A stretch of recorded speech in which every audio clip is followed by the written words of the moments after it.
Chapter 368. Due to Assistant Minister Zhou Zhong's public confession, the left Assistant Minister Li Yi of the Ministry of Personnel, who was framed for treason 14 years ago, was finally vindicated today. A rank 4 official of the imperial court was exterminated because of false accusations. This was a great insult to the imperial court and the great Zhou. Although His Majesty had issued a decree to declare Lord Li's innocence, what had happened could never be undone. Outside the imperial city, the commoners were filled with righteous indignation when they saw the notice posted on the city wall. The culprits from back then could have been pardoned with the death exemption medallion. Why was Lord Zhou banished? Lord Li was loyal to the emperor and his country. In the end, the lives of his family were worth less than a few broken medallions? The reality is even more absurd than the dramas. How sad, how sad. Have you seen the new drama, Zhao's Orphan? It's clearly about Lord Li. Not yet. Hearing you say that, I'll have to go and take a look. In a mansion in the southern courtyard. The Duke of Nanyang, who had been pardoned with the death exemption medallion but lost his position as the Minister of Personnel, frowned deeply and said in a gloomy voice, Zhou Zhong is only banished. These crimes are enough for him to die twice. His Majesty is obviously siding with him. A person beside him said, forget it. It's just a matter of time. How many of the criminals who have been banished have been able to live for more than half a year? The Duke of Nanyang said indignantly, I can't take this lying down. It took me more than 10 years to climb to this position. Because of Zhou Zhong, I have nothing now. I can't wait to kill him. That person was silent for a moment before saying, even if you want to kill him, you can't do it now. Once he leaves the capital, no one will care if he's dead or alive. Right now, there's another important matter. The Duke of Nanyang asked, what is it? The person said, have you forgotten that Li Yi's daughter is still imprisoned in the imperial clan temple? After being reminded by him, Commander Prince Nanyang recalled that this matter had started because Li Yi's daughter had assassinated 5 imperial court officials to avenge her father. This had triggered the old case. However, in recent days, his attention had been focused on the old case and he had completely forgotten about this matter. That person continued, during this period of time, that Li Mu went in and out of the Zongjing temple many times. He would visit this woman almost every day. It seems that they knew each other before. The reason he wanted to reverse the verdict for Li Yi was probably because of this woman. Royal Prince Nanyang narrowed his eyes and said, these are 2 completely different cases. I would like to see how Li Mu will save her, unless he can convince His Majesty to grant him a death exemption medallion. The person next to him had a playful smile on his face as he said, a large part of the reason for Li Yi's death was because he opposed the death exemption golden medallion. If he used the death exemption golden medallion to save that woman, then it would be the biggest joke. If he didn't use the death exemption golden medallion, then the woman would be dead. Hee, what choice would he make?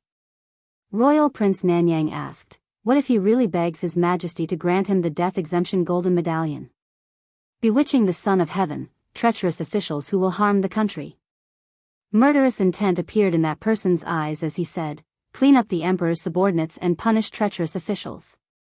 Northern County. Countless people gathered under the city walls and looked at the notice posted on the city walls. They were pointing and discussing. Most of the commoners were illiterate and only came to join in the fun. They did not know what was going on. Someone scratched his head and asked, is there anyone who is illiterate? Help me take a look. What is written on this notice? Let me take a look. A middle-aged scholar squeezed into the crowd. After looking at the notice, he said, it says that more than 10 years ago, there was a high-ranking official who served the country and the people in the divine capital. Because he offended the nobles, he was framed for treason and his entire family was executed. A few days ago, the imperial court cleared his name. The northern county was far away from the divine capital. The commoners did not know what happened in the divine capital, nor did they know the high-ranking officials in the divine capital. However, someone was confused and said, why does this sound like the play that the Yunyan Pavilion put on a few days ago? The middle-aged scholar sighed and said, this play was actually written for him. This lord Li used to be a good official who was loved by the commoners. In the divine capital, he was called Li Qing Tian by the commoners. Unfortunately, he always worked for the commoners and went against the nobles. After offending the nobles, he was framed and his entire family was exterminated. He was wronged for more than 10 years. If not for his daughter avenging her father by killing the officials who framed him back then and alerting the imperial court, no one would have cleared his name. There's actually such a thing? It's even more dramatic than a play, even I want to watch that play. Unfortunately, I don't have the money, who did not like to listen to plays. However, to the commoners, being able to eat and wear was already a luxury. Wouldn't it be better to spend a few coins to buy steamed rice? Spending money to listen to plays was the life of the rich. At this moment, someone asked, "Don't you know that the Yunyan Pavilion is not paying for the plays these days?" Someone was shocked. There's such a good thing. It's not just the Yunyan Pavilion. In the past few days, there's also a stage set up by the official road outside the city. It's free to perform. Those who have the money can attend it. Those who don't have the money can also attend it, so the stage at the city gate is for watching plays. If they said that it's free, I would have gone to watch it. Let's go together, wait for me. The commoners did not have much entertainment, so they were naturally happy to watch a play that they could watch for free. The Yunyan Pavilion's theater was filled to the brim. The area around the stage outside the city was also filled with commoners. It was the slack period, so there were not many opportunities like this. The commoners in the surrounding area carried stools before the sun rose. The play was called The Orphan of the Zhao Family. It told the story of an official of the Zhao family from the previous dynasty. Because he often sought justice for the commoners, he offended the nobles in the capital. He was framed by a treacherous official and his family was exterminated. The surviving orphan of the Zhao family endured for many years to avenge his family. The story of the play was twisted and bizarre, with climax after climax. At the end, the orphan of the Zhao family killed the treacherous official with his own hands to avenge his father. It was so satisfying that the commoners could not help but think of Do-Yi's injustice. The commoners loved to watch plots where good had good karma and evil had evil retribution. This was not the only reason why the play was so popular. It was also because the content of the play was not fabricated. Instead, it was based on the original. The official of the Zhao family in the play was Li Yi, the assistant minister of the Ministry of Personnel, whose entire family was exterminated because of the crime of treason. The empress had already informed the 36 counties of the Great Zhou of his injustice. Most of the commoners knew about it. Sigh, he's already dead. What's the use of redressing the injustice? Why can those people still use the death exemption golden medallion to save their lives? They should all be buried with that lord. It's a pity that the imperial court is controlled by those people. That lord's daughter had no way to redress the injustice. She was forced to take revenge on those corrupt officials. I wonder how the imperial court will deal with her. What else can they do? They'll definitely give her the death penalty. After all, she violated the law. *T the law. Is the law used to protect the murderer? The law can't give justice to others, but it doesn't allow them to seek justice for themselves. Why can those people continue to enjoy glory, splendor, and wealth after framing others and destroying their families? Why can't even leave behind the last bloodline of those who were wrongfully killed? What kind of *T justice is this? The imperial court announced this to the world and let the commoners of the 36 counties know about this matter. They originally wanted to give justice to Li Yi. Unexpectedly, after the commoners learned about the inside story, they became even angrier. The official who was framed for treason was redressed, but what about those who harmed him back then? They were still alive and well and continued to be people above others. However, that lord's only descendant was going to be executed. What was the point of such redressing? The so-called law was only used to restrain the commoners. Those nobles could treat the law as nothing. With a token, they could avoid the death penalty. In their eyes, the commoners were no different from livestock that could be killed at will. Under such anger, someone finally could not help but say, if that lord's bloodline is cut off, there will really be no justice. Why don't we protest the imperial court with blood and protect that lord's bloodline? As soon as this was said, it immediately received the response of many people below the stage. I agree. Count me in. My family sells cloth. I'll pay for the cloth used for the blood letter. I'll go back and ask the village chief to mobilize the entire village. In just a short day, there was a blood letter movement in the North County. The angry commoners ran around and tens of thousands of commoners pressed their fingerprints on the white cloth. Regarding this, the North County government watched from the sidelines. At the same time, in Yentai County, a few commoners walked out of the theater and discussed among themselves. So County Officer Yu is the prototype of the villain in the play. He really deserves to die. To think that I felt sad for him. He framed a good person in exchange for a promotion. Too hateful. I heard that someone outside the city wrote a blood letter to protest the imperial court. I'm going. Do you want to come? Let's go. Yushan County. So this is the reason why the two lords died. The case back then has been investigated. Even if they didn't die, they would be beheaded by the imperial court. Pfft, they deserved it. Danyang County. Nanyang County. Yuntai County. In just a few days, similar things happened in the 36 counties of the Great Zhou. After the local government learned of the inside story, to prevent civil unrest, they ordered the commoners to stop gathering. However, the letter was secretly passed down from village to village, Shindu. After the case was revealed, the punishment for the people involved in the case back then was quickly implemented. Other than a few main culprits, the officials who joined forces to impeach Li Yi back then were just following the trend. Now, they were only fined their salaries and were not punished too much. Just by punishing a few main culprits, there was already a huge loophole in the 6 ministries. The 3 provinces were also in a mess. If the accomplices were to be held accountable one by one, the imperial court would probably completely collapse. The left assistant minister of the Ministry of Personnel, Chen Jian, had already been executed. As for the others, because they had the death exemption token, no one could do anything to them.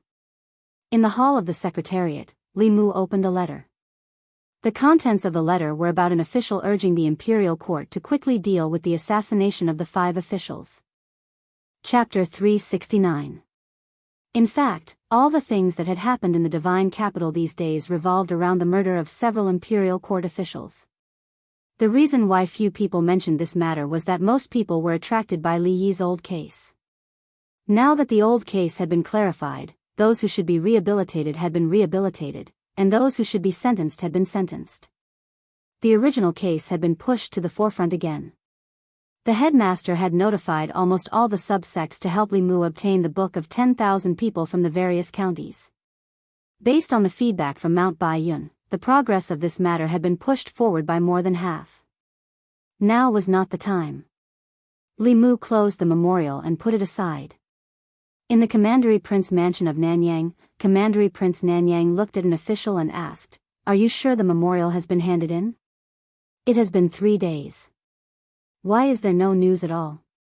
The official scratched his head with a puzzled look and said, "It has been handed in. I personally handed it in." "Is it still going through the process?" "The Central Secretariat is going through the process." "Why would it take so long?" Commandery Prince Nanyang looked at Xiao Ziyu and said, "Ziyu, you are the head of the Central Secretariat. Can't you urge him?" Xiao Ziyu shook his head and said, "Uncle, you don't know. I am in charge of the Ministry of Works. The memorials related to the Ministry of Justice are directly handed to Li Mu. After Li Mu deals with them, they will be handed to the assistant minister. If Li Mu doesn't put them in, the memorial can't be handed in at all." "Sure enough," Commandery Prince Nanyang said with a sullen face, "He and Li Yi's daughter are unclear.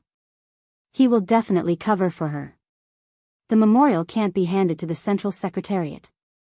It should be handed directly to His Majesty."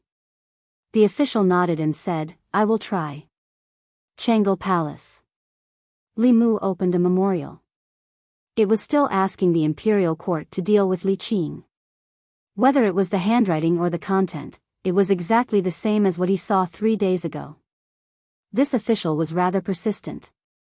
Li Mu noted down the name of this official from the Ministry of Personnel, Wang Luan, and put the memorial aside. After calculating the time, he stood up and walked to the imperial kitchen. The Empress took Xiao Bai to the imperial kitchen to admire the flowers. Before she returned, Li Mu had to prepare lunch. 3 days later. Royal Prince Mansion of Nanyang. Commandery Prince Nanyang paced around the room and asked, "Why is there still no news?"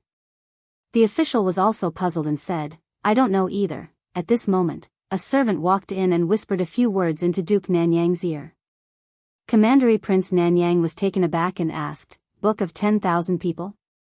The servant nodded and said, "Someone from King Ping's mansion came to pass on the news. Someone is urging the people in the various counties to write a petition to plead for mercy for that woman." Commandery Prince Nanyang snorted coldly and said, "So that's what he's planning." If this matter attracted the attention of the people in the 36 counties and caused them to write a petition to the people, the imperial court might really compromise. After all, the people's hearts were the foundation for the continuation of the great show. If it was only the Luoyang, it would be fine. However, if the people of the 36 counties all pleaded for mercy for that woman, even the law would have to give in. If they also had the book of 10,000 people when they were sentenced, then he would still be the Minister of Personnel now. If he couldn't get something, then no one else could. Commandery Prince Nanyang's expression was cold as he said, "Although I don't know who gave him the idea, it's impossible for him to save Li Yi's daughter. How dare he hold the people's hearts hostage and make the Ministry of Personnel send the consecrated department to destroy all the book of 10,000 people." After all these years of operation, the Ministry of Personnel had been built into an iron bucket by him. The people in the Ministry of Personnel were all officials of the old party. Although he wasn't in the Ministry of Personnel, he still had absolute control over it. When the official named Wang Luan heard this, he bowed and said, "I'll make the arrangements right away." In a certain county, in front of a temporary stage built outside the city, an actor who had just finished his performance took out a roll of silk and said, "The book of 10,000 people is only a few hundred people away. Everyone, please sign your names on this and do your part to protect the bloodline of the loyal officials." After listening to the play, the people were already enraged. They were filled with righteous indignation as they pressed their fingerprints on the silk. The material used to leave their fingerprints was originally made of cinnabar. However, some people directly bit their fingertips in anger and left their fingerprints on the silk. Not long after, the people gradually dispersed. An actor looked at the densely packed fingerprints on the silk and heaved a sigh of relief. He said, "It should be enough." Just as they were about to leave, a few powerful auras suddenly approached above their heads. Several figures floated down from the sky and said coldly, "The consecrated department is handling the case. Leave the book of 10,000 people and we can let you go." 15 minutes later, the consecrated department's mouths were stuffed with rags and tied to a tree. The actors flew into the air and flew into the distance. "I didn't expect that we, the disciples of the Fulu school, would come out to perform. The person that the imperial court wants to execute is the disciple of the sect master, which is our martial uncle. In order to save martial uncle, this is something that should be done. Didn't you see that even our master has personally come? Let's not talk about it anymore. The book of 10,000 people for this county has been collected. When we return and hand it in, everyone will be able to obtain an earth-ranked Fulu. Such a good thing should be given more." After many days, Li Mu once again saw Yuzhen Zi in his home. Yuzhen Zi stepped into the courtyard and waved his hand. Many bolts of cloth floated in front of Li Mu. These bolts of cloth were covered with red fingerprints. They were clearly ordinary cloth, but they emitted powerful auras, forcing Lu Hanyan, Wan Wan, and Xiao Bai to retreat. When the auras swept over Li Mu, they seemed to resonate with some aura on his body and gently passed through him. Yuzhen Zi said, "These are the book of 10,000 people for the 36 counties." Li Mu put away the 36 bolts of cloth and said, "Many thanks, senior sister." Yuzhen Zi said, "Senior brother sect master said that if the great Zhou court does not distinguish between good and evil, then there is no need to stay in the divine capital. It is better to return to the Fulu school as soon as possible to raise your cultivation and prepare to succeed the sect master." Li Mu smiled and said, I believe in His Majesty. Although the great Zhou court was not worth it, within the divine capital, there was still someone like Li Mu who was worth it. In recent days, many officials in the imperial court had submitted memorials, requesting that Li Yi's daughter be severely punished. However, the memorials they submitted were like stones sinking into the sea. There was no response. During the morning court session, an official finally could not bear it anymore.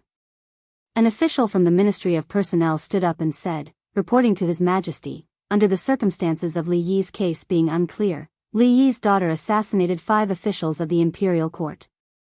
Such behavior is truly too vile. If she is not severely punished, it will not be enough to uphold the law and establish the prestige of the nation. As soon as he finished speaking, another person stood up. Zhang Chun looked at him and said, Sir, your words are incorrect. How could Lord Li's daughter not know whether or not he committed treason? Those 5 people were the main culprits who framed Lord Li back then. Even death could not wipe out their crimes. If they did not die, they should be executed today. The official from the Ministry of Personnel said, the nation has its own laws. If they are guilty, the imperial court will judge them. It is not up to her to execute them privately. Zhang Chun said mockingly, the imperial court. Lord Li has been wronged for 14 years. Has the imperial court had any intention of overturning the case for him? On the other hand, the officials who framed him back then were all in high positions, from 4th to 3rd rank officials. How do you expect people to trust the imperial court? The official from the Ministry of Personnel said coldly, this is also not a reason for her to kill. If we forgive her, how can we uphold the law? Zhang Chun retorted, if we uphold the law, how can we uphold the will of the people? The two of them were in a heated argument. Shang Wanli walked out from behind the curtain and said, silence. The Empress's voice was heard from behind the curtain. What do you think? As soon as she finished speaking, the hall fell into a brief silence. Usually, the highest-ranking officials would be the first to speak on this topic. However, people like the head of the Secretariat and the ministers of the 6 ministries would not quarrel with others in the imperial court. Most of the time, it was the officials below them who spoke on their behalf. After a brief silence, some officials stood up one after another. I think that Lord Wang of the Ministry of Personnel has a point. One case is another case. These 2 cases should not be mixed together. Lord Li Yi has been wrongly accused, but his daughter has indeed violated the law. Seeing these people step forward, many officials sighed in their hearts. Although that was the case, the imperial court still owed their family in Li Yi's case. If they still wanted to execute his daughter, then what was the point of overturning the case for him? However, because of Li Yi's overturning of the case, both the new and old parties were deeply involved. Even if they had different opinions, they did not dare to speak out. After another official seconded the motion, a figure finally walked out from the crowd. The officials in the imperial court all looked at him.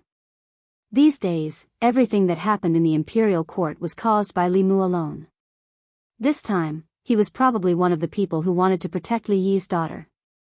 Li Mu walked to the front of the hall and did not express his opinion.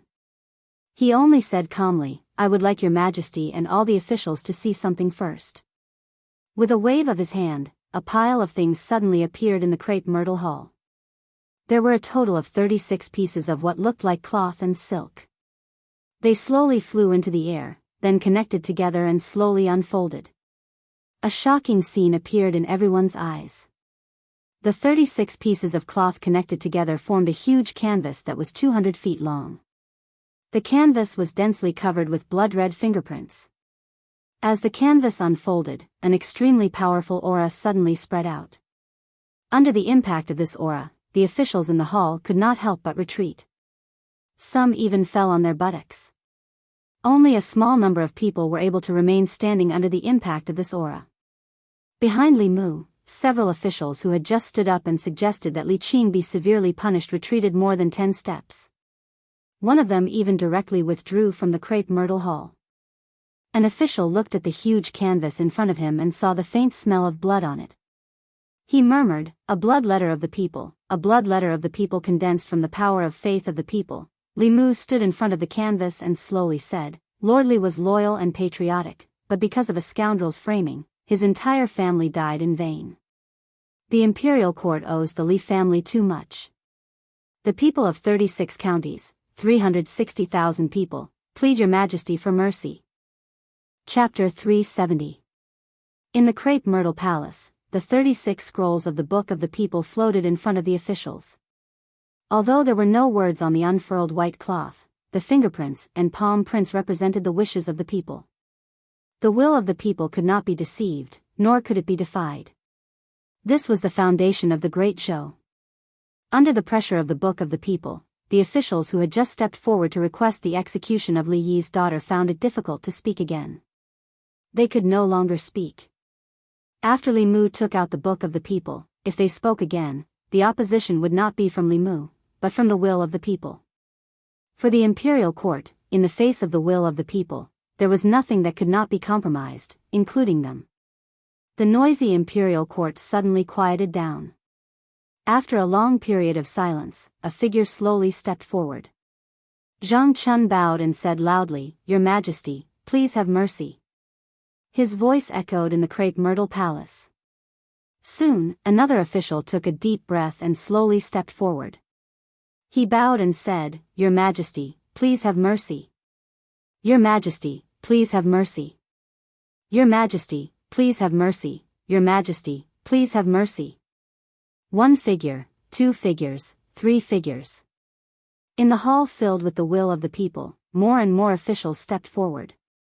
Finally, at the front of the crowd, the head of the secretariat held up his ceremonial tablet and said, "The will of the people cannot be defied." The former assistant minister of the Ministry of Personnel, Li Yi, suffered 14 years of injustice. The people pity him. This is Li Yi's death, and also the imperial court's death.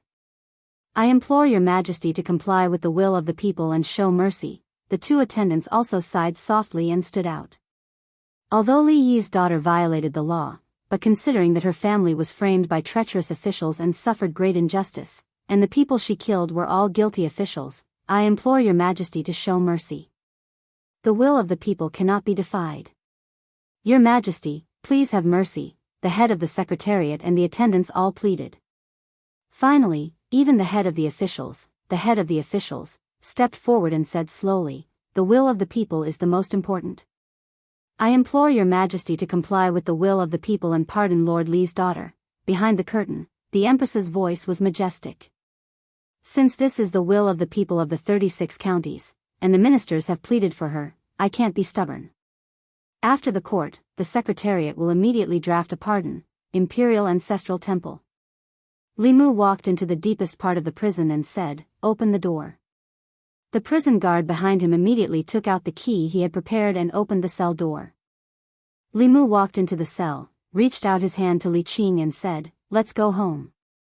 Outside the imperial city, a large crowd had gathered on the wide street. Countless gazes were focused in the direction of the palace gate. Until two figures walked out of the palace. "It's young Lord Li," the woman beside him, "is Lord Li Yi's daughter. Has the court finally pardoned her? Lord Li Yi has a descendant." Seeing the two of them walk out side by side, the commoners spoke excitedly. Li Mu and Li Qing walked out of the palace and back to the Li residence. The people of Chengdu followed them all the way. Standing in front of the Li mansion, Li Qing raised her head and looked at the plaque with the words, "Li Mansion," written on it. It stood there for a long time. Creak, the door of the Li mansion slowly opened from the inside. Lu Hanyan walked out and looked at Li Qing. She smiled and said, "Welcome home." In the crepe myrtle palace, when Li Mu took out the book of 10,000 people from the 36 counties, some people had already lost. Once the book of 10,000 people, which represented the will of the people, the court officials, whether they were willing or not, only had one choice. In the end, under the lead of a few officials from the 3 provinces, all the court officials pleaded for mercy. In addition to the push of the people's will, the Empress could only reluctantly comply with them and pardon Li Qing.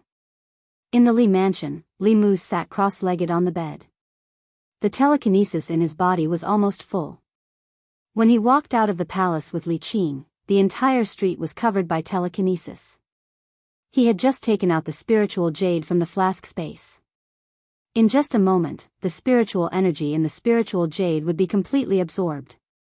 Even the speed at which he took out the spiritual jade could not keep up with the speed of absorption.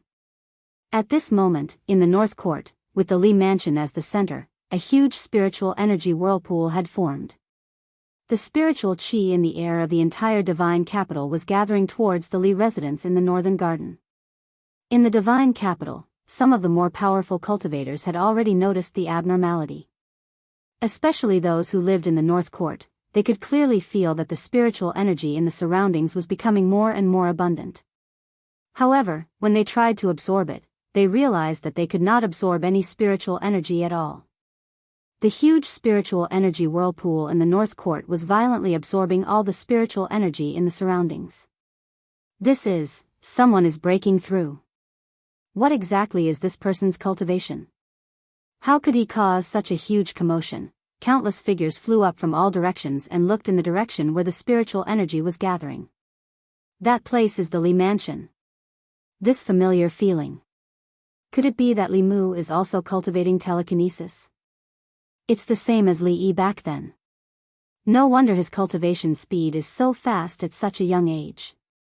He actually dares to cultivate this path. Such a fast and domineering way of gathering spiritual energy was not something a normal cultivation path could achieve. Even a spirit gathering array was far from it. Only telekinesis could have such an effect. The path of telekinesis was the fastest way to improve one's cultivation among all the paths of cultivation. The reason why so few people cultivated it was not because they did not want to, but because it was too difficult. Telekinesis originated from the people. To win the people's trust, one had to stand on the people's side. However, the interests of the people and the interests of the people in power were often contradictory. To stand on the people's side was to stand on the opposite side of the people in power. To walk on this path, one had to dare to do what ordinary people did not dare to do. There had been people who had done this before, but they had all died. After that, very few people walked on this path. If Li Mu did not have the Empress's protection, he would have been like Li Yi back then. His entire family would have been executed countless times. It was also because of the Empress's protection that he could walk to this day and become a righteous person in the hearts of the people in the divine capital. He relied on the people's telekinesis to quickly break through. The spiritual energy vortex above the Li Mansion spun for more than 2 hours. It almost sucked out all the spiritual energy in the divine capital before it slowly dissipated. At the same time, Li Mu, who was sitting cross-legged on the bed, slowly opened his eyes.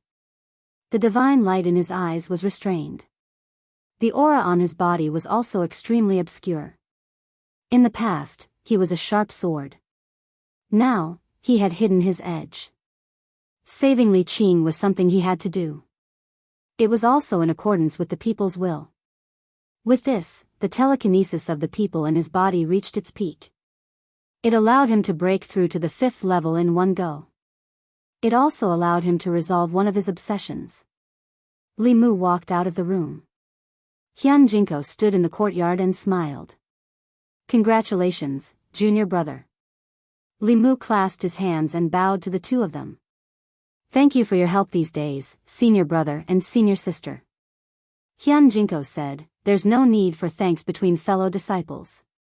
Yuzenzi said calmly, the disciples of the Fulu school are not to be bullied.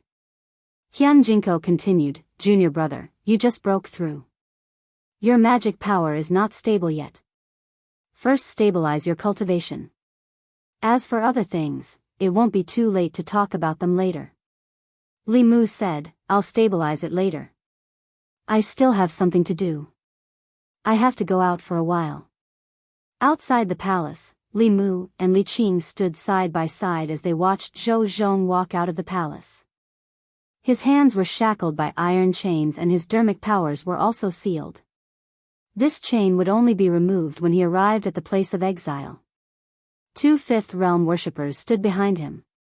They would escort him all the way to the place of exile. Zhou Zhong looked at Li Qing with a gentle gaze. Finally, he looked at Li Mu and said, when you have time, go to the Ministry of Justice and find Wei Peng. He has something that I left for you. Wei Peng is a promising talent. With a little promotion, he can take on great responsibilities. Li Mu nodded and said, I understand. Zhou Zhong looked at Li Qing again and said, listen to Li Mu in the future. Don't be so rash. He knows how to protect you better than I do. Li Qing lowered her head and said softly, okay. Zhou Zhong finally looked at Li Mu and said, take good care of Qing. One of the worshippers said, it's time to go. Zhou Zhong's gaze swept across his face and said, let's go. After sending Zhou Zhong out of the city with Li Qing and back to her residence, Li Mu went to the Ministry of Justice. Soon, the director of the Ministry of Justice walked out of the office and sighed, Lord Li, Lord Zhou, I really didn't expect, Li Mu said, this might be the result that he wanted. Where's Wei Peng? I have something to talk to him about. The director of the Ministry of Justice sighed again and said, I'll go get him. After a while, Wei Peng walked out of a guard room. He seemed to know Li Mu's purpose and handed a wooden box to Li Mu. This wooden box was not locked. It seemed to be just a simple buckle. Li Mu tried to open it but found that he could not open it at all.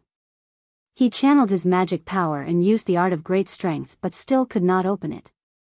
Li Mu looked at the wooden box carefully and found that there were complicated runes carved on the box like a seal. From the complexity of these runes, it would be very difficult for him to open it with his current magic power. Therefore, he took the wooden box and returned to the Li residence to let Yuzhen Zi and Hyun Jinko take a look. Hyun Jinko looked carefully and said, this is a seal rune. It can only be opened with brute force. If other methods are used, or if the runes are destroyed, I'm afraid the item in the box will also be destroyed. He tried to open the wooden box but still failed. Yuzhen Zi tried again, but it still ended in failure. She looked at the wooden box in her hand and said, this seal is too strong. I'm afraid only those above the 7th realm can open it. If you have time, go back to Mount Baiyun and ask senior brother Sect Master for help. Li Mu waved his hand, no need. After a while, Changle Palace. Li Mu took the wooden box and walked to Zhou Yi, saying, Your Majesty, I can't open this, crack. Zhou Yi took the wooden box and opened it easily. Li Mu leaned over and saw a book in the box. He took out the book, flipped through a few pages and slowly closed it. Chapter 371. In Changle Palace, Li Mu handed the booklet to Zhou Yi and asked, Your Majesty, how should we deal with these people? Zhou Yi flipped open the booklet and glanced at it a few times. Then, he asked Li Mu, what do you think? Li Mu thought for a moment and said, I think that the Great Zhou's imperial court has been suffering from a chronic problem for a long time. The court officials have formed cliques for personal gain, and in order to suppress dissidents, they will do anything. If we want to cure this chaos, we need to use strong medicine. Your Majesty can also take this opportunity to support some of your trusted aides. Zhou Qiong rubbed the space between his brows and said to Li Mu, I'll leave this matter to you. Li Mu bowed and said, I obey. The booklet Zhou Zhong gave him recorded the crimes of many officials of the two parties over the years. Some of them were corrupt, some of them took bribes, some of them bent the law for personal gain, and some of them abused their power. These records filled the entire booklet. A month ago, Li Mu felt that the imperial court should still be stable. Over the past month, Li Mu gradually realized that the Great Zhou's imperial court had a problem from the root. Rather than maintaining the stability on the surface and letting them slowly nibble away at the decaying Great Zhou, it was better to cut the Gordian knot and use strong medicine to weaken the old and new factions. At the same time, power would gradually return to the hands of the Empress. When the Empress completely controlled the imperial court, whoever passed the throne of the Great Zhou to would have nothing to do with the old and new parties. Even if the Empress didn't pass the throne to the Zhou clan or the Shao clan, it would be her own business to pass the throne to her own son. Or, if the Empress's cultivation reached the 8th level, then no matter how strong the old and new parties were, they wouldn't even have the right to protest under absolute power. In that case, who would dare to bully him in the entire Zhou province, let alone the imperial court? Unfortunately, this could only exist in Li Mu's imagination. The Empress' 7th level came more from her inheritance than from her own cultivation. Unless she encountered a greater opportunity, the 7th level was the peak that she could reach in this lifetime. At present, all the 7th realm powerhouses that Li Mu knew, including Xian Jizi, were promoted to the upper realm through inheritance. Zhou Yi leaned against the dragon throne and propped up his head. He said, I'm a bit tired. Here are a few memorials. Help me take a look. Li Mu moved a chair and sat in front of the table. He said, Your Majesty should rest first. When you wake up, the soup in the imperial kitchen will be almost ready. Although it was unlikely that a 7th realm cultivator would tire herself out, Li Mu didn't forget that the Empress' inner demon had yet to be removed. Suppressing the inner demon was an extremely taxing task. The exhaustion of mental energy was no less than fighting a battle with an expert of the same level. With Li Mu here, she didn't have to worry about court matters. Zhou Yi leaned against the dragon throne and closed her eyes to recover her mind. Suddenly, a cloud of fog appeared in front of her. When the fog dissipated, she was no longer in Changle Palace, but in the Imperial Garden. Zhou Yi quickly realized that this was a dream. As a 7th realm cultivator, she could control her body and consciousness. However, dreams didn't seem to have much to do with a person's consciousness. Instead, it was dominated by another consciousness. She wanted to withdraw her consciousness from the dream, but she heard a sound coming from the depths of the Imperial Garden. This made her change her mind. She was also interested in the contents of the subconscious fantasy. Thus, she walked along the path of the Imperial Garden and slowly walked into the depths. As she walked, the conversation in the depths of the garden gradually became clear. This orange is very sweet. It's a tribute orange from Jiangnan. Try it. I want you to feed me. Nonsense. Humph, you're not even willing to do this for me. You don't love me anymore, okay. Open your mouth. In the depths of the garden, there seemed to be a couple passionately in love. Zhou Yi had never experienced love, so she didn't feel envious. She just felt that even the fragrance of the flowers in the Imperial Garden couldn't cover up the sour smell in the air. Just as she was about to leave, the couple sitting in the pavilion suddenly turned around. In the pavilion, the other her was peeling the orange with a smile and sending the orange pieces into the mouth of the person in her arms. And the person nestled in her arms was actually Changle Palace. Zhou Yi, who was lying on the rocking chair, suddenly opened her beautiful eyes. Fine sweat even seeped out of her forehead. After Li Mu finished reading the last memorial, he inadvertently glanced over and found that the Empress had woken up. Then, he asked with some surprise, Your Majesty, are you very hot? Zhou Yi looked at Li Mu. The scene in her mind appeared again. She realized that her inner demon seemed to be getting more and more serious. Li Mu noticed the Empress's absent-mindedness. He waved his hand in front of her eyes and whispered, Your Majesty, Your Majesty. Zhou Yi came back to her senses and said, I'm fine. You can go back first. Li Mu said, The soup in the Imperial kitchen is ready. I'll go get a bowl for you. Zhou Yi waved her hand and said, No need. I'll let Ali leave in a while. You can go back first. Li Mu tidied up the memorials he had read and put the chair back in place. He said, Then I'll go back first. Walking out of Changle Palace, he sighed softly. The reason he came to Changle Palace was that he didn't know how to face the situation at home. He wanted to sort out his thoughts first, but the Empress obviously didn't give him the chance. It was now lunchtime. In the Imperial Palace, the officials of the various government offices began to walk out in groups. An official looked at Li Mu walking out of Changle Palace and said with emotion, What is a favored official? This is a favored official. The number of times he goes to Her Majesty's bedchamber is more than the number of times he goes to the Secretariat, another official said. What is he holding in his hand? It looks like a book. When his eyes swept over the book in Li Mu's hand, he inexplicably shivered. He crossed his arms and said, It's cold. Tomorrow I'll have to wear more clothes. Li Mu walked out of the Imperial Palace and all the way back to the Li residence. He stood in front of the gate, but he didn't step in. It was hard for him to imagine what it would be like if Li Qing and Lu Hanyan appeared at home at the same time. In Lu Hanyan's eyes, Li Qing was undoubtedly Li Mu's ex-girlfriend. Although they had never confirmed their relationship, Li Mu couldn't deny that Li Qing was indeed his first love. If it wasn't for fate, the person sleeping next to him every night might be someone else. When a wife meets an ex-girlfriend, and the current master of the Li residence meets an ex-master, it would be good if the two didn't fight. It couldn't be a happy and harmonious sisterly relationship, right? The gate of the residence suddenly opened. Xiao Bai ran out of the courtyard and asked in confusion, "Benefactor, what are you doing at the gate?" Li Mu rubbed her head, took a deep breath, and stepped into the house. There wasn't the awkward atmosphere he imagined. Li Qing and Lu Hanyan were sitting in the courtyard and talking.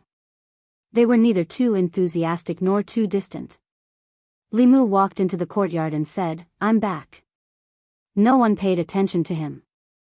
Lu Hanyan looked at Li Qing and asked, "Where was Miss Li's previous room?" "I'll ask Wanwan to help you tidy it up."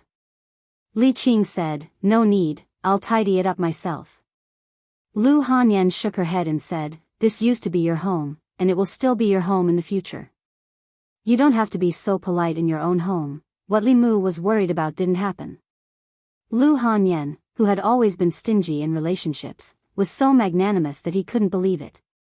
At night, when Li Mu was about to go to his room to sleep, the bedroom door slammed shut just as he reached the door. In the room, Lu Hanyan said gently, "From today onwards, you'll sleep in the study." Her voice was very gentle, but the words she said were as cold as an iceberg. Late at night, on the small bed in the study, Li Mu hugged Xiao Bai and stroked her smooth fur. Only then did he feel some warmth in his heart. She was the only one who would stay by his side all this time, in a certain residence in Nanyuan. In a secret room, a soft conversation could be heard. "Zhou Zhong has left Chengdu today and has been sent to the border counties. The two consecrators escorting him are our people. This person can't be left alive. He betrayed us and knows too many of our secrets. If he doesn't die, he'll always be a disaster. Don't worry, I've already made arrangements. He won't be able to reach the border counties, in a certain county in Great Zhou." Under the night sky, a stream of light streaked across the sky and landed on a mountain. A consecrator looked at Zhou Zhong, who was standing at the bow of the flying boat, and said, "Come down." Zhou Zhong looked at the vast wilderness and asked, "My lords, are we going to sleep here tonight?" The consecrator said, "What? You're a criminal official. Do you want to stay in a high-class inn?" He looked at Zhou Zhong and couldn't help but ask, "Lord Zhou, you're a smart person. Why did you do such a stupid thing? Why did you give up your position as the assistant minister of the Ministry of Justice? Why did you choose to go to the north to die?" The other consecrator said impatiently, "Why are you talking nonsense with him? Just do it. We'll enjoy ourselves outside for a while before returning to Chengdu." Zhou Zhong looked at them and asked, "You want to kill me?" The consecrator said, "Lord Zhou, are you so naive as to think that you won't have to die if His Majesty shows mercy?" Zhou Zhong said calmly, "You're deceiving the emperor." The consecrator laughed coldly and said, "If we kill you, we'll burn you to ashes with the true Samadhi fire. Who would know? Anyway, you criminal officials will all die in the hands of ghosts and demons in the end." Zhou Zhong asked again, "You really want to kill me?" The consecrator extended his hand. A ball of blazing flame floated in his palm. He walked towards Zhou Zhong and said, "In your next life, be a smart person." Zhou Zhong looked at him and said softly, "Deceiving the emperor is a crime punishable by death." Poof! The flame in the consecrator's hand suddenly went out. It wasn't that he cancelled his spell. It was that his spell had no more mana to support it. The moment Zhou Zhong finished speaking, his head and body suddenly separated. The wound was as smooth as a cut. Blood splattered 3 feet high. With the death of his physical body, his nascent spirit left his body. His expression was full of fear. He subconsciously wanted to escape, but in his confusion and fear, he slowly dissipated. In the blink of an eye, a fifth realm cultivator's physical body was destroyed and his soul dispersed. Seeing his comrade die in such a strange way, the other consecrator's face turned pale. he turned around and fled without hesitation. His body streaked across the sky like a stream of light and quickly disappeared into the night sky. On the mountain top, Zhou Zhong said, "Come back." The consecrator who fled rolled back and appeared at his previous position. Zhou Zhong looked at him and asked, "You haven't finished your work. Where are you going?" Chapter 372. Fairies' Capital, Department of Worship. A few worshippers looked at a broken jade tablet on the table with solemn expressions. The life talisman is broken. Is Ma Yi dead? Where is he? Ma Yi and Zheng Zong escorted Zhou Zhong to the place of exile. Could it be that Zhou Zhong broke free from the torture instruments and escaped? Zheng Zong's life talisman is still intact. Why didn't he send a message back? Just as he finished speaking, a high official strode in and said, "I've just received a message from High Official Zheng. Ma Yi wanted to kill Zhou Zhong while he was escorting him, but he was killed by Zhou Zhong." As soon as these words were spoken, it caused an uproar. Why did worshipper Ma want to kill Zhou Zhong? Zhou Zhong's mana was restricted. How did he kill worshipper Ma? The Department of Worship was controlled by the royal family in the previous dynasty. Even now, the Shao royal family still had absolute control over the Department of Worship. Many worshippers in the Department of Worship were loyal to the old party. They would listen to the old party's orders and kill Zhou Zhong to vent their anger in the middle of his exile. This was reasonable. However, Ma Yi wanted to kill Zhou Zhong but was killed instead. This was somewhat unbelievable. Zhou Zhong's strength was slightly inferior to Ma Yi's. Under the circumstances where his mana was not restricted, he was not Ma Yi's match. With his mana restricted, his strength was less than 10%. A transcendent realm cultivator could probably kill him. How could he kill another transcendent realm cultivator in the presence of a 5th-level worshipper? A worshipper looked troubled and asked, "How should we deal with this?" Another worshipper said, "Zhou Zhong is a sinner and has committed such a grave crime.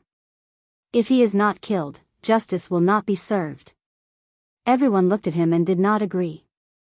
Ma Yi tried to kill Zhou Zhong while escorting him to exile. To put it simply, this was an abuse of power. To put it bluntly, this was deceiving the emperor. Regardless of the reason, as long as he wanted to kill Zhou Zhong and acted, it was reasonable and legal for Zhou Zhong to kill him. The old party wanted to get rid of Zhou Zhong through the Department of Worship. This was causing trouble for the Department of Worship. The worshipper thought for a while and said, "The Department of Worship does not have the authority to decide on this matter. Let's report it to the imperial court first."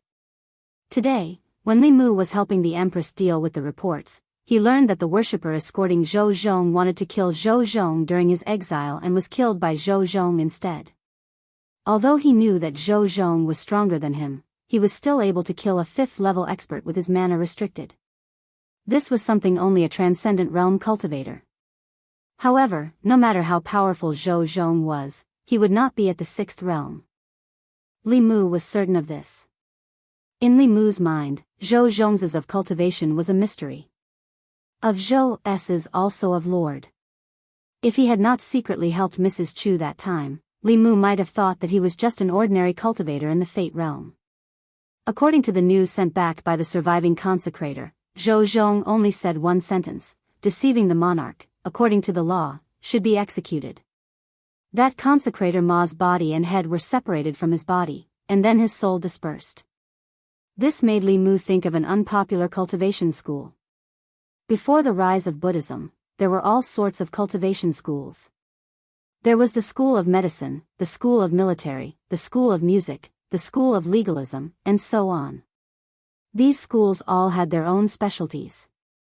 Later, when Buddhism prospered and gradually became the mainstream of cultivation, these smaller schools slowly became extinct.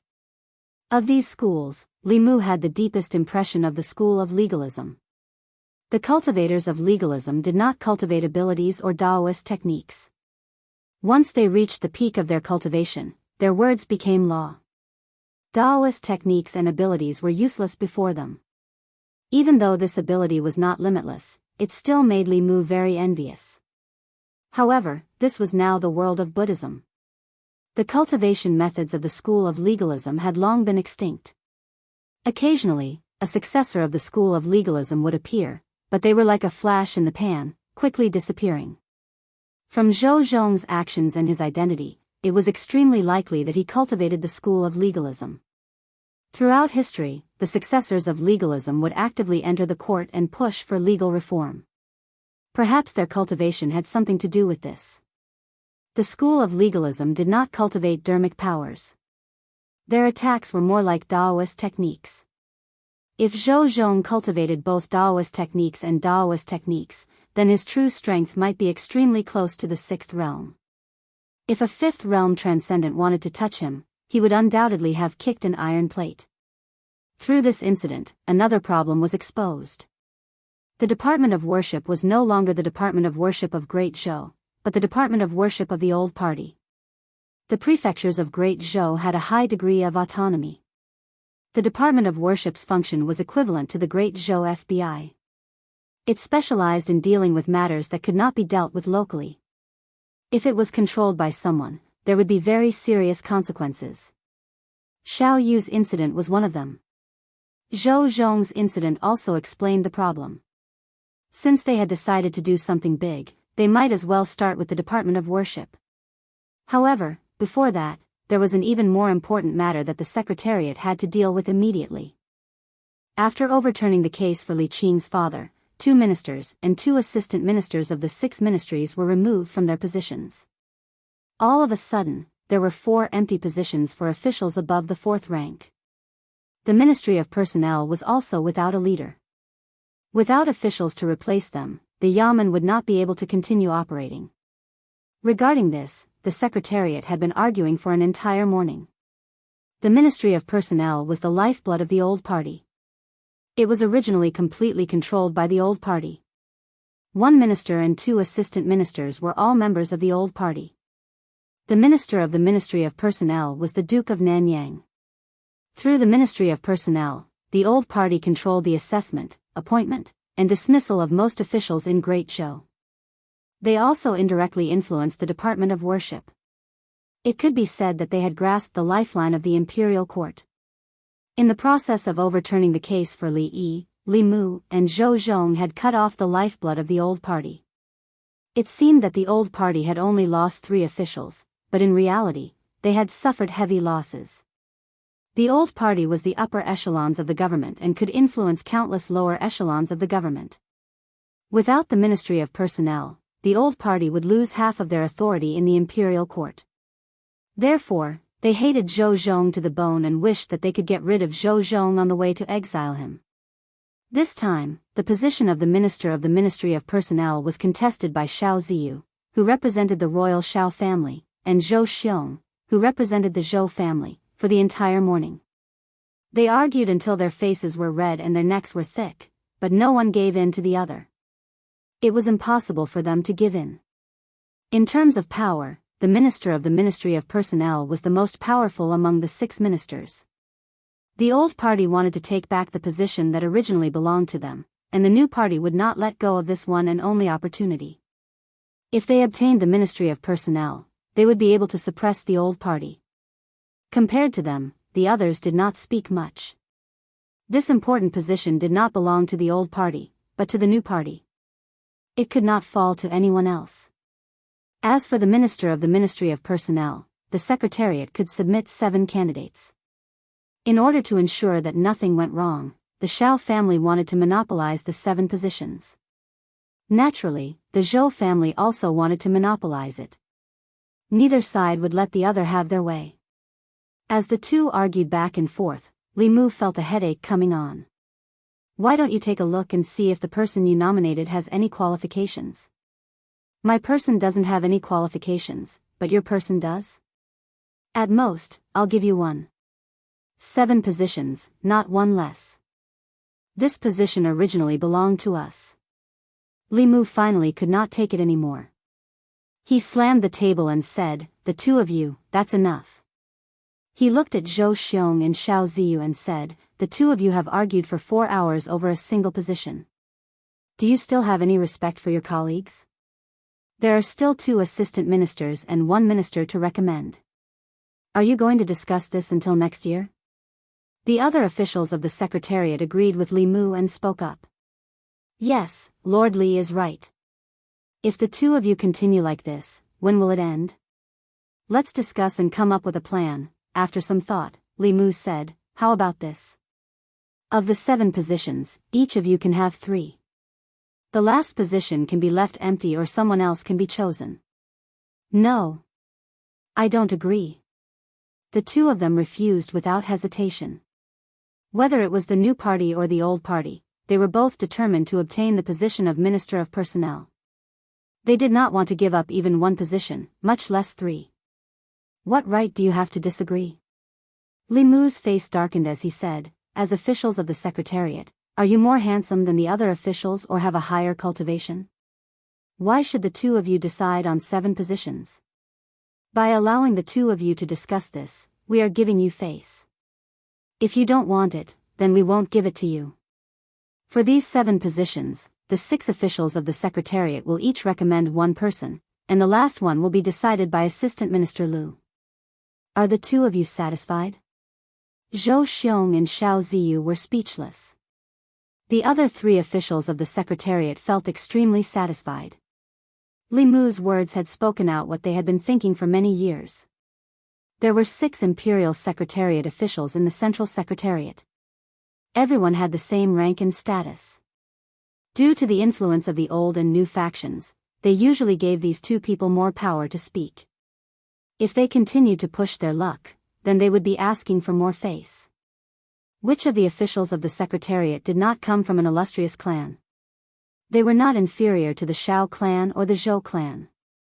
For thousands of years, the dynasties of this land had, at some point in time, shared the same surname as them. Who did not have some pride in their hearts? Not long after Li Mu's voice fell, Wang Shi of the Secretariat said, I agree with what Sir Li said. Zhang Huili continuing to argue like this is not a solution. If the two of you do not agree with Lord Li's initial proposal, then we will each nominate 1 person. Wouldn't this be fairer?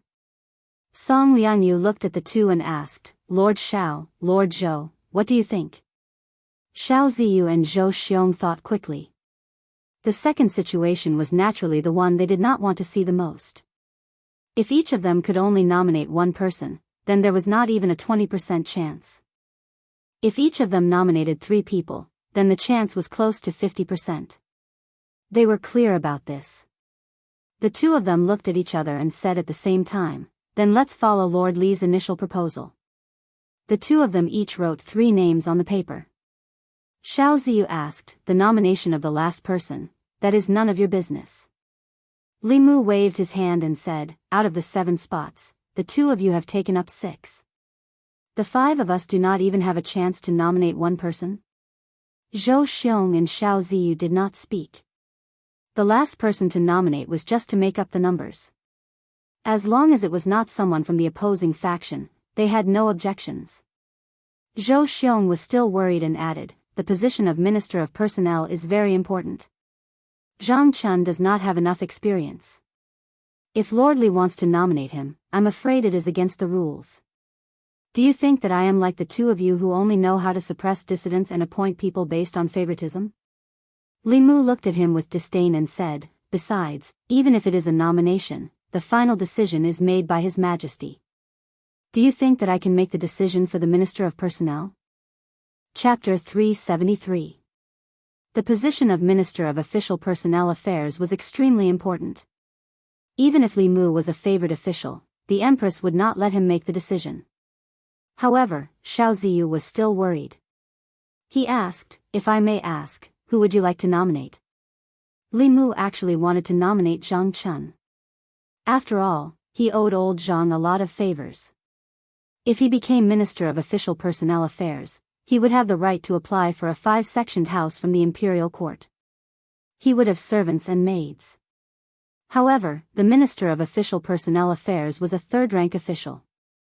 He was now a 5th-rank official. No matter how he skipped a rank, he could not let the Shindu medallion directly promote him to Minister of Official Personnel Affairs. If it was not Zhang Chun, it did not matter who else was. Li Mu thought for a while and said, Lu Qing, the Assistant Minister of Rights. It was sad to say that after being in the imperial court for so long, others had formed cliques and cliques, but he did not even have anyone to do so.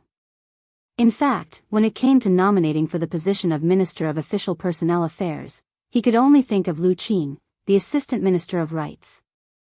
Xiao Ziyu looked at Li Mu in surprise and said, "The Assistant Minister of Rights has just been promoted. Isn't it too frequent to promote him to Minister of Official Personnel Affairs in such a short period of time?" Li Mu looked at him and said, "Why don't we give this opportunity to Lord Xiao?" Before Xiao Ziyu could answer, Zhou Xiong immediately said, "Lu Qing is Lu Qing then. He's currently at rank 4. It's fine as long as he has the qualifications to be nominated for rank 3. You're meddling too much, aren't you?" Lu Qing had just been promoted to Assistant Minister of the Ministry of Rights not long ago. In principle, it was impossible for him to be promoted to Minister of the Ministry of Personnel in the near future. In this way, the uncertainty of the last position could be eliminated. Wasn't nominating Lu Qing much better than Li Muzhen nominating a capable and experienced official? Although Zhou Xiong did not like Li Mu, he would not blindly oppose him at a time like this. Li Mu looked at the other 3 officials of the Secretariat and asked, "I am just randomly nominating someone. Do the other 3 have any thoughts?" The other 3 secretaries shook their heads in unison. Wang Shi said, "Let's listen to Sir Li." Both the new and old parties were determined to win the position of Minister of Personnel. It was useless for them to nominate him. Li Mu and Lu Qing were neither relatives nor friends. Nominating him was just to make up the numbers. Since it was just to make up the numbers, it didn't matter who made up the numbers.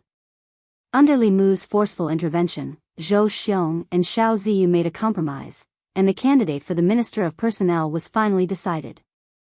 Zhang Huili said, "Next, it's the 2 assistant ministers' turn." Xiao Ziyu quickly added, "It's best if the position of Assistant Minister of the Ministry of Personnel is taken up by an official familiar with the Ministry of Personnel's affairs. It's more than suitable for the position to be replaced by 2 ministers of the Ministry of Personnel. There's nothing else to discuss." The other 3 officials from the Secretariat still did not express any opinions. In the past few years, the old party had already built the Ministry of Personnel into an iron bucket that was impenetrable. The 2 directors of the Ministry of Personnel were also officials from the old party through and through. They would not easily let others interfere. Li Mu looked at Xiao Ziyu and said indifferently, "In my opinion, we should ask His Majesty to reduce the number of officials in the Secretariat." Xiao Ziyu did not know why Li Mu suddenly brought up this matter. He asked, "Why?" Li Mu said, "Because Lord Xiao alone is enough for the Secretariat. You alone can make the decision for the important matters that require 6 Secretariat secretaries to discuss. The few of us are paid by the Imperial Court, but we don't do anything for the court. We really feel guilty." Xiao Ziyu's face turned red. Li Mu was blatantly saying that he acted arbitrarily. Zhou Xiong was somewhat gloating. He said, "Lord Xiao is too domineering. Why don't you just decide on His Majesty's behalf who will take these 2 positions?" Xiao Ziyu's face darkened. "Then what do you think we should do?" Zhou Xiong said, "It's very simple. The 6 of us will each nominate 1 person. The last person will be decided by Assistant Minister Lu or Lord Head of the Secretariat. In any case, the new party would not be able to get either of the 2 assistant minister positions in the Ministry of Personnel." He did not mind muddying the waters so that the old party would not be able to get them either. Zhou Xiong's words pushed him to the opposite side of everyone. Xiao Ziyu was silent for a moment. He could only say, "That's fair. Let's do it this way." It was rare that the 2 assistant minister positions in the Ministry of Personnel were decided by the 7 of them. The positions of Assistant Minister of the Ministry of Justice and Minister of Works were also contested by 2 people who represented the interests of the old and new parties. Under Li Mu's efforts, a few other people also received a few nominations. The other 3 officials of the Secretariat finally felt a sense of participation. This was actually the norm in the Secretariat. The reason there were 6 officials of the Secretariat was not only because they corresponded to the 6 ministries, but also because these 6 people belonged to different factions. This was to prevent one party or one faction from having too much say in important matters of the court.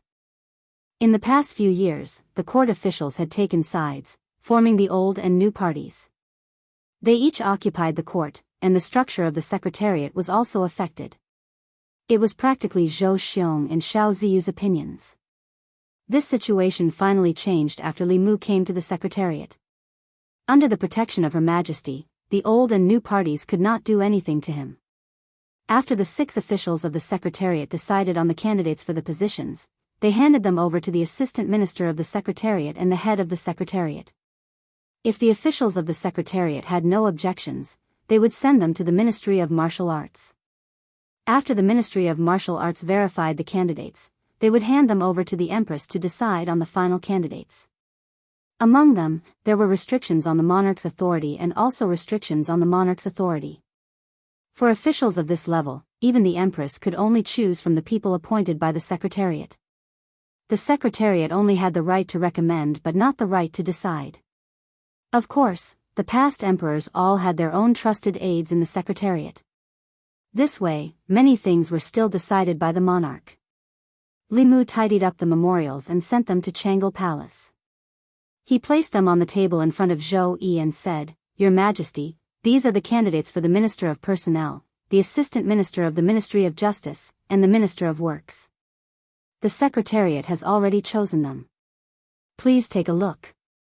Zhou Yi flipped through the memorials on the top, picked up the red brush, and asked, "Who do you think is qualified for the position of Minister of Personnel?"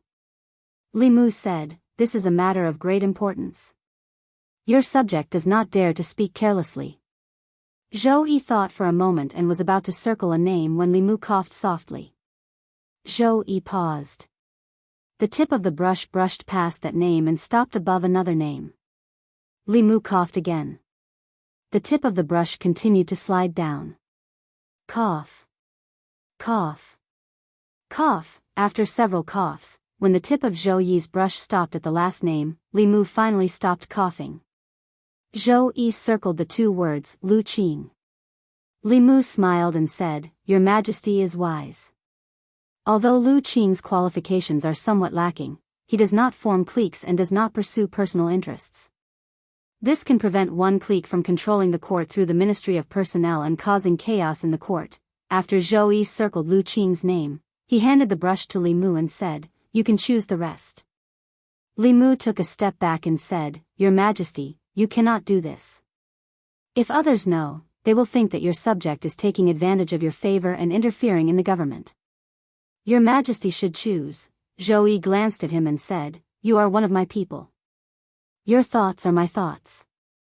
Tell me what you think." Li Mu no longer hid anything. He walked to her side and said, "Your subject knows that your Majesty does not want to be emperor and does not want to be trapped in the imperial palace. However, your subject believes that if your Majesty wants to leave the court, the first thing your Majesty should do is take control of the court. For these important positions, your Majesty should consider placing officials loyal to your Majesty and not officials from the old or new cliques." Zhou Yi said lightly, "Right now, I feel that there is nothing bad about being emperor." Li Mu lowered his head and glanced at her. Right now, she felt that being emperor was not bad because he had helped her do the things that an emperor should do.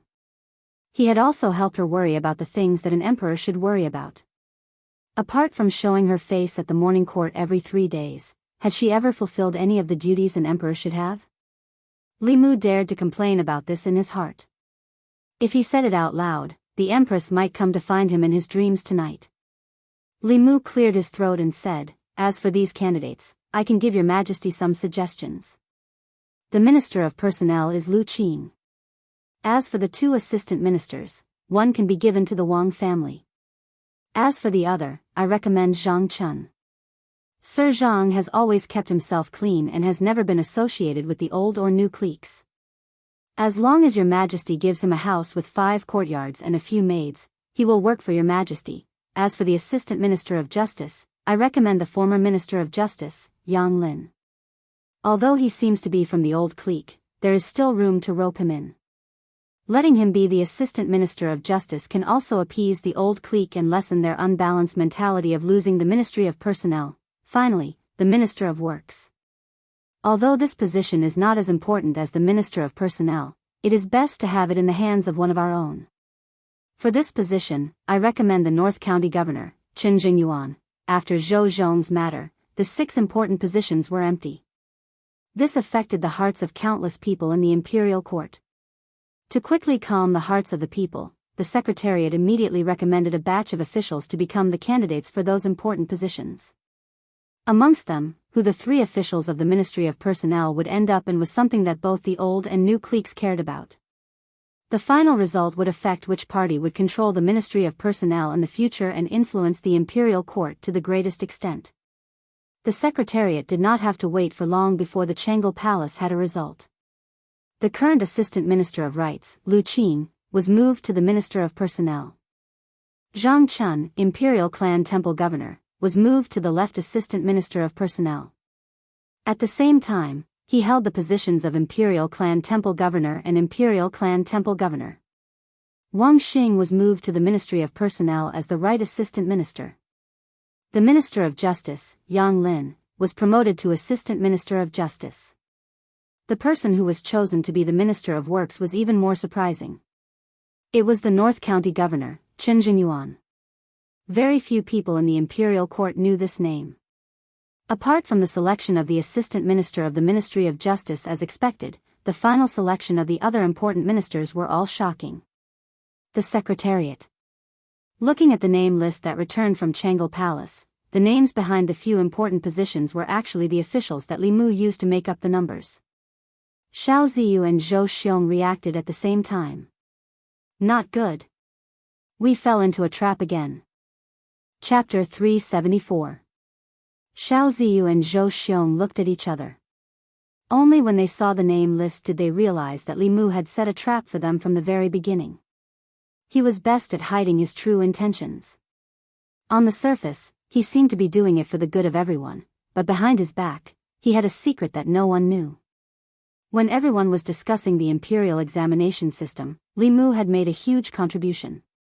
Everyone thought that he was working for the Empress. No one expected that his series of actions, which seemed to be preparing for the imperial examination, was actually to trick the Assistant Minister of the Secretariat, Cui Ming.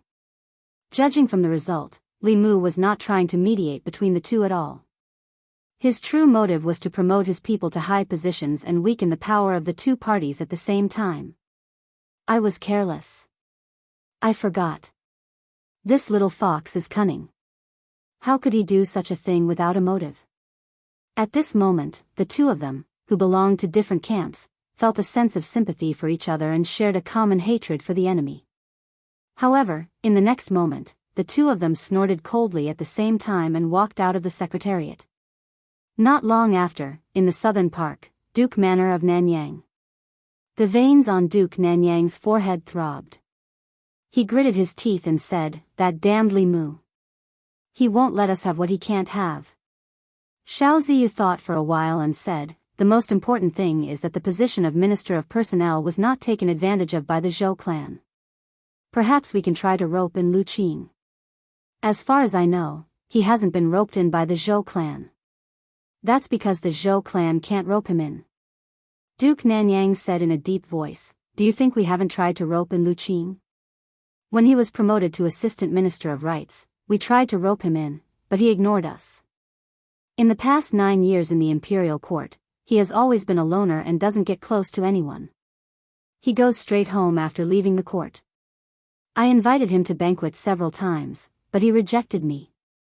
Xiao Ziyu shook his head and said, "Such a person can actually become the Minister of Personnel." An important position like the Minister of Personnel had always been fought for by different factions. For an official who had no faction and no backing, it was already a stroke of luck for him to become an assistant minister. It was almost impossible to be promoted to a minister based on luck alone. The position of Minister of Personnel could no longer be forced. He could only helplessly say, "Fortunately, nothing has happened to the Ministry of Justice. The Department of Worship is also under our control." At the same time, in the study of the Zhou family's minister Zhou Zhong, the 4 Zhou brothers fell into silence. The Zhou family didn't suffer too many losses this time. Among the 6 ministries, the Ministry of Works had the least power. Thus, whether it was Zhou Ting's resignation as assistant minister or Zhou Chuan's dismissal, it didn't affect the Zhou family too much. The Xiao clan, on the other hand, had lost the Ministry of Personnel. Their lifeline had been cut off. However, this was not entirely good news for the Zhou family. In the past, the Empress didn't care much about the fight between the old party and the new party, and she wouldn't intervene. But now, she was deliberately suppressing the new party and the old party.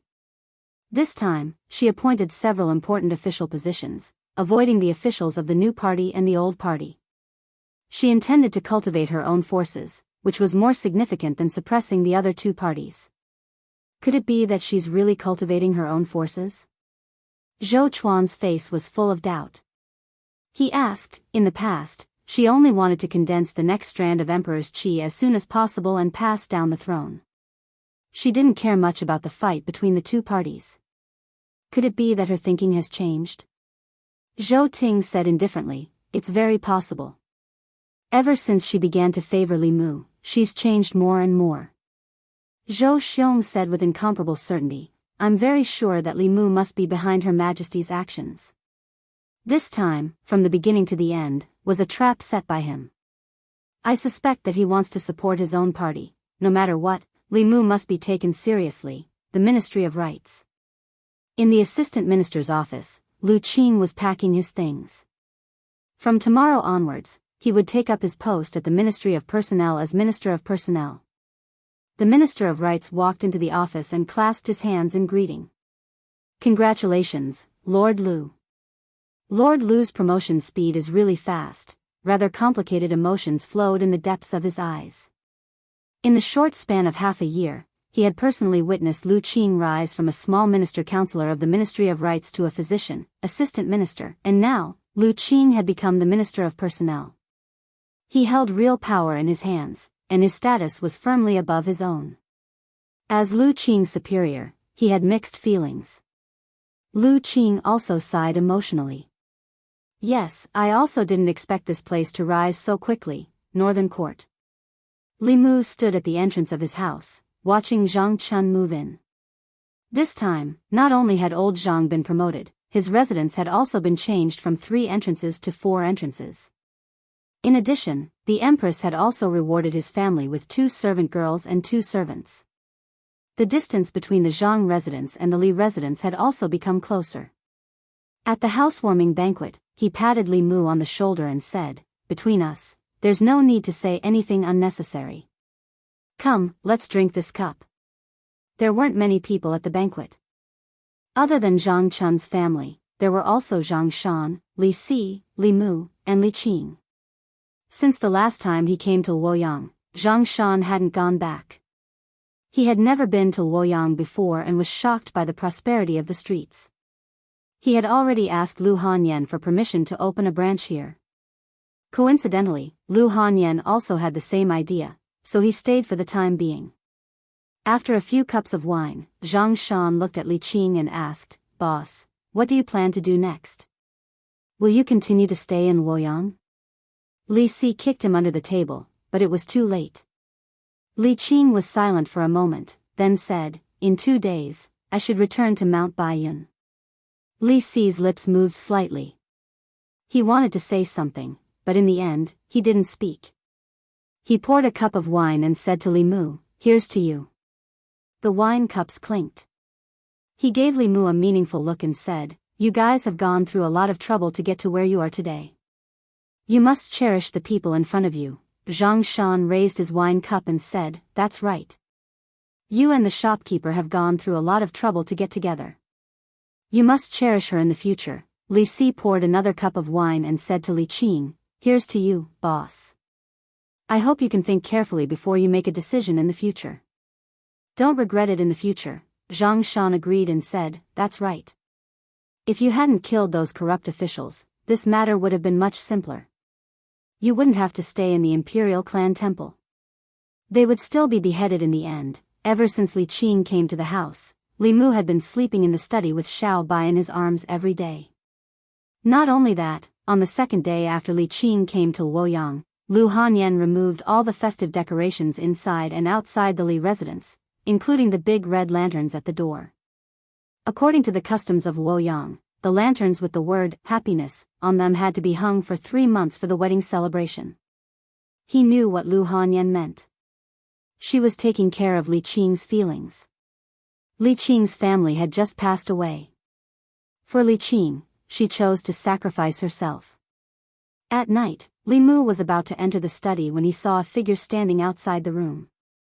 Li Mu walked forward and asked in confusion, "Boss, why aren't you sleeping yet?" Li Qing said softly, "I wanted to tell you that I'm going back to Mount Baiyun to cultivate tomorrow." "I'm sorry to have disturbed you for so long." Li Mu looked at her and said, "What's there to disturb? This is your home. I'm going to ask Her Majesty to let her bestow this residence to you again." Li Qing shook her head gently and said, "I don't have a home anymore. I think that if father knew in the underworld that the one living in the Li residence was someone like him, he would be relieved." Li Mu thought for a moment and said, "Lord Li hasn't been avenged. I'll let you see with your own eyes that they receive the punishment they deserve." Li Qing finally looked nervous. She grabbed Li Mu's wrist and said, "You've done enough. Let's stop here. Father doesn't want anyone to avenge him. He only wants someone to be like him and do something for the people." Li Mu was about to explain to her, but he felt something and looked back. In front of the moon gate, a figure stood there quietly. Li Qing was stunned for a moment, then she let go of Li Mu's hand with a pale face and said, "Senior sister." Lu Hanyan walked over and shook her head. "Junior sister, you don't need to explain. I heard everything." Li Qing lowered her head and said, "I hope senior sister can persuade him." Lu Hanyan glanced at Li Mu and said to Li Qing, "Junior sister should also understand him. He won't change his mind so easily." Li Mu said, "Don't worry." Her Majesty agreed. "There won't be any danger." Lu Hanyan said to Li Qing, "With Her Majesty protecting him, junior sister doesn't need to worry." Li Qing looked at Li Mu and didn't say anything. She said softly, "Then I'll go back to my room first. You should rest early." Lu Hanyan suddenly said, "Junior sister, wait a moment." Li Qing turned around and asked, "Senior sister, is there anything else?" Lu Hanyan said, "There's a question I want to ask junior sister." Li Qing said, "Senior sister, ask away." Lu Hanyan looked at her and asked, "Does junior sister also like Li Mu?" Chapter 375. Li Mu had already prepared to return to his room to sleep. When he heard Lu Hanyan's words, he suddenly quivered and hurriedly said, "What are you talking about?"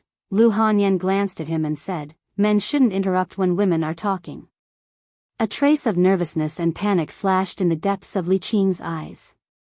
However, after she met Lu Hanyan's gaze, that trace of panic gradually turned into calmness and indifference. She remembered what Li Si said before she left Yangqiu County. Li Si said that in terms of relationships, it was always easier to take a step back than to take a step forward. If she took a step back now and regretted it in the future, she would have to take more than one step forward. By the time she regretted it, someone would have already walked in front of her. In fact, she regretted it, but it was already too late because someone had already walked in front of her. Li Qing looked at Lu Hanyan and said calmly, "Yes, I have liked him since a long time ago. However, senior sister, don't worry. I won't fight with you for anything. I will leave tomorrow morning." She wanted to deny it against her will, but if she denied it this time, she would never have the chance to say it again. Li Mu looked at Li Qing with an indescribable feeling in his heart. Lu Hanyan sighed softly and said, "Actually, the one who should leave is me. This is your home. The person he liked in the beginning was also you. I just took advantage of the situation." Li Qing shook her head and said, "This is my own choice. I should also bear the consequences. The person who has always been by his side is you. This is no longer my home. Its owner is you. I hope that the two of you can be united and grow old together." Lu Hanyan asked, "What about you?" Li Qing thought for a moment and said, "I will stay in Baiyun Mountain and repay the sect's kindness." Lu Hanyan was silent for a moment and said, "The one you should repay the most is not the sect, but a certain someone." Li Mu looked at Lu Hanyan. For a moment, he couldn't figure out her routine. Li Qing nodded and said, "If you need me to do anything, I won't refuse." Lu Hanyan looked at her and said, then give yourself to me. Li Qing looked at her with a stunned expression. Li Mu looked at her, dumbfounded. Li Qing came back to her senses and said in disbelief, what are you talking about? Lu Hanyan's expression was melancholy, and her tone was somewhat helpless. She continued, although I don't want to share my husband with others, it's not that I can't accept it if that person is you. After all, you're in front of me. A man can't forget the first woman he likes in his entire life. While he's with other women, he still has to think about an outsider. Why not let him think about his own sisters? You're not the first, and you're not the only one. Li Qing's lips moved. Her thoughts were in a mess. Lu Hanyan looked at Li Qing and said, of course, you can also refuse. That way, I won't feel guilty towards you at all.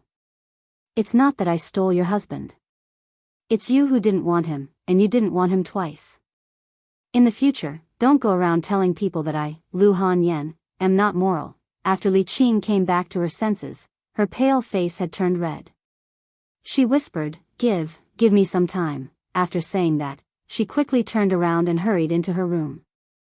Li Mu looked at Lu Hanyan in front of him and opened his mouth. Lu Hanyan glanced at him and said, I'll give you an hour at most. Then come to my room. Seeing her turn around and leave, Li Mu was stunned for a long time. In the end, he pinched his thigh to make sure that what had just happened was not a dream. If this was not a dream, then happiness came too suddenly. After coming back to his senses, he slowly walked to the door of Li Qing's room. Her door was not closed. Li Mu walked in and saw her sitting on the edge of the bed with her head bowed. Li Mu did not say anything. He just silently walked to her side and sat down. The two of them sat in silence. After a while, Li Qing slowly leaned her head on Li Mu's shoulder. This was the closest she had been to Li Mu since they met. Li Qing softly said, actually, when we were in the Imperial Clan Temple, I wanted to lean on you like this. Li Mu put his arm around her shoulder and said, you can lean on me for a lifetime. Li Qing did not say anything else. She quietly leaned on him for a while and then said, go to senior sister's place. Right now, she needs you more than I do.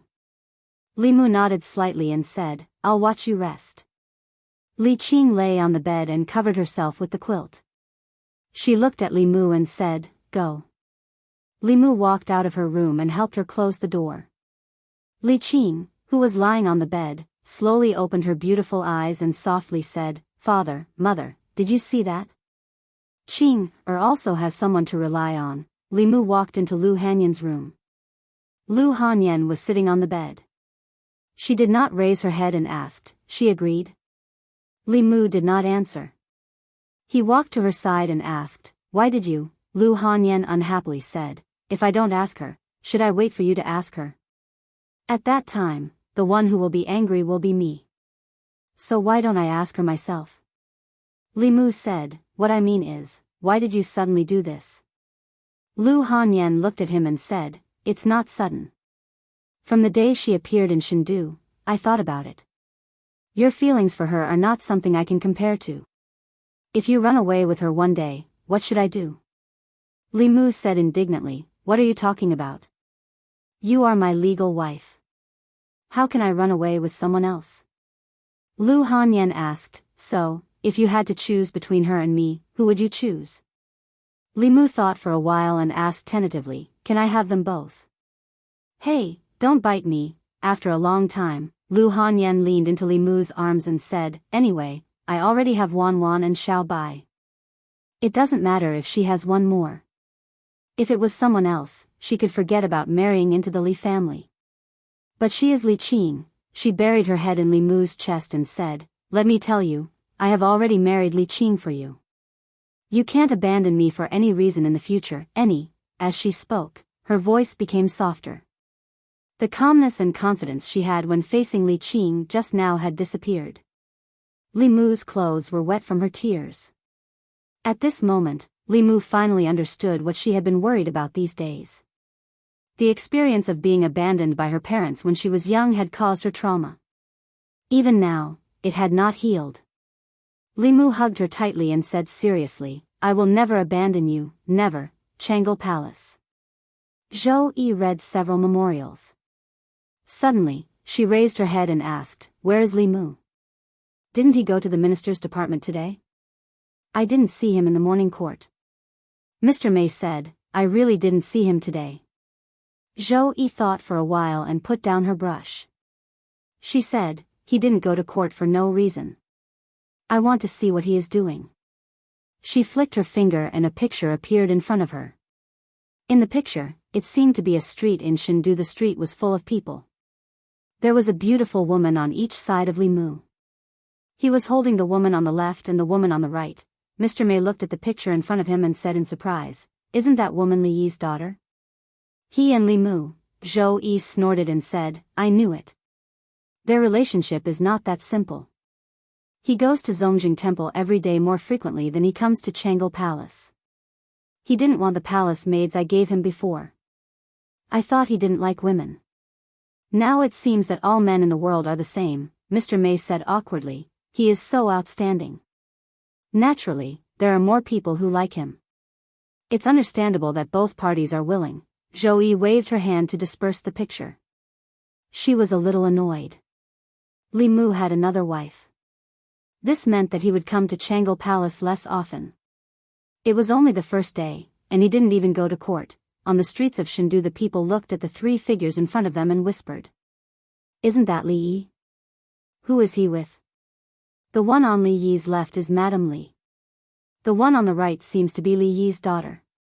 Why is Li Yi holding her hand? Is there a need to ask? Li Yi overturned the case for Li Yi and saved Miss Li from prison. She was touched and wanted to marry him. It's normal, this is also a good story. It can be written into a play. They are a perfect match, no wonder Li Yi said he wouldn't let Li Yi have no descendants. So this is what he meant. Now, Li Yi really has a descendant. Chapter 376. In the past 3 days, Li Mu had developed a feeling that life was more beautiful than this. He even thought of resigning from his position and living in seclusion. Returning to Baiyun Mountain, he could focus on cultivation and enjoy the happiness of having 2 wives. Wouldn't that be perfect? The reason why he gave up on this idea was because he thought of the Empress.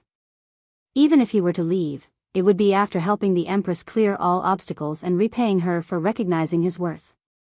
Of course, he also wanted to take revenge on his father-in-law. Although the case had caused a stir and the whole country knew about it, the outcome was not satisfactory. The main culprits were all pardoned by the death exemption medallion. Only one of them received the punishment he deserved. As for the other accomplices, the 3 provinces only fined them a few months of their salary to maintain the stability of the court.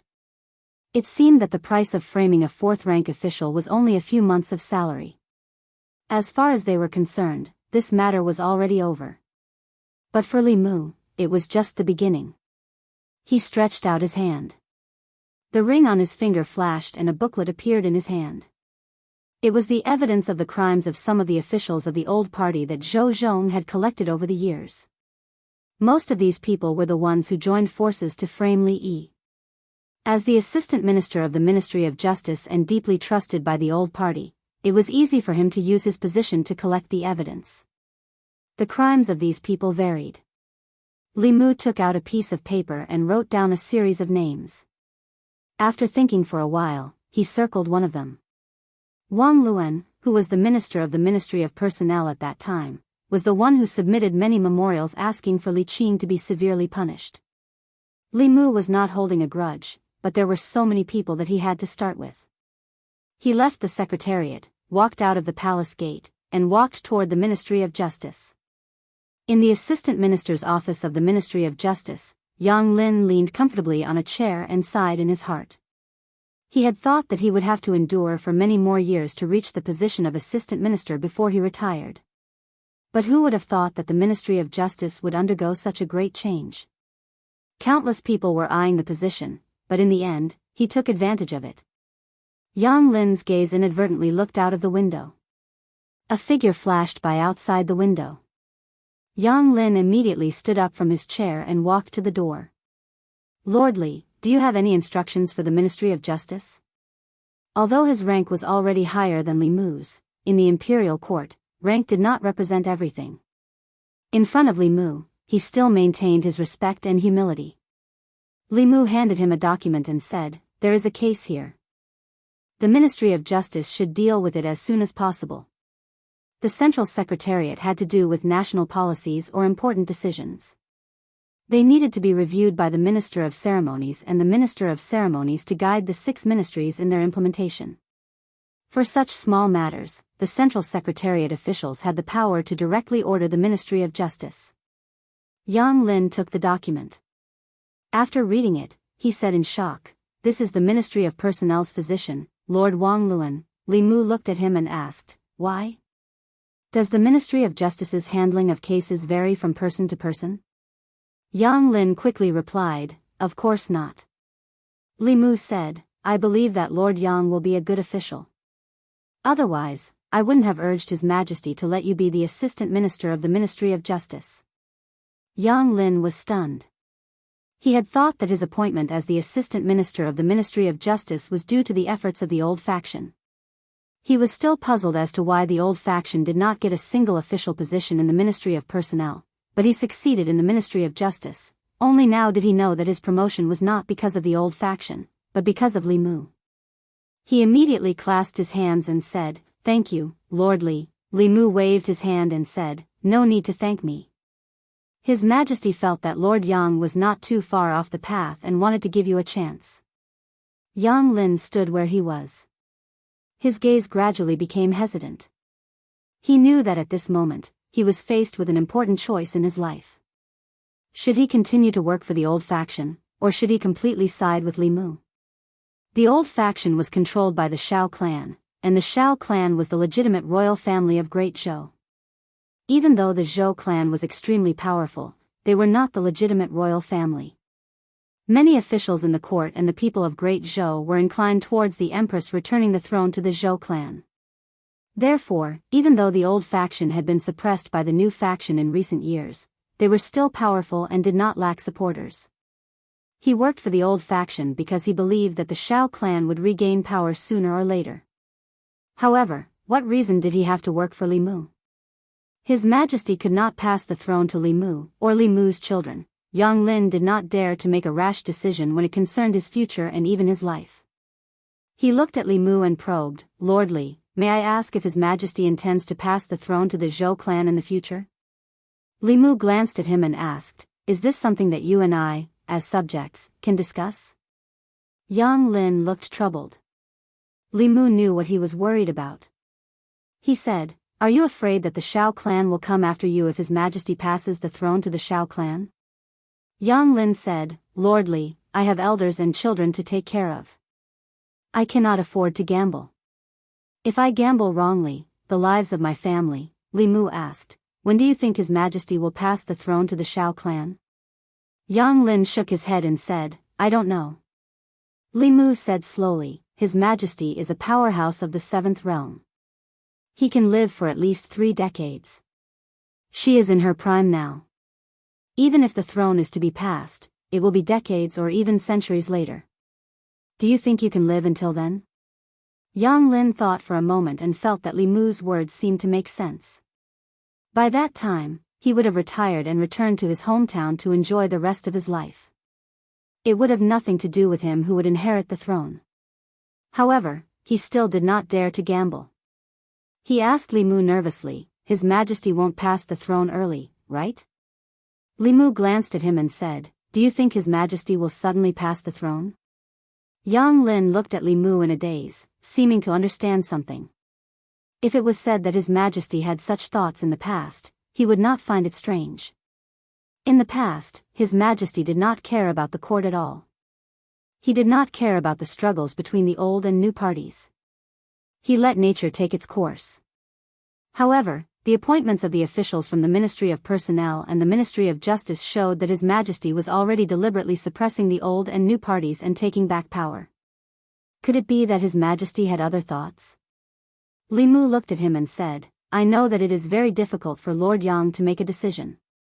I will give you 3 days to think about it. After 3 days, whether we are friends or enemies will depend on your choice." Yang Lin's expression was bitter. Did he have any other choice? Although Li Mu did not have many friends in the court, he was really good to his friends. In just half a year, Zhang Chun had been promoted from the Divine Capital Commandant to the left Assistant Minister of the Ministry of Personnel. He was a real minister with real power. The residence he lived in also went from 2, 3, and now 4. He was about to live in a large residence with 5 entrances. For Yang Lin, who lived in a small house with 2 entrances for 3 generations, a residence with 5 entrances was an unattainable dream. On the other hand, Li Mu's enemies were either dead or demoted. Those who were lucky enough to survive lost their positions and reputation. Yang Lin did not doubt that if he became Li Mu's enemy, he would not even be able to live in a small house with 2 entrances in less than a month. The prison of the Ministry of Justice was perhaps the best outcome. If it was a little worse, he might only have a few coffin planks to block the dirt. After careful consideration, Yang Lin let out a long sigh. Then, his expression gradually turned solemn. He looked at Li Mu and said seriously, "From now on, this humble official will follow Lord Li's lead." Li Mu did not misjudge him. The person he supported did not disappoint him. Not long after, a few constables from the Ministry of Justice hurried out of the Ministry of Justice's main gate. They came to a certain entertainment market and grabbed a certain noble from a brothel. "Which yamen are you from? How dare you arrest me? Do you know who I am? Do you know who my father is? The Ministry of Justice, the current Assistant Minister of Justice, is my father's friend. Let me go. Once you get to the Ministry of Justice, you will suffer." The noble made a lot of noise along the way. The constables from the Ministry of Justice could not take it anymore and used a rag to gag his mouth. The people along the way found out that the noble had been summoned by the Ministry of Justice because of an old case. "This is the son of Lord Wang of the Ministry of Personnel. Why is the Ministry of Justice arresting them?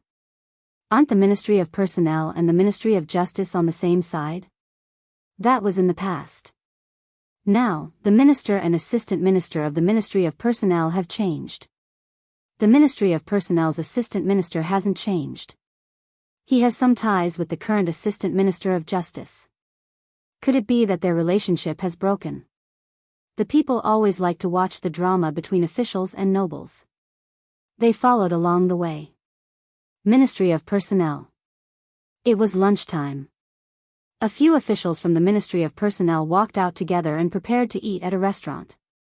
When they passed by the Ministry of Justice, they saw a large group of people gathered outside the Ministry of Justice. They were discussing and pointing inside. One of the officials from the Ministry of Personnel lamented, "The Ministry of Justice is really busy. They can't even rest during lunchtime." Another official from the Ministry of Personnel said, "When we were on our way here, we heard from the people that some official's son was arrested. The Ministry of Justice took him out of the brothel directly. It seems like the crime is not small." When they heard that some official's son had committed a crime, the officials from the Ministry of Personnel were instantly interested in watching the drama. The Ministry of Personnel's physician Wang Luan chuckled and said, "I wonder which family's son is from. He keeps causing trouble for his elders.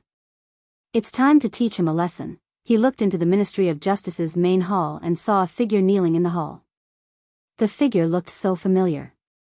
One of the officials said in surprise, "Lord Wang, isn't this your..." Wang Luan was stunned for a moment. Then, his face gradually darkened. He did not expect that he would be involved in the drama. Chapter 377. Under the curious gazes of several officials from the Ministry of Personnel, Wang Luan strode into the Ministry of Justice. He met Yang Lin at the Assistant Minister's office. Wang Luan looked at Yang Lin and frowned. "Lord Yang, what's going on?" Yang Lin said helplessly, "You'll have to ask young Master Wang. 3 years ago, he pursued a married woman. In order to force the woman to submit, he beat her husband until he was severely injured. In the end, he even used his power to fabricate a crime and sent her husband to prison. Today, the Ministry of Justice has ordered the Ministry of Justice to reopen the case. After the Ministry of Justice investigated, they found that it was true." Wang Luan gritted his teeth. "Wasn't the case from 3 years ago already closed?" Yang Lin said, although the case from 3 years ago was closed, the Ministry of Justice felt that the Ministry of Justice had handled the case unfairly and requested a retrial. I couldn't do anything about it. Wang Luan asked, can't the original verdict be upheld? Yang Lin shook his head. No. The Ministry of Justice was dissatisfied with the original verdict, so they decided to reopen the case. If the Ministry of Justice still doesn't change it, then I'll be the unlucky one. Wang Luan said angrily, why do you have to reopen the case from 3 years ago? Yang Lin looked at him. You'll have to ask Lord Wang about this. Wang Luan was stunned. Ask me? What's wrong with me? Yang Lin sighed and said, that day, I told you not to meddle in that matter, but you sent several memorials in a row, insisting that Li Yi's daughter be killed. Now, that woman has become one of Li Mu's lovers. If he doesn't take revenge on you, who else can he take revenge on? Wang Luan said, I didn't follow the royal prince's orders. Yang Lin said, that's why your son is here today. Wang Luan took a deep breath and asked, then what will happen to my son? Yang Lin shook his head. It's hard to say.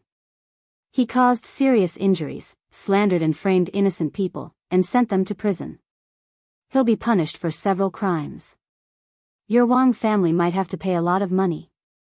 You won't be able to avoid prison, Wang Luan said, I know that the law can be bent. Lord Yang, with our relationship, you have to help me. Yang Lin thought for a moment and said, you can ask Manager Wei to defend your son. He is the most familiar with the law and the Ministry of Justice. Perhaps he can help your son fight for a reduced sentence. A moment later, in a certain office of the Ministry of Justice, Wang Luan held Wei Peng's hand and said, Manager Wei, I'll leave my son to you. After the matter is completed, I will definitely reward you handsomely. Wei Peng nodded and said, I'll try my best. With that, he slowly walked into the courtroom. Wang Luan asked Yang Lin, how will the Ministry of Justice judge him this time? Yang Lin thought for a moment, then said, inflicting serious injuries and setting someone up to be imprisoned for 3 years. The fine is at least 200 taels of silver, and this is under the condition that the other party is willing to forgive you. In addition, at least 5 years of imprisonment is unavoidable. As for how much you can reduce, it will depend on Manager Wei's performance. About 15 minutes later, Wei Peng slowly walked out of the court. Wang Luan asked, what were the results? Wei Peng said, forget it. Wang Luan was pleasantly surprised.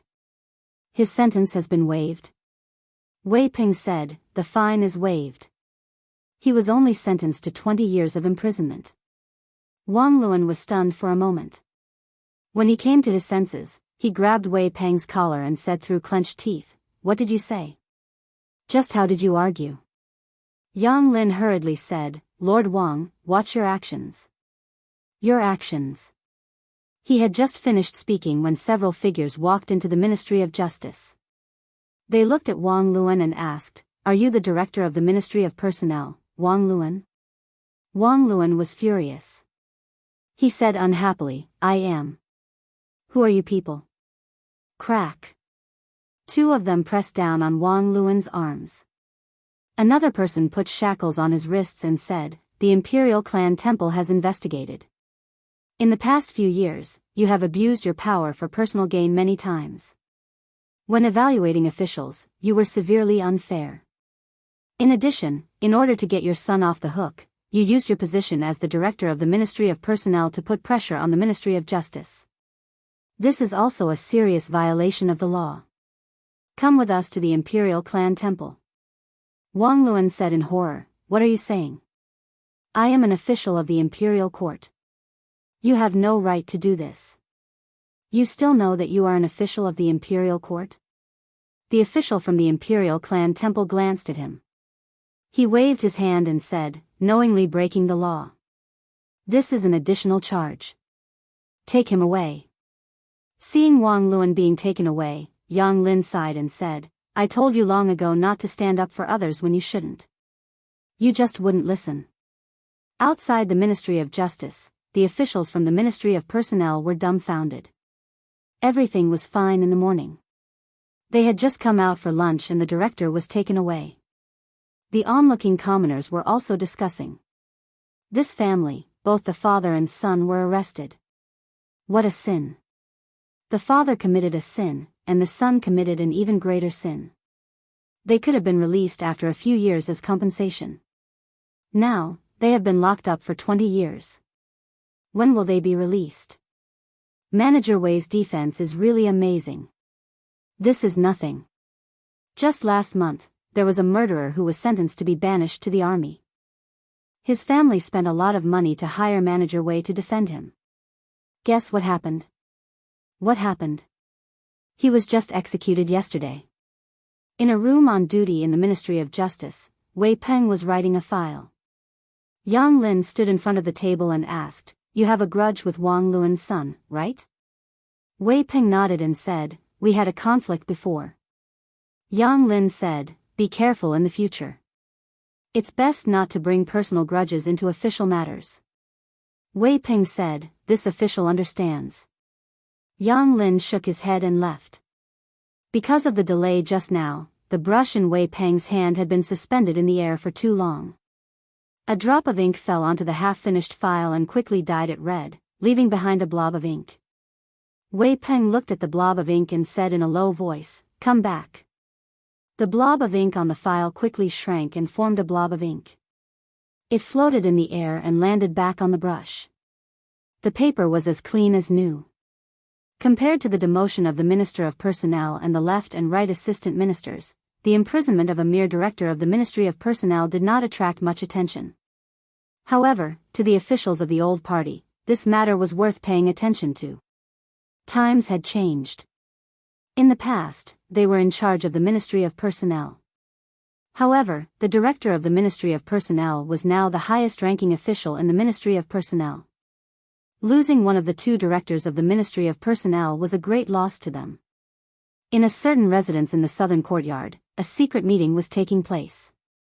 Why did something suddenly happen to Wang Luan? I've asked Yang Lin. He's under the orders of the Secretariat. It should be Li Mu who's behind this. Wang Luan once received my order to persuade the imperial court to execute Li Mu's daughter. Now, I heard that Li Yi's daughter is living in Li Mu's house and is very close to him. Perhaps she has already become his woman. He's taking revenge. After a long silence, someone sighed and said in an unwilling tone, "In my opinion, we shouldn't provoke Li Mu for the time being. He has the Emperor's protection and doesn't reveal any flaws. We can't do anything to him and there's no need to fight to the death with him. Don't forget that we only have one opponent. As long as we defeat the Zhou family, no one will be a threat to us." Someone sighed and said, "Now, I'm afraid it's not about whether we should provoke Li Mu or not, but whether he should provoke us. If Li Yi's daughter is already his woman, then Li Yi is his father-in-law.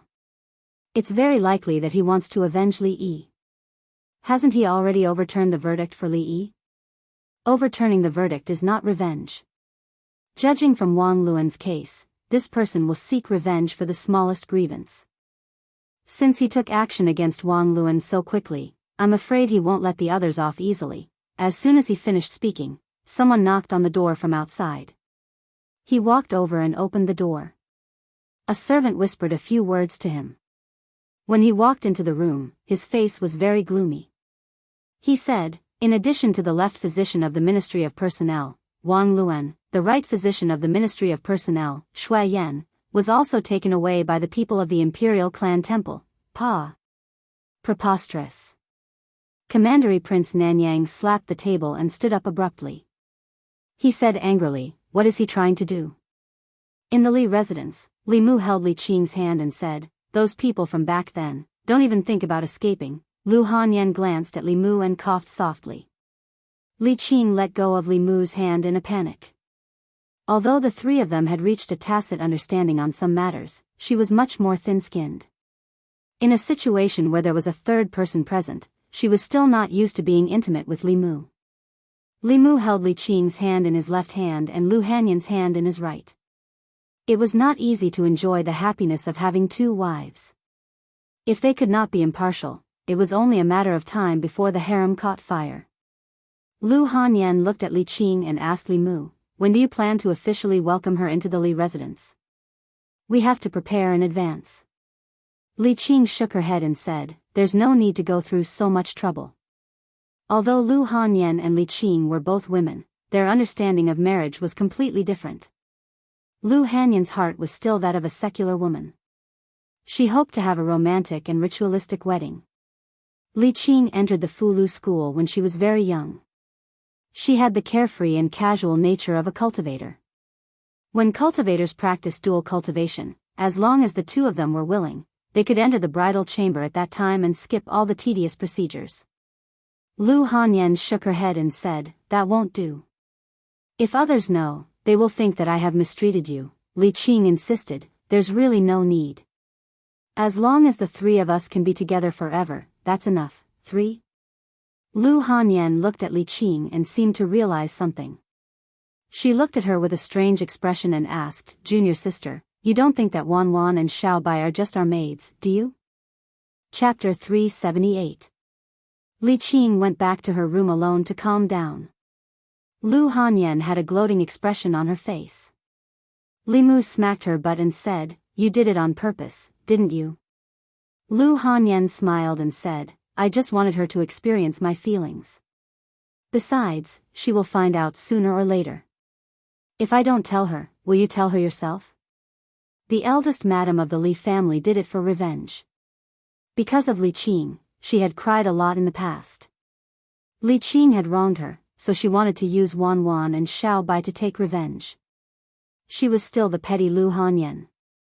But she was also the Lu Hanyan that Li Mu liked. For many things, it was more appropriate for her to speak to Li Qing than Li Mu. After thinking this through, Li Mu put his arm around her and rubbed the place where he had just hit her.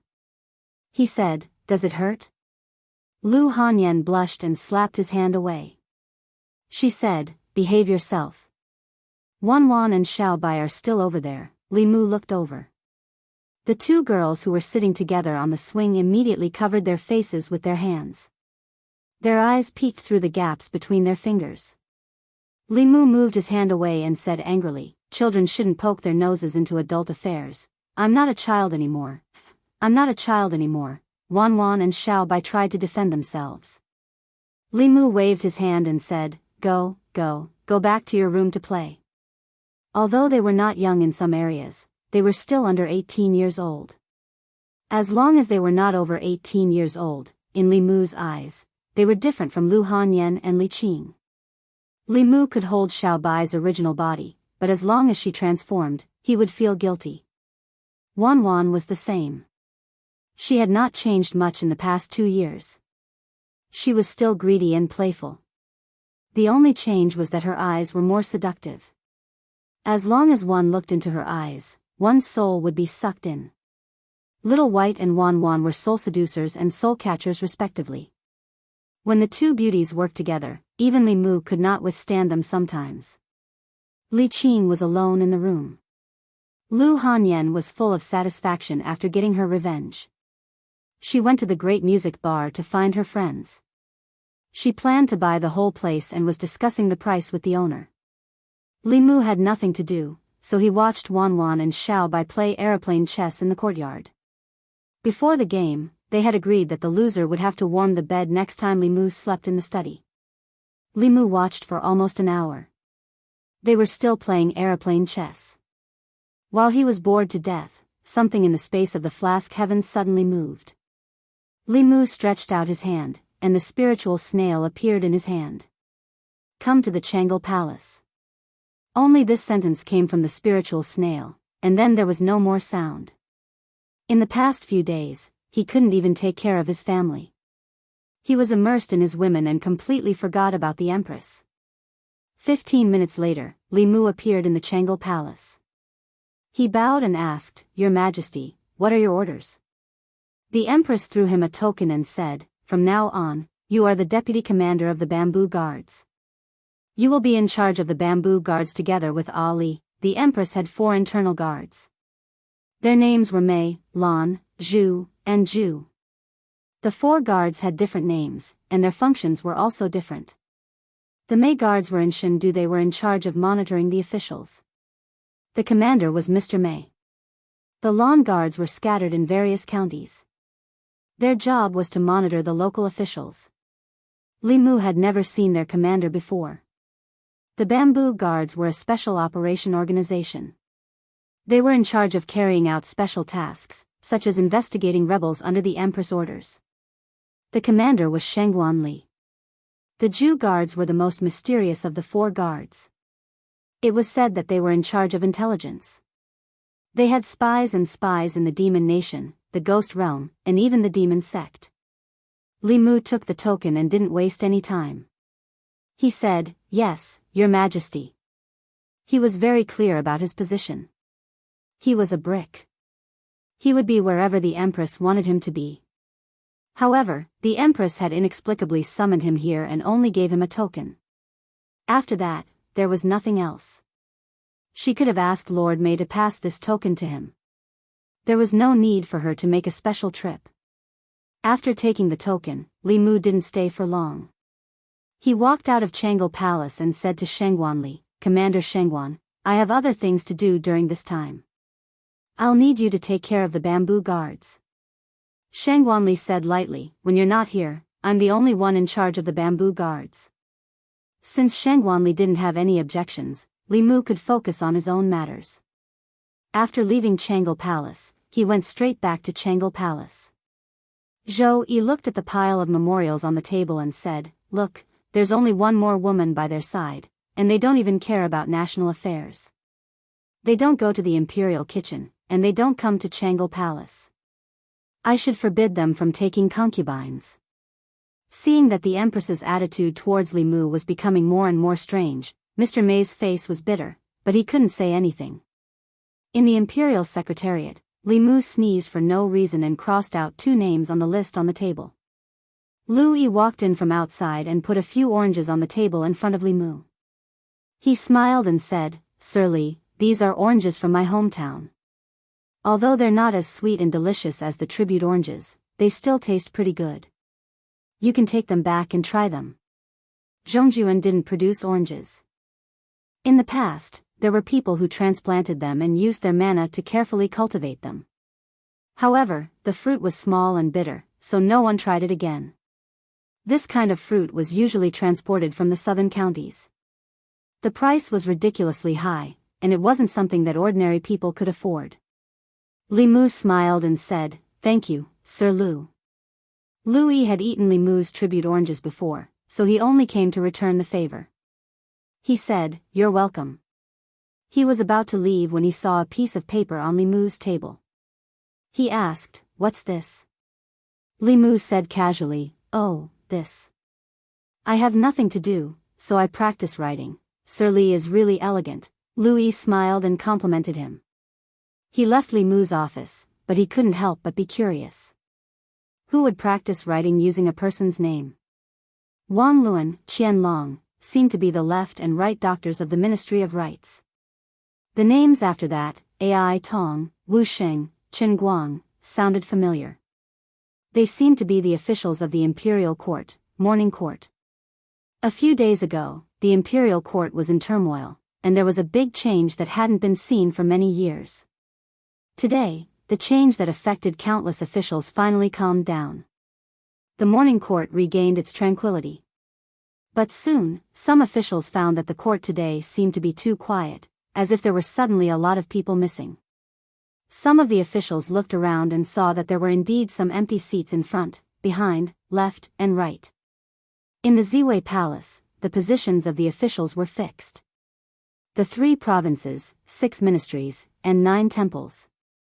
The ministers, assistant ministers, doctors, ministers, and junior ministers all had their own positions. These positions were fixed. Every morning, it was clear who was absent. Today, there were many gaps in the neat line of officials. There were no empty seats for officials above the 4th rank in front of the palace. But starting from the middle of the palace, there were more empty seats for officials. There was almost 1 empty seat for every 2 people. In total, there were more than 20 officials who didn't come to the morning court today. Even if they asked for leave, it was impossible for 20 officials to ask for leave at the same time. Moreover, the officials in those officials' offices didn't have the approval of their superiors. What's going on? Where did Lord Ai go? Why didn't Lord Wu come? Lord Shen just took a concubine yesterday. Did he get up late? Lord Wang and Lord Xian didn't come. Lord Wang and Lord Xian were arrested yesterday. What happened to the others? Were they arrested too? Ai Tong, Wu Sheng, Chen Guang, Lu Yi stood in front and listened to the officials' discussion behind him. He was a little confused. The names of these absent officials sounded familiar, as if he had seen them somewhere. Soon, he remembered where this inexplicable sense of familiarity came from. Weren't these people the officials Li Mu used to practice calligraphy? But even if Li Mu used their names to practice calligraphy, it shouldn't be to the extent that they disappeared. Could it be that he wasn't practicing calligraphy, but using a divine ability? He had never heard of a divine ability that could make people disappear just by writing their names. Combined with the strange situation in the court, Louis quickly understood. That piece of paper wasn't used by Li Mu to practice calligraphy. It was a list of names. On that list were the names of the former Right Assistant Minister of the Ministry of Personnel, Gao Hong, the former Minister of the Ministry of Personnel, Duke of Nanyang, Xiao Yun. Louis finally realized something and was shocked. He turned around to look at Li Mu. Li Mu grinned at him. Louis immediately turned around and broke out in cold sweat. His mind was racing. His name didn't seem to be on that list. It shouldn't be. He even treated Li Mu to oranges. Southern Court. Gao Residence. Early in the morning, the gatekeeper of the Gao residence was taking a nap in the side room. Ever since his master was stripped of his official position, although fewer people came to the residence, he no longer needed to attend morning court. In the past, he would have to wake up early to open the door at this time. It wasn't like today, where he could still laze around and take a nap at this time. To him, it was a good thing that his master was in trouble. Being able to sleep in the morning made life even better. Bang, bang, bang. While he was daydreaming, there was a sudden rush of knocking on the door. The gatekeeper was pleasantly surprised. After a shiver, he was no longer sleepy. He walked to the door and shouted angrily, "Why are you knocking so early in the morning when someone died in the house?" This person was extremely rude when knocking on the door. Normal people would pay attention to the gentle knocks and pauses when knocking on the door. Only those who were announcing a death would knock so quickly. The knocking stopped and a voice came from outside, "I'm here to visit Lord Gao." Hearing the words "I'm here," the gatekeeper was already looking down on him. His anger hadn't subsided and he asked coldly, "Do you have something to say?" The person outside was stunned for a moment, then said, No," the gatekeeper said coldly, "If you don't have an appointment, bring the invitation when you do." The person outside said, "But I really have something urgent," the gatekeeper said, "No matter how urgent it is, you still have to make an appointment. This is Lord Gao's rule." The person outside the door said, "Can you make an exception?" The gatekeeper said rudely, "I can't make an exception." The person outside the door finally became angry and said coldly, "If you can't make an exception, then forget it. Men, prepare the explosive talismans." Chapter 379. Boom. The 2 explosive talismans pasted on the gates of the Gao mansion exploded under the control of his transcendence energy. With a loud bang, the 2 gates of the Gao mansion collapsed. The gatekeeper of the Gao mansion stood in the courtyard and stared at the collapsed gates in a daze. His mind was blank. His master was a respected figure in the fairy's capital. Even if he was no longer the assistant minister of the Ministry of Personnel, he was still the elder brother of concubine Gao, a relative of the royal family. Who would be so bold as to blow up the gates of the Gao mansion? Zhang Chun stood outside the gate and waved at the officials of the imperial clan temple. "Follow me in and arrest the guilty official." The loud noise at the gates had already alerted the people of the Gao mansion. In a split second, more than 10 maids and servants rushed out from various places. As soon as they arrived at the front courtyard, they saw the collapsed gates of the Gao mansion. The former Right Assistant Minister of the Ministry of Personnel, Gao Hong, rushed out of the inner court. Seeing that the main gate of his residence had been blasted open, he was enraged. He glared at Zhang Chun, his eyes almost popping out of their sockets as he snapped, "Zhang, what are you doing?" Gao Hong hated Zhang Chun to the core. Not only because Zhang Chun took his position as the assistant minister of the Ministry of Personnel, but also because Zhang Chun was Li Mu's #1 lackey. If you hated someone, you would naturally hate everything about that person, including his lackeys. Zhang Chun looked at Gao Hong and said calmly, "There is a case that requires you to go to the Imperial Clan Temple. However, your gatekeeper refused to cooperate, so I can only take forceful measures." The gatekeeper of the Gao mansion hid in a corner, trembling and not daring to raise his head. Gao Hong held back his anger and asked, "What case?" Zhang Chun said, "You'll know when you get there." Gao Hong said coldly, "No matter what, I'm still the royal uncle. You don't have the right to summon me. If you want to summon me, show me the official seal of the Imperial Clan Temple." Zhang Chun looked at a minor official of the Imperial Clan Temple and asked, "Is there such a thing?" The minor official nodded and said, "Lord Gao's sister is the son of the former emperor's concubine, Concubine Gao of the Western Palace. To summon a member of the royal family or a relative of the emperor, you need the seal of the Imperial Clan Temple Master. Indeed, Lord Gao does not have this authority."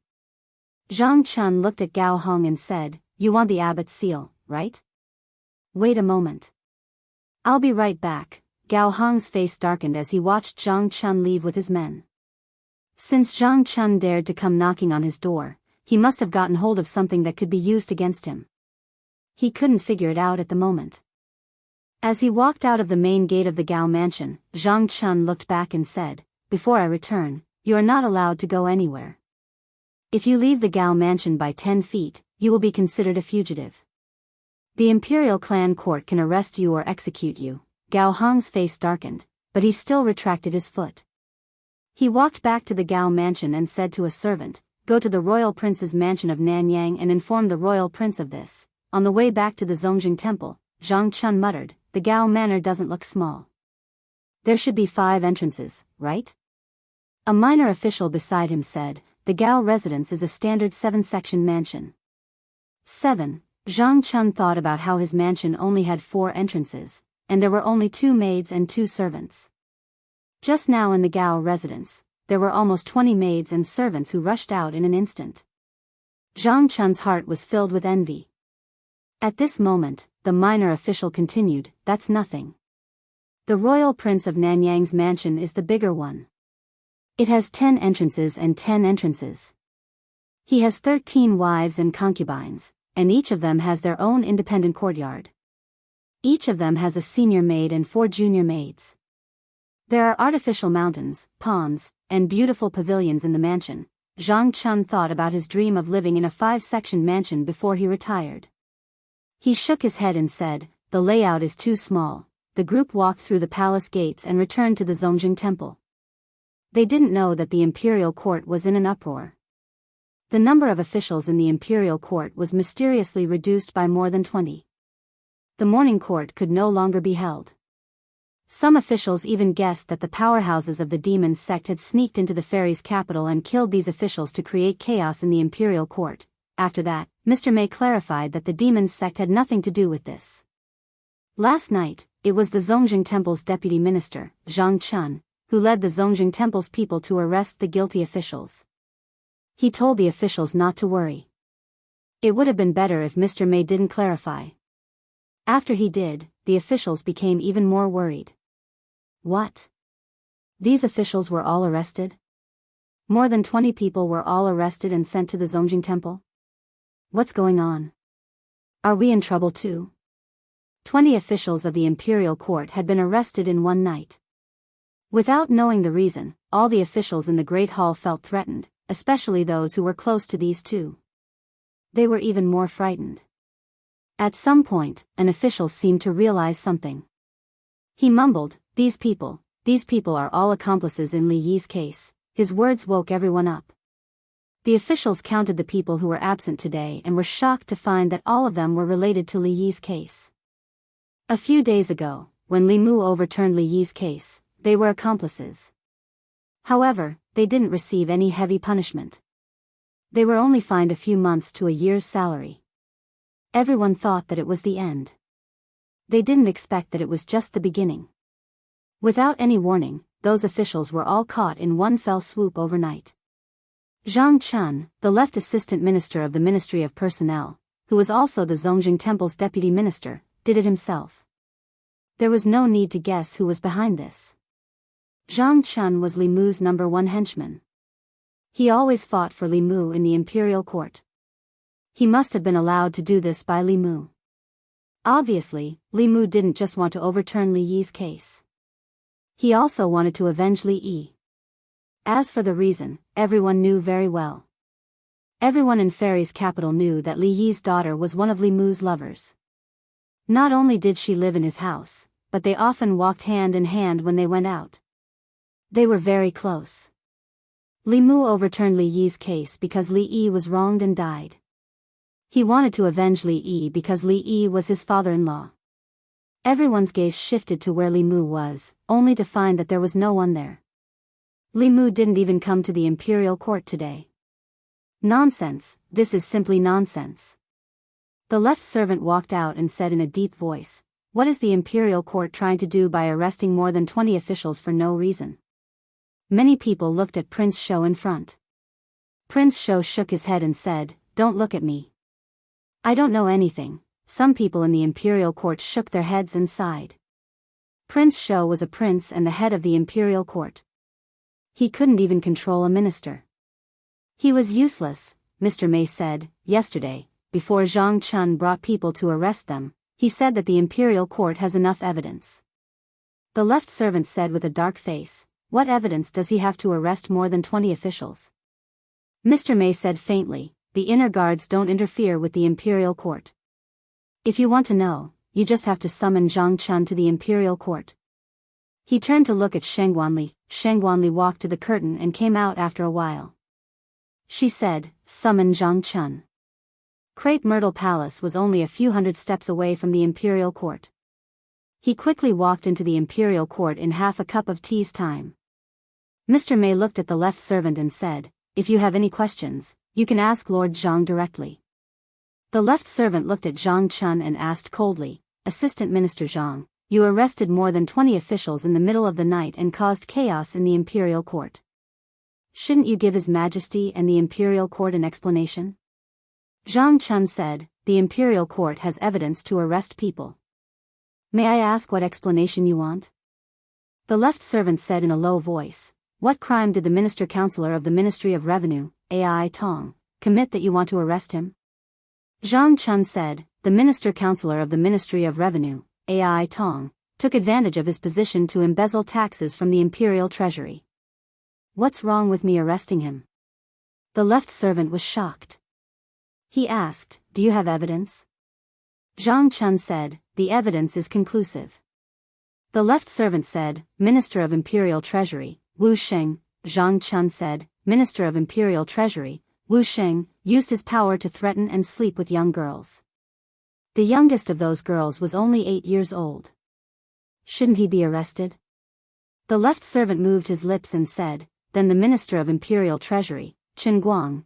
Zhang Chun continued, "The Minister of Imperial Treasury, Chen Guang, allowed his younger brother to commit crimes and invade private residences. He bribed the Ministry of Justice to get his younger brother released and exonerated, breaking the law. What's wrong with me arresting him?"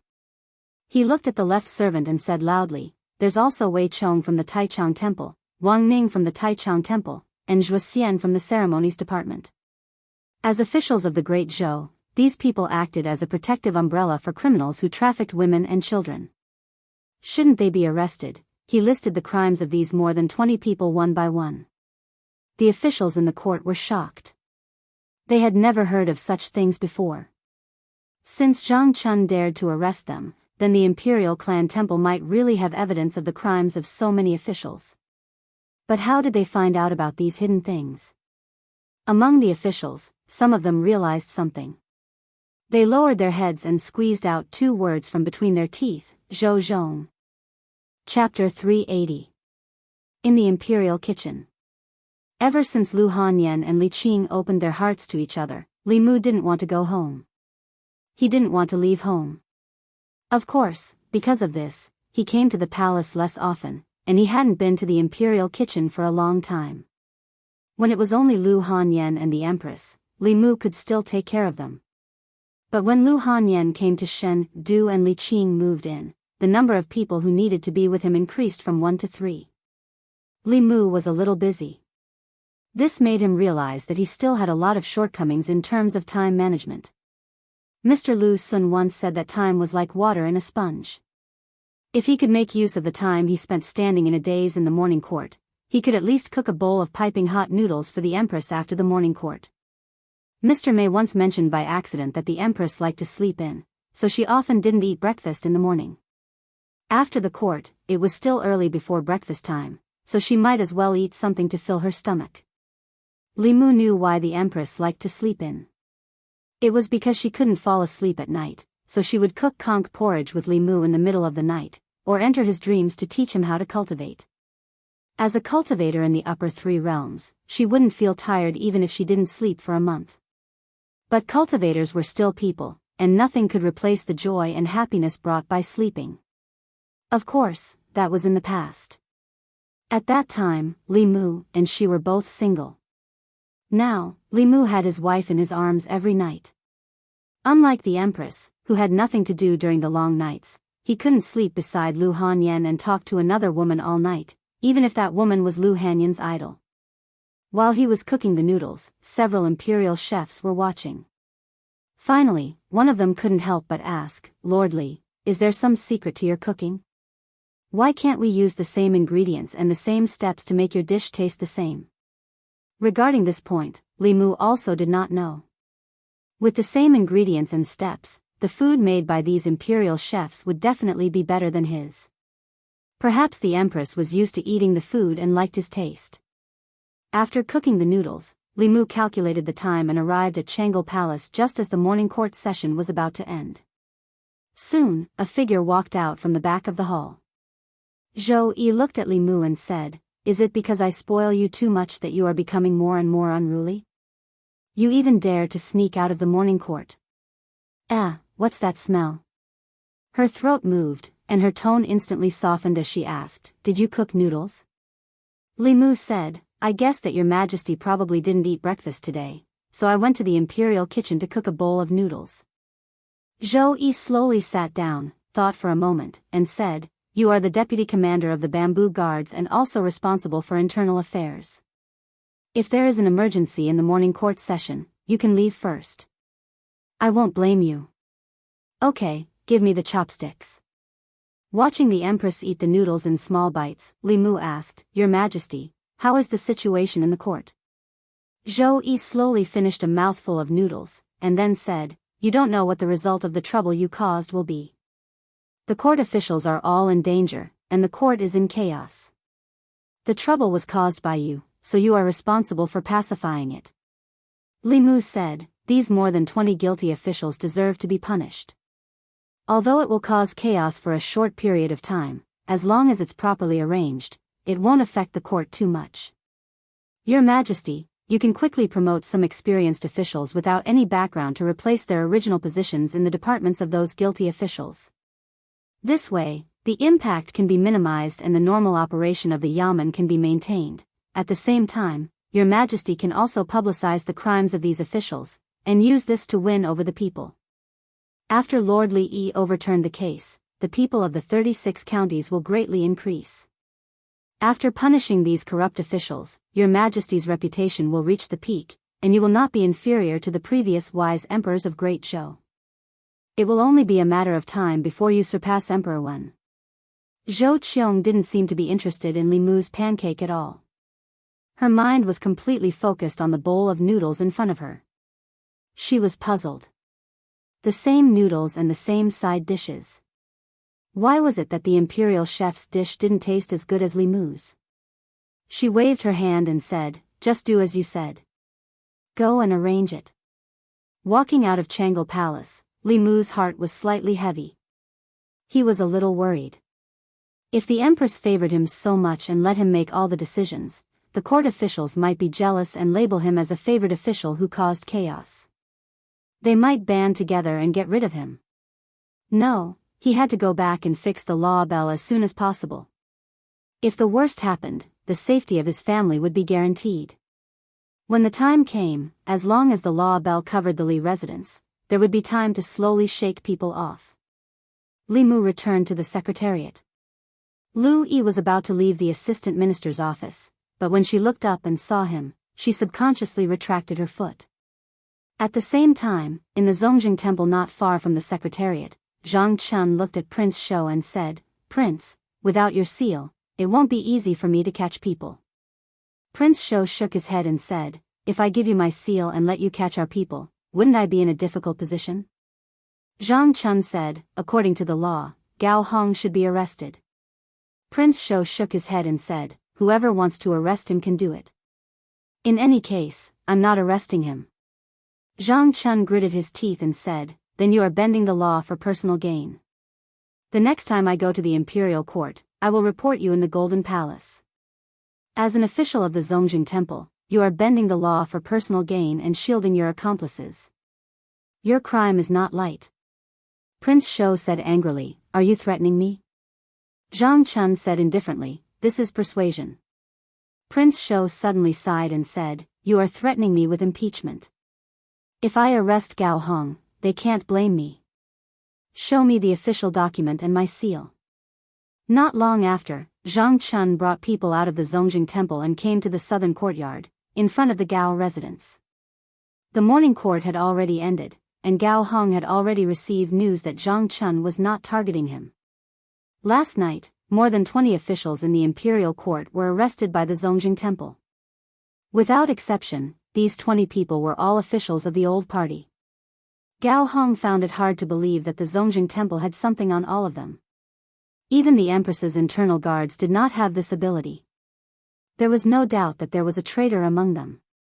As for who the traitor was, it couldn't be any more obvious. Gao Hong gritted his teeth and said, "Zhou Zhong, you should be hacked into pieces."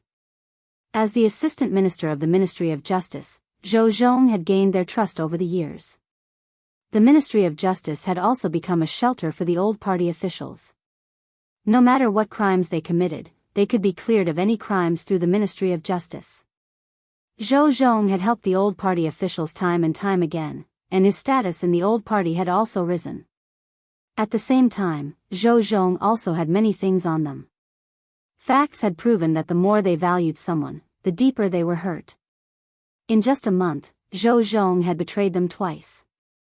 Previously, when he turned himself in and overturned Li Yi's case, he had already caused the old party to lose an arm. This time, although the officials he targeted were not high-ranking, the scope was huge.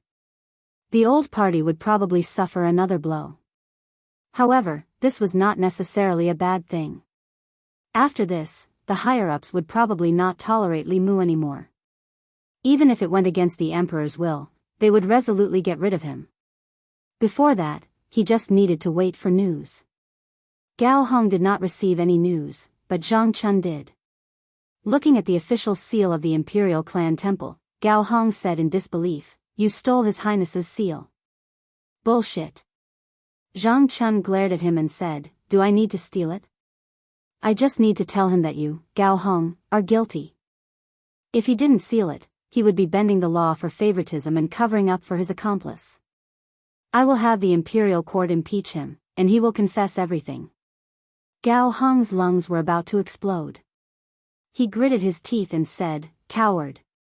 Zhang Chun waved his hand and said, "If you want to scold him, go to the Imperial Clan Temple and scold him in front of him." "Lord Gao, do you want to leave by yourself, or do we have to escort you?" Gao Hong snorted and said, "I'll leave by myself." He looked coldly at Zhang Chun and said, "Just you wait. Li Mu won't be able to jump around for long. When the time comes, the first one to die will be you." Zhang Chun glanced at him and said, "You might not be able to wait until that day." After having two people send Gao Hong to the Imperial Clan Temple, Zhang Chun waved his hand and said to the others, "Go to the next house." A moment later, at the Commandery Prince Mansion of Nanyang. The people of the Imperial Clan Temple knocked on the door for a long time, but no one answered. A low-ranking official helplessly retreated and said, "Lord, there's no one." Zhang Chun said indifferently, "Put on the explosive talisman." The two low-ranking officials stuck a few pieces of fulu on the door of the commandery prince mansion of Nanyang. Zhang Chun used his magic power to control the fulu from a distance, and a powerful wave of spiritual energy erupted from the pieces of paper. However, as soon as the wave of spiritual energy was produced, a wave of water appeared on the door of the commandery prince mansion of Nanyang. Wherever the wave of water passed, the waves of spiritual energy produced by the fulu were easily wiped out. A low-ranking official said, "The protective formation." He walked to Zhang Chun and said, "Lord, the protective formation here is too strong. We can't break it." Zhang Chun asked, "How did the imperial clan temples solve this kind of problem in the past?" The low-ranking official said, "We would send an official document to the Ministry of Personnel and ask them to send a high priest from the high priest department." Zhang Chun thought for a while and said, "Let's go back to the imperial clan temple first. I'll write an official document for you to send to the Ministry of Personnel." The low-ranking official looked at him and reminded, "Lord, you're the assistant minister of the Ministry of Personnel." Zhang Chun slapped his head and said, "How could I forget about this? Come, follow me to the Ministry of Personnel." Soon, there was no movement outside the commandery prince mansion of Nanyang. Outside the door, the commandery prince of Nanyang waved his sleeves and snorted, "You're courting death." Without this incident, perhaps the higher-ups would continue to tolerate Li Mu. After this incident, getting rid of Li Mu was a top priority. At the same time, in a deep house in the southern court, there was a sound of gnashing teeth. Li Mu can't be kept alive anymore. This person's threat is even greater than Li Yi's back then. We must get rid of Li Mu, but His Majesty. With His Majesty's protection, it's impossible to get rid of him through the imperial court. If we want to get rid of Li Mu, we must restrain His Majesty and use special means. I'll go to the 100 Rivers Academy and meet the Dean. I'll go to the Myriad Scrolls Academy. Chapter 381. The four major academies had always held a special position in the Great Show. Although they did not directly participate in the politics of the imperial court, the academy presidents could restrict the emperor in the name of righteousness. Back when the former emperor was still on the throne, it was because of his arbitrary actions that the Great Zhou was plagued with internal and external troubles. The atmosphere was foul, and the faith of the people fell to the lowest point in the past century. At that time, the four major academies worked together. First Seventh Realm powerhouses suppressed the imperial court in an unparalleled manner and completely took away the former emperor's authority. Now, the empress's special favor for Li Mu had repeatedly caused unrest in the imperial court. The four major academies had enough reasons to restrict the empress and stabilize the imperial court. If Li Mu had obediently been her favored official, it would have been fine. The old party would not take the risk of offending the empress and attack him just because she doted on him. However, his existence had already greatly damaged their vitality and strength. If this continued, even if the old party did not perish at the hands of the Zhou clan, they would perish at the hands of Li Mu. Li Mu must be eliminated. For this, they did not hesitate to force the emperor to abdicate. 100 Rivers Academy. A middle-aged man in luxurious clothes looked at Vice Academy President Chen and said, "I want to see the Academy President." Vice Academy President Chen asked, "The Academy President is currently in seclusion." "What is the matter, Your Highness King Ping?" King Ping said solemnly, "This is a matter of great importance. The Academy President must come out of seclusion." Vice Academy President Chen said, "What exactly is the matter? Can you tell me first?" King Ping said in a deep voice, "The favored official Li Mu has bewitched the emperor and caused chaos in the imperial court. His Majesty has been bewitched by him and indulged him in every possible way, allowing him to wreak havoc in the imperial court.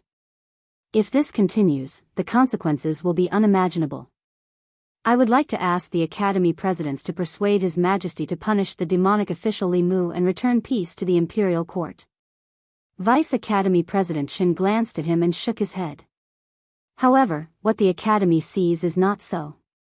Li Mu is called Xing Tian by the people of Fairy's capital and is extremely loved by the people. Outside, he single-handedly dealt a heavy blow to the 10 demonic sections. Internally, He overturned the case of the favored official who was wrongly killed more than 10 years ago and punished the lawless officials in the imperial court. Because of what he has done, the people's faith in the great Zhou has reached its peak in 50 years, far surpassing the time of the emperor. It is inevitable that His Majesty's favor. Although he is a favored official, Your Highness. King Ping opened his mouth and said, there is one thing that I hope Your Highness can understand. Vice Academy President Shen looked at King Ping and said slowly, the Academy is the Academy of the Great Zhou, not the Academy of the Shao clan. If the Emperor is muddle-headed, the Academy should work together to support him. This is our duty.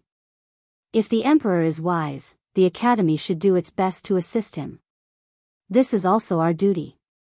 Whether His Majesty is wise or muddle-headed, it is not up to you to decide. It is up to the people to decide, King Ping said, but the Imperial Court, Vice Academy President Shen said, without destruction, there can be no construction. A piece of good wood will not go bad just because a few worms have crawled on it. However, if they are allowed to gnaw on it, the good wood will eventually turn rotten one day. This is all I have to say. Take care of yourselves. With that, he put his hands behind his back and slowly left.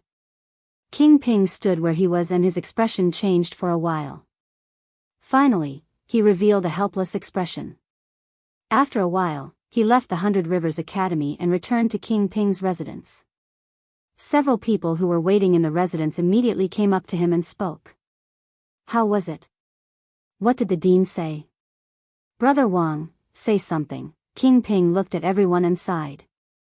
Let's drop this matter. Don't mention it again. Why? Could it be that the Academy doesn't agree? While everyone was asking, another figure walked in from outside. The Duke of Jiangyin had just walked into the courtyard when he shook his head and said, I didn't see the dean. I don't think we can count on the Thousand Scrolls Academy. Among the 4 great academies, the White Deer Academy belonged to the Ministry of War and could never be counted on. As for the other 3 great academies, the 100 Rivers Academy and the Thousand Scrolls Academy supported the Shao clan. The Azure Cloud Academy stood on the side of the Zhou clan. If even the 100 Rivers Academy and the Thousand Scrolls Academy could not be won over, then there was no need to mention the Azure Cloud Academy. At least 3 deans were needed to persuade the Empress. Even if they managed to win over the Azure Cloud Academy, it would be useless.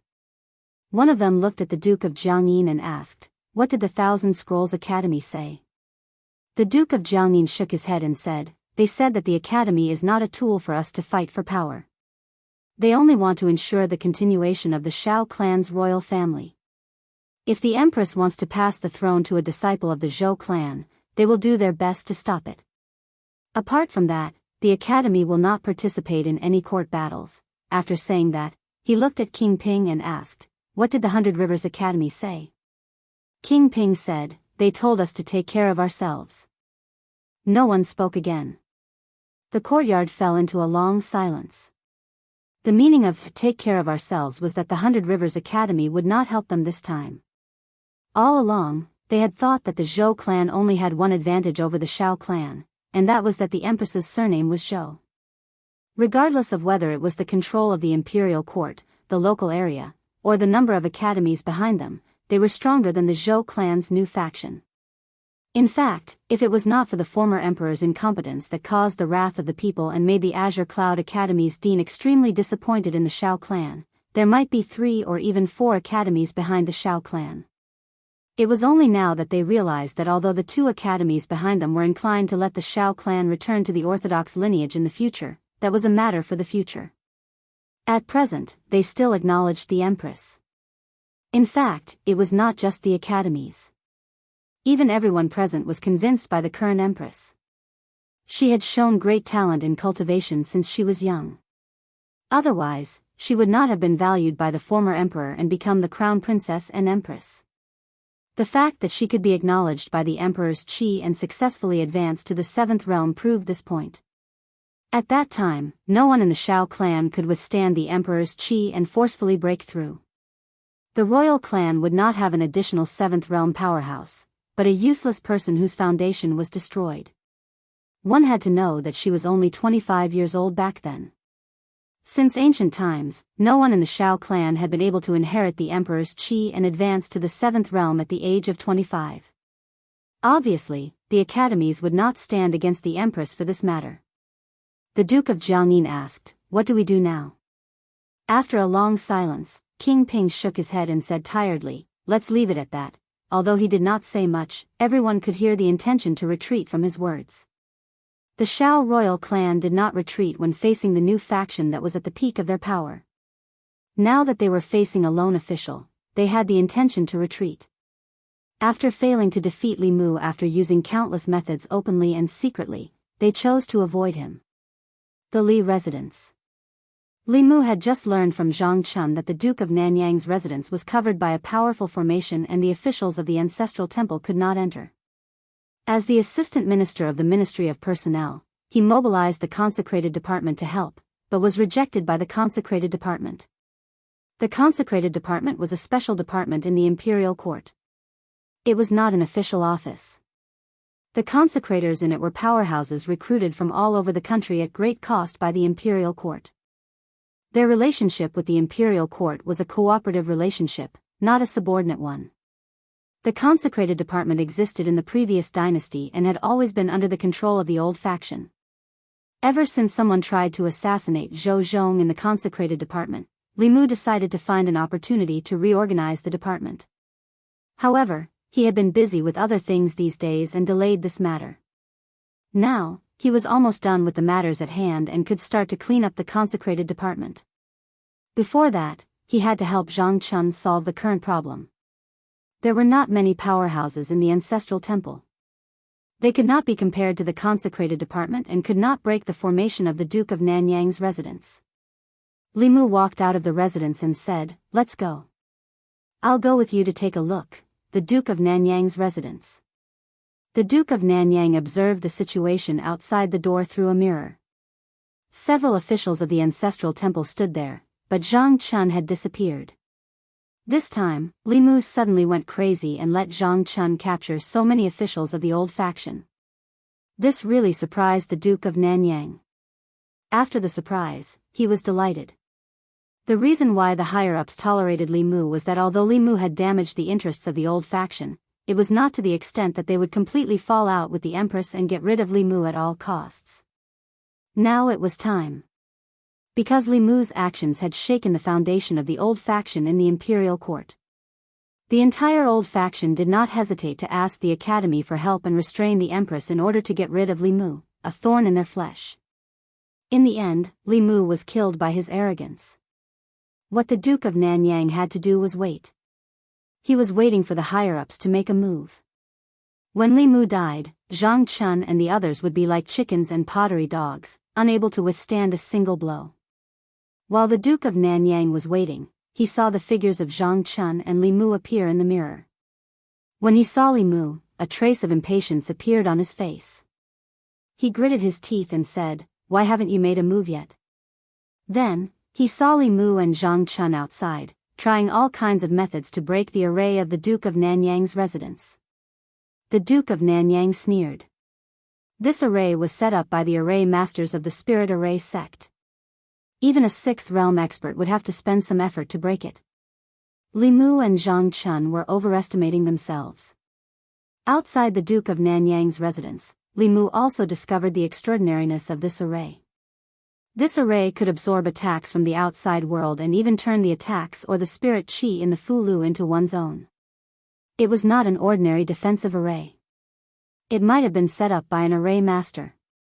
Although Li Mu had the memories of the 1,000 Illusions Venerable Master, he knew that most of those arrays were evil arrays. He did not have a deep understanding of the orthodox arrays. This almost eliminated the possibility of him using ingenuity to break this array. Since he could not use ingenuity, he could only use brute force. Li Mu whistled, and the Dao bell flew out of his ear. In the blink of an eye, it grew to the height of a human. Li Mu pointed at the array outside the Duke of Nanyang's residence and said, "Crash into it." Buzz, the Dao bell responded with a buzz.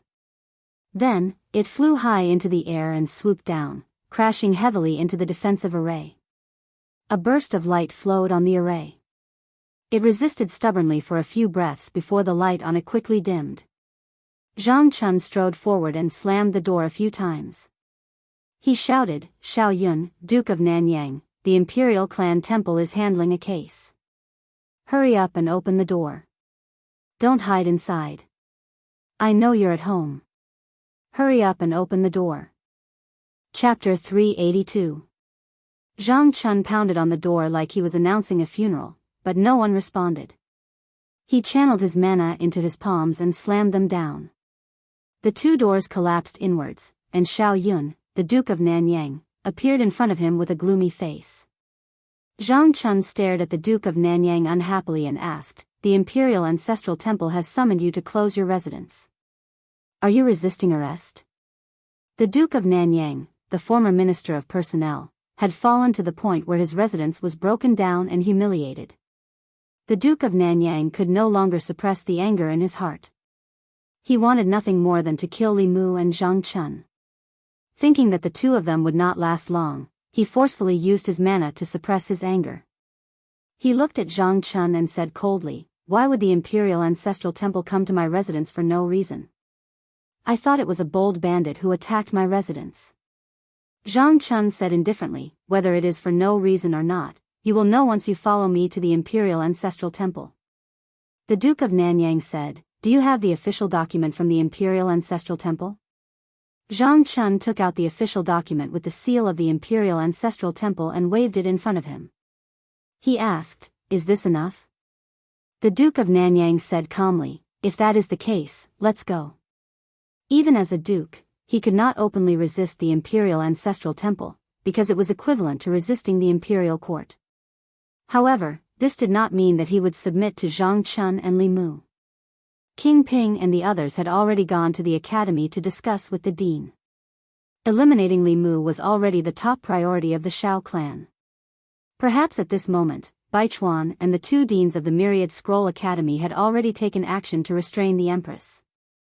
The experts that King Ping and the others had arranged to clean up the Empress and kill Li Mu were already on their way here, Baichuan Academy. In the northeast corner of the academy, there was a bamboo forest that was green all year round. The students of Baichuan Academy would not easily approach this place.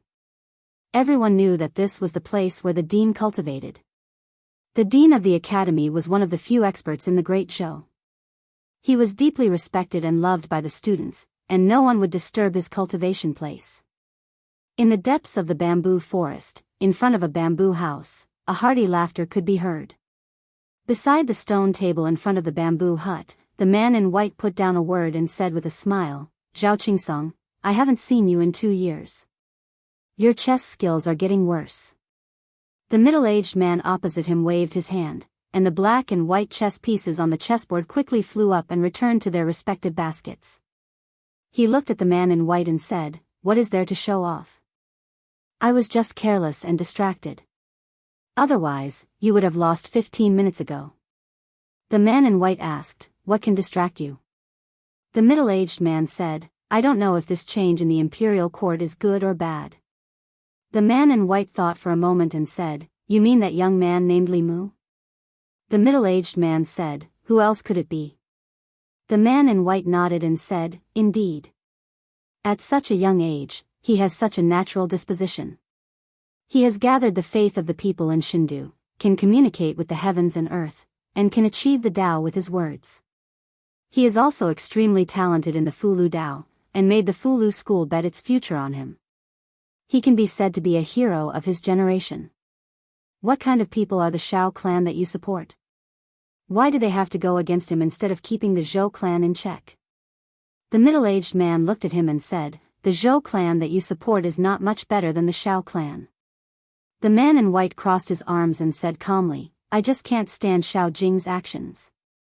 If Emperor Qing knew that the crown prince he chose was even more muddle-headed than him, and almost caused the great Zhou to be doomed eternally, he might as well smear that essence on the wall." The middle-aged man coughed softly and said, "Jing Xingchui, you are the head of a school after all. You should at least show some respect to the late emperor and Emperor Qing." The man in white waved his hand and said, "Let's not talk about those disappointing things. Li Mu is favored not only because he is handsome. His method of stabilizing the hearts of the people is really useful. In less than a year, the faith of the people in the various counties has surpassed the peak of the reign of Emperor Cheng and the late emperor. If this can continue, in the next 10 years, the glory of the reign of Emperor Wen may be reproduced. The middle-aged man seemed to think of something and murmured, could it be that he is also one of the descendants of the extinct 100 schools? There seem to be many among the 100 schools who cultivate with the faith of the people. He has always been trying to reform the law. Could it be the school of legalism? Establishing a heart for heaven and earth, establishing a life for the people, inheriting the lost knowledge of the past saints, establishing peace for all ages. The man in white whispered a few words and said, "It sounds more like the Confucian school. He has the ambition of ruling the world and is full of righteousness. It is very likely that he is a descendant of the Confucian school." The middle-aged man put down a chess piece and rubbed his chin. He said, "The Confucian school has always been active in the court and respected etiquette. However, his actions are bold and radical, seeking change. It is not like the Confucian school, but more like the school of legalism."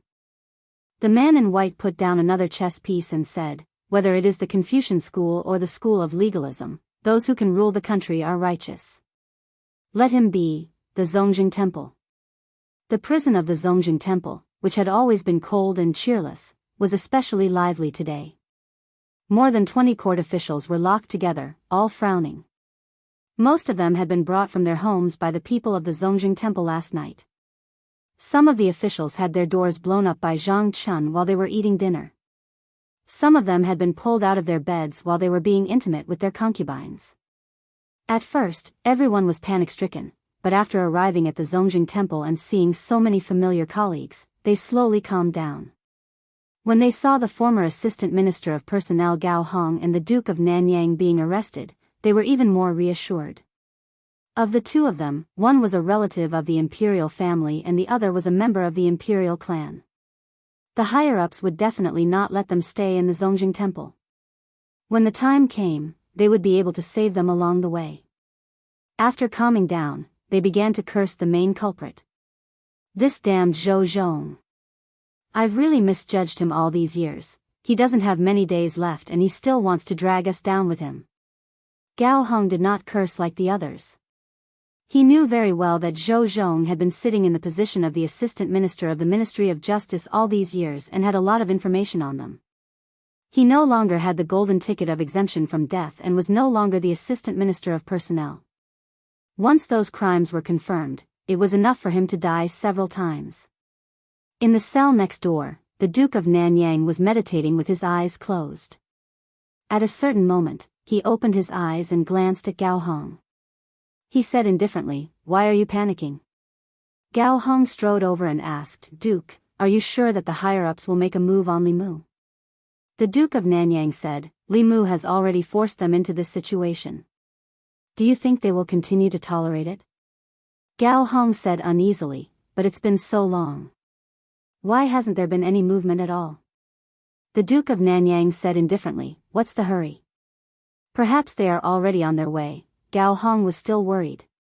He walked out of the cell and said to a jailer, "Go and invite His Highness Prince Shou here." Hearing this, the jailer quickly walked out of the prison. Although the prisoners in the cell were all criminals, they still had a higher status than the jailers. As a lowly jailer, he did not dare to disobey these people. After a while, Prince Shou walked in from the outside. He looked at the two of them and said, "What's wrong with you? Why are you caught again?" Gao Hong said, "Isn't it because Zhang Chun took the official document with your highness's seal?" Prince Shou frowned and said, "Why? Are you blaming me? Zhang Chun threatened me. If I didn't do it, I would be bending the law. He even said that he would impeach me in the Golden Palace. What can I do? All of you didn't clean up after what you did and now blame me. Are you still human?" Gao Hong quickly said, "That's not what I meant." Prince Shou said angrily, "Then what do you mean?" The Duke of Nanyang finally opened his mouth and said, "Now is not the time to talk about this.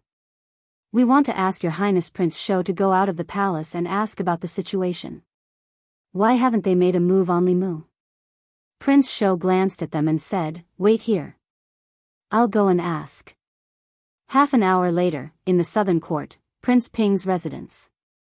Prince Shou sipped his tea and looked at Prince Ping. He asked, "What about the Duke of Nanyang, Gao Hong and the rest? Should I let them go?" Prince Ping stretched out his hand and said, "No."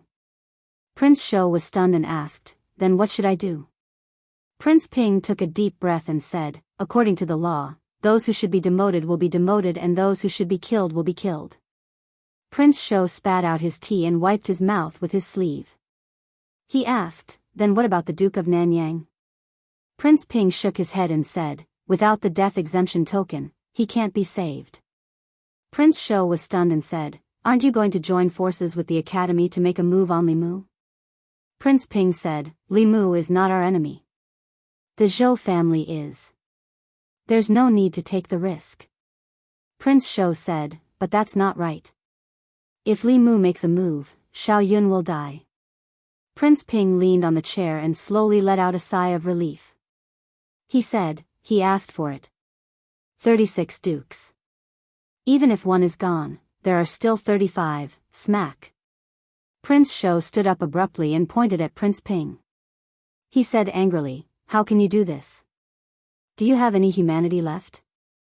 Those are our beloved friends." Prince Ping also stood up and said coldly, "What do you know?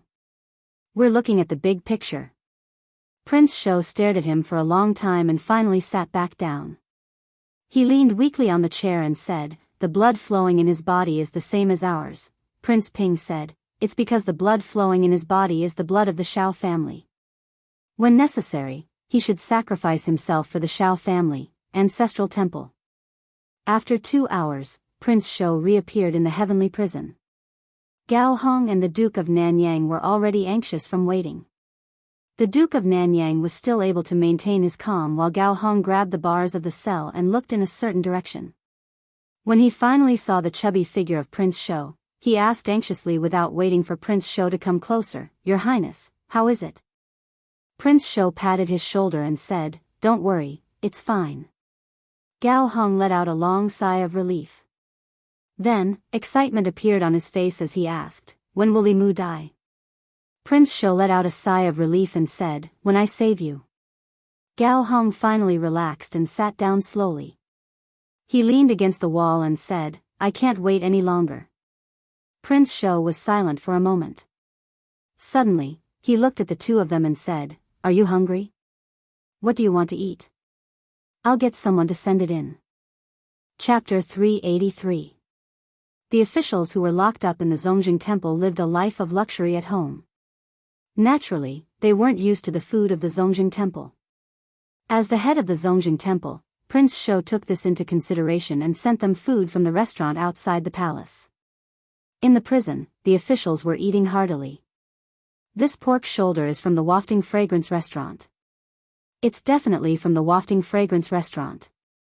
The smell of the wine can't be wrong. The food of the Zongjing Temple is really hard to swallow.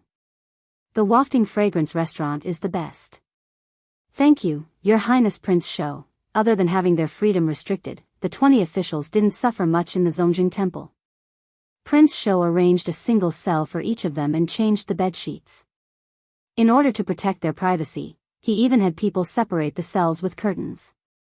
3 meals a day, breakfast, lunch, and dinner. 2 hours in advance, the prison guards would send the menus from the various restaurants in the divine capital. Each of them could order 4 dishes, 1 soup, and a pot of wine. If they were hungry in the middle of the night, they could even order supper. For this, Prince Shou specially invited the chefs of the Wafting Fragrance restaurant to the Zongjing Temple to be on standby. Even if these officials had more needs in the middle of the night, the chefs would have to crawl out of bed to satisfy them. In terms of food, the food these officials usually ate at home wasn't as good as the food in the Zongjing Temple. Not only that, Prince Shou even considered their physical needs and used his sedan to secretly bring the girls from the brothels outside the palace into the Zongjing Temple to comfort these officials at night. This made the officials in the prison change their impression of Prince Shou. Other than his stupidity and cowardice, Prince Shou still had his shining points. Despite the risk of being impeached by the censor, he still took care of these criminal officials meticulously. This wasn't something that anyone could do. It was really good to have one of their own in the Zongjing Temple. In the courtyard of the Zongjing Temple, Zhang Chun watched as the prison guard sent the food made by the wafting fragrance restaurant's chefs into the prison. He looked at Prince Shou and said slowly, "Your Highness, isn't this a little too much?" "Too much?" King Shou glanced at him and said, "How is this going overboard? When you took special care of Li Yi's daughter, did I say anything overboard? Why are you like this?" Zhang Chun was stunned. "I just covered her cell with a curtain and changed her bed." King Shou said, "I also covered up their cells and changed their beds." Zhang Chun looked at the busy figures in the kitchen of the Zongjing Temple and said, "But you brought the chef of the restaurant into the palace. Isn't that too much?" King Shou said, "Is this too much? This is not too much at all. Let me tell you what is too much. Li Mu used His Majesty's imperial kitchen to cook for other women. This is what is too much." Zhang Chun was stunned and said, "But you can't let them drink. The Imperial Ancestral Temple strictly forbids prisoners from drinking." After that, he waved his hand and said, "Let's not talk about the wine you gave to those guilty officials. You even found women for them.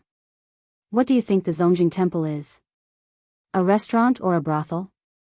King Shou glanced at him and said, "Ordinary prisoners have to eat a full meal before they are executed. Are you in charge of the Zongjing Temple or am I?" Zhang Chun said angrily, "You." Then, he seemed to realize something and looked at King Shou in shock. King Shou sighed and shook his head. Zhang Chun silently shut his mouth. After thinking for a while, he said, "Even if you want to find women from the brothel, Your Highness' taste is too unique. You don't let them enjoy, but let them suffer. I know of a brothel in Luoyang. The women there are very beautiful." King Shou said indignantly, "What's wrong with my taste? They are fat and chubby. Aren't they good?" In the prison, two officials had just finished their sweet and sour fish. As they picked their teeth with the fish bones, they complained, "Everything about His Highness King Shou is good, but I really can't agree with him when it comes to women. I can't even bear to touch the women he finds." King Shou walked in and said, "If you're not satisfied, I'll give you a beautiful one tonight." The official smiled and said, "Thank you, Your Highness." King Shou walked to the innermost cell and asked Commandery Prince Nanyang, "Are you used to it?" Commandery Prince Nanyang said, "Not really, but thank you for taking care of me." At first, Commandery Prince Nanyang looked down on King Shou. Although King Shou was one of the 7 one-word princes and his status was much higher than his, everyone in Luoyang knew about King Shou's cowardice and incompetence. Now, although his evaluation of King Shou's cowardice and incompetence did not change, he did not hate him as much. King Shou squatted at the door of the cell and said, "Nanyang County is such a good place. Why did you come to Luoyang in the first place?" Commandery Prince Nanyang smiled and said, "Nanyang is good in every way except for one thing. It's not Luoyang." King Shou murmured, "Luoyang, what's so good about Luoyang?" Commandery Prince Nanyang said, "Power, wealth, women, cultivation resources. Luoyang has everything you want. It's thousands of times better than Nanyang County." King Shou sighed and said, "Although Luoyang is good, it's also dirty." Commandery Prince Nanyang did not hear what King Shou said clearly and asked, "Brother, when will you let us out?" King Shou said, "You know what you've done. If I let you go just like that, I won't be able to answer to the people and the imperial court. Instead, the new party will have something to use against you. Therefore, we still have to put on a show." Commandery Prince Nanyang asked, "How do we put on a show?" King Shou said slowly, "You'll still be sentenced to death. Then, you'll be sent outside to be executed. Of course, this is all an act. The executioner's knife won't really cut you down. The dean will use his great power to create an illusion to make the people think that you're really dead. After that, you'll have to appear in Luoyang with a new identity." Commandery Prince Nanyang frowned and said, "So troublesome?" King Shou said helplessly, "Do you think what you've done is a small matter?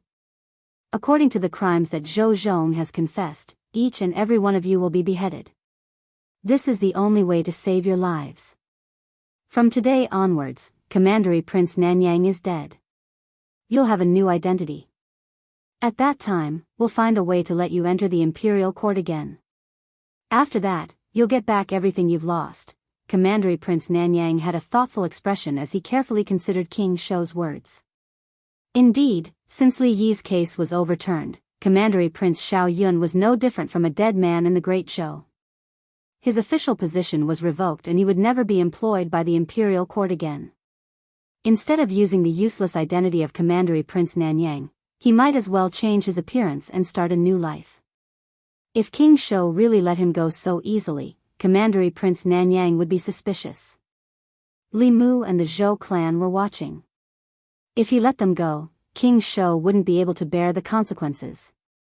However, his plan was so meticulous that it wasn't possible for him to be deceived. It was most likely a decision made by the higher-ups. At this moment, King Shou continued, "I need all of you to act out this scene. Don't mess it up. Otherwise, all your previous efforts will be wasted and no one will be able to save you."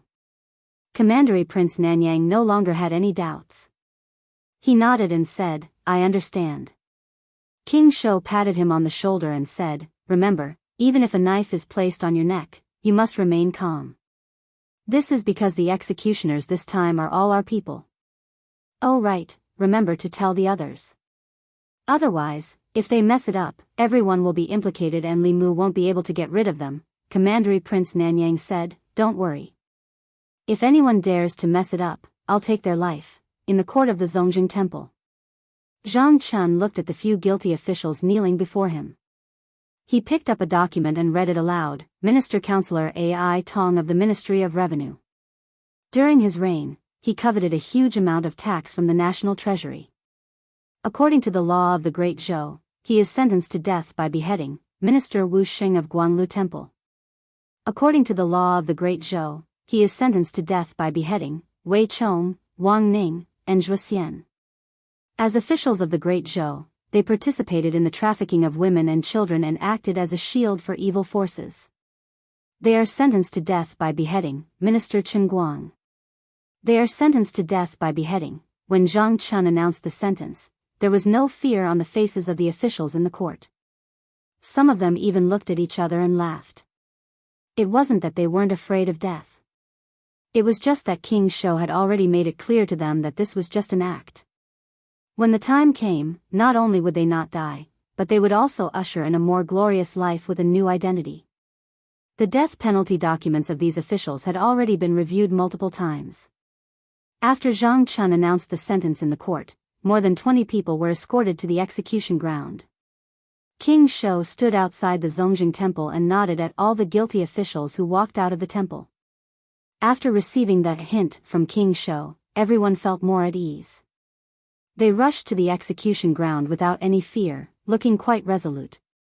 On the execution ground, screens surrounded the execution ground.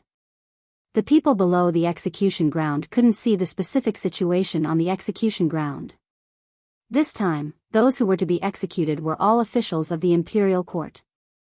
There were even relatives of the emperor. The scene of their execution couldn't be seen by the people. Li Mu held Li Qing's hand and stood in the crowd. The main culprits and accomplices who framed her father back then were almost all here. Li Mu promised her that all the culprits of the case back then would receive the punishment they deserved. Behind the screens, more than 20 people knelt there. There was still no fear on their faces. Some of them even looked back at the executioner with a smile. Even though the executioner was used to big scenes, he still felt goosebumps from the strange gazes of these people who were about to die. Zhang Chun sat at the executioner's seat. He looked up at the sky, grabbed a bunch of sticks, and threw them out. He said, "The time is up. Start the execution." The executioner's knife was raised high and quickly brought down. Looking at the heads rolling next to him, one of the officials sighed in his heart. A seventh realm cultivator was indeed a seventh realm cultivator. This kind of realistic illusion almost fooled him, let alone the people. There were also a few people whose expressions changed when they noticed the blood of the people next to them splattering on them. However, the executioner behind them didn't give them time to think.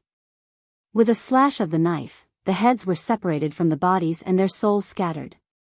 Before and after the execution ground was completely silent. In the past, before the execution, the prisoners would cry and howl.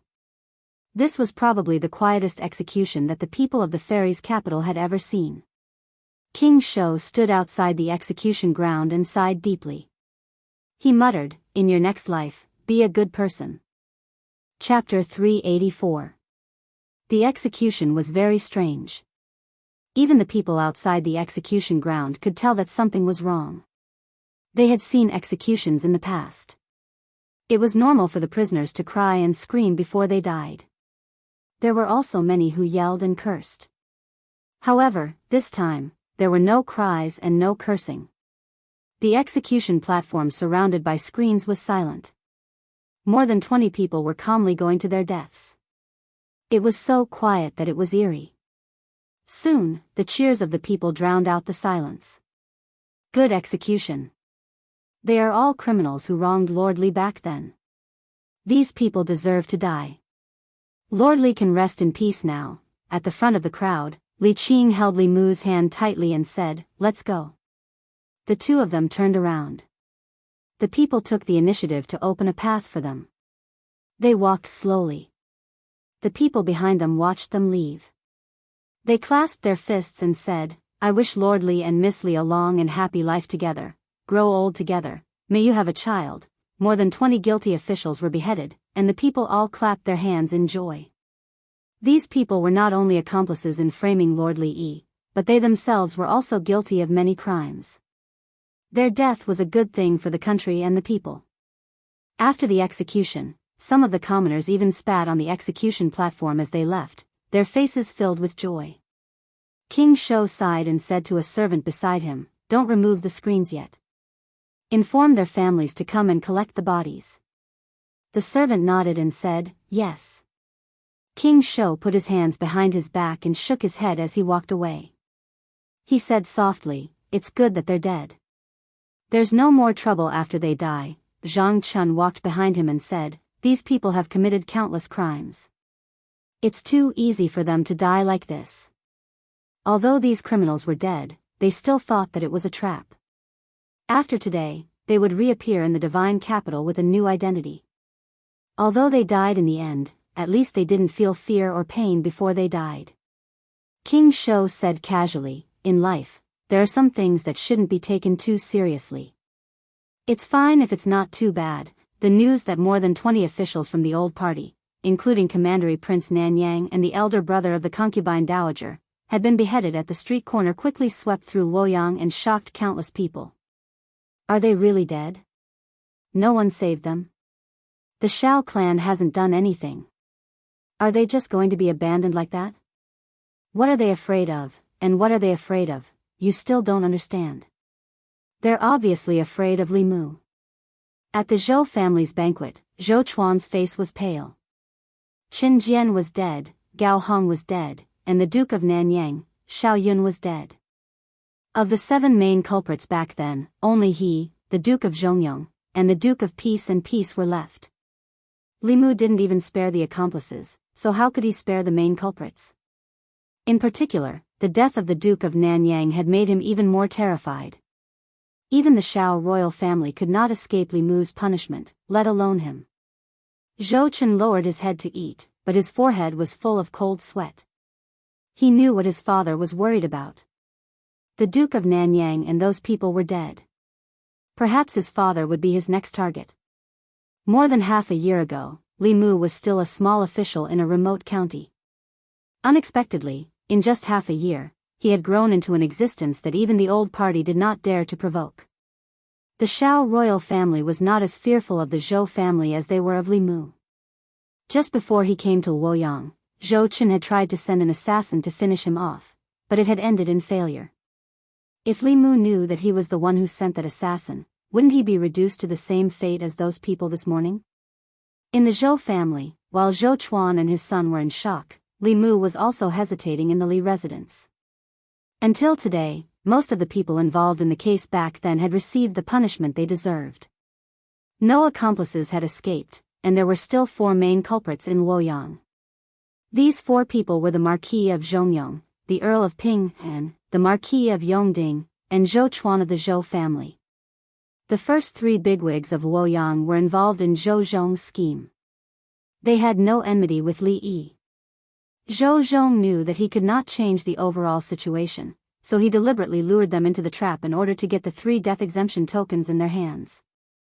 Before Zhou Zhong lured them in, Li Yi's fate was already sealed. These 3 people were just Zhou Zhong's pawns. Although they had bad records, there was no need to kill them. As for Zhou Chuan, although Li Mu wanted him to pay the price, there were 2 problems in front of him.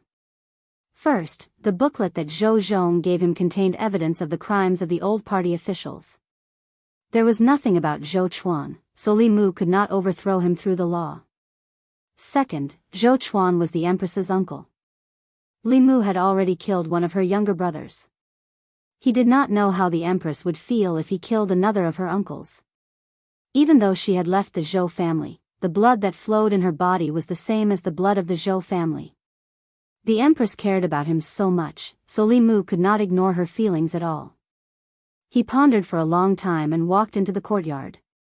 He said to Lu Hanyan and Li Qing, "I'm going to the palace. You don't have to wait for me to eat today." After informing them, Li Mu left the Li residence and went to the palace. He first went to the imperial kitchen and made a few dishes that the Empress liked. Then, he took the food box and went to Changle Palace. In Changle Palace, Zhou Yi looked at the unusually sumptuous meal on the table. Finally, he looked at Li Mu and said, "What's the matter? Speak." Li Mu shook his head and said, "Nothing." Zhou Yi picked up his chopsticks and said, "I'll only give you one chance." Li Mu said, "Among the people who killed Lord Li Yi, the former Minister of Works, Zhou Chuan, was also an important mastermind." Zhou Yi was silent for a long time.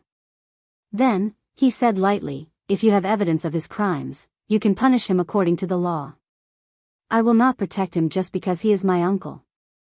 If one day, the one who breaks the law is you, I will not protect you." Li Mu cupped his hands and said, "Thank you, Your Majesty." He walked out of Changle Palace and sighed in relief. Zhou Chuan was different from the others. No matter what, Li Mu could not go around the Empress and make a move on him. So, he needed to ask the Empress's opinion first. After getting the Empress's approval, there was only one problem left to solve. That was how to collect evidence of Zhou Chuan's crimes. The new party had only been established for 3 years. Moreover, the officials of the 2 parties were very different. The old party consisted mostly of influential officials, while the new party consisted mostly of new officials. In comparison, the influential officials had more misdeeds. Collecting evidence of the old party officials' crimes was easier than collecting evidence of the new party's crimes. Moreover, compared to the old party, the new party had stronger restrictions on the officials. This was also one of the reasons why Zhou Zhong had not been able to collect evidence of Zhou Chuan's crimes for so many years. Li Mu did not think that Zhou Zhong would be able to do something that Zhou Zhong had not been able to do for so many years. He walked out of the palace gates and stood outside for 15 minutes. Then, he walked toward the northern courtyard. This time, he did not go home. Instead, he stopped in front of another tall gate. Li Mu walked up and knocked on the door knocker. Soon, the gate opened a crack. A servant poked his head out and asked, "May I ask who your excellency is and why you have come to Zhou Mansion?" Li Mu looked at Zhou Mansion's gatekeeper and said indifferently, "Please go in and inform them that Censor Li Mu of the Secretariat has come to visit." A moment later, Zhou Chuan frowned and anxiously paced around the hall. He muttered, "Li Mu, what is he doing here? I won't see him. Let him go back." Zhou Xiong stretched out his hand and said, "No, if word gets out, outsiders will think that our Zhou family is afraid of Li Mu. Let him in."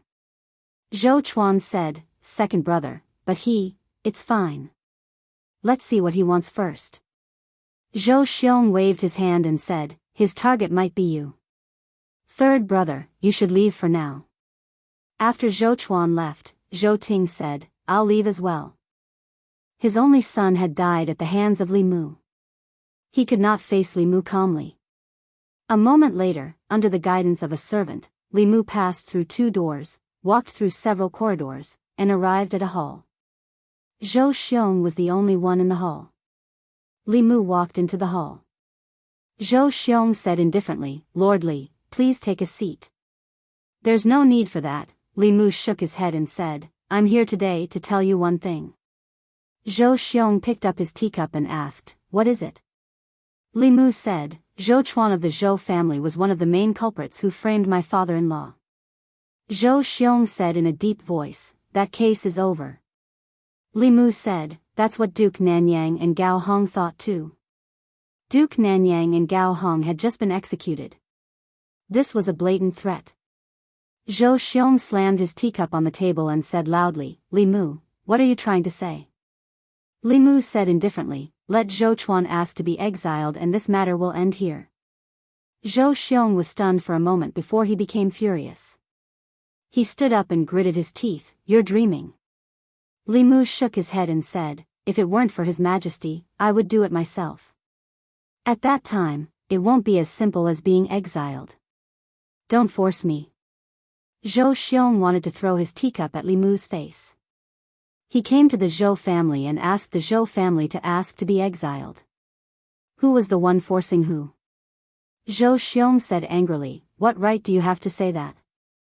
Li Mu looked at him and said, when I was in the northern county, I was assassinated. Don't think that I don't know that the mastermind behind the assassination was Zhou Chuan's son, Zhou Chen. Crash. Zhou Chen, who was eavesdropping in the back hall, was shocked when he heard Li Mu's words. He couldn't help but take a few steps back and knocked over a chair.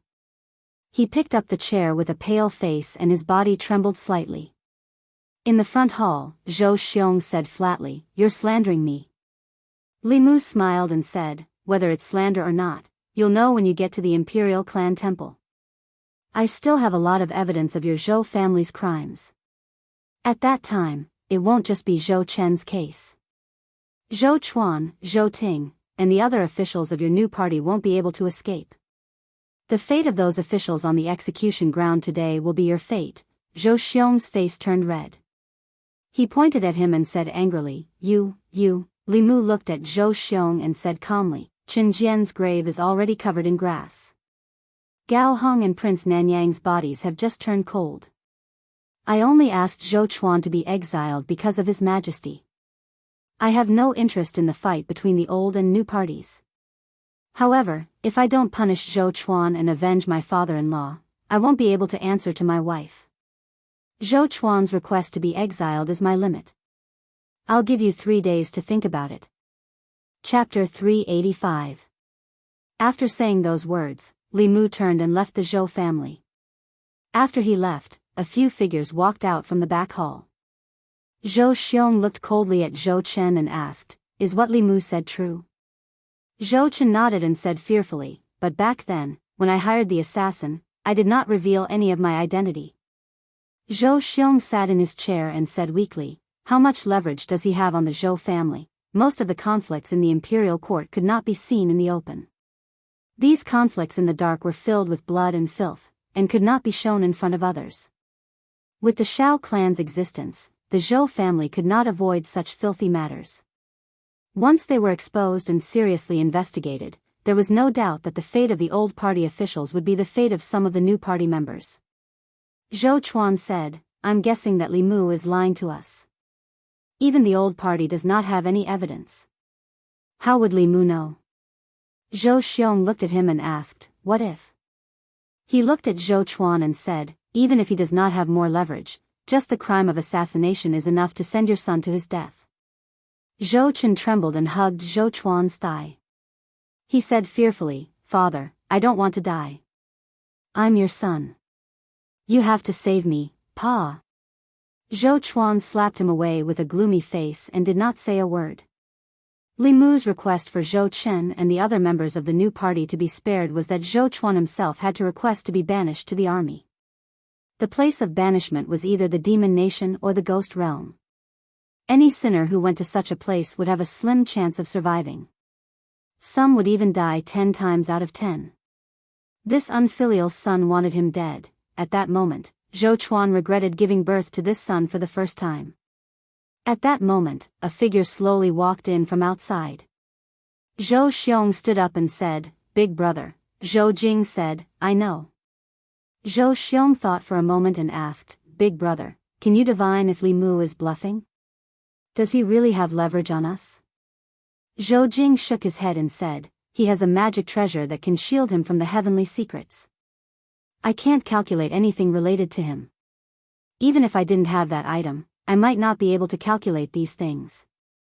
Zhou Xiong sat back down and asked worriedly, what should we do now? If Li Mu had come to the Zhou family to spout nonsense without any basis, there was a 90% chance that he was bluffing. However, he had directly pointed out the secret things that Zhou Chen had done, which made Zhou Xiong feel uncertain. If what Li Mu said was true, then they would have to give up on Zhou Chuan and be banished to the army. If they don't do as Li Mu said, Zhou Chen will die.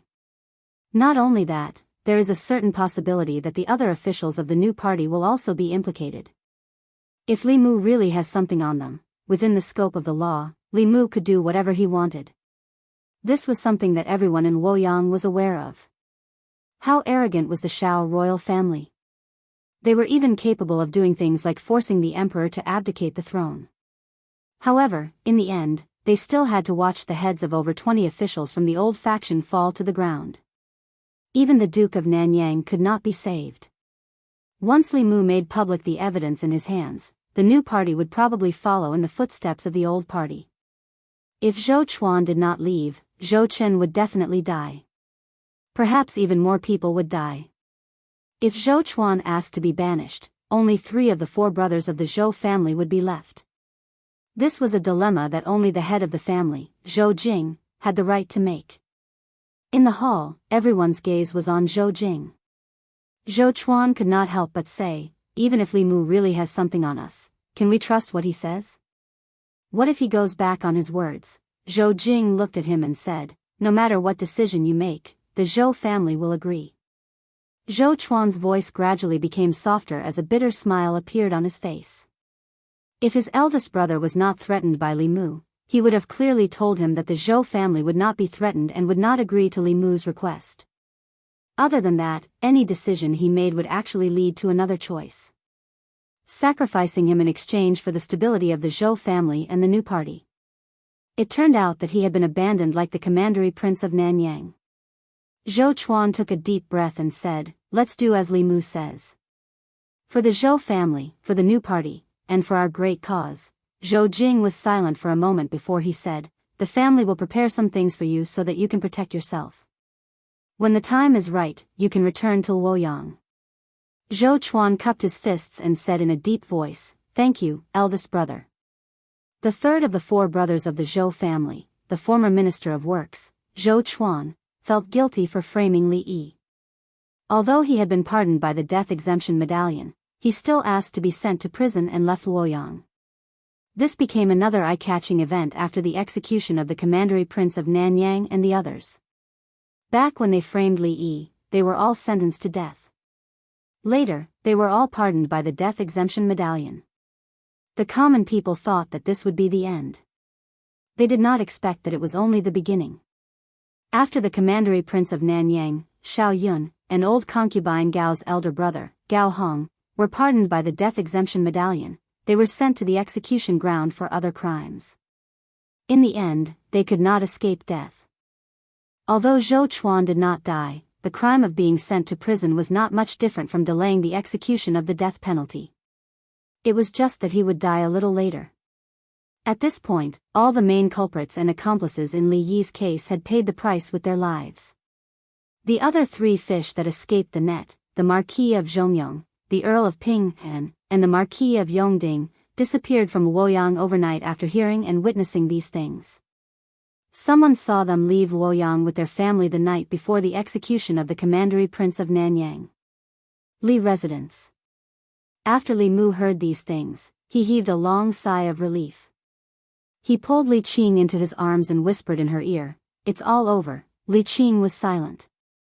Not long after, a wet mark appeared on Li Mu's chest. After 14 years, the injustice of the Li residence was finally redressed. Those people who had inflicted suffering on them back then had finally received their overdue judgment 14 years later.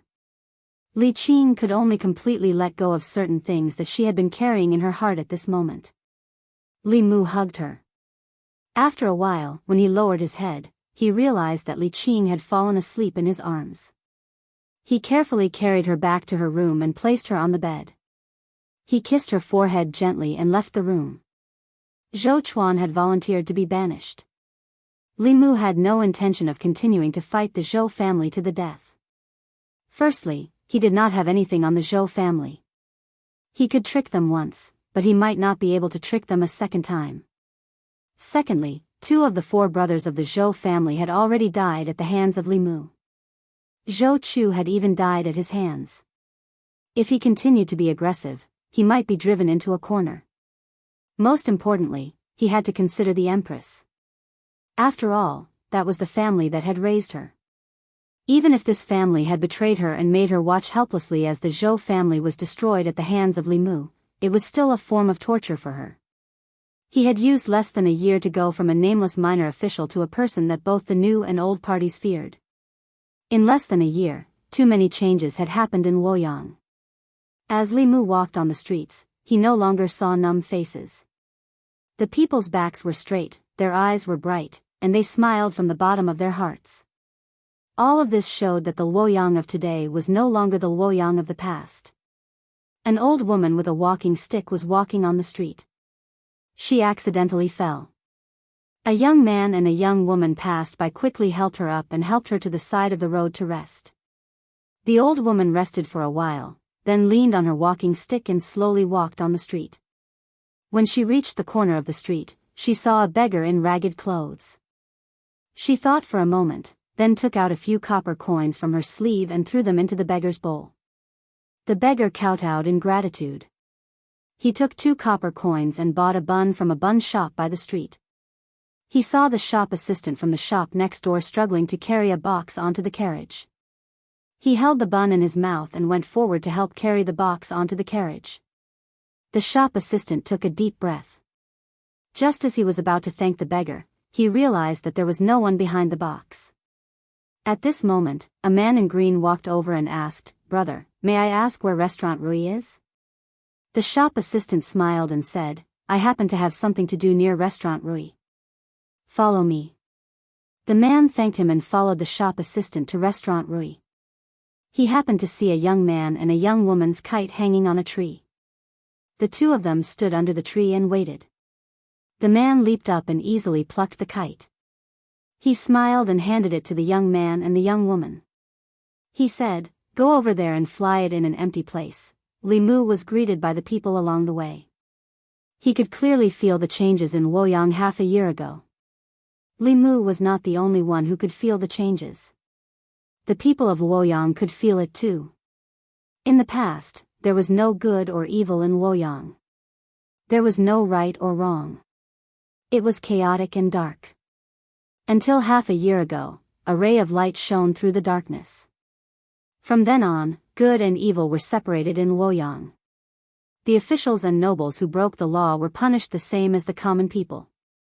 Be it the hedonistic sons of rich parents, the students of the academy, the important officials in the court, the nobles of Luoyang, or even the descendants of the royal family, they could no longer trample on the law and oppress the common people.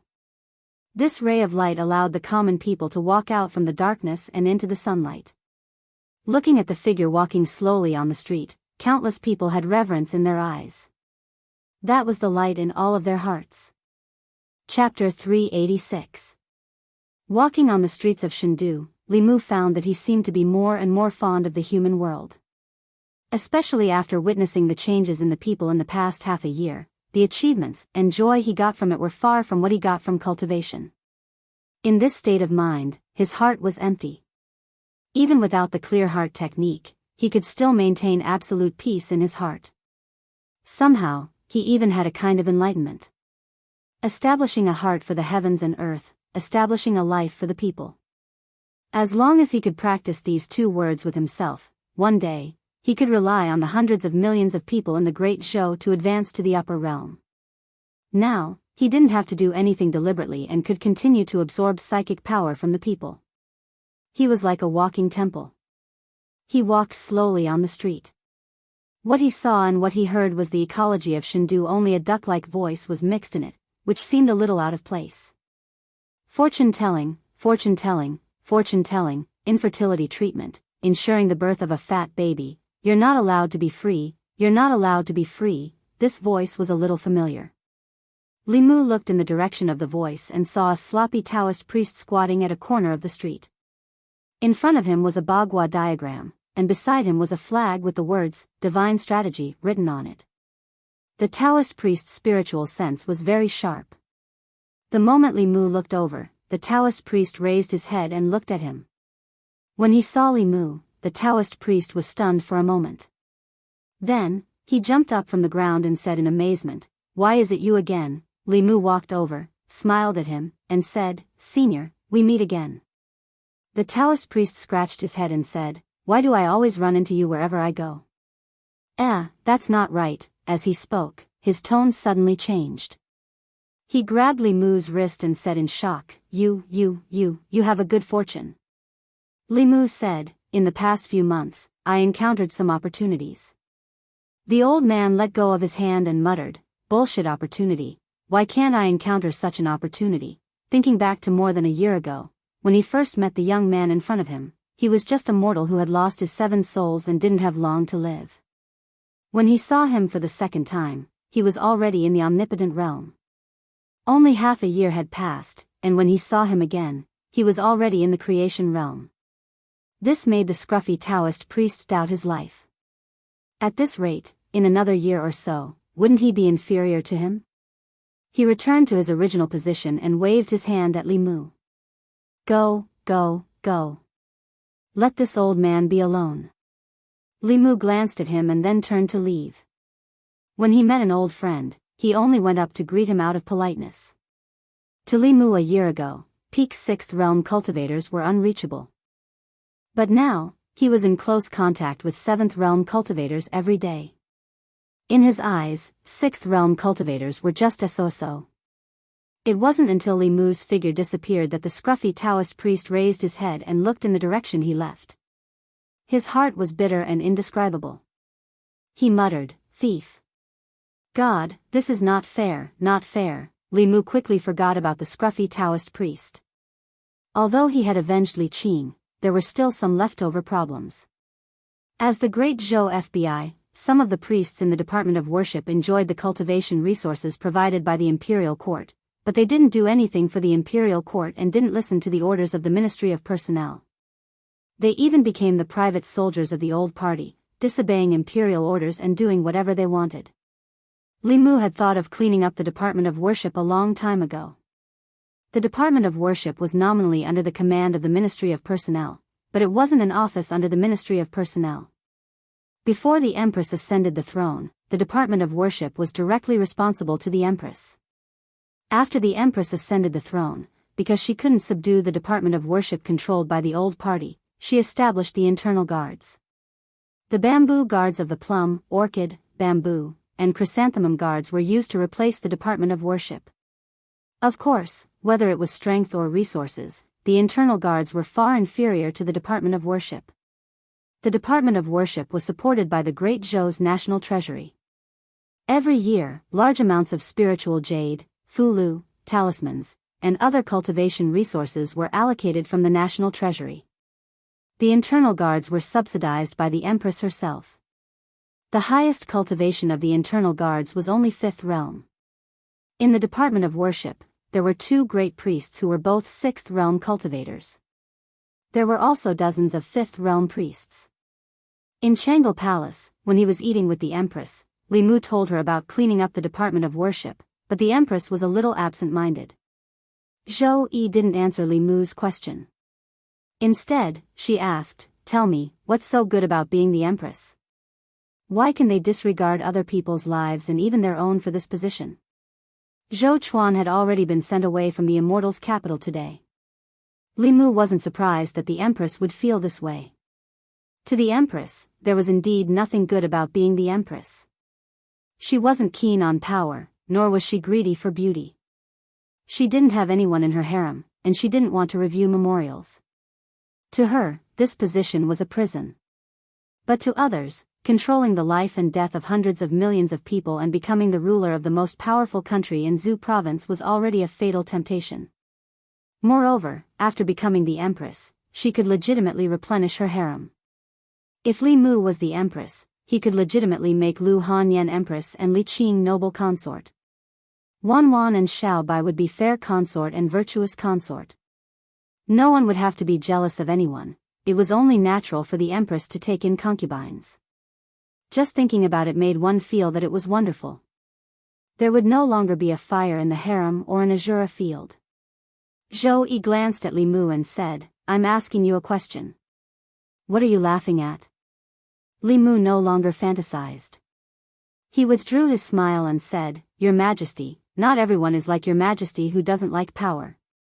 To them, becoming the emperor above hundreds of millions of people is a fatal attraction."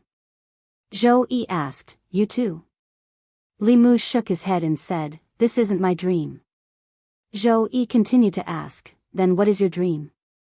Li Mu thought for a moment and said, "This subject's dream is to take my wives to travel all over the 10 continents and 3 islands, see all kinds of sceneries, and finally find a quiet and secluded place. When I'm not cultivating, I'll raise flowers and vegetables and live the life of an ordinary person." Zhou Yi glanced at him and calmly asked, "You want to leave the imperial court?" Li Mu heard the fluctuation in her tone. To prevent her from thinking that he wanted to run away, he added, "Of course, not now." Zhou Yi asked, "Then when?" Li Mu said, "After I've helped Your Majesty clear away all obstacles and solve all problems." Zhou Yi said indifferently, "I feel that the Yao Kingdom, the Ghost Realm, and the Demon's Sect are the biggest obstacles and troubles in my heart. I won't keep you for long. Once the Demon's Sect is destroyed, the Ghost Realm is subdued, and the Yao Kingdom is pacified, I will let you go." Li Mu was dumbfounded. The Yao Kingdom, the Ghost Realm, and the Demon's Sect. Which of these 3 powers hadn't existed for as long as the Great Zhou?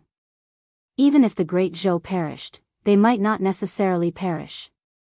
To put it bluntly, she wanted him to work for her for the rest of his life. Even when the Jade Emperor made things difficult for Sun Wukong, he didn't go so far. It was better to wait for the chickens to finish their rice, the dogs to finish their noodles, and the fire to burn out the logs. This way, Li Mu would at least have something to look forward to. At this moment, he had already decided to stick to his original plan. After helping her condense the next strand of Emperor Qi, he would take Lu Hanyan and the others and run away. There was a wider world outside, and he didn't want to waste his life on the Empress. Zhou Yi glanced at him and asked, "What, you're not willing?" Li Mu squeezed out a smile and said, "I'm willing to go through water and tread on fire for Your Majesty. Not to mention destroying the Demon Sect, subduing the Ghost Realm, and pacifying the Yao Kingdom. When I'm strong enough, I can even go to the Eastern Sea and catch a dragon to be Your Majesty's mount." Li Mu had long since figured out the Empress's personality. Ordinary women also liked to hear nice things, but the Empress wasn't an ordinary woman. She liked to flatter and praise even more. Regardless of whether she could do it or not, she had to get through this hurdle first. Zhou Yi asked, "Is what you said true?" Li Mu nodded and said, "Everything I said came from the bottom of my heart." Zhou Yi said indifferently, "Then swear to the heavenly Tao." Li Mu stared blankly at the Empress. He didn't expect that she wouldn't play by the rules. If he had said this to Lu Hanyan and Li Qing, they would definitely have covered Li Mu's mouth before he swore to the heavenly Tao. Then, either coquettishly or angrily, they would say, "Who told you to swear? I don't want you to swear," and so on, and forget about this matter. But the Empress, it was fine if she didn't stop him, but she actually took the initiative to make him swear? Was an oath to the heavenly Tao something that could be casually sworn? Li Mu felt that the trust between humans was gone. "What, you're not willing?" Zhou Yi looked at Li Mu and asked, "Could it be that everything you said just now was false?" Li Mu wanted nothing more than to slap his own mouth. But it was obviously too late. Looking at the Empress' serious eyes, Li Mu slowly raised his right hand, bent his thumb, and pointed to the sky. He gritted his teeth and said, "I, Li Mu, swear to the heavenly Tao that only after the Demon Sect is destroyed, the Ghost Realm is subdued, and the Demon Country is pacified, can I leave Your Majesty. If I violate it, I will not have a good ending." Zhou Yi said, "Also, I really want to have a dragon as a mount." Li Mu's lips moved and said, "Your Majesty, how about we forget about this? The dragon race has a fishy smell, and it's slippery. It's not suitable to be a mount." Zhou Yi glared at him. "Hurry up." Chapter 387. Walking out of Changle Palace, Li Mu had to admit that he had been careless this time.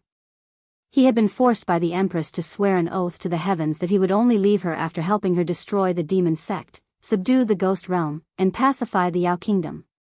Fortunately, Li Mu was quick-witted and changed a phrase when he swore.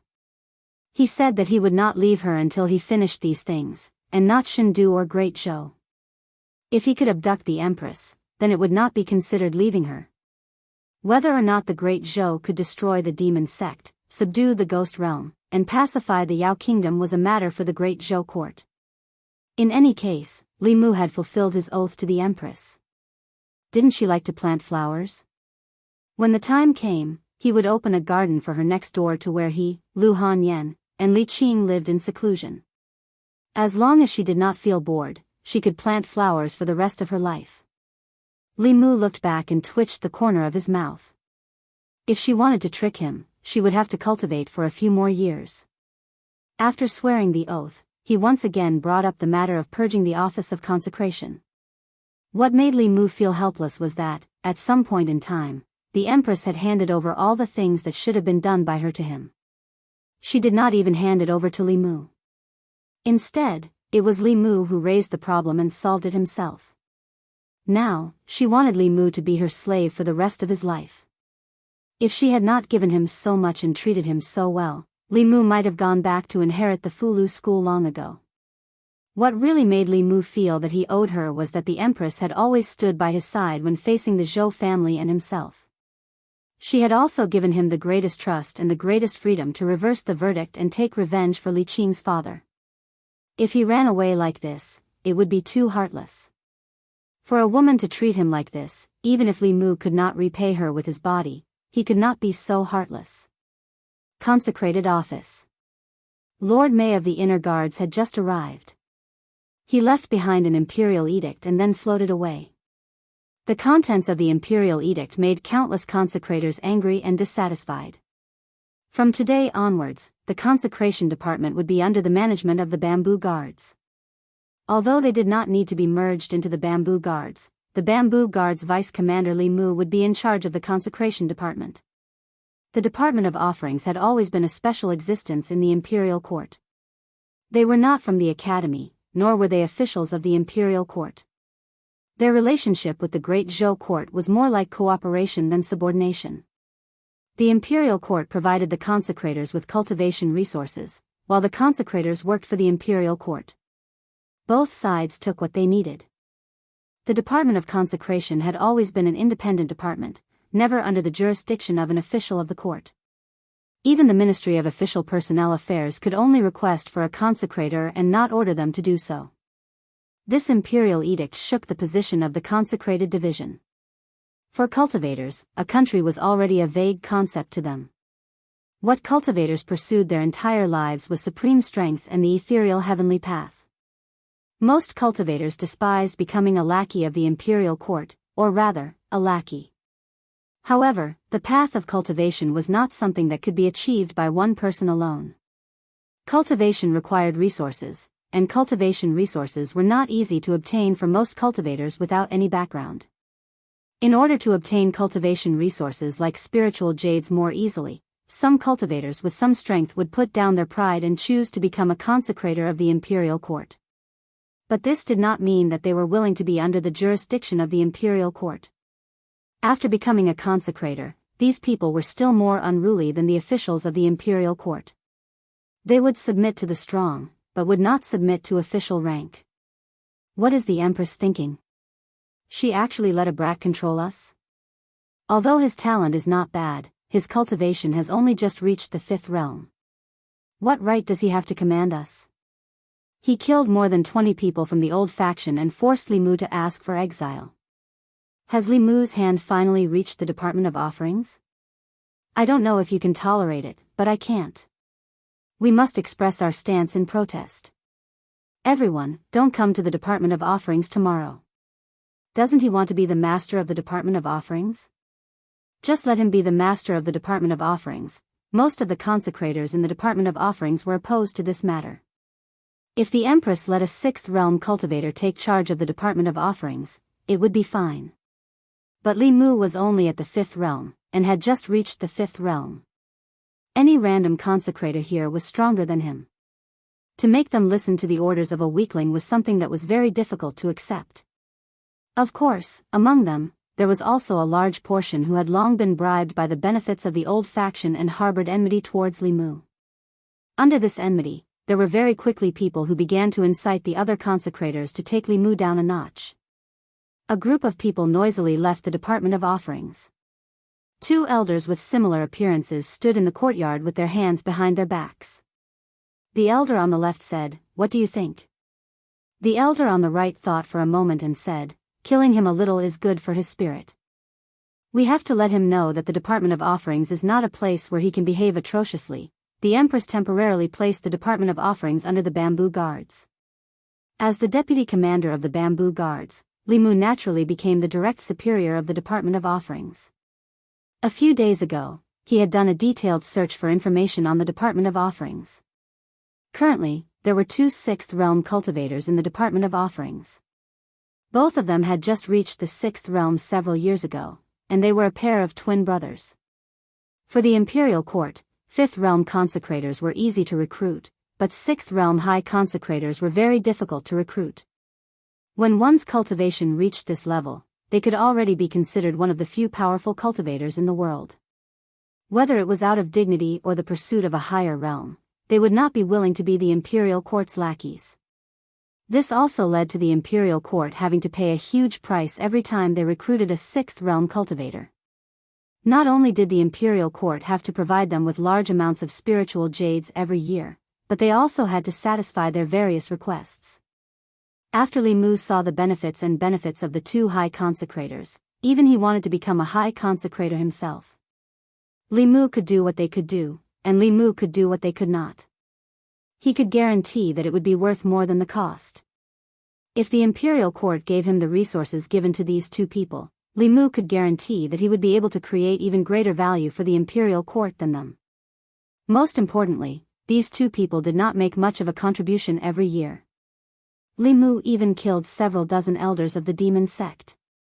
The contributions of these two high consecrators to the imperial court were greater than the contributions of the entire Department of Offerings. However, other than the Empress's love, he did not receive anything else. This made Li Mu feel very unbalanced. He walked into the Department of Offerings and found it abnormally quiet. There were about 100 or so consecrators in the imperial court. Not everyone was at the Department of Offerings every day, but no matter the time, there should be at least 10 people on duty here. However, Li Mu went through all the duty rooms and did not see a single person. He found an old man cleaning in the backyard. After asking, he found out that there were usually at least 20 consecrators in the Department of Offerings, but today, there was not a single one. It was obvious that they were targeting him.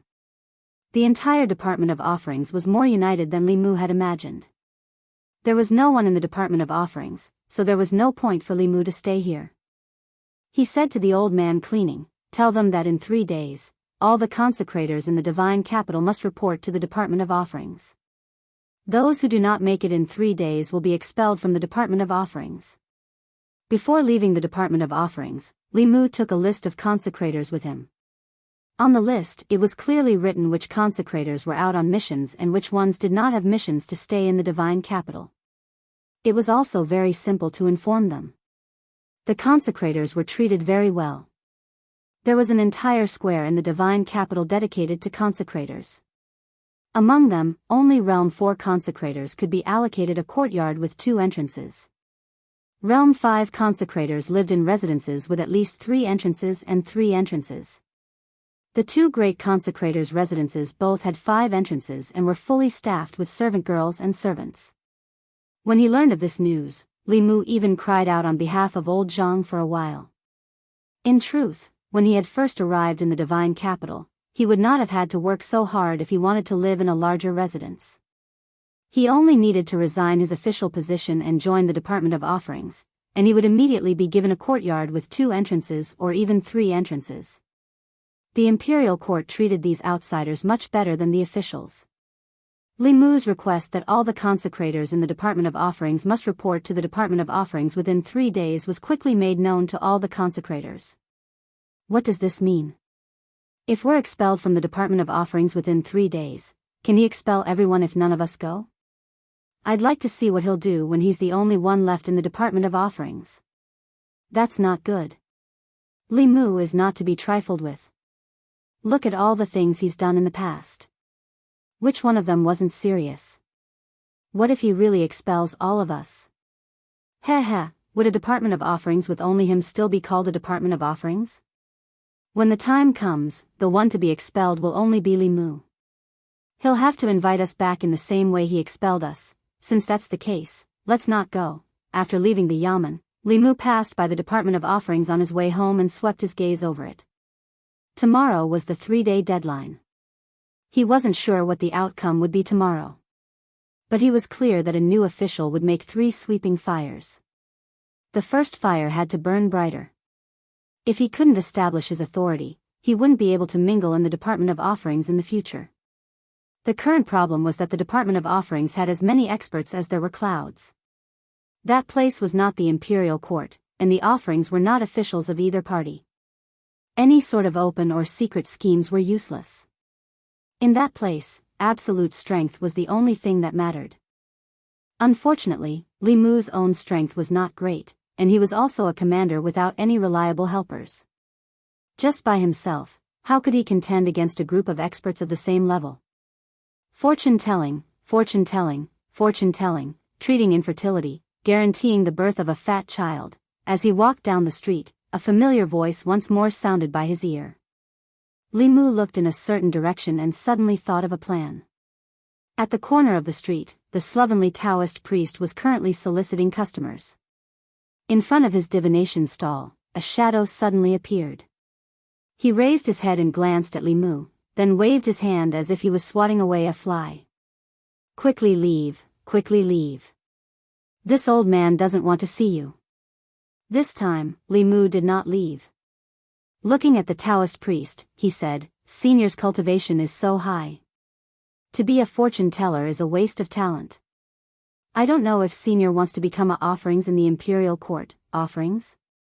The Taoist priest jumped up from the ground, glaring angrily at Li Mu. Gritting his teeth, he said, "What kind of person is this old man? This old man doesn't even care about the 6 great sects. What is the Great Zhou court? You actually want this old man to be a dog of the imperial court. If this wasn't the divine capital, this old man would definitely turn you into a dog first." Li Mu continued, "With Senior's cultivation, if you join the Department of Offerings, you can become a great offering and live in a 5-sectioned residence. The imperial court will also provide you with maids and servants." The Taoist priest looked at Li Mu and said, "Before this old man changes his mind, you'd best leave quickly." Li Mu shook his head, saying, "Senior probably doesn't want the heavenly fortune talisman either." Just as he turned around, someone grabbed his wrist. The Taoist priest grabbed Li Mu's hand and said seriously, "Whether it's the heavenly fortune talisman or not isn't important. The main thing is that this old man wants that big residence. You're still young, so you don't understand. After drifting for a lifetime, when you get older, what you seek is a stable place, a place that can shelter you from the wind and rain." "Oh right, you mentioned the heavenly fortune talisman just now." "What? Is it a heavenly fortune talisman if you join the Department of Offerings? P.S. Recommending the Book of the Old Days by the Bear Wolf Dog. The world is about to be in chaos. Demons are emerging in an endless stream. Chu Qiguang is guarding his territory." Looking at the demons working peacefully and the old employees who have just turned into zombies, he shouted, "How dare you call the sun and moon to change the sky?" Chapter 388. From the sloppy Taoist priest's reaction, Li Mu knew that he had made the right bet. All 6th-level cultivators would eventually face a problem: their lifespan. Without reaching the upper 3 realms, their lifespan would not be able to break through the limits of mortals. 260 years, or 120 years, was their life and death moment. If they were mortals, then it would be fine. Although 260 years was a long enough lifespan, mortals could not escape from old age, sickness, and death. Most people could not even live past 160 years, so naturally they would not encounter a situation where their lifespan ran out. But cultivators were different. As long as a 6th-level cultivator did not seek death like the Thousand Illusions Venerable Master or the Nether Saint, they would not die so easily. The only thing that could kill them was time.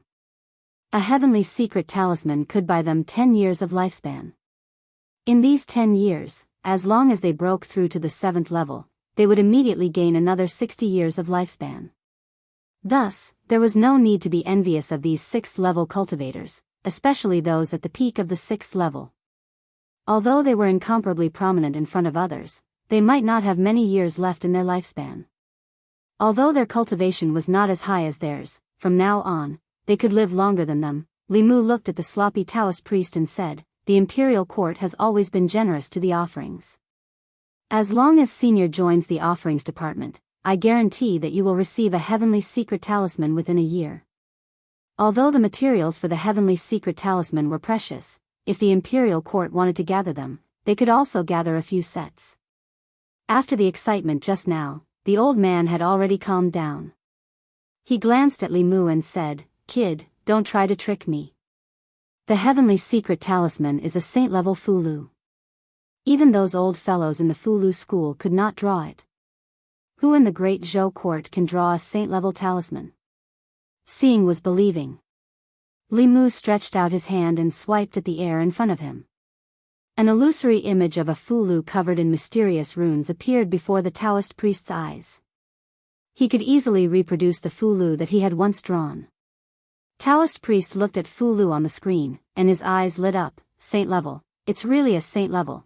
Then, his face was filled with smiles again as he said, "To be honest, although this old man has spent most of his life traveling outside, this old man was born in the Great Zhou dynasty and can be considered a citizen of the Great Zhou dynasty. It is only right for me to do something for the Great Zhou dynasty. This old man will enter the Department of Consecration." Li Mu cupped his hands and said, "Senior is truly righteous.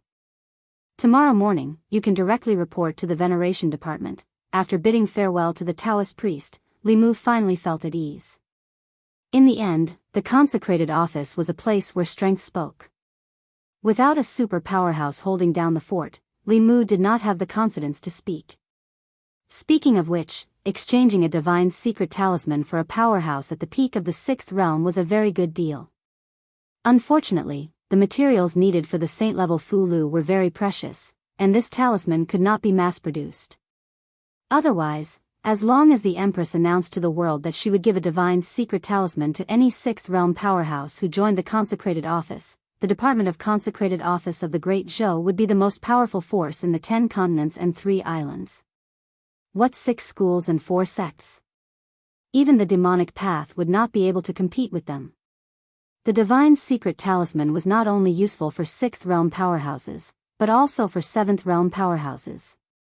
Although the divine secret talisman did not increase the lifespan of powerhouses above the transcendent realm by that much, every year of lifespan increased the chances of advancing. Every time one advanced a level in the upper 3 realms, their lifespan would increase by 60 years. If they made the right bet, their lifespan would be extended by 60 years. Who would not be tempted?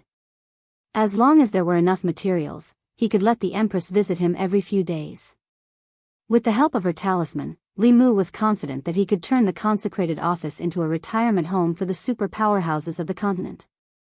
Of course, even the cleverest housewife could not cook without rice.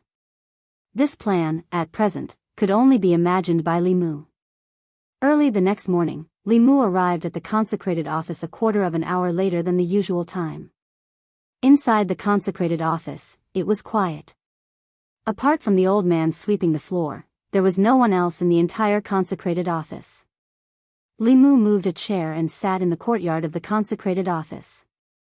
The old man sweeping the floor obeyed Li Mu's instructions. He took an incense burner, inserted an incense stick, lit it, and placed it in the courtyard of the consecrated office. Li Mu looked at the incense stick and said, "Tell them, before this incense stick burns out, if they do not report to the consecrated office, they will be expelled from the consecrated office, and all the rewards bestowed by the imperial court will be withdrawn. From now on, they will no longer enjoy the treatment of a consecrated. The old man walked out of the consecrated office and walked briskly towards a nearby market. And square. There were hundreds of markets in the immortals' capital, each with its own function. and Square was a residential market, located in the core area of the immortals' capital. Although it was a residential market, the people who lived in the market were not commoners, officials, or nobles. They were consecrated members recruited by the imperial court. The consecrated members were the same as the officials of the imperial court. They ate the salary of the imperial court, and their treatment was even better than the officials. Every person had a house bestowed by the imperial court, and all the maids and servants in the house were available. In a certain house in and Square, 10 or so consecrated members were gathered together. Expelling them from the consecrated office in less than the time of an incense stick. Who is he trying to scare? Expelling everyone from the consecrated office, how will he explain this to the imperial court? This morning, not a single person went. I want to see how he will deal with this. After discussing for a while, they decided to continue staying here. In some other houses in the square, there was also hesitation in the eyes of some people. Should we go or not? Li Mu is not someone to be trifled with. The Empress also favors him so much. How many people have fallen into his hands? If he really expels us, where will our future cultivation resources come from? Why don't we just forget about it? The Shao family has not given us any benefits. We have no need to oppose Li Mu. Li Mu sat in the consecrated office. Ever since the incense stick had burned halfway, consecrated members had begun to walk in from outside. After clasping their hands to Li Mu, they returned to their respective duty rooms. There was also a portion of people who stood outside the consecrated office, chatting and laughing with the people beside them. They were all consecrated members of the consecrated office, but they did not walk in. Their gazes would occasionally glance at the incense stick, as if they were waiting for something. Only when the last stick of incense had burned out did they walk into the consecrated office. If they were frightened by Li Mu on his first day at the consecrated office and obediently returned to the consecrated office in less than the time of an incense stick, then they could forget about having a good life in the future.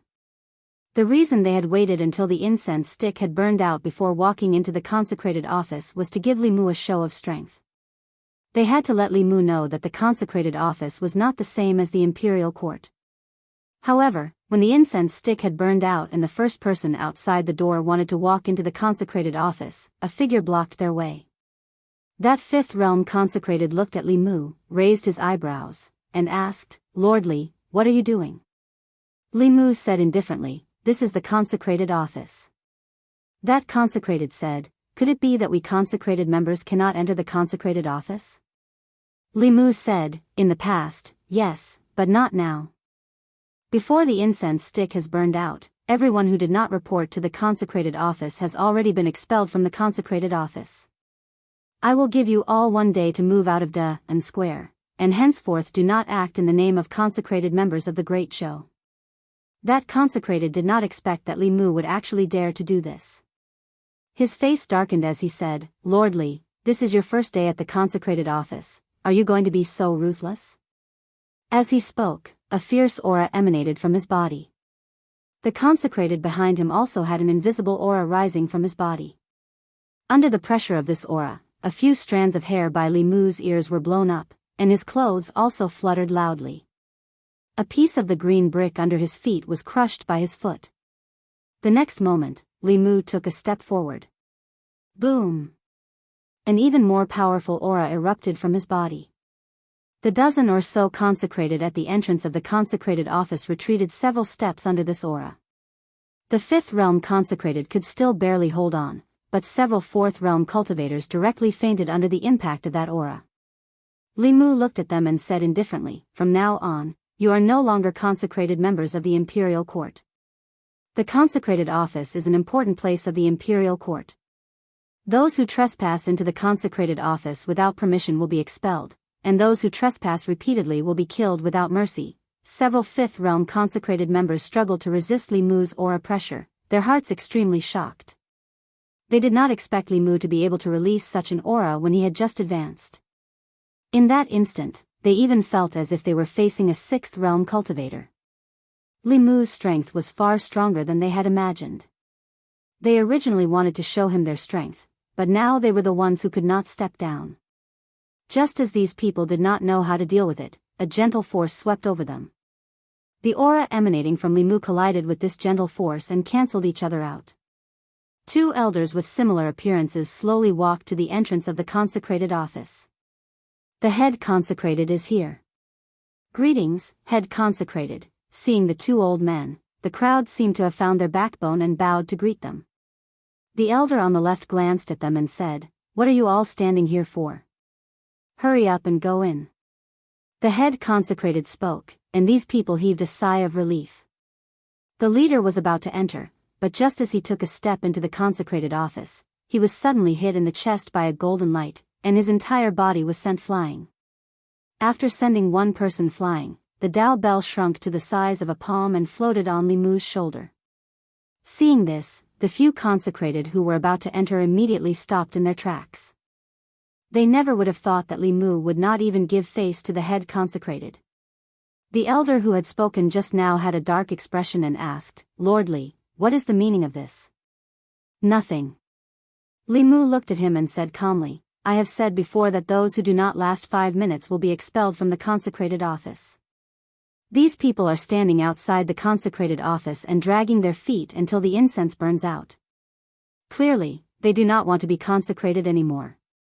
The consecrated office is an important place of the imperial court. Not just any random person can casually enter." The elder looked at him and asked slowly, "The two of us are also late. Does Lord Li want to expel the two of us from the consecrated office as well?" Sixth realm cultivators were not easy to recruit. Li Mu did not have this authority.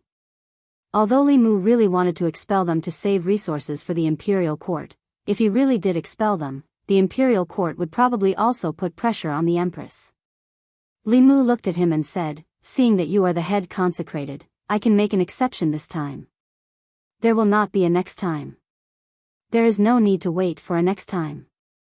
The elder who had not spoken all this time snorted and said coldly, "If you want to expel them today, then the two of us will voluntarily resign. You can expel us as well while you are at it." Li Mu looked at this elder in shock. There was actually such a good thing? He was just worrying about how to expel them. With the sloppy Taoist priest, who was at the peak of the sixth realm, there was no need for the two of them. Wasn't this just a waste of the imperial court's resources? Li Mu looked at the two of them in surprise and said, "Words are no guarantee. Why don't the two of you make an oath to the heavenly Tao?" Chapter 971. President, I realized that one of these gangsters is a first-class wanted criminal. Right now, there is a sniper lying on the roof of the HQ, monitoring the entrance with his sniper rifle. "Shoot," Chen Zhao ordered. At this moment, the head of a person in the middle of the dozen or so hooligans exploded without any warning. Then there was a gunshot. Everyone's expression froze. Fear was written all over Li Changyu's face. Was this a movie? It had to be a movie, right? Why did this happen?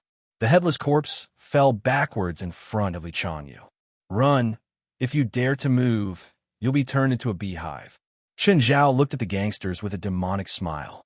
Just then, the gun barrels on both sides of the helicopter above them shot out 2 tongues of fire. The van they'd come in was instantly riddled with holes. Then the mailbox exploded, turning into scrap metal. All the gangsters covered their heads with their hands and lay on the ground. This was the most standard surrender posture. No one was as arrogant and presumptuous as when they'd gotten out of the car. Clearly, Chen Zhao wasn't someone who could let them do whatever they wanted. The headless corpse was enough to prove that Chen Zhao and his people were a group of butchers who were even more vicious than them. Sniper rifles and helicopter weren't normal weapons. Most of them had only experienced street fights. They'd never faced weapons that could only appear on a battlefield or in movies. As for Li Changyu, he'd already wet his pants. Didn't they just find a few gangsters to beat him up? Did they have to launch such a big attack? Adu's come and clean up. "President, I'm a security guard, not a sanitation worker. I want a raise." Adu's grumbled as he dragged the corpse away. He was just joking with Chen Zhao. The pay here was so high. Plus, they always gave benefits, and use public funds to travel abroad. Even if he died, he'd die in the supernatural organization. Two people with submachine guns walked out and yelled, "Stand up and put your hands on your heads. If anyone dares to move, shoot them all." No one wanted to cause a misunderstanding. Everyone put their hands on their heads and followed the two into the HQ. Li Changyu wanted to explain, but he was hit in the head with the butt of a gun. "Put your hands on your heads and follow." Everyone was brought to the man-made lake. Then he was pointed at by a group of people with assault rifles. They didn't know what their fate would be. They were all waiting for this group of evil people to give them their judgment. At this time, Wes came out with a list and picked a few people. You, and you, the four of you come out and fight. The four people who were pointed out walked out, trembling with fear. West waved his hand. Da-da-da-da. 4 people were killed in an instant. The rest of the people were terrified once again. Too scary. This group of people was really too scary. There were demons who killed without batting an eye.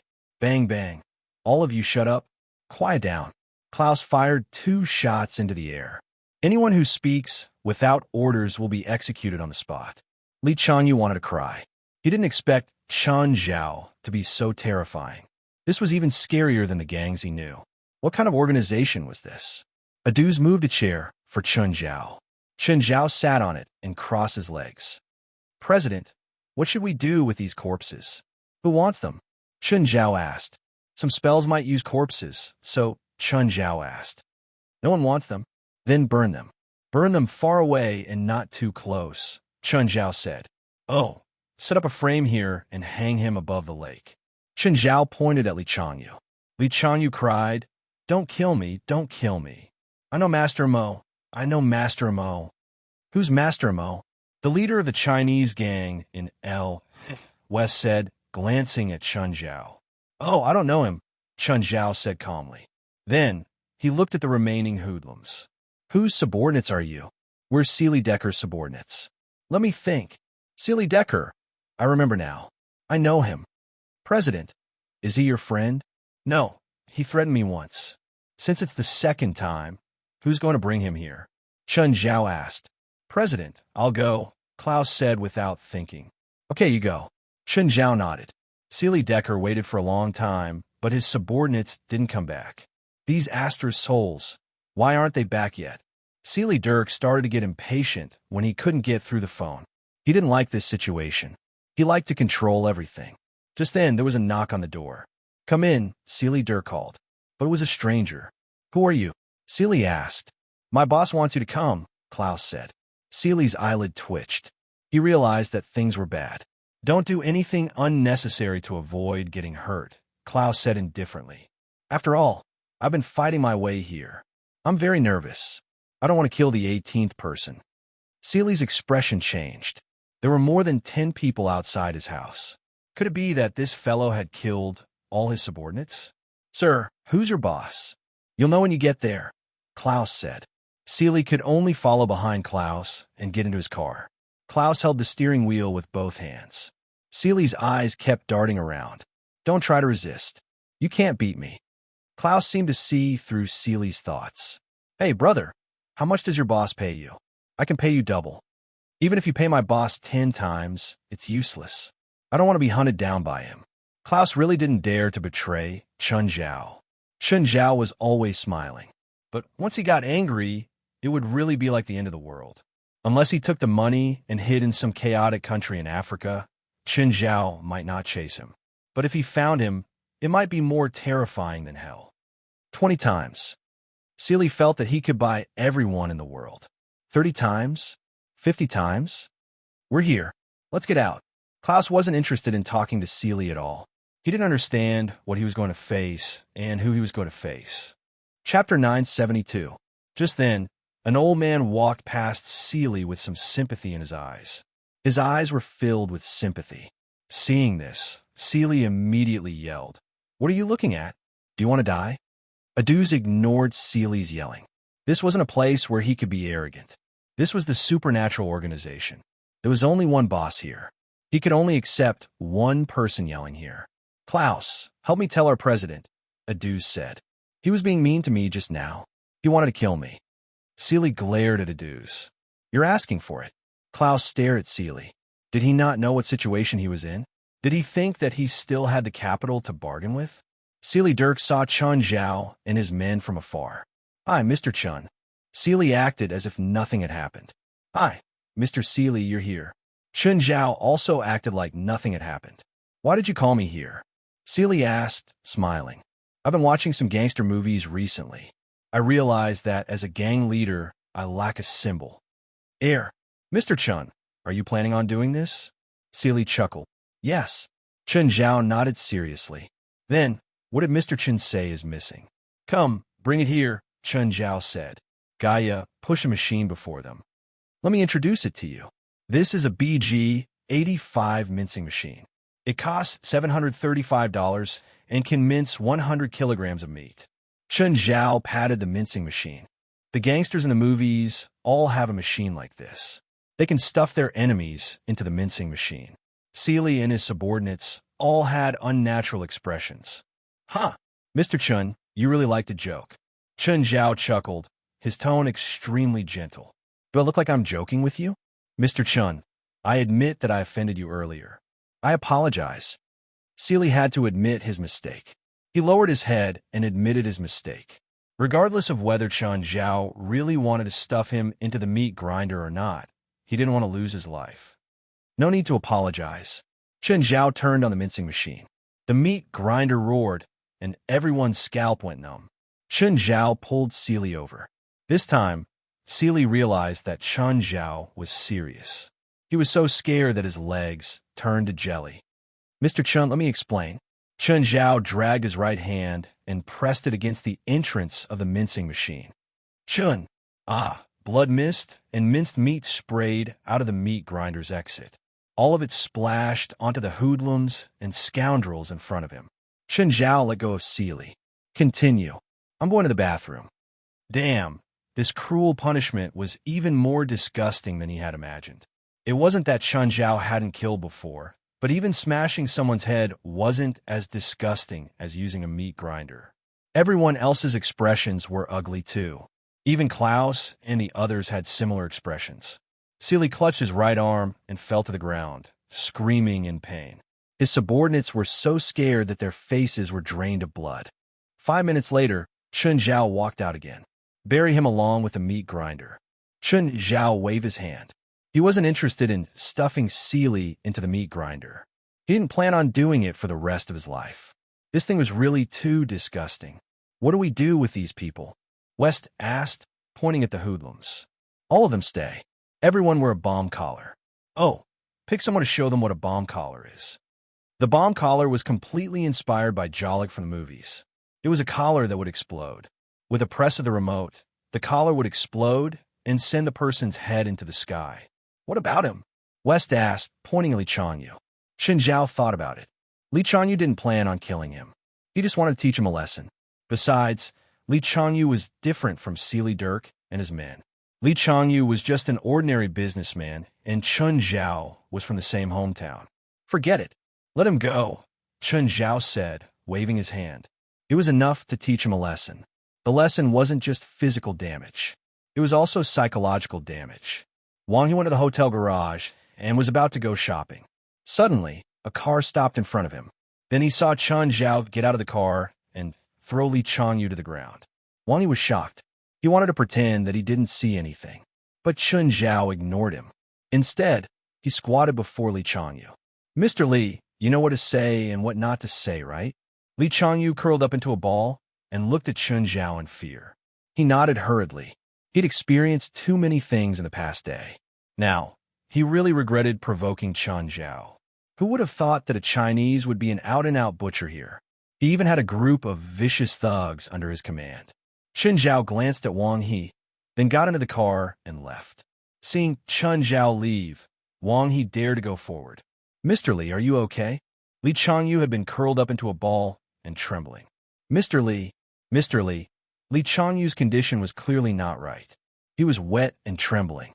Wang Yi hurriedly called the ambulance and sent Li Changyu to the hospital. After the diagnosis, it was confirmed that Li Changyu had been abused before. There were obvious wounds on his body and water in his lungs. Then the police came, and Wang He made a statement. Of course, Wang He didn't dare to tell them about Chen Zhao. He only said that he saw Li Changyu in the garage and was sent to the hospital. Judging from Chen Zhao's lawless behavior, he didn't know if calling the police would work, but he was sure that if he told the police the truth, he would be dead for sure. Wang He, where are you now? Just then, Zhou Xiaonan called. Sister Nan, I'm at the hospital. You're sick? No. I saw Mr. Li from Hua Entertainment in the garage. I think he's sick, so I sent him to the hospital. Don't worry about him. Come back immediately. What's the rush? Chen Ku's here. She said she'll bring the three of you to visit someone. This person will be crucial to whether or not you'll be chosen. Chapter 973. Chen Ke glanced at Zhou Xiaonan and then at Wang He, Zhang Mao, and Li Qingyang. The person I'm taking you to see is my cousin. Biological? Zhou Xiaonan subconsciously thought that Chen Ke had recognized him. Maybe they had some secret relationship. Yes, but we're not that close, Chen Ke said. Can your cousin help them with the audition? Mr. Stephen didn't plan to participate in James's Animal Mart, but the director of God of War, which was released at the same time, offended my cousin. So my cousin asked Mr. Stephen to help James suppress the box office of God of War. What Chen Ke said was what James had told her. Hearing Chen Ke's words, everyone couldn't help but gasp. They didn't expect Chen Ke to have such an important connection. No wonder she could get such an important role. He's a bit overbearing, Chen Ke said. Don't get into conflict with him, whether you get a satisfactory answer or not. Of course, Aku. I'll be grateful to you whether it works or not. You're welcome. Actually, Zhou Xiaonan had to pay a price for Chen Ke's help. In exchange, Zhou Xiaonan had to promote Chen Ke in China. After all, the domestic entertainment industry was Chen Ke's root. Only if she had enough popularity and appeal in China could she have enough confidence in Hollywood. After all, Hollywood blockbusters couldn't ignore the Chinese market. If Chen Ke could have enough influence in China, she would have a higher chance of getting a role in Hollywood. Chen Ke brought everyone to Mirror Lake. The scenery here is so beautiful. The yacht over there is so big and beautiful. Mr. Stephen gave it to my cousin, Chen Ke said. He's the godfather of my cousin's daughter. Everyone became more and more nervous. They didn't know what kind of big shot it was. That villa is so beautiful, too. It's so big. I really want to build a villa here, too. Don't think about it, Chen Ke said. My cousin owns all the land within 20 square kilometers. If you want to be his neighbor, I'm afraid you'll have to get his permission first. Everyone's heart tightened again. They were even more in awe of the cousin they'd never met. The car stopped in front of the villa, and Chen Ke got out with the others. Chen Zhao walked out of the room, half naked. When everyone saw Chen Zhao, they were all surprised. On the other hand, Wang He's expression turned into one of horror. How could it be him? Why him? Chen Ke, who are they? Chen Zhao glanced at Zhou Xiaonan and the others. He also recognized them as the people from the morning edition. Why are you here? Zhou Xiaonan also cried out in surprise. Cousin, this is the boss of my company, Sister Zhou Xiaonan, Chen Ke said. He's your cousin? That's not right. He went to the audition himself, and he auditioned for a small role. Zhou Xiaonan was very suspicious of Chen Ke's words now. Cousin, what's going on? I just went for the audition. Is there a problem? Zhou Xiaonan felt that she had been deceived, and her face immediately sank. Aku, I still have things to do, so I'll leave first. Sister Nan, wait. Zhou Xiaonan didn't give Chen Ke a chance to explain. She turned around and got into the car with her men. He directly left Chen Ke on the spot and swaggered off. I really didn't think that Chen Ke would make up an identity for her cousin just to deal with me. That's too much. Zhou Xiaonan was very angry. Am I that easy to trick? That guy was clearly the one who went for the small role today. If he really knew Stephen and had such connections, he wouldn't have gone through so much trouble to audition, Li Qingyang said. Exactly, Zhang Mao added. Zhang Mao echoed. I think Chen Ke is lying to us on purpose. She makes it sound like she has a lot of connections in Hollywood. Only Wang He didn't say anything. He didn't know if Chen Ke knew Stephen, but he was sure that Stephen did have a lot of power in Los Angeles. He didn't want Chen Zhao to hear what he said, so he remained silent while the others were complaining. Zhou Xiaonan was angry, but Chen Ke's wings were already set. If she canceled the contract with Chun Ku, she would be the one at a disadvantage. Therefore, she could only suffer in silence and pretend that nothing had happened. You guys better work harder. Don't be as ungrateful as some people. Cousin, what's going on? Chen Zhao shrugged and said helplessly, Stephen, that old bastard. He wanted me to pretend to be an ordinary actor and observe the auditions. Chun Ku was completely speechless. She didn't expect such a thing.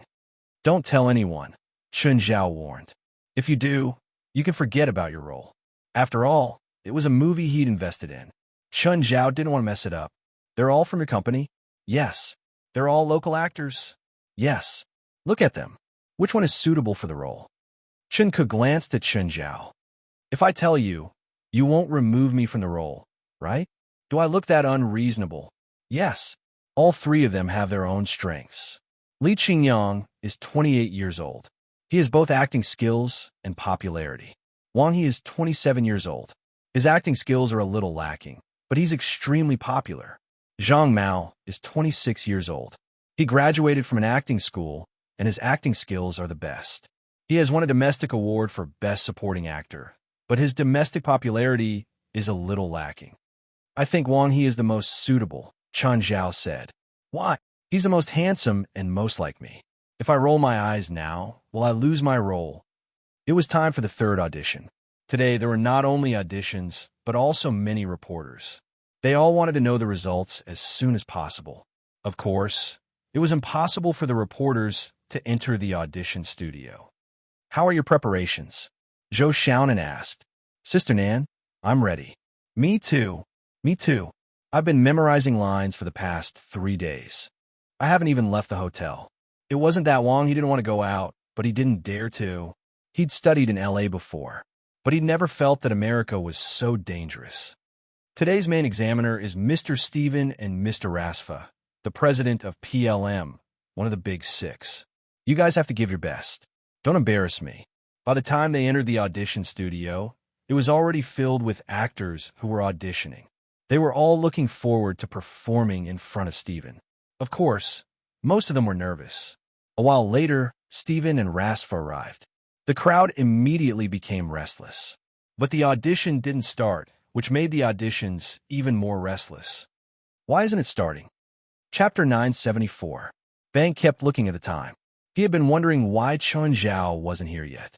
During the audition, the main examiner hated it when actors were late.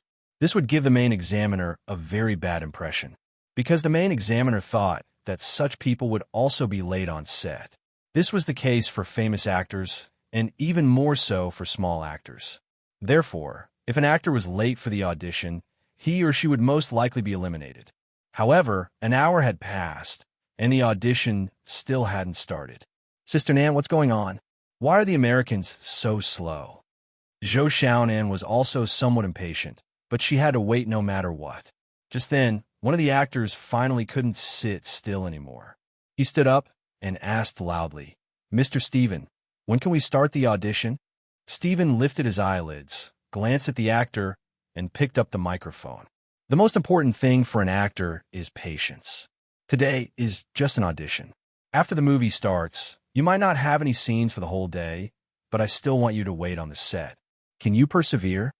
The actor's face was bright red. Sorry, Mr. Stephen. After Stephen put down the microphone, Rasfa glanced at him and said in a low voice, You really know how to wrangle. But as an authority, everything you say is correct. That asterisk Shulchun, why isn't he here yet? Just then, there was a commotion outside. An actor charged in, ignoring the security guard's advice. Mr. Stephen, sorry, I'm late, the actor said, sweating profusely. Sorry, sir, you might need to leave. I need actors who are on time.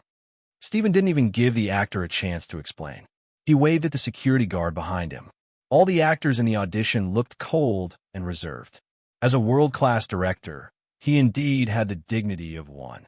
Even though the audition hadn't officially started, he still wouldn't allow anyone to be late.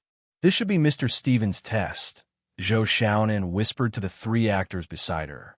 Maybe the audition has already started. Look, Mr. Stephen keeps taking notes. He's probably recording the performance of every actor in the audition. The three all felt that it made sense. Maybe this was a hidden test.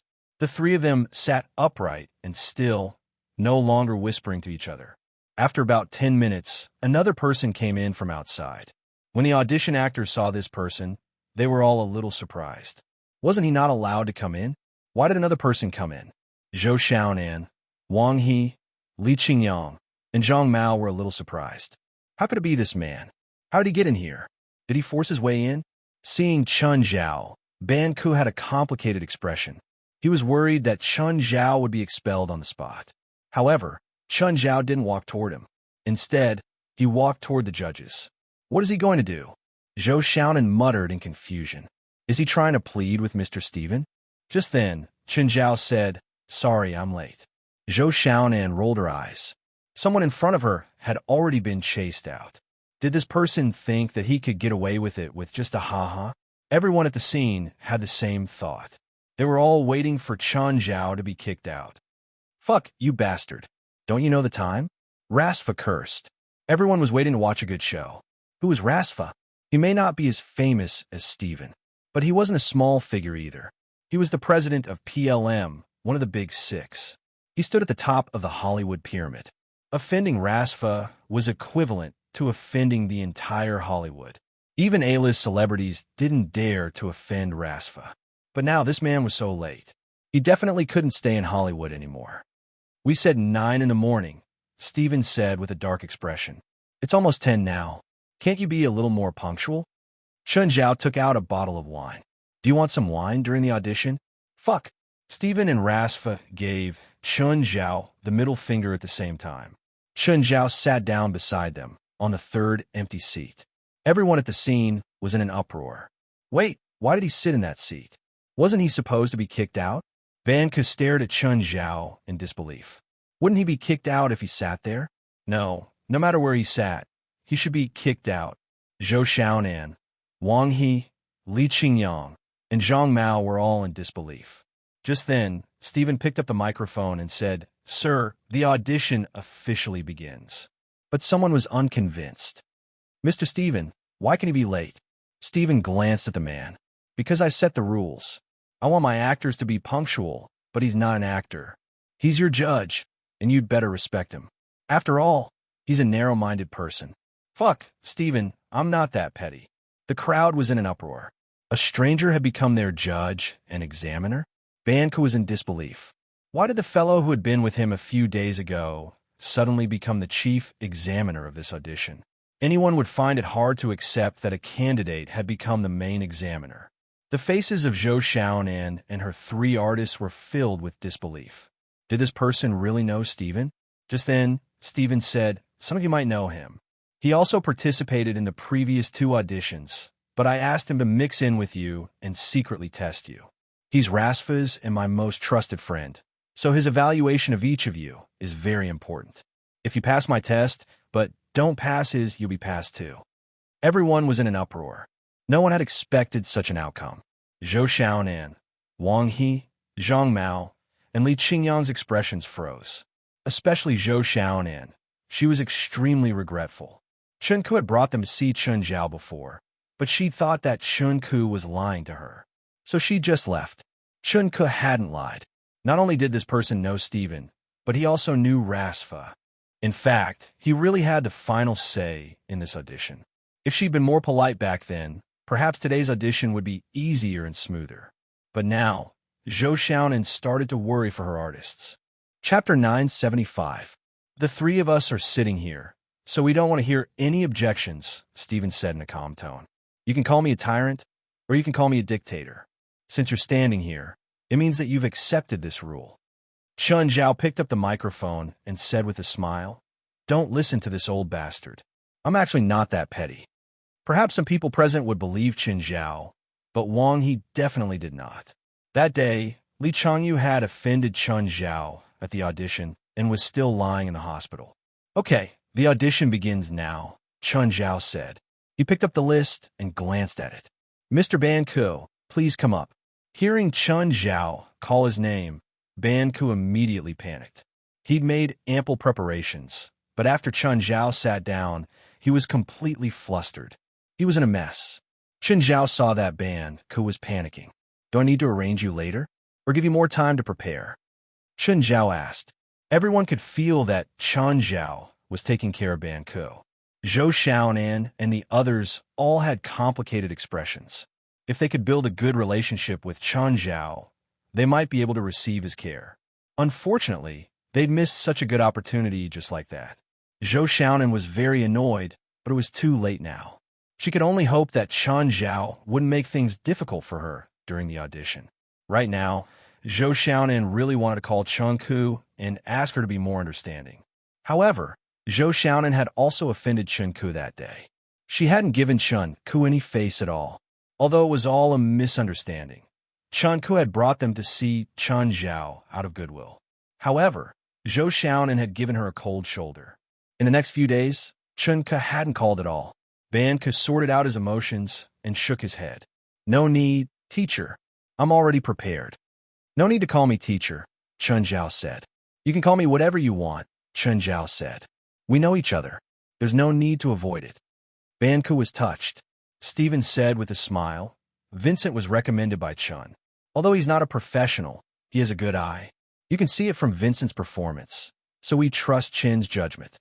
The audition staff were in an uproar. Of course they knew Vincent. A lucky taxi driver became famous overnight because he starred in Stephen's movie. Many of the people present had actually set Vincent as their development goal. Now that they heard that Chen Zhao had recommended and recruited Vincent, many people looked at Chen Zhao differently. All right, tell me your identity and the role you're auditioning for. I'm a student at the University of Southern California's film school. I'm a senior this year, and I've already taken on a few small roles. This time, I'm competing for the role of the villain, the hacker. Okay, start your performance. After that, Ban Ku began his performance. It couldn't be said to be outstanding, but it was quite stable. It was considered to be average, and because he was trained in acting, his lines were very good.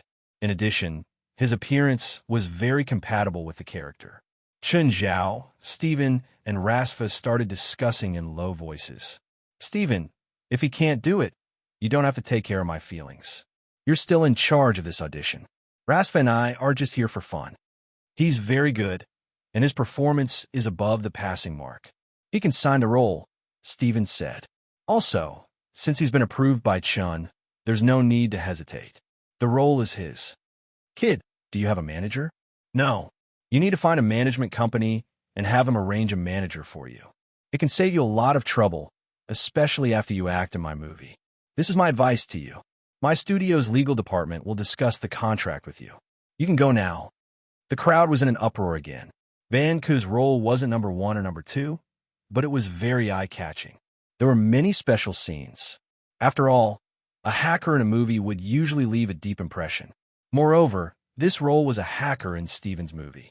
This was a very valuable character, which caused many people to reveal looks of envy and jealousy, especially the actors who were playing the same role as Ban Ku.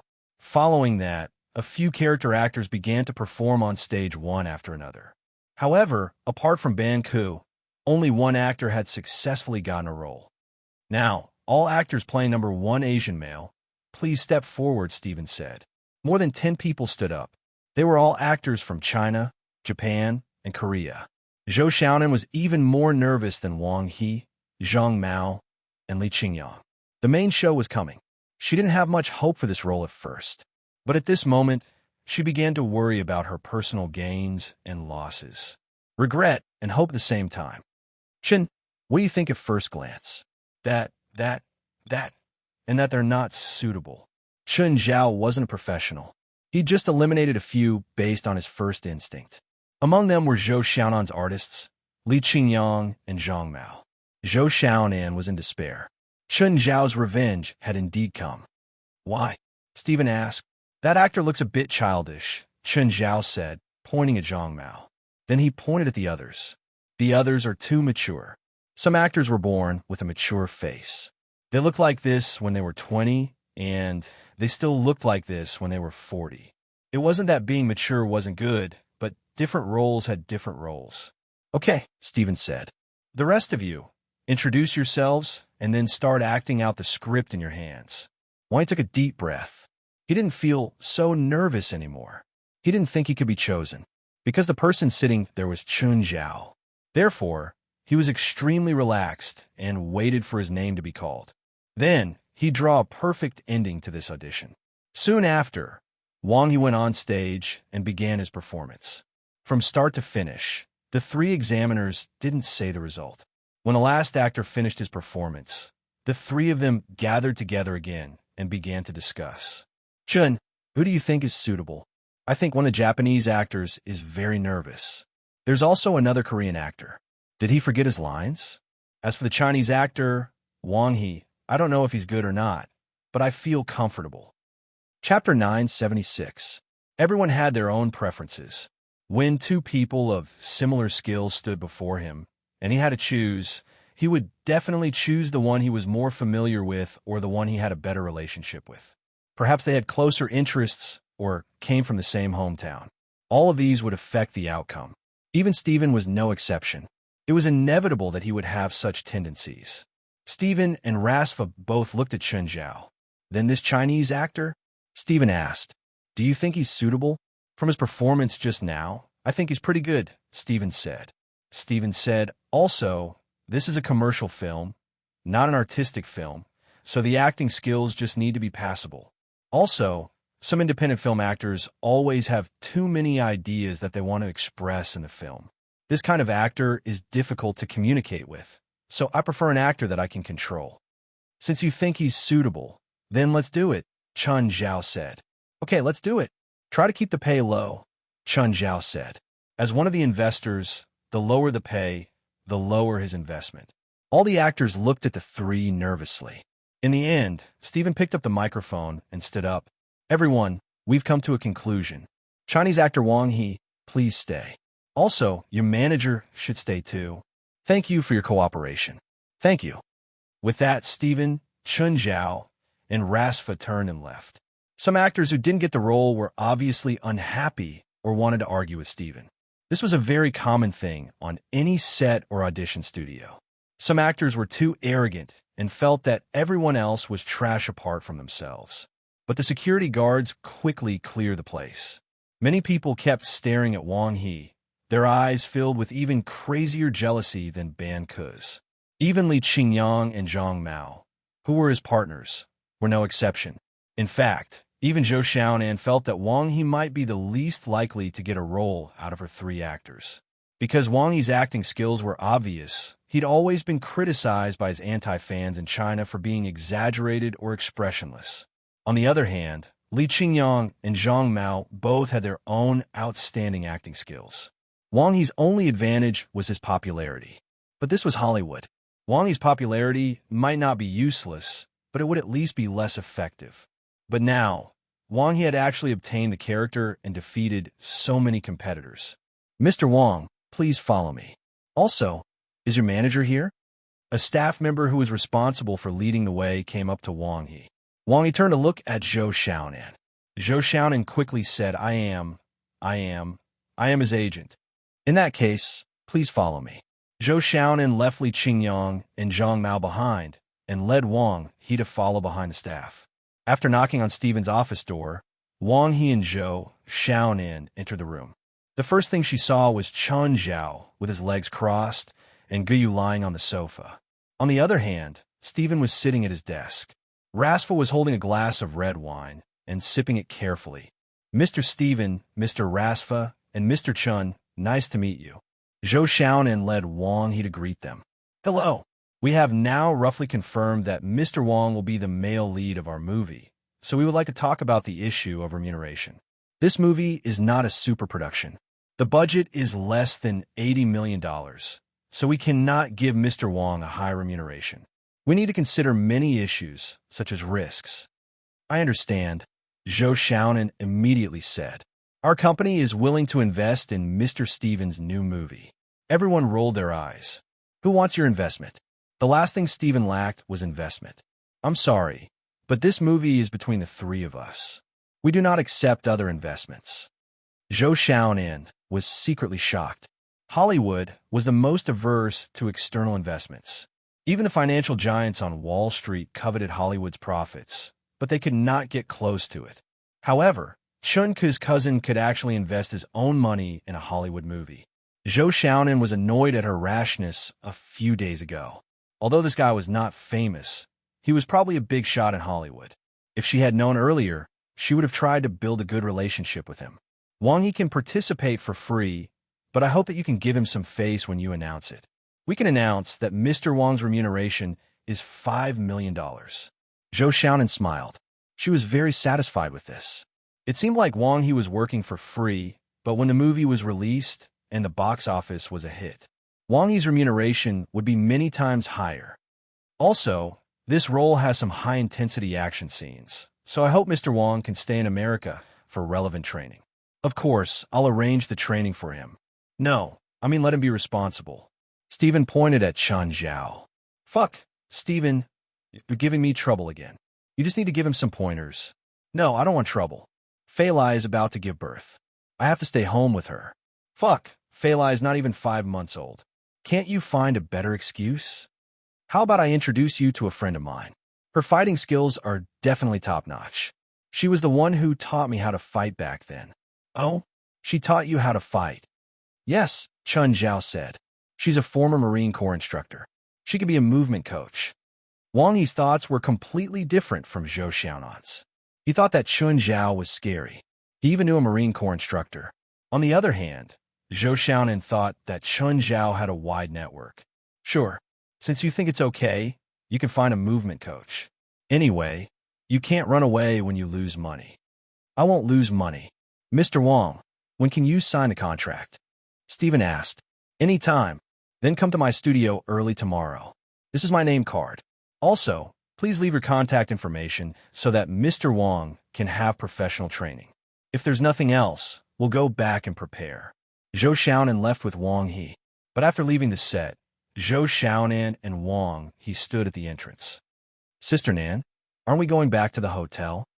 Chapter 977. A while later, Chun Zhao came out. Zhou Xiaonan immediately walked up with Wang He. Wang He was extremely fearful of Chun Zhao. It didn't matter if he was related to Stephen or not. Fighting Chun Zhao head-on in Los Angeles was suicide. Mr. Chun, I'm sorry about last time. Oh. Chun Zhao glanced at the two.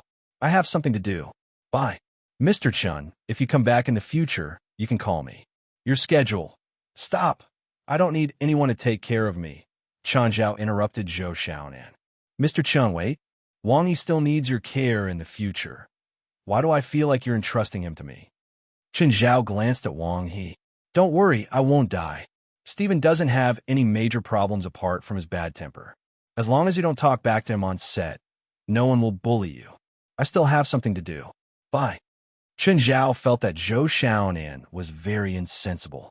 If she wanted to build a relationship with him, she should at least give him some benefits. It was just empty words and a promise that he didn't know when he could fulfill. Who would want such a promise? It was more practical to just give him check. Zhou Xiaonan watched Chun Zhao leave with a helpless expression. She felt that Chun Zhao definitely still remembered what happened last time. Sister Nan, we just need to be ourselves, Wang He said innocently. We don't need to rely on connections. Zhou Xiaonan glanced at Wang He. If she didn't need to save him some face now that he had climbed up the ladder, she really wanted to kick him. Whether it was in the country or abroad, networking was crucial. Zhou Xiaonan thought for a moment. She still needed Chun Ku to do this. After all, they were cousins. It would be much easier to talk as a family. Hey, Aku. Zhou Xiaonan called Chun Ku with a shy face. Sister Nan, what's up? Aku. It's all thanks to Mr. Chun that Wang He has gotten the male lead role in Mr. Stephen's new movie. Huh? You know who he is? I don't know the details, but Mr. Chun was one of the main judges at the audition today. He also approved Wang He. Zhou Xiaonan could see clearly from the audition that Chun Zhao clearly favored Wang He. That was why Stephen and Rasfa chose Wang He. Otherwise, compared to the other actors, Wang He did not stand out at all. It was almost impossible for Stephen to have chosen Wang He. Look, how should I thank your cousin? What is your cousin like? Zhou Xiaonan thought that men only liked women and money. If she could befriend Chun Zhao, she could even give him money. He and his girlfriend have a very good relationship, so you don't have to waste your time. Besides, he also knows several A-list Hollywood actresses and a lot of small stars. If he needs a woman, I'm sure he only needs to lift his finger and a group of Hollywood actresses will throw themselves at him. As for giving money, I don't think Sister Nan is richer than him. Last time, my aunt wanted to transfer her company's shares to my cousin's daughter, but my cousin directly refused. That's worth more than $1 billion US. Sister Nan, if you can take out more money than that, you can give it a try. If not, then forget it. Zhou Xiaonan sucked in a breath of cold air. $1 billion? It seemed that this man was richer than she had imagined. However, this also made this man very stubborn. It would be much more difficult to build a relationship with him. What does your cousin actually do? I don't know, Chen Ku answered. Zhou Xiaonan felt that Chen Ku did not want to tell her. Ku, it was my fault last time. Don't take it to heart. Sister Nan, what happened last time? Chen Ku was also very sensitive. Zhou Xiaonan did not continue asking. The most important thing now was to mend their relationship, although Chen Ku said that she did not mind. Who knew if it had left a knot in her heart? Now, Chen Ku was already powerful and had a big backer like her cousin. In the future, even if she could not survive in China, she could still do well in Hollywood. Moreover, if she could build a relationship with Chen Zhao, in the future, her company might be able to enter Hollywood continuously. By then, her company would definitely rise in China. Although her company had a certain foundation in the country, compared to companies like Huasha Entertainment, it was still a lot weaker. If she could find a path in Hollywood, it would be a chance to rise. Dad, what happened to you in L.A.? Li Changyu's daughter, Li Zhong'er, looked at Li Changyu, who was curled up on the bed. She had heard that her father had gotten into trouble in America, so she had rushed to L.A. anxiously. She had heard from the police and the hospital that her father seemed to have been tortured. Zhang, let's go back. I don't want to stay here anymore. Li Changyu had not recovered in the past few days. The impact of what happened that day was too great. He had never seen such a lawless person. He killed people like grass, like cutting grass. Even in the country, most of the gangsters he came into contact with were only involved in the underworld. But in America, that person was simply a local tyrant. No, we can't go back like this without bringing the real culprit to justice. Zhang, this is overseas, not in China, Li Changyu said, his face full of panic. We can't beat them here. Even if we're overseas, we have to abide by the law. Zhang, this can't be solved with the law. That person is extremely powerful here. Let's go back. Grandpa can't help even if he's here. Li Changyu curled up in bed. His father-in-law was also involved in the underworld abroad. However, that person had already killed a gang leader in front of him. He did not want to drag his father-in-law into this. That group of people was obviously crueler and more lawless than the gangs. Whether it was in China or abroad, the gangs were actually very restricted. Fighting and using their connections could more or less suppress the matter. However, once someone died, it was not something that could be settled by using connections. But that person had killed so many people without any scruples. He was probably not someone that his father-in-law could protect. Li Changyu only wanted to go back to China and stay away from this city and this country. He never wanted to come here again in his life. Li Zhong'er did not understand what kind of person his father had met to scare him like this. However, Li Zhong'er felt that he had to seek justice for his father. Chapter 978. Gaia swam around the artificial lake, while Chen Zhao stood by the lake with his arms crossed. After a while, Gaia swam to the shore. While wiping herself, she approached Chen Zhao. Gaia, I'll introduce you to a job. Are you interested? What job? Acting as the movement director for Steven's movie, Chen Zhao said. If you're interested, you can ask Steven for a role too. What's the pay? $200,000 for about 3 months.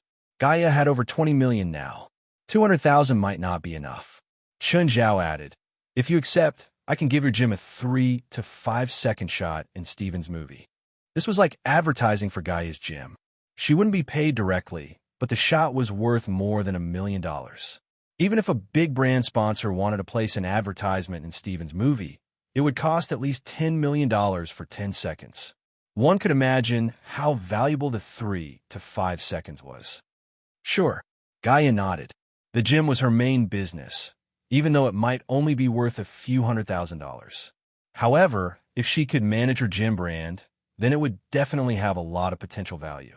Usually, gyms were hard to manage. On one hand, it was limited in scale. On the other hand, it was hard for the owner to invest more in promotion. Putting the gym brand in a movie was out of the question.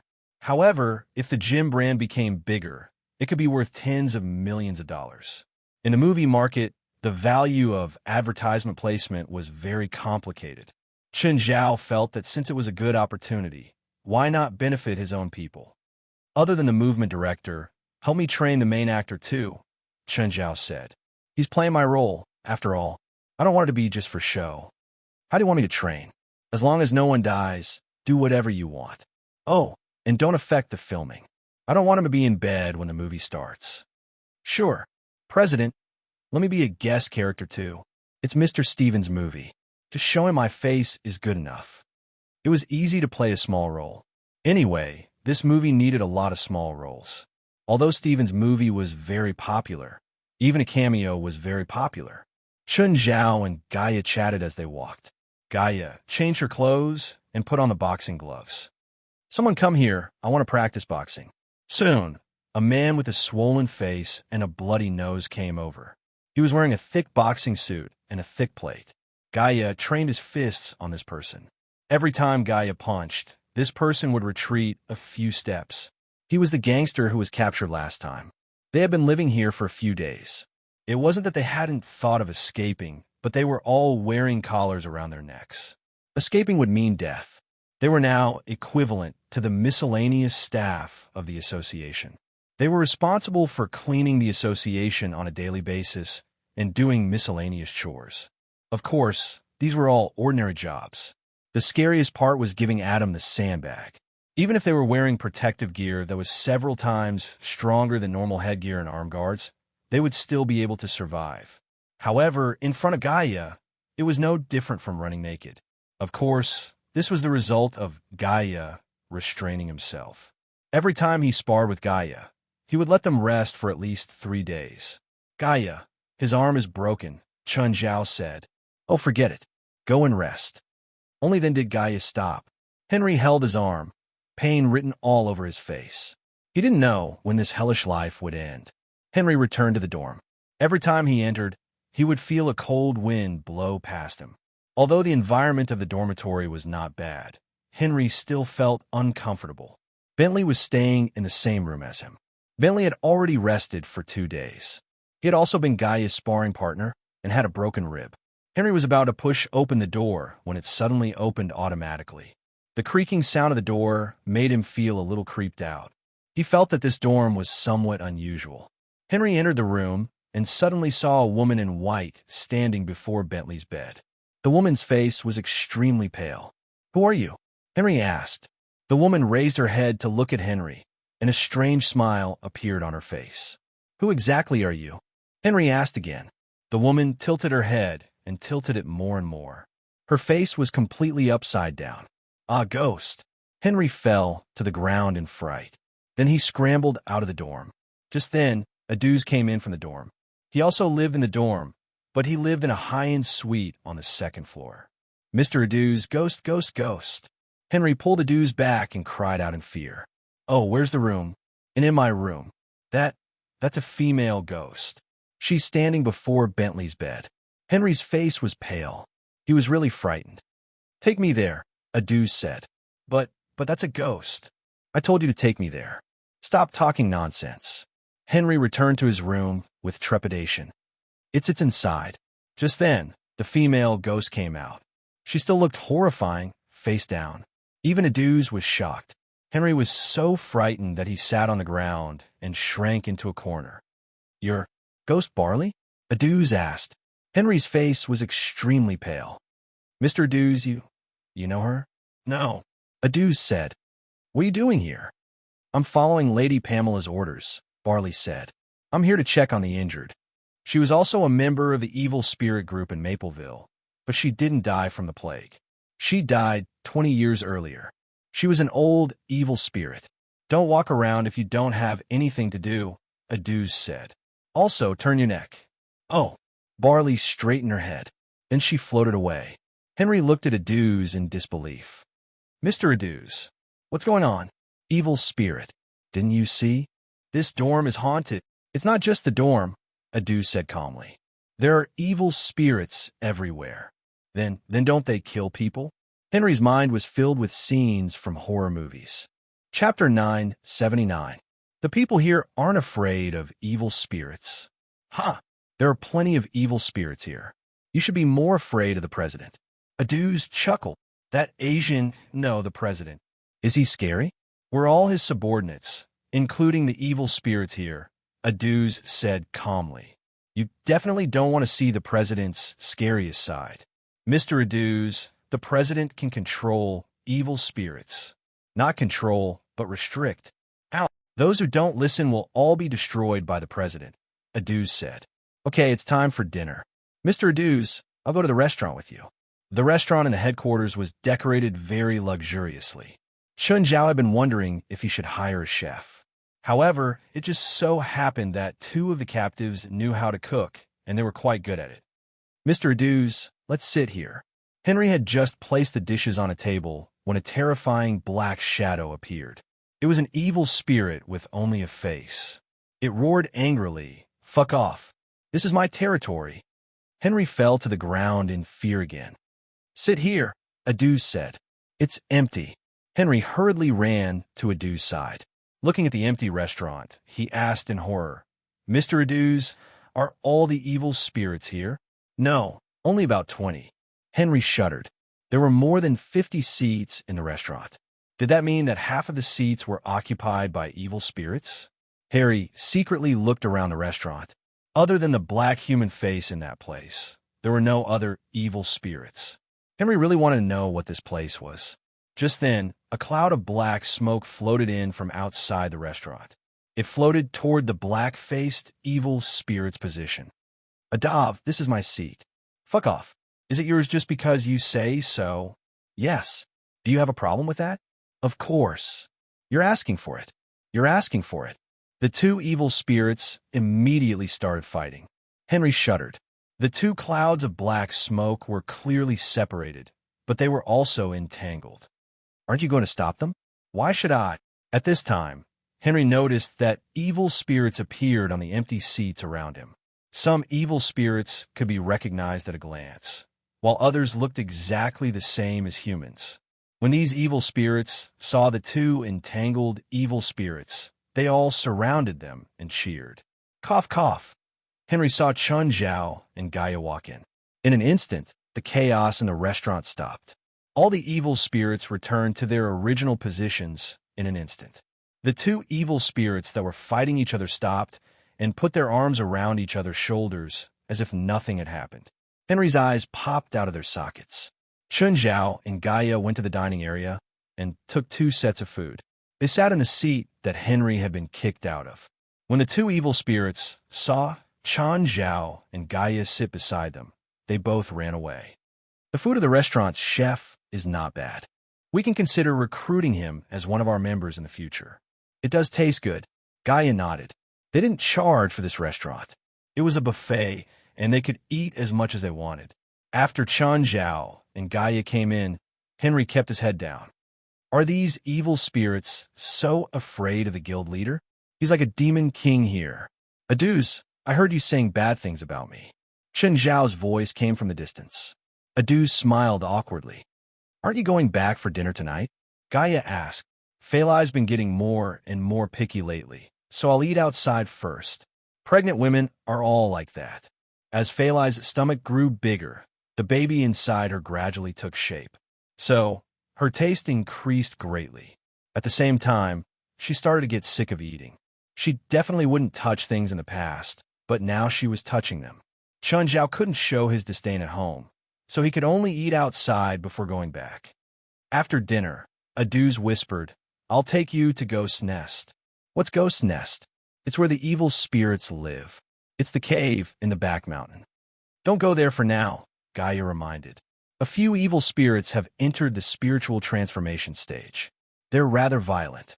What's the spiritual transformation stage? Harry asked. It's the growth stage of a spirit. It's like a child entering the rebellious stage. Usually, after staying in the human world for a long time, evil spirits will either dissipate or grow stronger.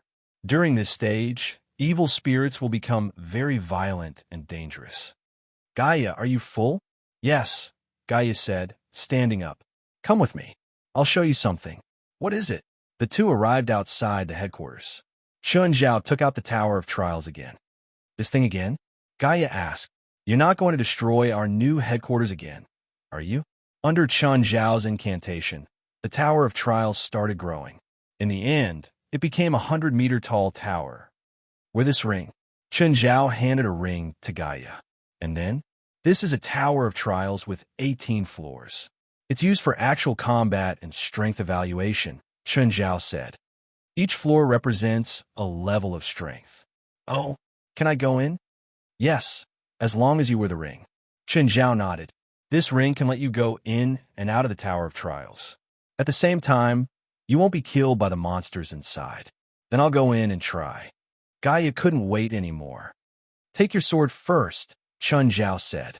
Gaia's sword had been damaged when he'd destroyed the parent. However, he'd ordered a new one later on. After taking the sword, Gaia followed Chun Zhao into the Tower of Trials. The next moment, the two found themselves on a grassy plain. Gaia's eyes were filled with astonishment. This spell was beyond her understanding.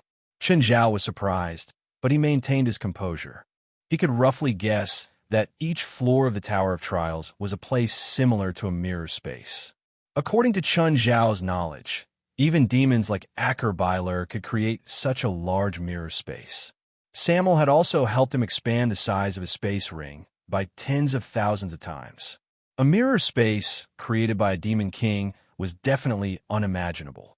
Just then, a strange cry sounded in the distance.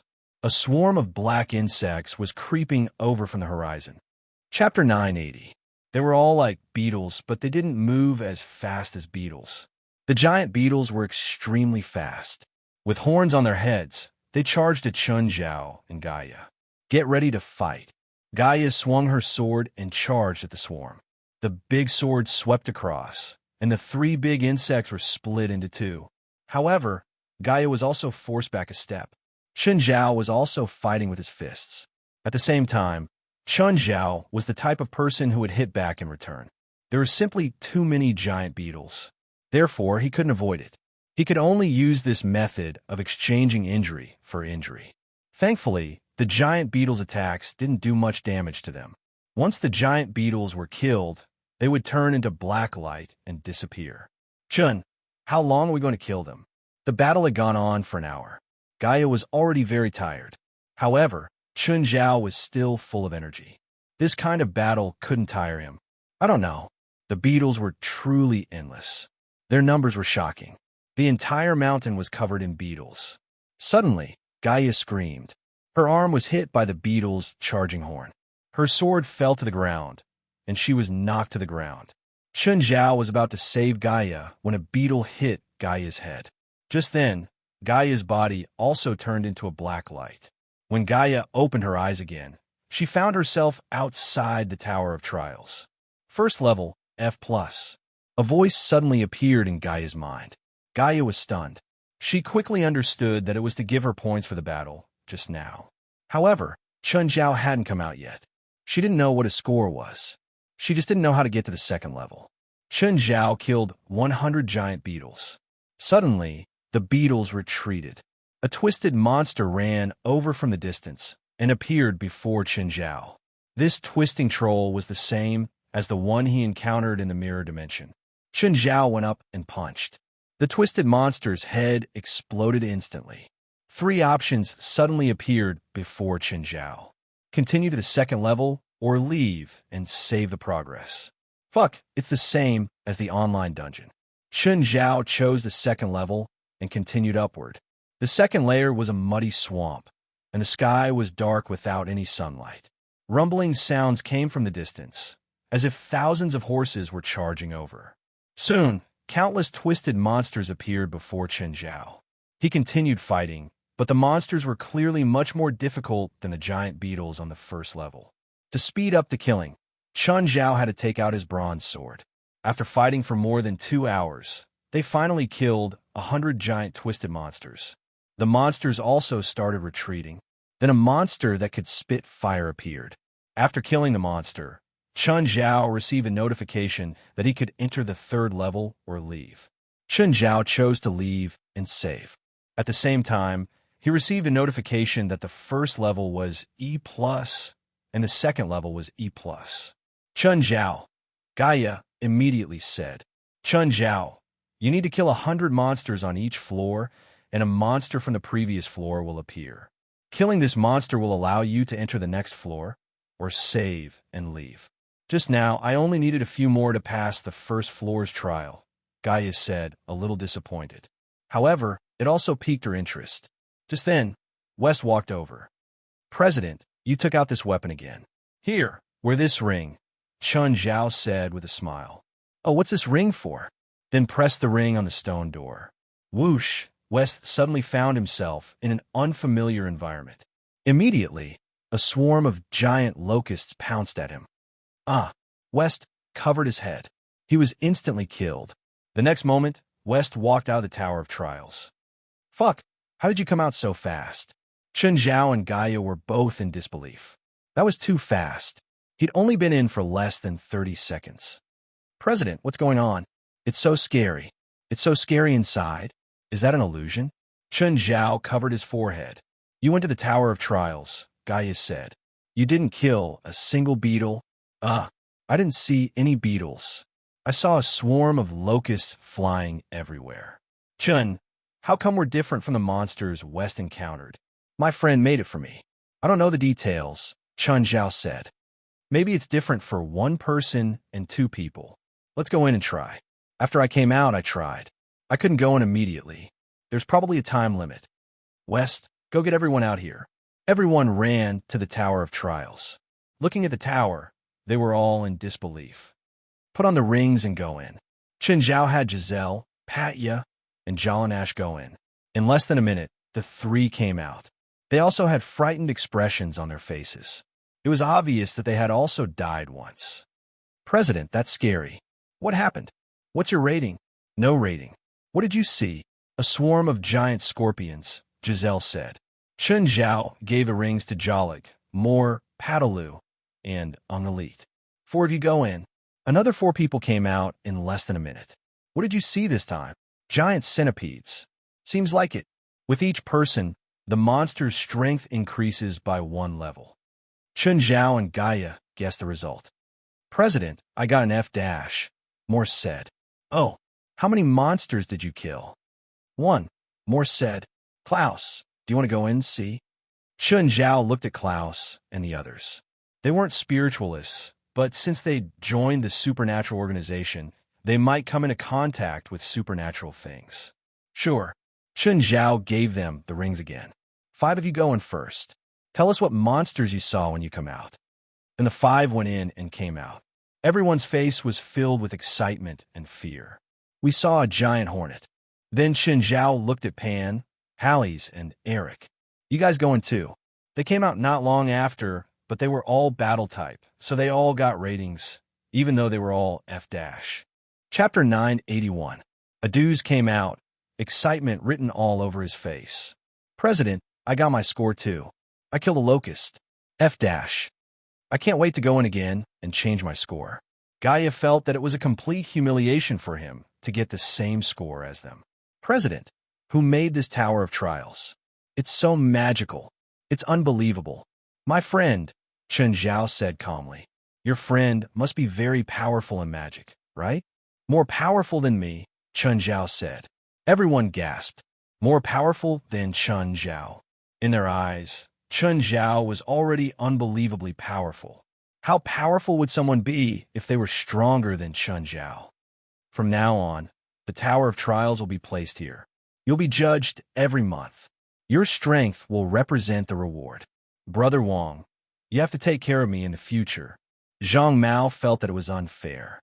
But Wang he had succeeded, after all, so he had to suck up to him. The country was already in an uproar. Some praised him, but there were also doubters. Some felt that Wang He's acting skills weren't good enough for Steven's new movie. They felt that Wang He might become Steven's Waterloo. Of course, Wang He's fans were very excited. It was undeniable that Wang He's fame and influence in the country were rising rapidly. Just then, the doorbell rang. Wang He opened the door and saw Chen Zhao standing outside. There was a foreign woman beside him. This foreign woman's head was really big. Wait. This woman was at Marina's restaurant too. Mr. Wang, this is the movie's action director. She'll also be your military training instructor. Wang Yi's forehead was covered in cold sweat. Gaia stepped forward. Hi, I'm Gaia. Hi, I'm Wang He. The moment Wang He shook Gaia's hand, he felt intense pain. He felt like his hand was going to be crushed. Oh, my hand. You're so weak. Gaia let go of Wang He's hand. Please be prepared, not just physically, but also mentally. Wang He broke out in a cold sweat. Chen Zhao patted his shoulder. Don't die. You're the male lead, after all. Wang He was so scared that his legs had turned to jelly. However, facing Chen Zhao, he did not dare to speak. Chen, the spring semester has started. Don't you want to come to school? Also, get to know your new student. Right, called Chen Zhao. Are there any new students in school? Chen Zhao asked, confused. The enrollment period for American universities was the same as that in China.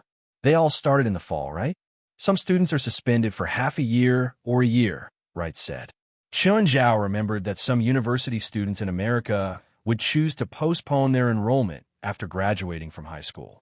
They might take a break from school for half a year or a year to travel and have fun before considering enrolling. This kind of situation was very common among high school graduates. Any students want to learn Chinese medicine? Chen Zhao asked. Although Chinese medicine has gradually been accepted by Western society, the number of people learning Chinese medicine is still small. In order to learn Chinese medicine, some students went to China to study abroad. After all, compared to foreign universities, Chinese medical schools have more specialized Chinese medicine subjects and research.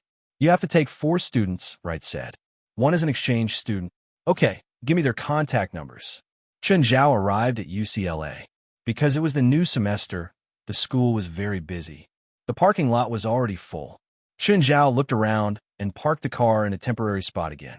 If he did not park here, the nearest parking lot would be 3 kilometers away. After getting out of the car, Chen Zhao walked into the school. Hello, student. A voice sounded from behind him. Chen Zhao turned around and saw a pretty girl. Chen Zhao was quite happy to be mistaken for a student. At least it meant that he looked young. How can I help you? Did you sign up for a club? No. Are you interested in the boxing club? Chen Zhao rolled his eyes. Not interested. Okay. Chen Zhao did not expect the girl to be from the boxing club. He had never seen her before. Was she new? But was the boxing club that short of people? Why was it recruiting people everywhere? Boxing had always been a popular sport in America, so there were always quite a few people in the boxing club. Hi, Chen. Chen Zhao had only taken a few steps when he saw Evely walk over from the distance. Evely, why are you here? You sound like I shouldn't be here. Evely rolled her eyes. I'm still a student here, and I haven't graduated yet. Oh, Chen Zhao answered. His brain hadn't figured it out yet. Chen Zhao thought that Evely was a full-time athlete now. He had completely forgotten that she was a student. Also, I'm your student, one of them. What? Chen Zhao's eyes widened. He looked at Evely in shock. You want to learn Chinese medicine? Is it weird? Of course it's weird. Why do you want to learn Chinese medicine? You're a swimmer now, a legend in the swimming world. If Phelps was a legend in the swimming world, then Evely was a myth. She was the holder of many world records. After the World Championship All-Star Invitational, she had also participated in other events. She was now the world champion in all the short and medium-distance freestyle events. She held the world record for the 100m, 200m, 400m, and 800m events. She was also the world record holder for the 800m event as a woman. The World Championship only starts in August. Before that, it's boring training. I don't want to waste time on training, especially the kind that's very inefficient. You're close to your limit now. I'm afraid that normal training won't help you improve. Evely trusted Chen Zhao's judgment. In the past few matches, her results had been maintained at the previous record. She hadn't improved at all. When will you train me again? If I have time. Do you know the other 3 Chinese medicine students? Chen Zhao asked. Who else? Evely did not know either. Let's go see our classroom. Every subject had its own classroom, even if there were only 4 students. Chapter 982.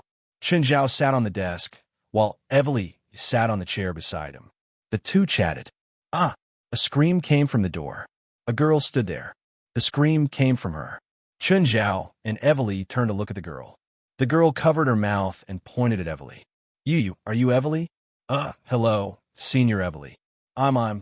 The girl tried to calm herself down. I'm Maggie. Hello. Chen Zhao flipped open the name list. Maggie, right? Come in. You're your intern tutor for this semester. Have you learned Chinese medicine before? Hello, Professor. I'm Maggie. Maggie was an ordinary girl. I've published 2 Chinese medicine theses before. I have some understanding of it. Chen Zhao nodded. It seemed that Maggie had some foundation. She wasn't a freshman. You weren't originally a UCLA student, right? I transferred from Riverside, Maggie said. Then, she looked at Evely. This made Chen Zhao suspect that Maggie had transferred because of Evely. However, this was normal. A star student like Evely would be very influential in the school. For example, UCLA's recruitment advertisement last year had Evely's name on the school's website. Senior Evely, I was there for your match in Montreal last year. I really admire you. Evely really didn't know how to deal with such crazy fans.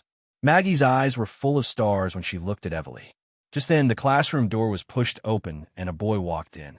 Entering the classroom, he looked at the 3 people in the room and found a random seat to sit down. Who are you? Chen Zhao asked. I'm Little Grove. I hope that I can have absolute freedom in the next semester. Also, I need A+ credits. I'll pay you enough. Buddy, can you give me 10 million a year? Little Grove looked at Chen Zhao as if he was crazy. You're crazy for money. Since you can't give me 10 million, you better get your feet off the desk. Do you know who my dad is? I don't know.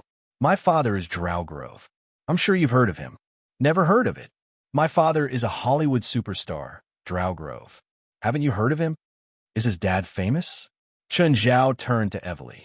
I was famous 20 years ago, but now, Evely said calmly. There were more people in the older generation who knew about him, but among the younger generation, he was probably not as famous as himself. Oh, she's just a has-been star. What are you talking about? Lit Grove was obviously very sensitive to the word outdated. Even if it was just his father, he still felt that it was very harsh. Put down your finger. It's rude to point at people like that.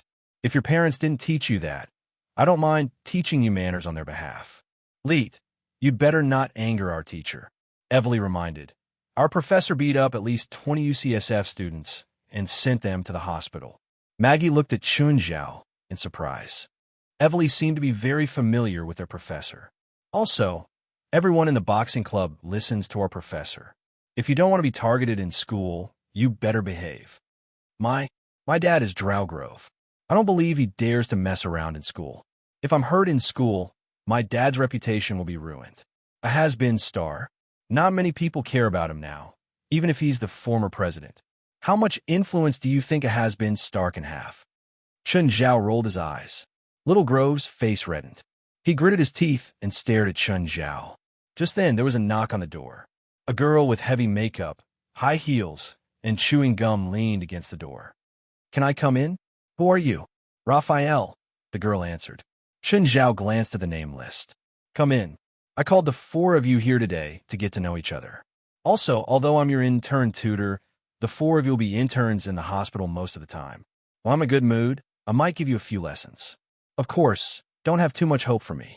After all, being a university professor isn't my main job. Chen, is this how you treat us? Evely said, rolling her eyes. It's not your first day knowing me. You should know my habits when you enrolled in the school. Then, Chen Zhao looked at Little Grove. Also, if you're not happy with me, you can come find me anytime. I'll be happy to play with you, no matter in the open or in the dark. Fire was about to shoot out of Little Grove's eyes. He stared at Chen Zhao. After Chen Zhao left the classroom, the 4 students started to get to know each other. Evely, are you familiar with our professor? Raphael asked. We're familiar with each other, Evely said. But his medical skills are the best. Which hospital will we be interns at? Senior Evely, are you planning to be an intern too? Maggie asked. Evely shook her head with a bitter smile. She could only attend a few lessons with Chun Zhao at most. As for being an intern, she was a medical student, but she was a professional athlete, and a very famous one at that. If she went to some hospital as an intern, she would definitely bring a lot of trouble to the hospital. Raphael, you're from medical school too? I don't remember you. I'm a model. I spend most of my time running shows, Raphael said. My grades were too low last year. If I can't raise them this year, I'll be kicked out. That's why I chose a Chinese medicine major with the least classes. Do you have a boyfriend? Little Grove asked. The three girls in the classroom all glared at Little Grove. I'm not interested, Little Grove said. If Evely becomes my girlfriend, I might consider it, Little Grove said. Maybe I should have asked Chun to break your arms and legs, Evely said. Do you really think I'm scared of him? Little Grove said in disdain. You should be, Evely sneered. Evely sneered, then said to Maggie and Lappower, let's go out for dinner. You're a big star. Are you sure you won't be followed by reporters? Raphael chuckled. I'm just an athlete, not a star. Chapter 983. As soon as Chun Zhao walked out of the building, a woman walked toward him. Chun Zhao recognized the woman at first glance. She was carrying a huge box and seemed to be struggling. Hi, Willian. The woman was Willian, a biology professor from the San Diego branch, whom Chun Zhao had met on New Year's Eve when he was going through the mirror space on the road from Las Vegas to Los Angeles. Mr. Chun, why are you here? Willian pushed her glasses up. Oh, right. You're a professor from the LA branch. It's not strange to see you here. What are you carrying? Let me help you. Chun Zhao looked at Willian. The box was even bigger than her. It was difficult for her to walk. How can I help you? Chun Zhao had already taken Willian's box. It was probably more than 30 kilograms. What's inside? So heavy? Willian glanced at Chun Zhao. She was one of the few people who'd seen Chun Zhao's true face. Was this box that weighed more than 30 kilograms heavy to him? Wiping her sweat, Willian walked with Chun Zhao.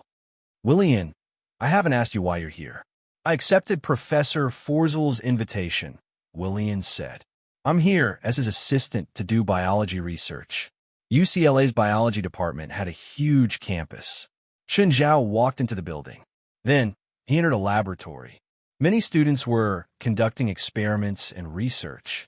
Some places were even sterile and dust-free enclosed spaces. For example, the lab Willian brought Chun Zhao and it had to be disinfected at the entrance. But as soon as he entered, he was stopped by a bearded man in a white coat. Who are you? Why are you here? The bearded man asked. Professor Forzel, Willian said. This is a professor from the medical school. He's helping me carry the box. Professor Forzel glanced at Chun Zhao. I don't care who he is. Don't you know that you can't bring people here? Willian looked troubled. She didn't think that Professor Forzel would be so heartless. Willian, I'm leaving, Chun Zhao said. He didn't want to make things difficult for Willian. Perhaps there were indeed such rules in the lab. Coming in rashly would indeed cause trouble for others. After leaving the lab, Chun Zhao went straight to Wright's office. Wright's office felt like Chun Zhao's home. Wright was sunbathing in front of the French windows. Chun Zhao walked in without even knocking. Wright, did you miss me? Wright turned her head and glanced at him. You're finally willing to come. You only came 3 times last semester. I was busy last semester, Chun Zhao said helplessly. How is it? Have you met with your students? You've given me quite a bit of trouble. Chun Zhao was very reluctant at first. However, Wright knew how to negotiate. First, she asked Chun Zhao to teach a class of more than 10 students. Chun Zhao rejected her as a matter of course. Then she suggested only bringing a few interns. Chun Zhao could not reject Wright continuously. When he came back to his senses, he realized that he had been tricked. Wright had never intended for him to lead a class. By the way, the school will be organizing a spring outing soon. Are you coming? Teachers? No, it's for the students, but some teachers will also go. They're not kids anymore. Why would they organize a spring outing? Sandra National Park just opened. The person in charge sent an invitation to our school. Forget it. Chun Zhao shook his head. Chun Zhao was really not interested in this kind of group outing. He might as well stay at home with Fei Lai. Just then, the office door was pushed open again. Professor Fawzel rushed in angrily. Mr. Principal, I want to know why you rejected our biology lab's funding request. I think Camus' theory is not valid, so I don't think there's a need to continue the experimental research supporting Camus' theory. No, Camus' theory is correct. Professor Fawzel was like an enraged lion. His voice was filled with anger. Then you've researched for 4 years and spent nearly $5 million. What did you find? Wright asked. No research is always smooth sailing. Camus' theory needs more support, more research funds, and more equipment. If you can give me your absolute support, my research would have produced results a long time ago. This is not my fault, and it is not Camus' theory that is wrong. I need some results, but you don't have any at all. How am I supposed to continue supporting your research? The school's funding doesn't come from nowhere. I can't endlessly support a research that's filled with uncertainty. Wright was determined. If she didn't support, then she didn't. Wright was a very practical person. If she thought a research project was a waste of time, she wouldn't continue supporting it. You'll regret it. I'll prove that I'm right. I'll prove Camus' theory is correct, Professor Fawzel roared. Even if you don't support me, there will be people who will. Many companies are willing to spend money to support my research. Then you can find those companies to support you, Wright said nonchalantly. Don't regret it, Professor Fawzel said angrily. Then, he slammed the door and left. What's Camus' theory? Chen Zhao asked curiously. Professor Fawzel once had a mentor called Camus. At an international biology conference, Camus presented his theory to the audience, but he was mocked by his peers. Camus then committed suicide in anger, and Fawzel took over Camus' research, Wright said. Wright said, Camus' theory is to use drugs to stimulate the brain's neurons to increase the brain's intelligence. Sounds reliable, Chen Zhao said. You're not a biologist, so you don't understand the risks. Brain neurons are too complicated, and Fawzel's research is too radical. He once asked the school to provide him with human corpses for research. How does the school provide corpses? Does our school have such a service? When people die, they donate their corpses to medical research institutions. Our school can also apply for it, Wright said. But our school can only apply for it from the medical school's laboratory. Laboratories outside the medical school are forbidden from using humans for experiments. Chapter 984. Has Professor Fawzel always been this hot-tempered? William asked in a low voice, pulling a student aside. Sounds of smashing could be heard in Professor Fawzel's office. No, Professor Fawzel used to be a very gentle person, the student said. It seems that the lab's funding hasn't been approved recently, so Professor Fawzel has had a few arguments with the school. Fawzel was currently destroying everything he could. Just as he was about to smash his computer, he stopped. The things in the computer were too important. Just then, Fawzel's phone rang. Professor Fawzel, I heard that the school rejected your funding request. How about it? Do you want to consider my funding? I can give you more funding. The annual funding is 10 times what UCLA has given you in the past few years. I'll also give you the best equipment and even the best assistants. Fawzel listened to the unfamiliar voice on the phone. He hesitated. Over the past few years, this person had been calling him. However, Fawzel had always rejected him. This time, however, he was really shaken. What do I need to pay? Fawzel asked. You don't need to pay anything. You just need to continue your research, the person said. Also, I can provide you with experimental subjects. Not just the dead, but also living people. Fawzel's expression changed drastically. The person continued. You also know that any biological or medical experiment requires clinical trials in the end. You'll never get results if you keep experimenting with mice. Even using corpses is meaningless. You can only get the final data on living people and prove Camus' theory. Just then, a fat man came into the lab and pushed open the door to Fawzel's office. Nicholas, what are you doing here? Fawzel looked at the fat man in front of him in an unfriendly tone. I've been informed by the school that your lab will be disbanded. The students who intern with you will also be assigned to other labs. No, you don't have the right to do that, Fawzel shouted. I indeed don't have the right, but the principal does, Nicholas said. I think you need to prepare and file the experimental data. I'll bring some people to clean up the lab tomorrow. Nicholas did not want to talk nonsense with Foslier, so he directly stated his purpose of coming and left. Foss stared at Nicholas back, his eyes blazing with fury. You will regret this. Hello, Mr. Waltz. I'm Chun Zhao. Tim Waltz was surprised that Chun Zhao would call him first. Hello, Mr. Chun. How can I help you? I have a few students who are going to do their internship, so I want them to become interns at Chantilly Hospital. No problem. How many internship slots do you need? Ever since Chun Zhao saved his son, Hoffman, his physical condition had improved greatly. Tim Waltz had always kept this in mind. However, he usually couldn't help Chun Zhao much. Now that Chun Zhao had taken the initiative to ask for a few internships, he obviously wouldn't reject. 2 or 3, Chun Zhao said. Chun Zhao had guessed that Evely wouldn't become an intern.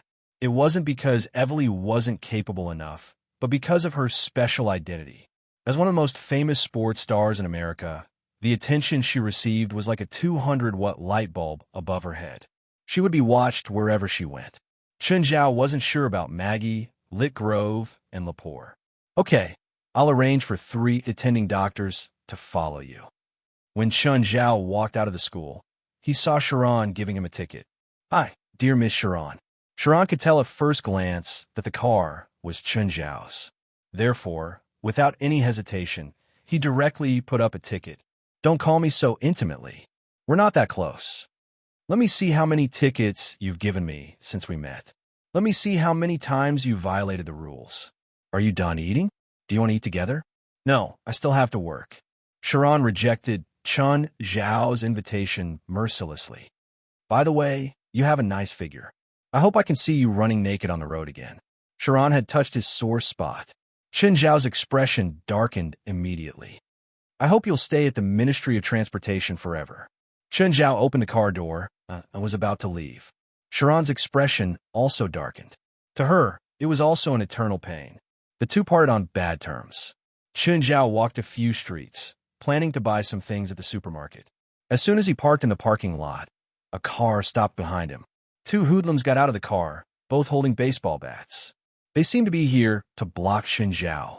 Chun Zhao was now standing in the narrow gap of the car. When Chun Zhao walked over, one of the hoodlums swung the baseball bat at his shoulder. Chun Zhao reached out and grabbed the bat's head. Chun Zhao snatched the baseball bat and hit the hoodlum's shoulder lightly. Up. The hoodlum was knocked to the ground. The other hoodlum wanted to help, but he was also knocked to the ground by Chun Zhao. Who told you to come? Chun Zhao asked. The 2 hooligans just kept howling and didn't say anything. Chun Zhao kicked the hoodlum in front of him. Who told you to come? Don't mess around. Our boss is the Wild Boar King. If you dare to hit us again, he'll definitely take revenge for us. Wild Boar King? What kind of idiot? Force gets this nickname. Chun Zhao rolled his eyes and kicked the hoodlum again. The 2 hoodlums wanted to try harder, but Chun Zhao just kept hitting them. If they didn't tell the truth, Chun Zhao would hit them harder. We'll tell you, it's Lit Grove. He paid us $500 to beat you up. One of the hoodlums couldn't take it anymore and finally told the truth. Chun Zhao's face darkened. His student had paid hoodlums to beat him up? Chun Zhao took out his phone and called Tim Waltz again. Mr. Waltz, I'll reduce the number of interns by 1. Also, do you still need security at the hospital's morgue? Tim Waltz was stunned. Security at the morgue? What kind of request was that? Mr. Chun, are you joking? Chapter 985. What's wrong with you two? Morgery was playing with his pet, Victoria, in front of his house. Seeing his 2 subordinates with bruises all over their faces and bodies covered in wounds, Zhang Wuji was stunned. Boss, you have to help us. The 2 ran to Morgery, sobbing. You were beaten? In that case, I'll bring some people with me and get my revenge. Boss, not only were we beaten by someone, but that person also insulted you. He said that your nickname is an idiot. But Morgery's response made the 2 speechless. Morgery's response was too calm. There was no anger at all. Morgery knew exactly how he got his nickname. Wild Boar King, because he had a super huge wild boar, Victoria. Plus, he also thought that the nickname was stupid. But now, no one cared about his original name anymore. He couldn't change it even if he wanted to. Boss, he said that he's going to kill and eat Victoria. Yeah, boss. That asterisk shoal said that there's no pet stupider than a wild boar in the world. Hearing this, Morgary was infuriated. Victoria was his most important partner. Back when he was on the run, he'd relied on Morgary to get through the toughest times. Where's that asterisk shoal? Who is he? Ukla. He's a professor. Ukla? Professor? Morgary frowned. A rich student from UCLA hired us. It's one of his teachers. He's from China. What's his name? Morgary asked. Chun. Fuck. Morgary lifted a foot and kicked the subordinate in front of him. Hey, Chun. Chun Zhao was surprised that Morgary would call him today. In the past 6 months, Morgary had only called him on Christmas and Thanksgiving. Was it because China's Lunar New Year was coming and he wanted to wish Chun Zhao well? Hi, Morgary. How are you? Chun, I heard that you were blocked by 2 hooligans yesterday. You know that too? Chun Zhao was surprised. They're my subordinates. Fuck, you're the Wild Boar King. This nickname popped into Chun Zhao's mind. Can you not mention this nickname? I hate this nickname the most. Your nickname is too stupid. Did your enemies give you this nickname? Forget it. Let's not talk about my nickname for now. My 2 subordinates are taking private jobs outside. I didn't ask them to go. I know what's going on. I didn't misunderstand. Do you need me to do anything? It's just a small matter. I don't need your help. Is Victoria okay? It's good, and it's very strong and very smart. Morgary truly felt Victoria's IQ.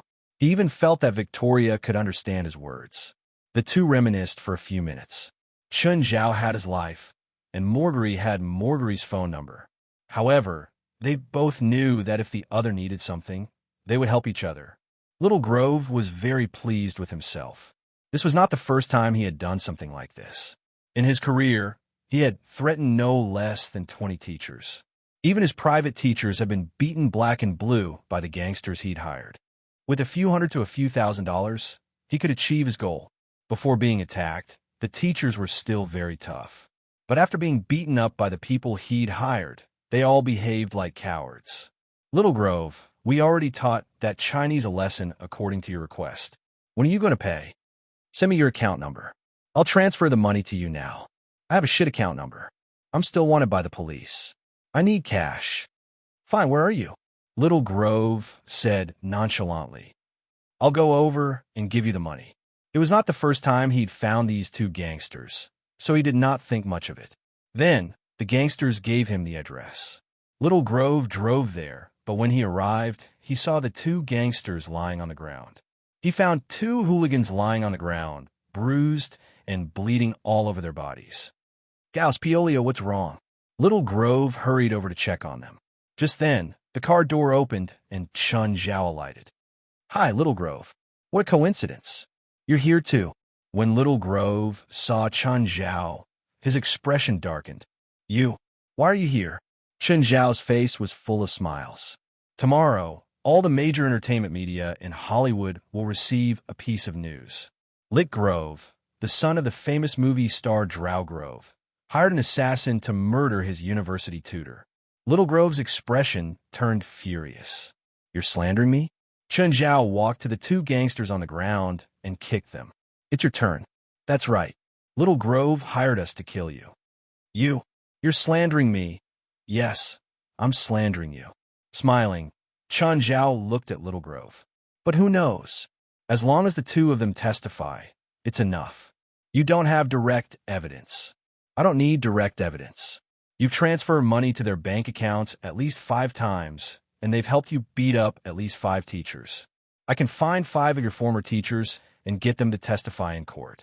When the time comes, your father's reputation will be ruined, and you will spend more than 10 years in prison. I'll arrange for you to be locked up in a gay black cell. I think 10 years should be enough time for you to change your sexual orientation. I'm not going to kill you. You can't do this to me.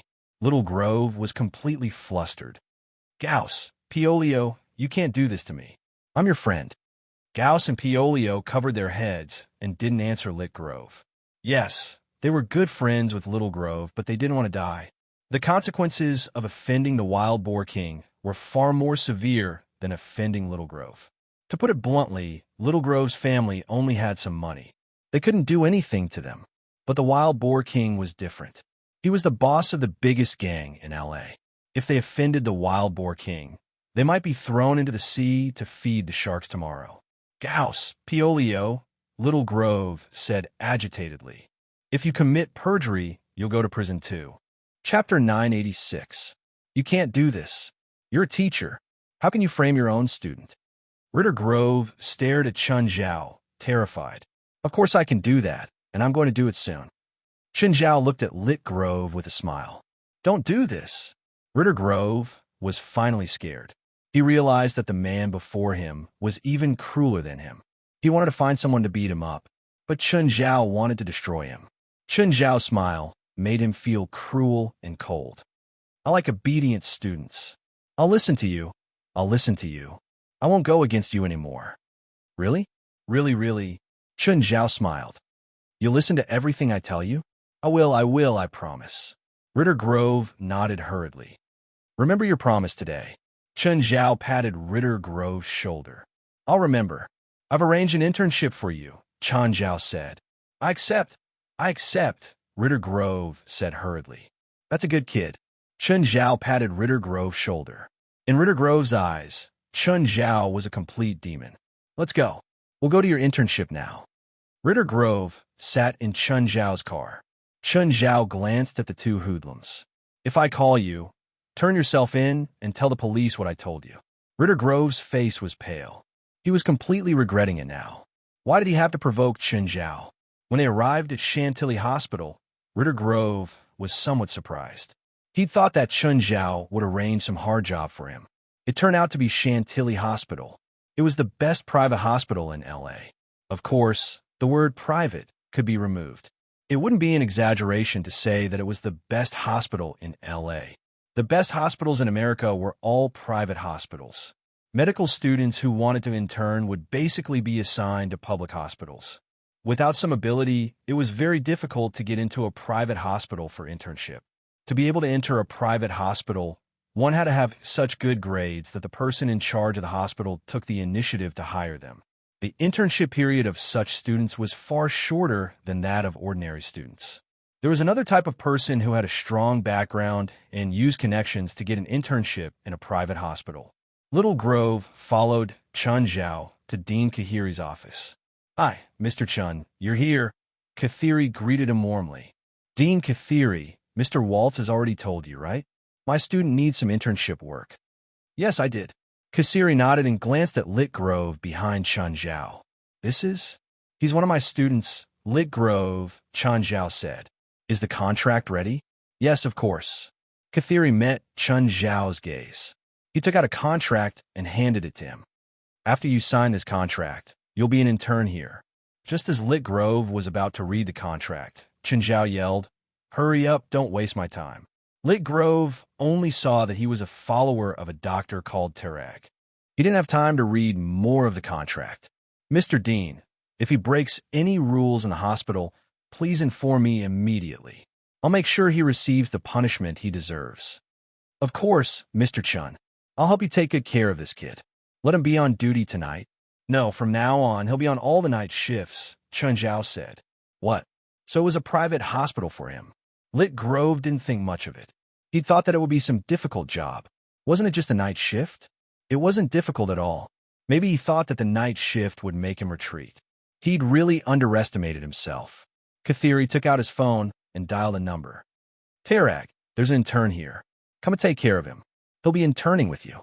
Not long after, Lit Grove saw a gloomy man walk in. Terag glanced at Lit Grove. Is it this kid? Yes, and he'll be in charge of the night shift. Kahiri handed Lit Grove's contract to Terag. Terag looked at Lit Grove in surprise. Kid, come with me.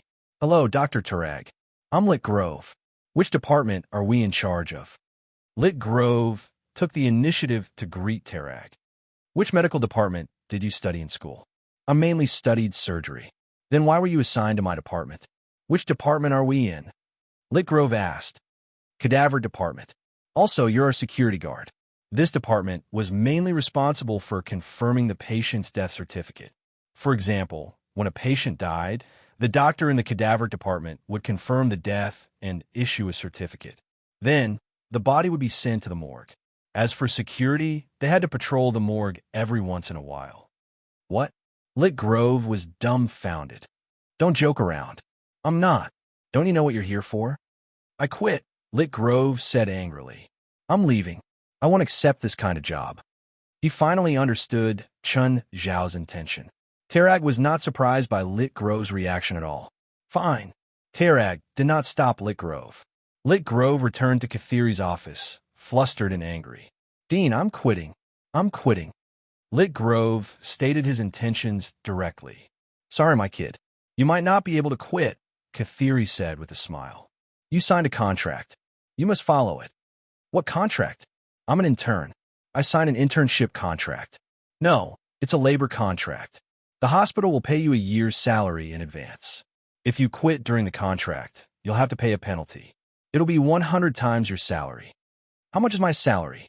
Lick Grove's face was pale. Your salary should be relatively high in our hospital. It's $200,000 a year. This is fraud. This is fraud. Lick Grove roared. This penalty was clearly illogical. Katheri shrugged nonchalantly. Chapter 987. With such a high penalty fee, there was clearly a trap. However, the stronger party would always have all sorts of explanations. For example, because Lick Grove needed money, he paid a year's salary in advance. In order to prevent Lick Grove from breaking the contract, he set the penalty fee at a high price. That explanation made sense too. The main thing was who was stronger. If Lick Grove was stronger, he could use the contract to sue the hospital for fraud. I'm going to sue the hospital. Lick Grove regretted it as soon as he said it. Chun Zhao still had something on him. If he had to face 2 lawsuits at the same time, he would definitely lose. Once Chun Zhao sued him for attempted murder, he would be in a very passive position. As the director of the hospital, Katheri obviously knew better. If it wasn't for safety reasons, he wouldn't give such a contract. Kid, you should read the contract carefully next time, Katheri said, smiling. Mr. Chun, please let me go. Please let me go. I won't dare to go against you anymore. The sky was already dark. Lick Grove called Chun Zhao and begged him to let him go. Only if Chun Zhao let him go would he be able to free himself. Otherwise, he would be accompanied by corpses for the rest of the year. Be a security guard at the hospital or go to jail, Chun Zhao said. Choose. Let him go. How could he let him go so easily? Lick Grove begged a vengeful person to let him go. He was destined to get nothing.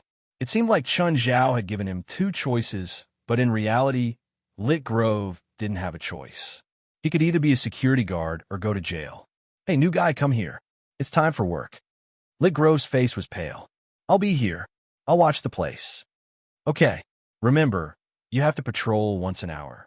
Why do I have to patrol? It's full of dead people. Do you know about the Veil Act? Lick Grove shook his head, indicating that he hadn't heard of it. There was once a man named Will. He was sent to the morgue because he faked his death, but he came back to life in the morgue. However, because he did not receive effective treatment in time, he died in the morgue. The surveillance cameras recorded the whole process of his death, so the International Medical Organization later established an international convention that the morgue of a hospital must have personnel on duty, and they must patrol it on time. Lick Grove agreed verbally, but he thought that no one would know as long as he sat outside when he was on duty. He would not enter the morgue even if he was beaten to death. He did not want to see the dead. Other than guarding the morgue, Lick Grove also had to register the dead that were sent from the hospital. It wasn't a good feeling. Little Grove felt like he would lose interest in meat. After midnight, Ritter Grove grew more and more uneasy. Just then, 2 people in protective suits with their faces covered came from outside. One of them walked up to Little Grove. Where's the registration form? Lick Grove glanced at them. Who are you? Don't waste time, the other person said. We don't have much time. The man in front of Lick Grove suddenly took out a stun gun and hit Lick Grove's body. Ah! Little Grove screamed and fell to the ground.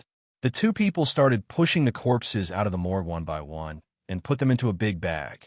The corpses were piled up together. Another person came in from outside the morgue and dragged the bag away. By then, the person who'd spoken to Little Grove had already found the registration form. He flipped through it and said, "The quality this time is not bad. Most of them are only 3 days old. Tell the big idiot to be gentle. Don't damage our goods. Should we get rid of this person? No need. We're not here to kill people. Early in the morning, Chun Zhao was woken up by a phone call. He picked it up and heard Kashili's voice. Mr. Chun, something happened to your student. My student? Chun Zhao was still confused and did not understand. You mean Little Grove? What happened to him? Last night, a group of body thieves came to the hospital and stole 12 corpses from morgue. What? What happened to Little Grove? Chun Zhao sat up abruptly. He was electrocuted and is receiving treatment now. But his mental state is very bad. He was too shocked. Are you sure he didn't direct it himself? Chun Zhao asked. I don't think so. According to the police, it's not a single case. There have already been 3 body thefts in L.A. I'll go to the hospital now, Chun Zhao said. Regardless of Chun Zhao's personal grudge with Little Grove, he couldn't just stand by since something had happened to his student. When Chun Zhao arrived at the hospital, Little Grove was curled up in bed. What happened last night had given him quite a fright. Maggie and Raphael were also in the room, visiting their classmate. Little Grove, I'm here to see you, Chun Zhao said. Get out of bed. Maggie and Raphael had already found out from Little Grove that Chun Zhao had done. However, Little Grove clearly hadn't explained things clearly. They didn't understand how Chun Zhao had coerced Little Grove into becoming a security guard in the morgue. Both of them looked at Chun Zhao with a strange expression. They both knew about the conflict between Chun Zhao and Little Grove on the first day of school. However, Chun Zhao's method of revenge was truly new to them. Get out. Chun Zhao saw that Little Grove was still curled up in bed. Little Grove really didn't want to see Chun Zhao. He poked his head out and looked at Chun Zhao. Mr. Chun, I'm really uncomfortable right now. I need a rest. I'll give you a few days off. Tell me what happened last night. Mr. Chun, you really didn't send those people to mess with me. Even if Chun Zhao wanted to mess with Little Grove, he wouldn't make such a joke. Stealing someone else's corpse was too much of a joke. Do you have some misunderstanding about me? Misunderstanding. Little Grove didn't think that there was any misunderstanding between him and Chun Zhao. Mr. Chun, I don't want to be a security guard in the morgue anymore. I know I was wrong. Please let me find another internship. Chun Zhao chuckled. We're all adults. Everyone has to take responsibility for what they've done. I was just impulsive. Chapter 988. My mental state is very bad. I need a rest. This is a reasonable request. Lit Grove was also a medical student. He also knew under what circumstances he could rest. Smiling, Chun Zhao looked at Lit Grove. You won't have a chance. Unless you die here, don't even think about escaping from your post. Lepore and Maggie both looked at Chun Zhao. They didn't expect Chun Zhao to be tougher than they'd imagined. At first, they thought that Chun Zhao would at most teach Lit Grove a lesson and let him know fear. After this incident, Chun Zhao might let Lit Grove go. But Chun Zhao didn't show any mercy. Don't think about getting diagnosed with some mental illness. You can't escape. Lit Grove's face was ashen. He'd indeed thought of that. But Chun Zhao had blocked his last way out. Rest well for 3 days and then return to your post. Lit Grove was in great pain. Chun Zhao was completely torturing and destroying him. But he couldn't do anything about it. Chun Zhao patted Lit Grove and turned to leave. After leaving the ward, Chun Zhao went to the surveillance room. He pulled up the surveillance footage from the morgue last night. Lit Grove had spent most of his time playing with his phone outside the morgue. Then the 3 body thieves arrived and electrocuted Lit Grove. Chun Zhao noticed that one of the 3 was a big guy who didn't look normal. He was very strong and could drag a dozen corpses away. Then they dragged the corpses into the stairs. Next, they appeared at the back door and went around to the parking lot. Chun Zhao looked at the big guy. He might be a spiritualist, or maybe all 3 of them were spiritualists. The big guy's strength clearly wasn't something a normal person should have. Their motive for stealing the corpses was also a mystery. What could the corpses be used for? They were usually used for medical research. If they just died, the organs could be removed and transplanted to someone else. But when the 3 stole the corpses, some of them had already been dead for 2 or 3 days. Obviously, they couldn't be transplanted. Therefore, Chun Zhao naturally thought that it was either a research institute or a place to practice black magic. Apart from these two possibilities, Chen Zhao couldn't think of anything else. David, I want information on a case. Can you help me look it up? What case information do you want? Recently, there have been 3 cases of body theft from hospitals in Los Angeles. I want to know the details of these 3 cases. Is this case related to the supernatural? I'm not sure, but one of my students is involved, so I want to confirm the nature of this case. All right, I'll help you look up some information. Maggie, Raphael, do you have internships in a hospital? Chen Zhao asked. Teacher, I need it, but I don't want to go to the morgue, Maggie said. Ever since Lit Grove was tricked, Maggie didn't dare to agree easily. Of course, she hoped to get an internship. In particular, a private hospital like Chantilly had a good environment and high treatment. If she could get an internship here and get an invitation from the hospital after the internship, then her years of studying medicine would not be wasted. Don't think that every doctor is trying to benefit society or humanity. Many students' initial goal is to earn money or stand out. No one is more noble than the other. A profiteer doctor might not be worse than a doctor with lofty ideals. No problem, Chen Zhao said. Which department do you want to intern in? The surgery department, Maggie said. Sure, I'll arrange it for you. Chen Zhao looked at Raphael. Raphael, do you plan on interning here? Teacher, I'm an amateur model right now. I'll probably spend most of my time on fashion shows. I understand, Chen Zhao said. I don't object to you becoming a model, but I won't lower my requirements for the final exam. If you don't get enough points, it'll be hard for you to get my signature. Yes, I understand. It was a student's choice to enter any industry. But as a teacher, Chen Zhao definitely hoped that his student scores were up to standard or excellent. Without enough points, Chen Zhao wouldn't give Raphael special treatment. This was his responsibility to both parties. Although Chen Zhao had been very reluctant when he accepted the job, he knew that he had to be responsible. Chen Zhao had accepted the job unwillingly, but since he did, he had to be responsible for his own work. Chen Zhao asked for another internship from Kahiri and arranged for Maggie to come in. Raphael didn't ask her. If she wanted to be a model, then so be it. Hey, Raphael, do you have time for the 3 days after tomorrow? Hyson, is there an event? Hyson was Raphael's guide and her manager. Whenever Raphael had a fashion show, Hyson would arrange it for her. Hyson was quite famous in the modeling industry. He managed more than 10 models under him. Of course, most models were like Raphael. They were all 3rd or 4th tier models, but Hyson had a lot of connections. There were benefits to signing with a small model. It was easier to control a small model. At the same time, a small model's commission was higher. The most famous model's commission would be 15%. But for a small model like Raphael, it was at least 30%. This is a good opportunity. The Baroness is going to shoot a promotional video. It'll be directed by the famous director, Mr. James. You must be fully prepared in these 3 days. Raphael's eyes brightened. Director James. Of course, she knew who Director James was.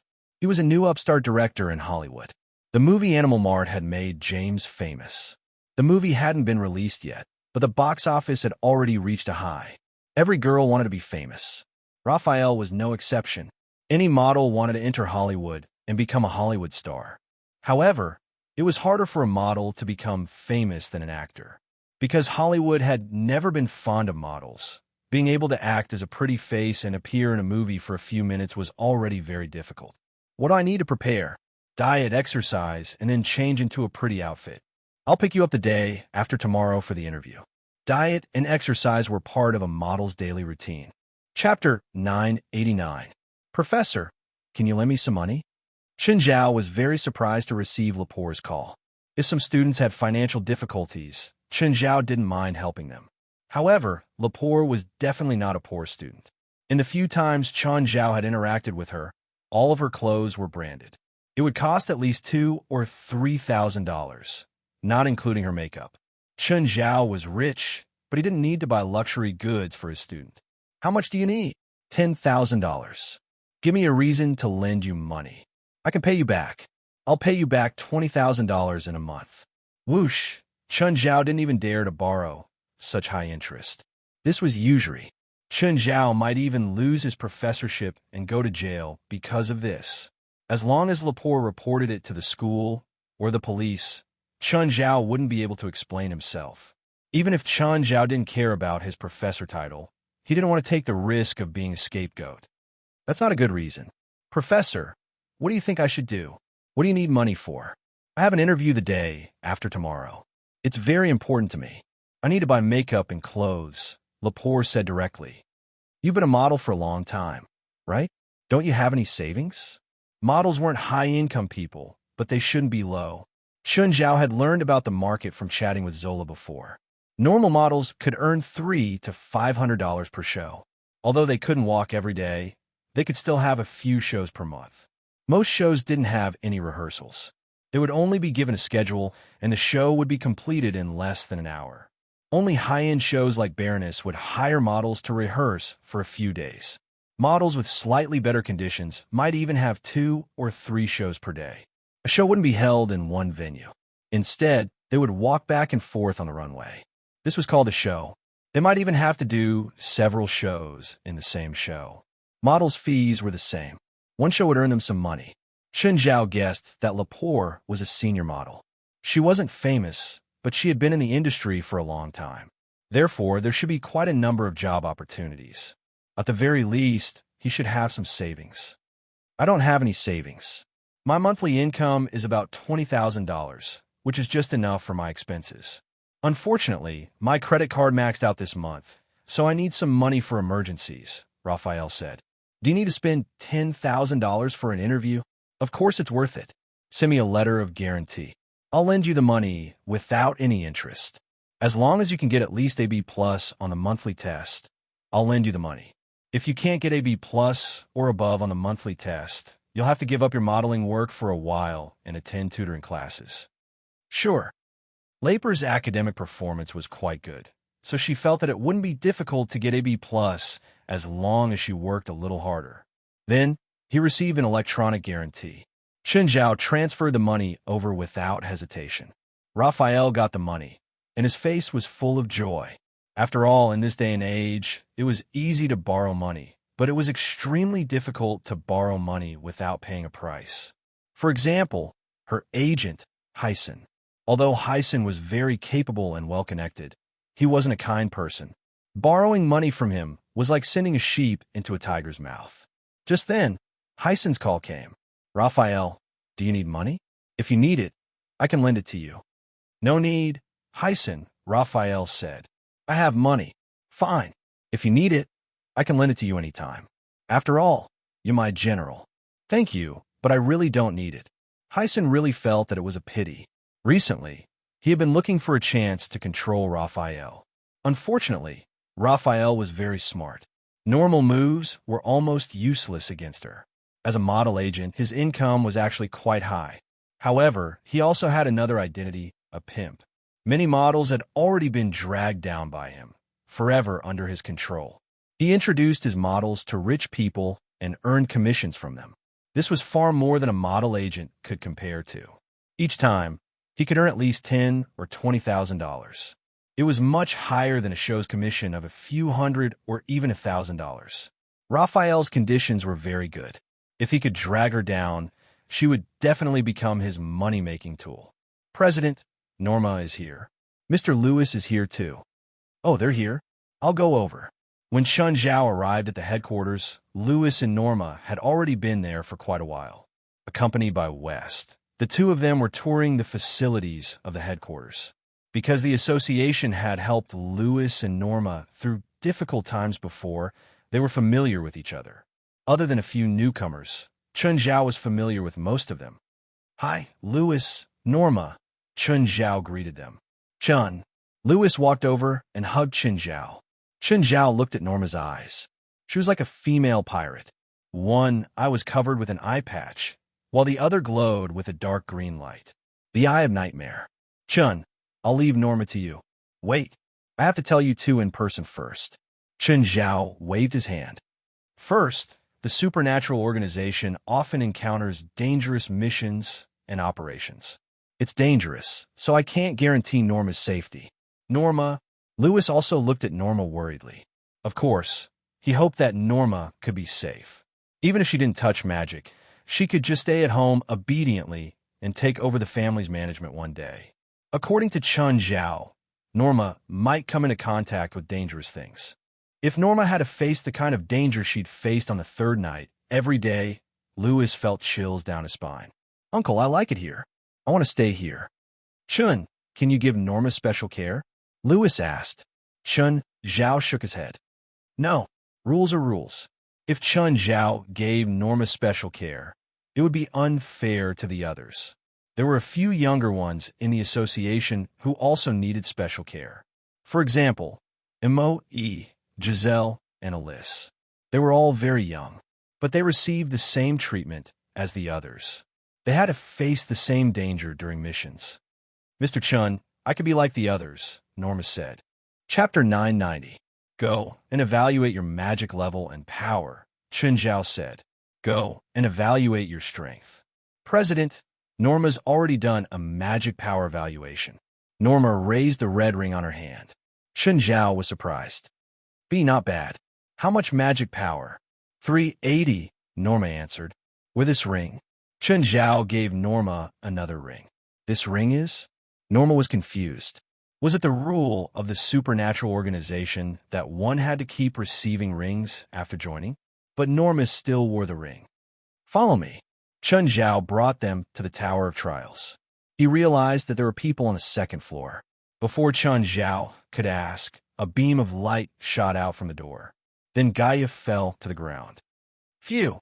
Chun, you're here. You passed the first floor." "Yes, I got an E+ rating," Gaia said. "But the second floor was too stressful. I only killed a dozen monsters and came out." Chun Zhao easily passed the second floor. He didn't feel any pressure.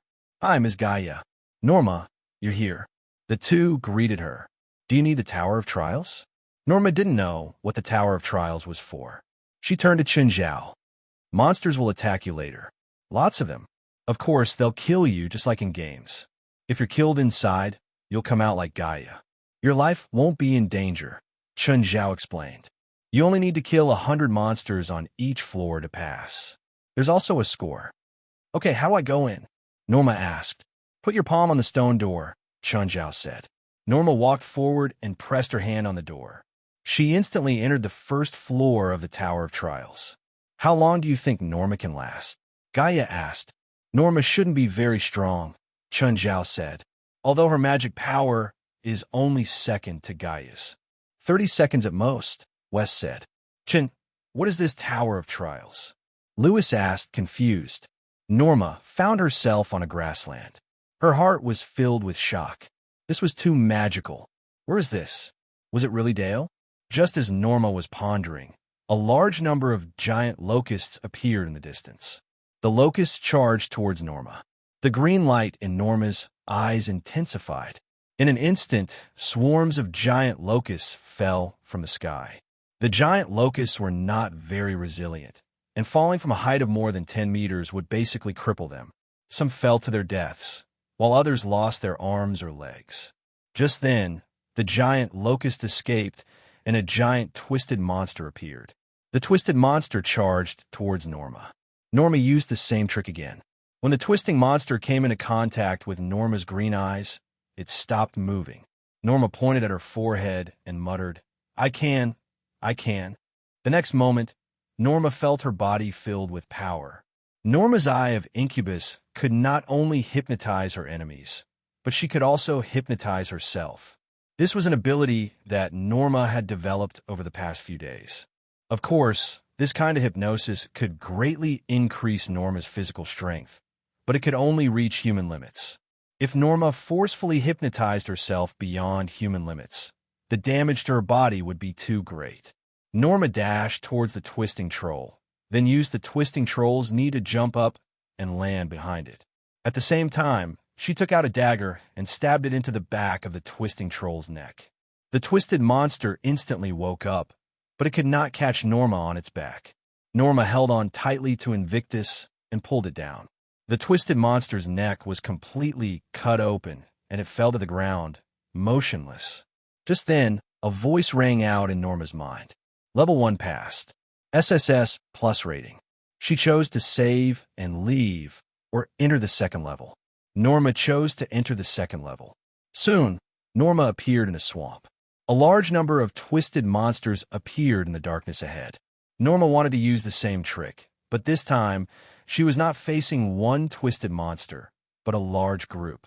Norma could only hypnotize 10 twisted monsters at most at once. Moreover, she could not hypnotize the giant locusts and make them fall to their deaths. The other twisted monsters charged at Norma immediately. A punch landed on Norma. The moment Norma flew into the air, another combo followed.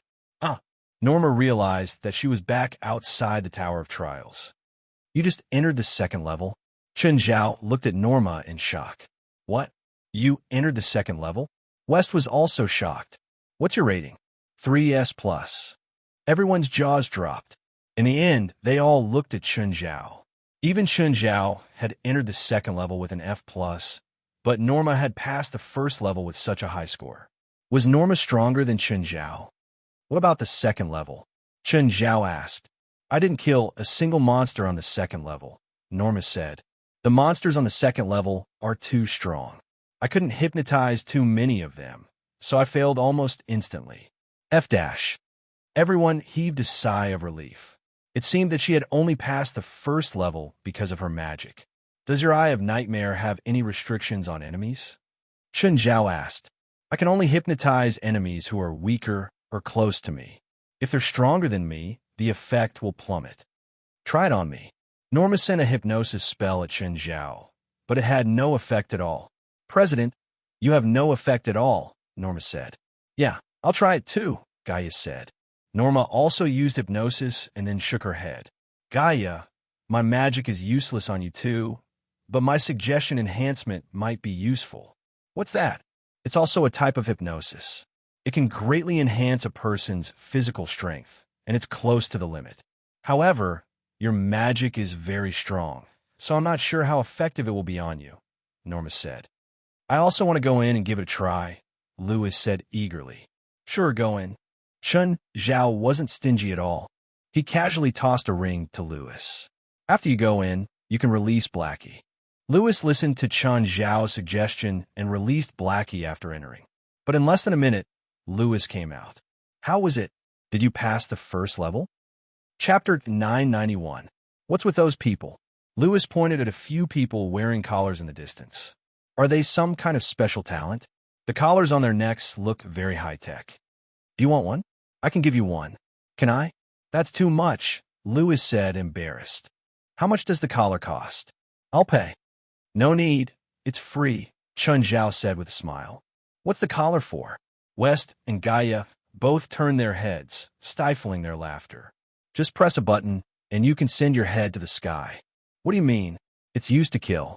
Lewis opened his mouth and looked at Chen Zhao in shock. Why? What did they do wrong? Nothing big. They were hired to beat me up. They beat you up? Do they want to die? Maybe. Just then, Chen Zhao's phone rang. Chen Zhao looked at the caller ID. It was Lit Grove. Mr. Chen, I want to take a few more days off. I don't approve. Mr. Chen, I signed up for the school's spring outing. I want to relax. Chen Zhao thought about it and said, Fine, I'll give you 3 more days. If you don't, I won't let you guard the morgue. I'll let you lie in the morgue. Who's this? My student. He also found 2 gangsters to beat me up. He's still alive. Nothing. I just wanted to watch the morgue, Chen Zhao said nonchalantly. Oh, when are you going back to New York? I've only been in New York for less than a day, and you're already chasing me away. I'm just asking. You're thinking too much. I don't have the right to chase you away, but I won't accompany you anymore. With that, Chen Zhao entered the Tower of Trials. Chen Zhao wanted to see how many levels he could pass with his power. He went straight to the 3rd level. Groups of winged demons guarded the 3rd level. These winged demons had black bodies and were around 3 meters tall. They held steel tridents in their hands and were extremely fast. Their strength was not weak either. Like a cannonball, the winged demons charged at Chen Zhao with a fork. Chen Zhao held the bronze sword in his hand and swung it. However, Chen Zhao's bronze sword couldn't break the winged demon's steel fork. It only sent the demon flying. Just then, a winged demon behind him stabbed his back with a steel fork. The 1st and 2nd levels posed no pressure to him at all. However, the pressure on the third floor suddenly increased. The difficulty was different from what Chun Zhao had imagined. Chun Zhao thought that the monster's strength would only increase a little, but the sudden increase in difficulty forced Chun Zhao to fully focus on the battle.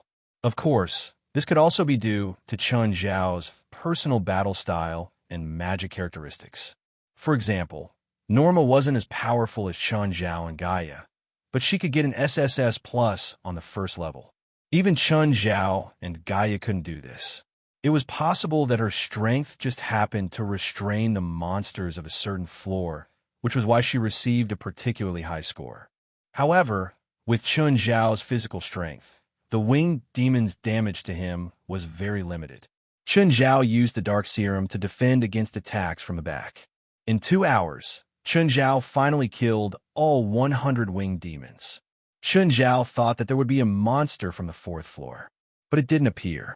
There was only a bee on the 3rd floor and a prompt to save and leave or continue to the 4th floor. Chun Zhao entered the 4th floor. It was a withered forest. Withered trees surrounded him. The air was filled with fog, making visibility very low. Just then, more and more skeleton soldiers appeared around him. Chun Zhao reached out and crushed the skull of a skeleton soldier. A trace of surprise appeared on his face. Wait, the monsters on the 4th floor couldn't be so weak, right? Even the monsters on the 1st floor were much stronger than these skeleton soldiers, let alone the ones on the 4th floor. Chun Zhao easily charged and killed a dozen skeleton soldiers.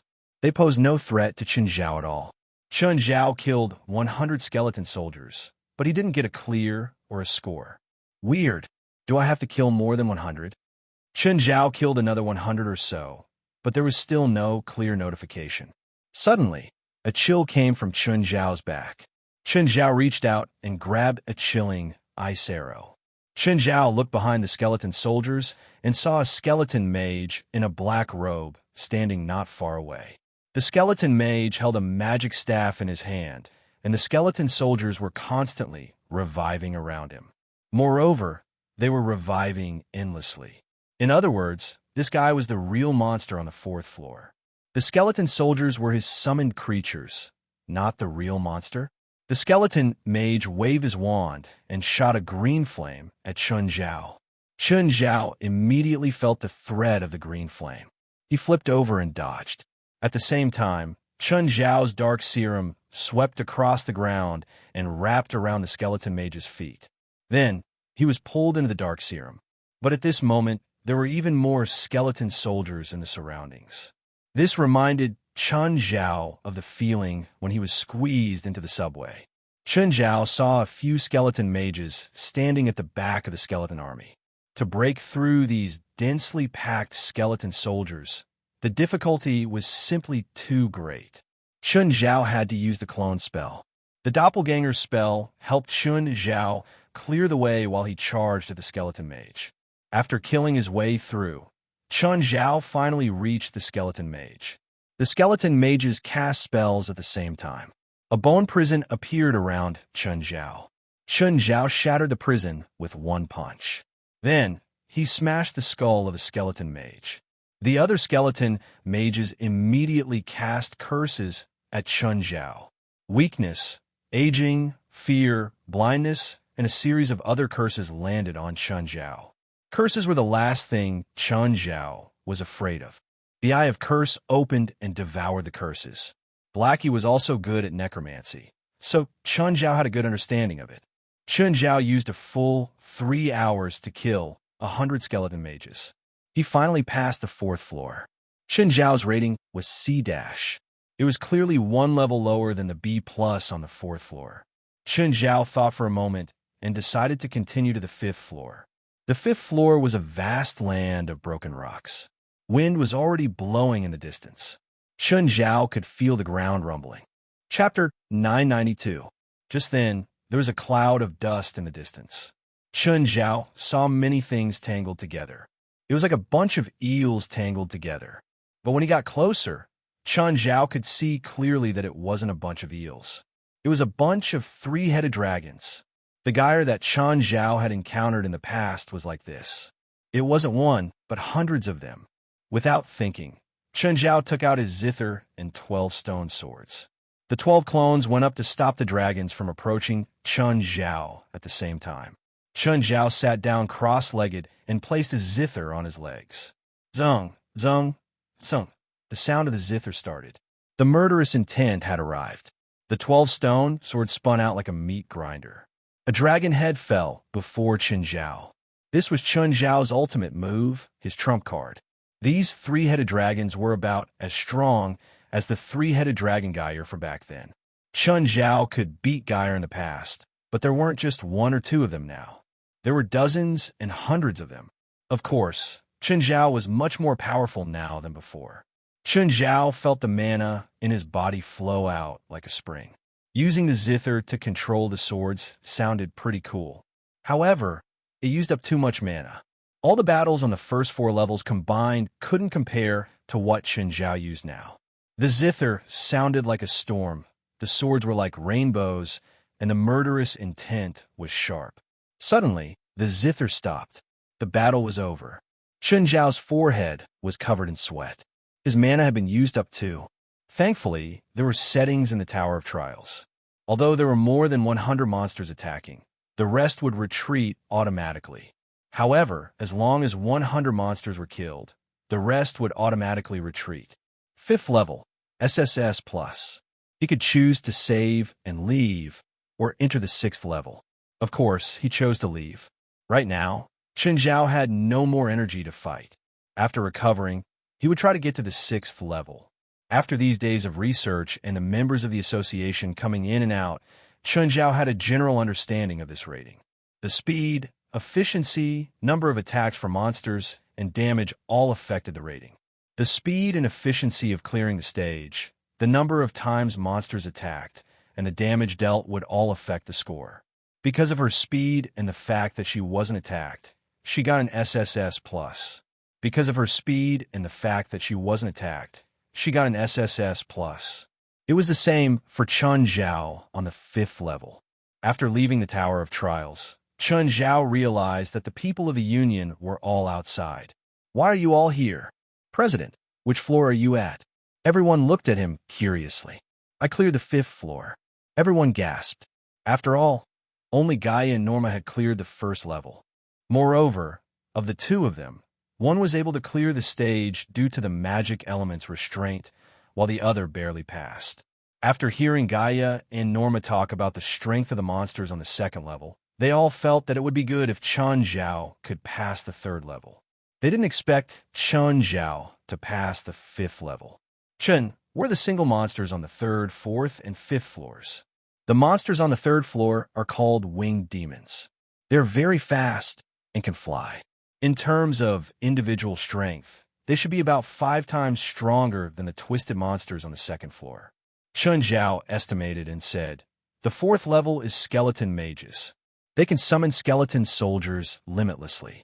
At the same time, they can cast black magic, necromancy, and curses. Helis was also a necromancy expert. Hearing this, her eyes shone brightly. She wanted to see the skeleton mage on the 4th floor, but with her current strength, it was impossible for her to reach the 4th floor. The difference was too great. She couldn't even pass the 1st floor. The 5th floor is the 3-headed dragon demon we met last time at sea. It's a monster like Geyer. 100. Gaia gasped.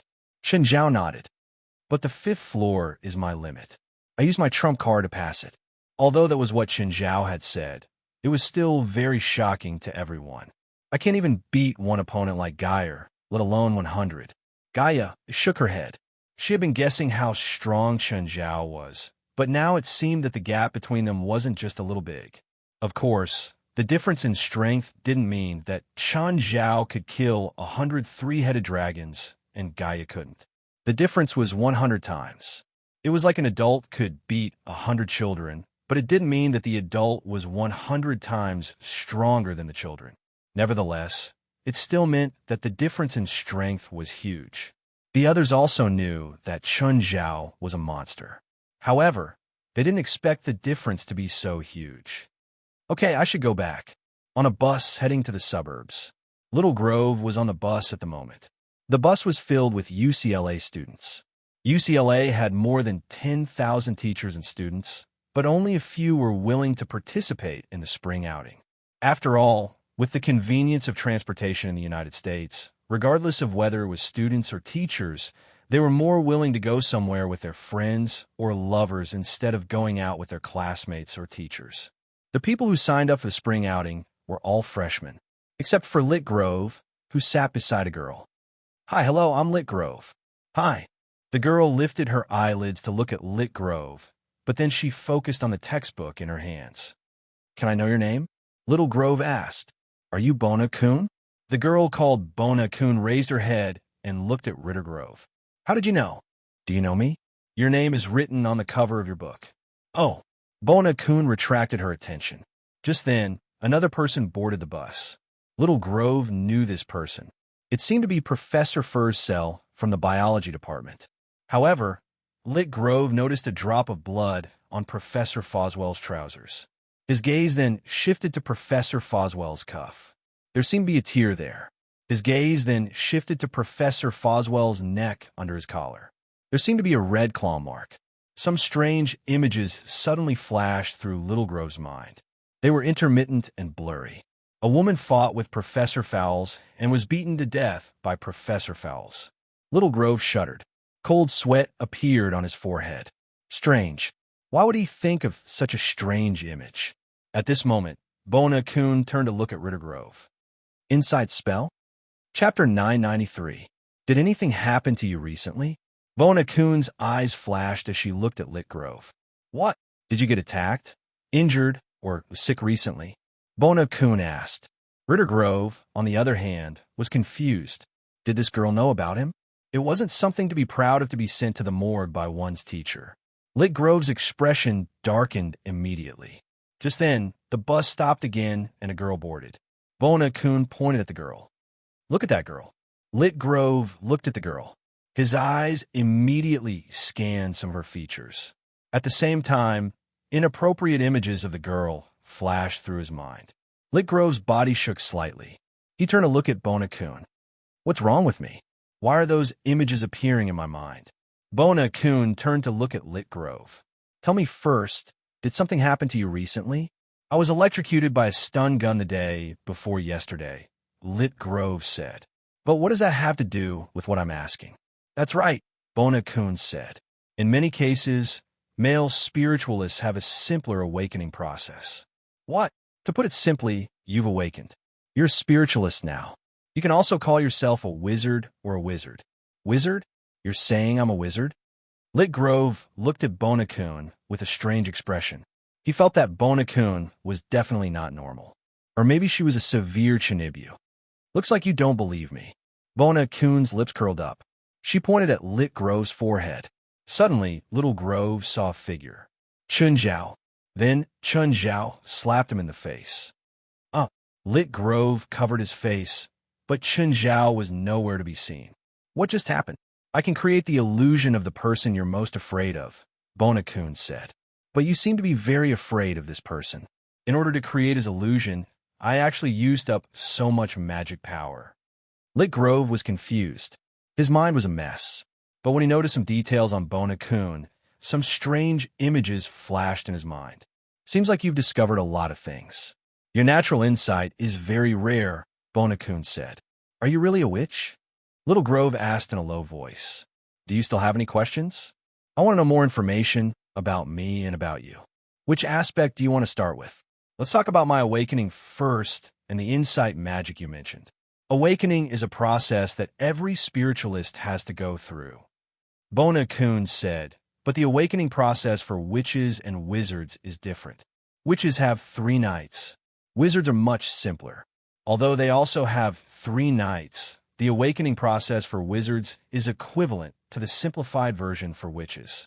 Since you woke up on the first night, it can only mean that your ability is relatively weak.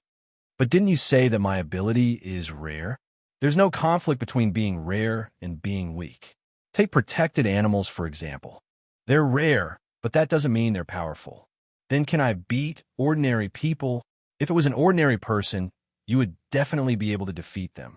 Even some experts in combat might not necessarily be your match, because you have insight that ordinary people do not have, and you even have the ability to see through the enemy's weaknesses. Little Grove's first thought was to take revenge on Chun Zhao, although that guy had something on him. However, he could legitimately invite him to the boxing ring and then defeat him in front of everyone. By then, his reputation in UCLA would definitely be greatly reduced. Also, you already have magic. It's very weak, but it also has some defensive power. When you're attacked, it will help you reduce some damage. Does that mean I can block bullets? Little Grove was already imagining himself as a superhero. Bona-kun rolled her eyes. The defensive power I'm talking about only reduces the damage by 10 or 20%. It's not complete immunity. Also, if someone points a gun at your vitals, there's no real difference whether you have magic or not. You belong to the support type spiritualist category. You don't have much of a bonus in terms of individual combat power, especially if you want to deal with the same kind of spiritualist. Support type spiritualists are rare, and you are a rare animal among the rare. Is there any way to increase my power? Little Grove asked. Yes. For example, you can find a magic teacher to teach you spells of the same system. You can learn offensive spells of the same system based on your own magic foundation. Can you teach me? If you're willing to be my student, I can teach you, Bona-kun said. I have an enemy. If you're willing to help me take revenge, I'm willing to be your student, Little Grove said. What enemy? He's a teacher in school. He's also a scoundrel. Asterisk. Little Grove told her about Chun Zhao's evil deeds. Of course, he also left out his own actions and emphasized Chun Zhao's violence. No problem, Bona-kun said. I can help you teach him a lesson. Your magic can defeat him, right? Little Grove asked worriedly. I heard he's very powerful. My magic isn't invincible, but no one is. As long as he has someone he fears, I can defeat him. That's good. Little Grove heaved a sigh of relief. But he has something on me now. I can't let him know that I ordered you to do this. It's okay. I have a way to force him to tell me, Bona-kun said. Where is he now? I don't know. Try to recall, Bona-kun said. You might be able to find information about his current location. Chapter 994. Right. Lit Grove pointed at Professor Fossil in the front seat and said in a low voice, I just saw Professor Fossil kill someone. Bona-kun looked surprised and then shook her head. It's none of our business. Don't worry about it. But shouldn't we call the police? Call the police? What are you going to say? Tell the police that you discovered the murder with magic?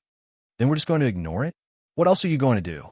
Be careful that some research organization discovers your ability and captures you as a test subject. Are there many such organizations that capture people like us? Yes, a lot. So we can't expose ourselves. Forget it. My life is more important. The bus stopped outside Sander National Park. Because it wasn't fully open yet, there weren't many people here. At the edge of the park was a residential area with shopping malls, supermarkets, and hotel restaurants. Of course, the tourists who came to Sander National Park weren't here to enjoy the hotel restaurants. Most of them were here for camping and mountain adventures. The teacher in charge was Nicholas, the school's security director. The students gathered. After Nicholas said a few words, the students were free to do whatever they wanted. Everyone could do whatever they wanted. After all, they were all adults and had their own ideas. After the meeting time was given, the students were completely dismissed. Everyone left in 2s and 3s. Some students planned to camp in the wilderness of the park. Some planned to spend the night in the hotel. Lit Grove and Bona-kun moved together. Bona, what are we going to do now? I'm here because it's said that there's nature essence in this forest. I'm here to find it. What's nature essence? Lit Grove asked curiously. It's a supernatural substance bred by the forest. It's similar to some kind of moving plant. It has low intelligence and avoids humans. It's not a natural spiritualist. If you get the essence of nature, you'll be able to touch nature magic, Bona-kun said. I'm an illusionist witch. I want to learn nature magic. Can I learn?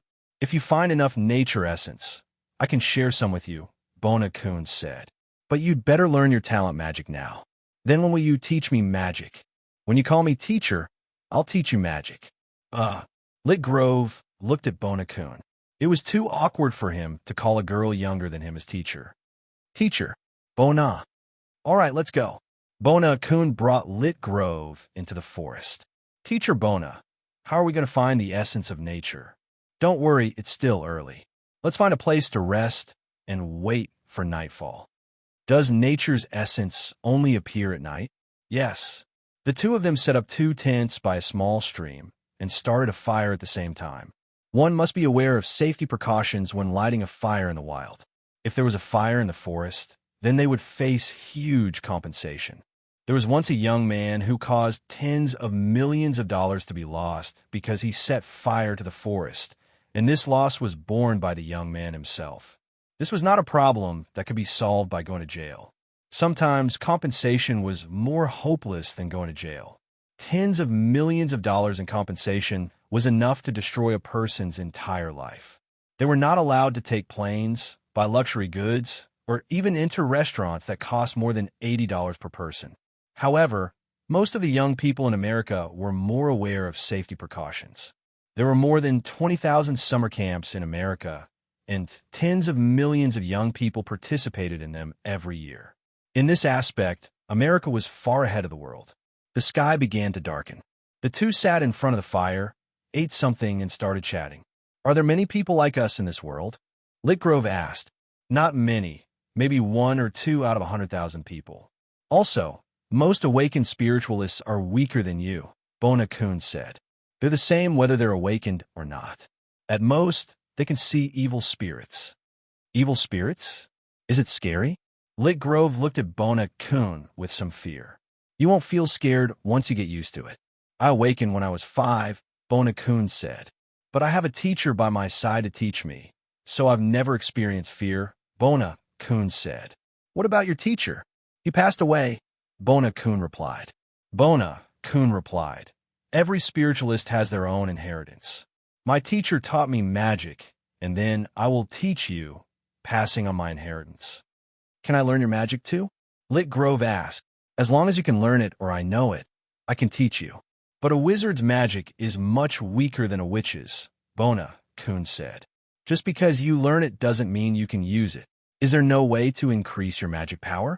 There are some, but it's very difficult, Bona-kun said. I came to Los Angeles because I heard that there are many powerful spiritualists and organizations here. I hope to join them, Bona-kun said. What organizations are there? I don't know about the others, but I know there's the Supernatural Organization. It's an organization formed by supernatural people.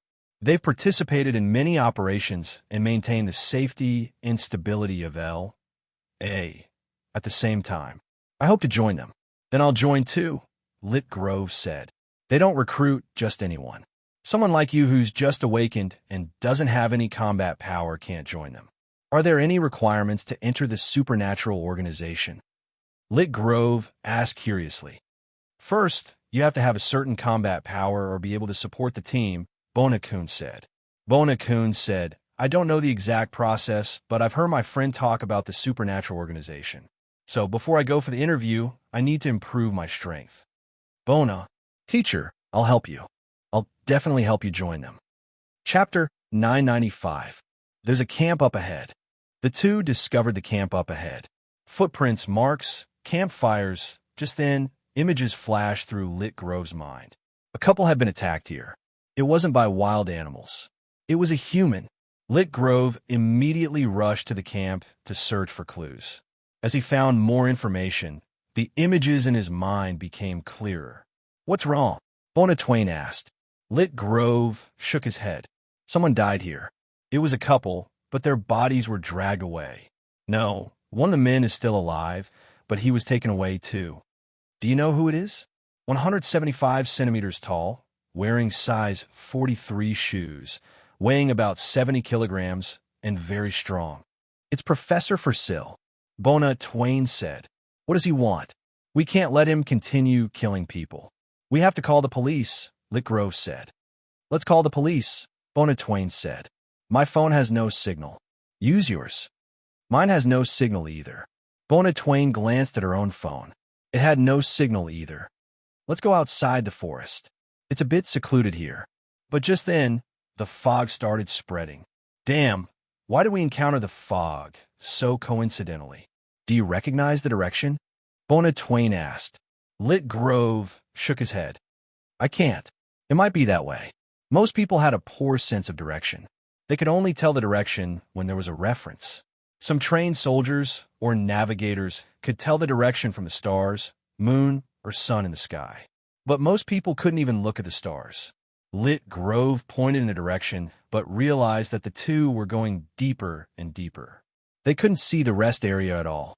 Suddenly, a cry for help came from up ahead. The two exchanged a look and immediately rushed over. In the distance, they saw Nicholas lying on the ground. Another man stood in front of Nicholas, holding a bloody wooden stick in his hand. The person with the stick was none other than Professor Forsyth. Don't kill me. No. Nicholas was crawling on the ground, his head covered in blood. Professor Forsyth grinned evilly. Stop, Ritter Grove shouted, jumping out of the shadows. Bona Twain had no choice but to follow Lit Grove out. Professor Forsyth looked at Lit Grove and Bona Twain. Not only did he not panic, he became even more excited. Another lab rat.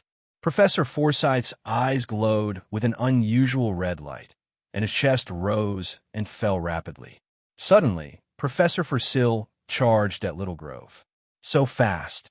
Before Lit Grove could react, Professor Forsyth had already grabbed him by the neck and lifted him up. Ritter Grove was shocked. He hurriedly struggled and used his fist to hit Professor Forsyth's head. However, Professor Fossil didn't move at all. His strength was simply too great. Bona Kun reached out to grab Professor Fossil's arm and cast Fear Illusion. However, nothing was created. Professor Forsyth wasn't afraid of anyone, so naturally, he couldn't create enemies that he feared. Professor Forsyth waved his hand and Bona Kun was thrown to the ground. Just then, a few more figures walked out of the fog. Professor Forsyth threw Lit Grove to the ground. Professor Forsyth, what can we do for you? One of them said. I want these two alive. Kill that one and bring his body back, Forsyth said. One of them mentioned Lit Grove and suddenly said, Huh? What a coincidence. You know him? He was a security guard at the morgue of a hospital we stole from. Lit Grove couldn't see the person's face clearly, but he could already tell. This was the person who had stolen the body a few days ago and then knocked him out with electricity. The group of people brought Lit Grove and Bona Twain through the fog for a long time. They were brought to a huge building deep in the mountains. The entire building was shrouded in fog. Bona Twain and Lit Grove were locked in a bulletproof glass cage. It's all your fault. If you hadn't been so impulsive, we wouldn't have been in danger. Bona Twain looked at Lit Grove resentfully. I used my phone to record Forsyth's attack and threw my phone on the ground, Lit Grove said. He didn't notice at the time. I believe someone will find out that we're missing. As long as the rescue team finds my phone, they'll definitely come to save us. I hope so. Those people aren't ordinary people, Bona Twain said. What do you mean? Professor Forsyth lifted you in the air with one hand. Even a weightlifter can't do that.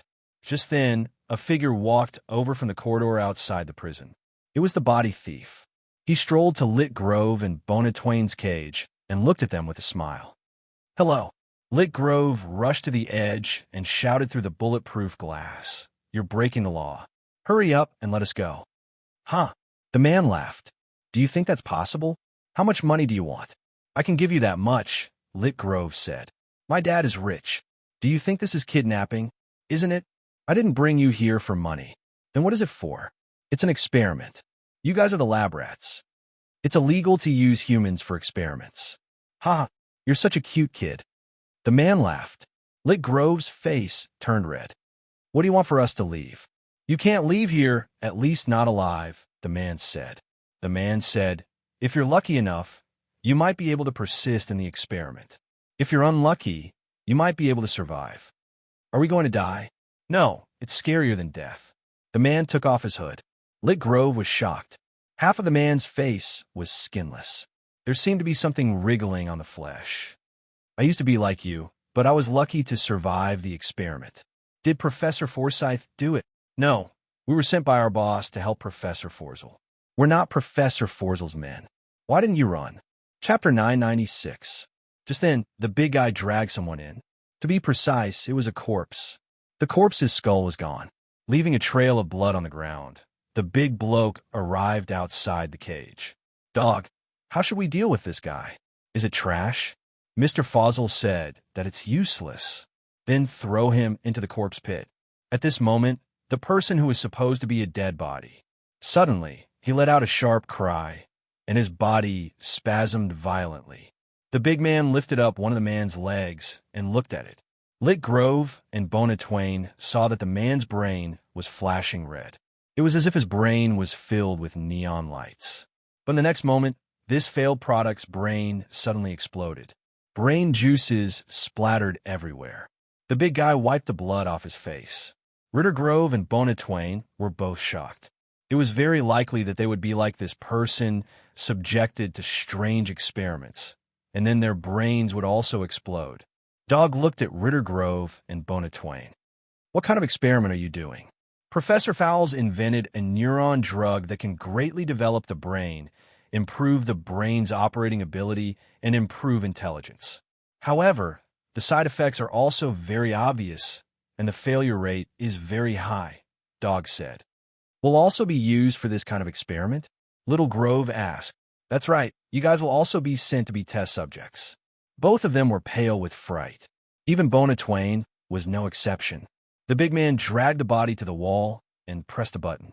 A passage opened up in the wall, and the big man was about to throw the body in. Suddenly, a few figures rushed out from inside. They were a few big lizards, but their hind legs were very thick, much thicker than their forelegs. They did not look like lizards, but more like a hybrid between a lizard and a human. They pounced on the big man. The big man shook off one of the lizard men, but the lizard man was stuck to the wall. The other lizard men were attacking the big man, and at the same time, they were fighting over the corpses in the big man's hands. Bona Twain and Lick Grove were scared out of their wits as they watched. The big man's clothes had already been torn by a few lizard men, and the big man's real body was revealed. His body had obviously been experimented on. His body was badly mutilated by the lizard men, but he was still very tenacious. The big man kicked the lizard man over and stomped it to death. He then grabbed the lizard man on his shoulder and twisted him to death. Of the remaining two lizard men, one dragged the corpse back into the tunnel. The last one charged at Dog. Dog turned his head to look at the lizard man that was charging at him. He suddenly stretched out his arms and grabbed the lizardman's neck at lightning speed. Crack! The lizard man was strangled to death by Dog. "This is also a test subject?" "You can say that. This is a discarded product left behind by the previous researchers of this laboratory." Dog said, "There are a lot of these things in the corpse pit, and there are even more terrifying monsters." Looking at the big man in the distance, he was about to throw the lizardman's corpse into the passage and close it. At this moment, Professor Fossil walked in from outside. When he saw the lizard man corpse on the ground, he couldn't help but be stunned. "What is this?" "Mr. Foss, this is an experiment left behind by the previous owner of this lab." "Oh, this isn't a human, is it?" Professor Foss picked up the lizardman's corpse and began to examine its joints, the muscle tissue and bone structure at night. "This isn't an experimental mutation. It looks like an evolved species." "Is there still such a thing?" "There are more, but the exact number is unknown," Dog said. "Then go down and get some," Foss said in a commanding tone. "Mr. Foss, it's too dangerous down there. This lizard man isn't the only monster down there. There are even more terrifying monsters," Dog said. "I don't care.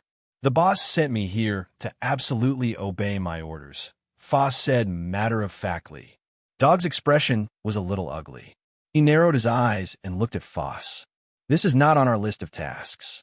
We are only responsible for helping you find the living and the dead, as well as the enemies who invaded here.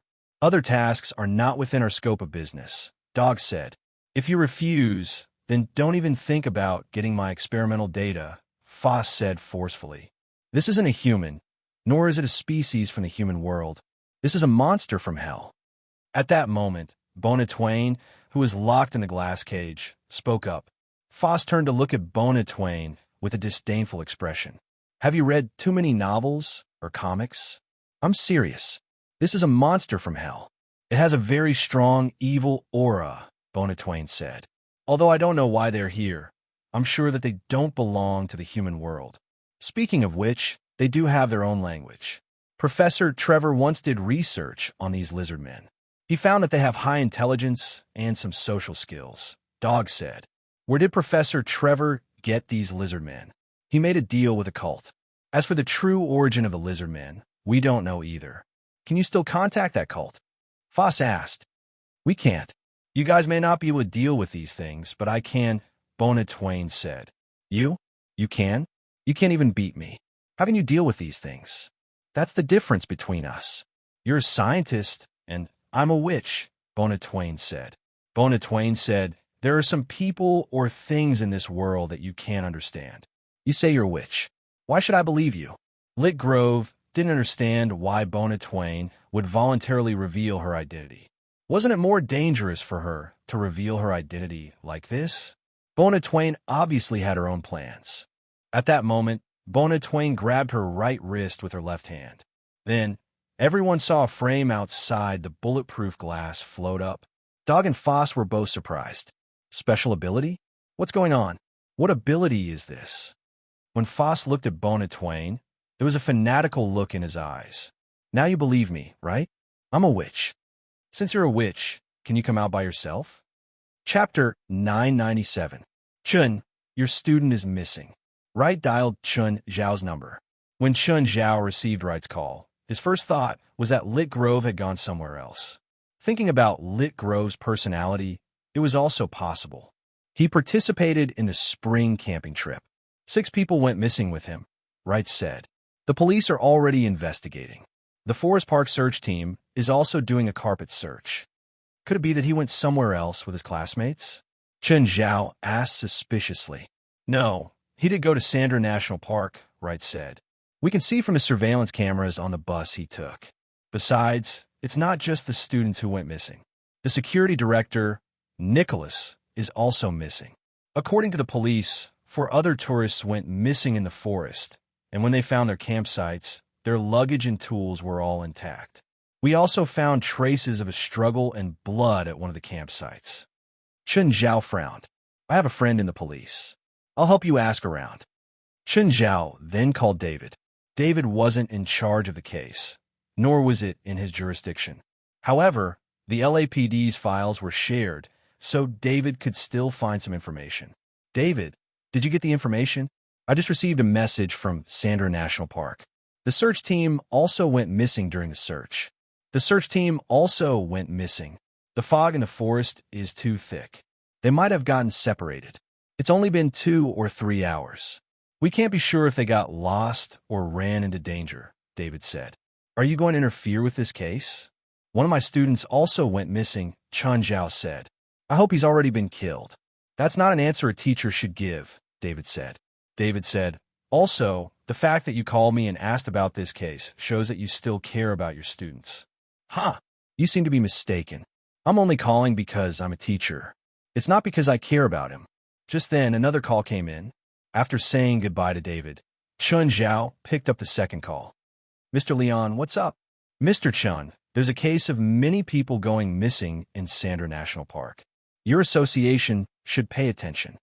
Chun Zhao raised an eyebrow. Is this a supernatural case? Sandra National Park operated for 20 years, but it suddenly closed 3 years ago. It only reopened recently. 3 years ago, there were a total of 35 disappearances in Sandra National Park. Until now, no one has found the missing people. The police couldn't find her at all. I can't find it. The search team has also gone missing many times during the search, so I suspect that this is a supernatural incident. Got it. I'll pay attention to this matter. Then, Chun Zhao hung up and went to the headquarters. Along the way, Chun Zhao asked Wes to gather everyone. After arriving at the association, everyone gathered in the conference hall. There's a missing person case in Sandra National Park. We can't be sure if it's a supernatural event right now. Everyone, prepare yourselves and bring search equipment. We'll head to the location and investigate. Chun Zhao looked at Klaus and the others. You guys join in too. Yes, guild leader. Your weapons and equipment are of the highest level, Chun Zhao said. After all, Klaus and the others were normal people, so it was difficult for them to fight against supernatural powers. However, they were mercenaries, so they should be better at finding people. Guild leader, what about us? Pan In asked. Of course you're going, but do you not want to go? No, of course we want to go, Pan In quickly said. Pan In quickly said, also, my beast form can make my sense of smell even sharper. When searching in the wild, the smell will disperse easily, Klaus said, unconvinced. Smell might not be able to find the target faster. How about we compete? Pan In was also eager to show off. After all, as temporary members of the association, they were under a lot of pressure. In terms of internal members' attitudes, they were even worse than Klaus and the others. After all, Klaus and the others had joined the supernatural organization of their own accord. The three of them, on the other hand, had been forced to join the organization. So, they really needed a sense of approval now. Chun, you're not going? I'll go too, Chun Zhao said. Split into 3 teams, but don't be too scattered. It's very foggy there, so we might encounter danger. I'll go alone. No one had any objections to this arrangement. It was reasonable for Chun Zhao to go alone. Whoever stayed with Chun Zhao would become a burden instead. Padaloo, and I made some communication equipment for you, Jolig said. You can communicate even when normal equipment is disrupted. Okay, bring the equipment. Let's go. What do you need? First, I need to know the environment of the corpse pit, Bona Twain said. Professor Forsyll looked at Dog. Do you have a map of the area below? No, this laboratory was built very early on, and it was an underground laboratory in the early days. Later, the underground laboratory was abandoned, and another laboratory was built above it, which is the building we are standing on now. Later, after Professor Trek took over the laboratory, he reserved the entrance and threw the failed products into it, letting them fend for themselves inside. How big is it down there? More than 10 times the area of the building above, Dog said. So big? Why didn't he just destroy the monsters? Because Professor Trekko conducted an experiment on species self-adaptation. He felt that the failed products didn't completely fail. Maybe in a special environment, they can improve themselves. How many failed products are down there? Many, many. Professor Trekko's experiment is a species hybridization experiment. In other words, humans and beasts interbreed. But if he wants to build a complete ecosystem, he needs a large enough area and a natural circulation system. Just having living things isn't enough, right? Chapter 998. What is this God's flesh and blood? Professor Forsyll was also interested in it. I don't know. It was sold to Professor Trekko by a secret organization, Dog said. This God's flesh and blood can grow on its own if planted in the soil. It can also grow in the water. If thrown on the ground, it will also grow on its own. This thing is down there.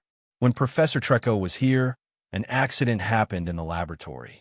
An experimental body attacked Professor Trekko and stole the God's flesh and blood. Then, it escaped into the corpse pit. Professor Trekko died soon after. Bring this thing out for me. Professor Forsyll looked at Bona Twain. I need a rest first. I'm not in a good state right now. What Bona Twain needed the most now was time. She did not think that she would be able to come out alive after entering the dangerous corpse pit. Both of us need it, Bona Twain said. You have to change rooms for us. Dog, bring the 2 of them to another room. Also keep an eye on them. The 2 of them finally escaped from the glass prison, and Dog took them to a suite. You can stay here. Right, there are condoms in the drawer. Dog sat down in the room. You can pretend that I don't exist. Bona Twain looked at Dog. She had originally planned to find a chance to escape. But with Dog here, they could not escape even if they wanted to. Dog had no intention of hiding and secretly monitoring them. Instead, he was openly monitoring the 2 of them. Why are you called Dog? Lit Grove asked, puzzled. Dog. Because I'm loyal. Dog smiled at the 2. I'm my master's loyal dog. I don't believe that you will remain loyal to the person who turned you into a monster, Bona Twain said. Maybe I can cure you with magic. I don't need to be cured. I'm very satisfied with my current state. Drug X is flowing in my body, giving me superhuman strength, speed, and brain activity. What is Drug X? Is it the drug that Professor Forsyll researched? Drug X has nothing to do with Professor Forzel. Drug X was developed by my boss's laboratory, and my boss funded Professor Forzel to obtain his experimental data to perfect Drug X. If I help you get Professor Fossil's research data, will you let us go? Bona Twain asked. Hee. I've tried, but to no avail.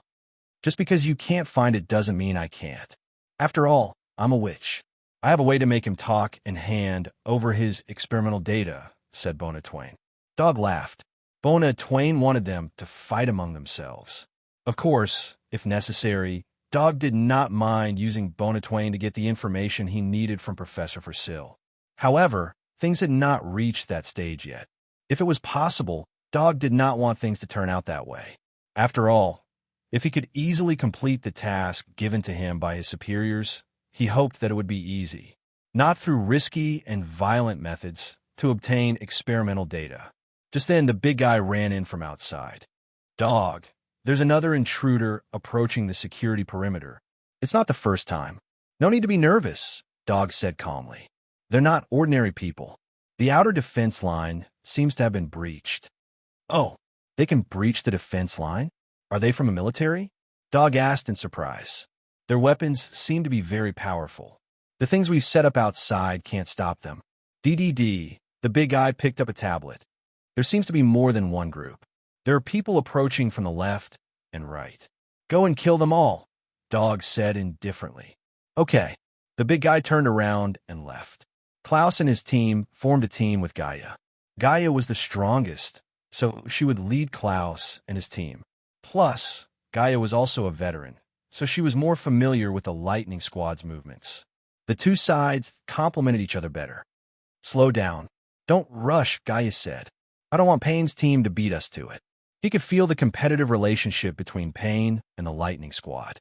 Of course, the Lightning Squad was also competitive with Payne, Eric, and Heleth. They were good at different fields, but they were all eager to be recognized. The recognition of the members of the association and Chun Zhao. That won't do, Gaia. You don't want Payne's team or West's team to beat you to it, right? Klaus said. Plus, the president is acting alone. If he finds it first, we won't get anything. Gaia thought about it and agreed. If Chun Zhao took action, they really wouldn't get anything. Just then, Gaia's feet sank. A hand reached out from the soft soil and grabbed her calf. Gaia lifted her foot, and a rotten corpse was pulled out from the soil. Bang! No need to thank me. Klaus blew the smoke off his gun. There are a lot of things hidden below. Be careful. Gaia looked ahead. A large area was made of the same soil. No one knew how many moving corpses were hidden below. Klaus took out a box and tossed it forward. Liquid spewed out of the box. The next moment, the box burst into flames, and so did the liquid. The corpses hiding underground all crawled up. They didn't feel pain, but because of the temperature difference, the flames made them feel the temperature difference. The corpses wobbled toward the group. However, the corpses didn't pose much of a threat to them. A team member held a submachine gun. After a series of shots, the corpses all fell to the ground. Other than disgusting people, what else can these things do? Of course not, Gaia said. They're mainly used to defend against normal people. If they step here and get pulled into the soft soil, they'll probably die. Suddenly, a figure descended from the sky and landed before them. Klaus and the others reacted instantly and pointed their guns at the person. However, the person flashed again and disappeared into the mist. Klaus felt a whistling sound coming from behind. Oh no, he cried in his heart. Before he could react, he heard another clang. Turning around, he saw Gaia holding her sword horizontally, blocking the fatal attack for him. Chapter 999. The big guy looked at Gaia in surprise. Then the big guy swung his fist at Gaia. Whoosh! The big guy's arm flew into the air. Gaia's greatsword didn't stop. The blade slashed at the big guy's neck. The big guy instinctively lowered his head, but a piece of his scalp was still sliced off. The big guy staggered back a few steps and touched the blood on his scalp. His eyes were filled with horror. Then the big guy turned and ran. He had no choice but to run. Gaia was really too fierce. Just one move almost took his life. He runs really fast. The big guy covered his arm and ran away frantically. But after a few steps, he realized that there were still people in front of him. It was obvious that these people were a family that came here to play. The big guy dashed toward the few of them. The enemy is here. Seeing the big guy charging over aggressively, West immediately released his slow field. The big guy realized that his body had become sluggish. Then a young man charged at him. The big guy raised his fist and smashed it on the young man's head. The young man's head exploded with a bang. But the next moment, his body also exploded violently. The big guy was less than 50 centimeters away from the center of the explosion. The violent explosion sent him flying. However, his body was simply too tough. Even in the face of such an impact, it still couldn't kill him. The big guy ran away again. These people were too crazy. A kid actually self-destructed. The big guy ran back to the lab. He was already heavily injured.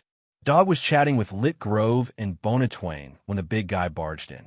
However, the big guy was already very weak.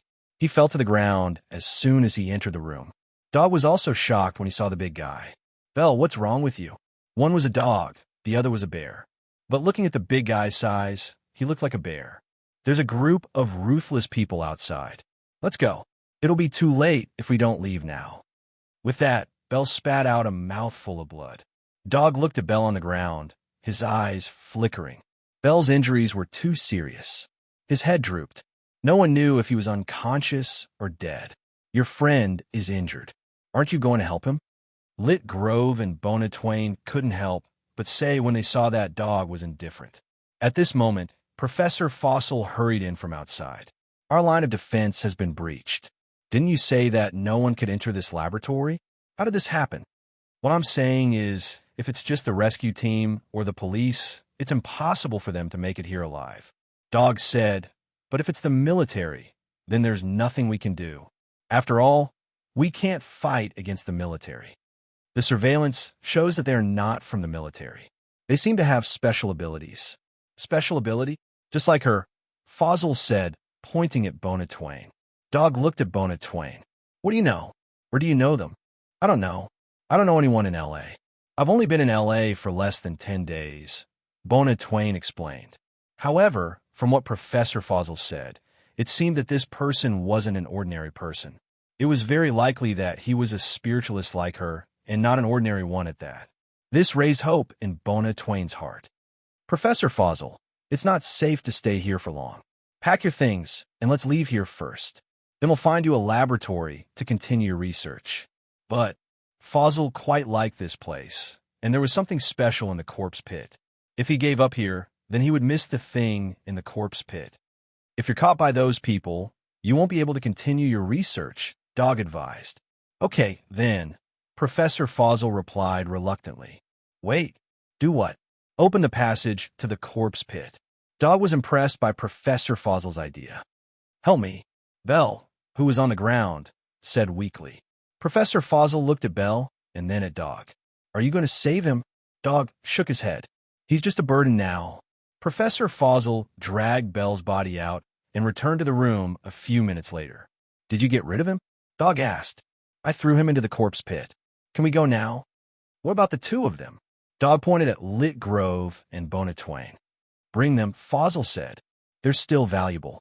If we encounter those people, we can use them as hostages. Also, this girl is very special. I want to study her. Bona, Lit, let's go. Dog smiled at the two. Fuck, I shouldn't be alone. I should be with them. I can't tell north from south at all. Chun Zhao ran around in the fog. He was completely lost. Hey, there's a building up ahead. Chun Zhao immediately sped up. Hello, sir. What can I do for you? Chun Zhao ran to a restaurant in the shopping area of the park. After walking for half a day, he actually walked out of the forest. Chun Zhao didn't know how to face it. Grilled crayfish, braised beef. Chun Zhao ordered many dishes. The waiter looked at him. Sir, are you alone? Yes, alone. Let me confirm with you the dishes you've ordered. That's right. Come up, Chun Zhao said. After the waiter left, Chun Zhao took out his phone. Hey, Gaia, how are you and Klaus? We haven't found their hiding place yet. We're moving forward now, but it should be soon, Gaia said. How are you? Did you find it? Just then, the waiter placed a plate of grilled crayfish on the table. Sir, please enjoy. I'm fighting now. The monsters are very strong. Chun Zhao let go of the phone and continued. You guys be careful too. I know. Don't kill all the monsters. Leave some for us, Gaia said. Klaus, we have to hurry. Chen's already one step ahead of us. Chun Zhao then called Pan In. Pan In, how are you guys? President, we were attacked by monsters. Are there any casualties?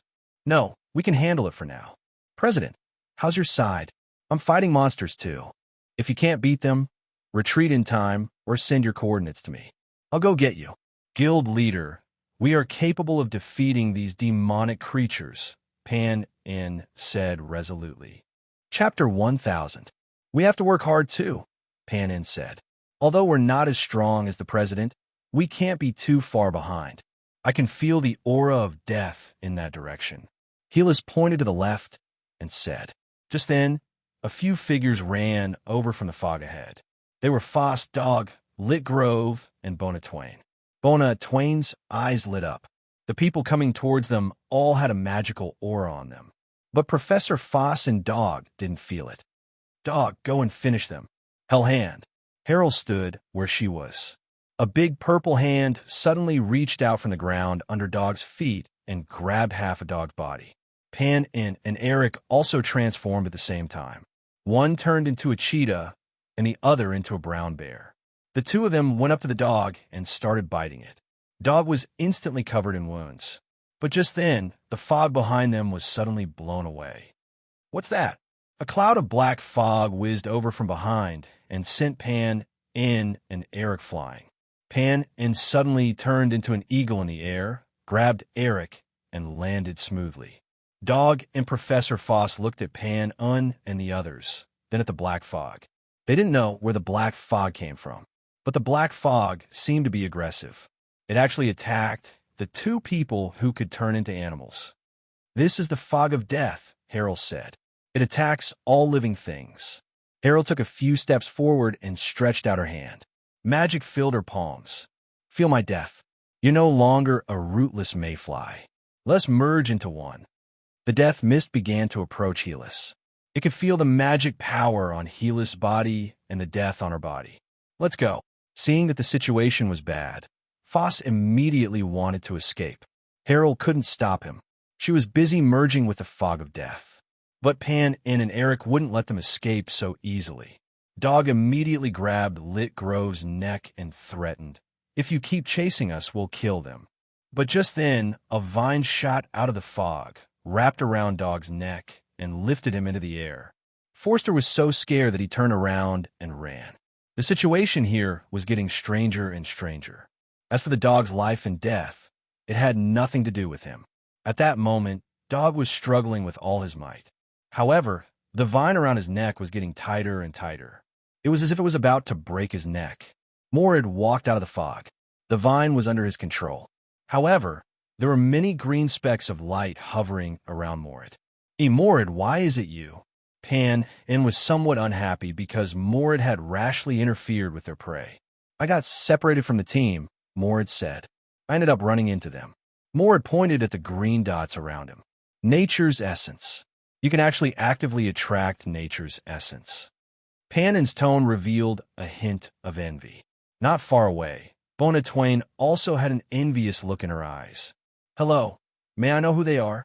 Bona Twain took the initiative to ask. Supernatural organization. Moore glanced at Bona Twain. The girl was about his age. Bona Twain and Lit Grove's eyes were instantly filled with shock. Are they from the supernatural organization? No wonder they were all so powerful. Suddenly, a huge object fell from the sky. Everyone was shocked and hurriedly took a few steps back. The huge object smashed a huge hole in the ground. Then Gaia walked out of the hole. She was holding a huge head in her other hand. Bona Twain and Lit Grove's eyeballs almost popped out of their sockets. Was this big woman friend or foe? And the head in her hand, what kind of monster did it belong to? The head probably weighed a few 100 kilograms, right? Gaia, why are you here? Mort asked. We fought our way into a building and this monster attacked us. When I was sent flying, I chopped off the monster's head. Were these people the members of the supernatural organization? They're really too powerful. Who knows how many times stronger than me? Bona Twain's eyes were filled with respect and admiration when she looked at them. Who is this guy? Gaia pointed at Dog, whose neck was wrapped around by the vine. Moore put Dog on the ground. Dog immediately attacked Gaia. But the next moment, Gaia punched Dog to make it behave. He caught us, Bona Twain said. Then it's useless. Gaia raised her sword and cut off Dog's neck. Boom, boom, boom. Just then, intense and frequent explosions came from the distance. Huh, it's coming from that direction. Gaia looked ahead. From the explosions, it should be Moore's attack. Moore seems to be much stronger. Let's go too. Bona Twain and Lit Grove saw that these people didn't plan to pay attention to them, so they followed them. Don't follow us, Gaia said. We're going to fight. I'm not an ordinary person. I'm also a spiritualist. Bona Twain immediately revealed her identity. Me too, Lit Grove said. We can help. Just then, a building appeared before them, but it was already in a sea of fire. Klaus and the others stood outside the building with a helpless expression. Klaus, why are you standing here? We were fighting with the monsters inside. Then more came and self-destructed inside. We were almost caught in the explosion and could only retreat. That's right. That's right. This guy's magic power has improved a lot recently, so he started fighting without any technique. Boom! Suddenly, a gigantic arm descended from the sky. This arm was as big as a person. This arm had been blown apart, and there was still charred flesh on it. At the same time, many lizard men ran out of the building. But before Gaia and the others could do anything, the black mist had already enveloped them. Any lizard man that was enveloped by the black mist would instantly lose their vitality. Their bodies dried up and fell to the ground. So scary. These people are so scary, Lit Grove whispered. These lizard men were already very scary in their eyes. But when they encountered the supernatural organization, they were like children choosing adults as their opponents. Bona Twain's eyes shone with passion. Was this the supernatural organization? Was this the organization she yearned for? Chapter 1001. Suddenly, the ground of the building exploded. Then, a head with 8 spider legs jumped out. There was also a long tail at the back of the monster's head. At the end of the tail was a snake's mouth. Black Candle. Hellies recognized the monster. Be careful. Black Candle's saliva has a petrifying spell. If you touch it, use your magic to resist it. Don't let it corrode you. Just as Hellies reminded them, Gaia charged forward with flames all over his body. Little Grove and Bona Twain's eyes widened. They looked at Gaia's godlike figure. Seeing Gaia charge forward, the Black Candle spat out a large amount of petrifying liquid. However, the moment the liquid approached Gaia, it was evaporated by the flames around Gaia. The flaming sword slashed down, and the Black Candle was cut in half instantly. Instant kill. Both of them were in disbelief. Their shock was indescribable. Just then, a few more people came out of the ruins. West and the others also walked out from inside. Phew, we made it out alive. West looked very disheveled. He wiped the sweat off his forehead. Moore, don't you dare bomb our area again. We almost died because of you. Giselle looked at Moore angrily. You're not allowed to do that again. Is it all done? I don't see any more monsters, West said. That's weird. Where did the president go? He said he was fighting. I don't know what monster he encountered. It actually stalled him. It must be a very powerful and scary monster if he hasn't come here yet. Should we go look for him? No, West said. If it's a monster that even he can't handle, will only be a burden. Should we ask the president? West took out his communicator. President, is your battle over? Not yet. Did you guys solve everything? We've already taken care of it. We've even saved 2 survivors. Oh, 2 survivors? Who is it? Chen Zhao asked. Who are you 2? What's your name? We're both UCLA students, Little Grove said.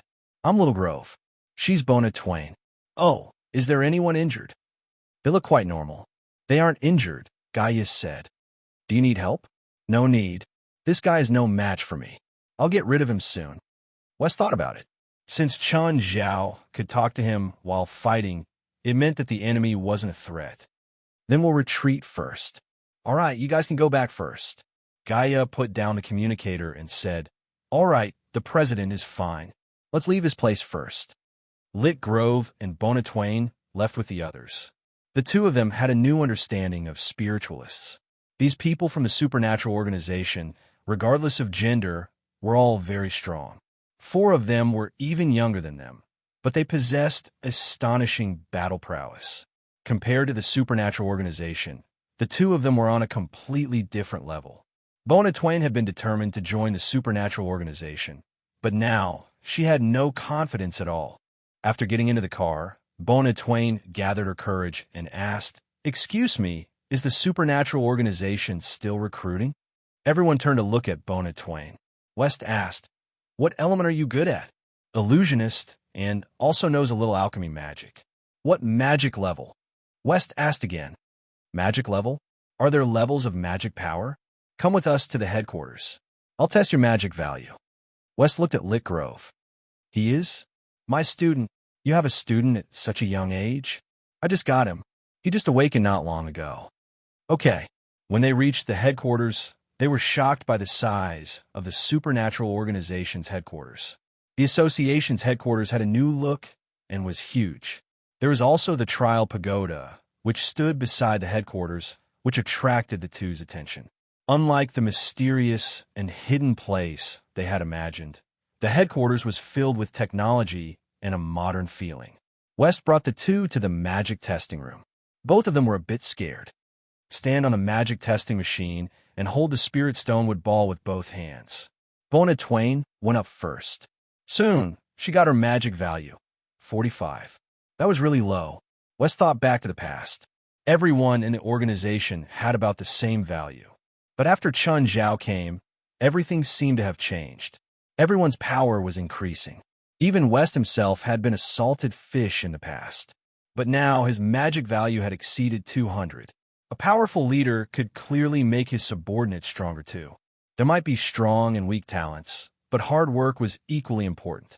For example, Jalanash had always thought that she was a magic genius.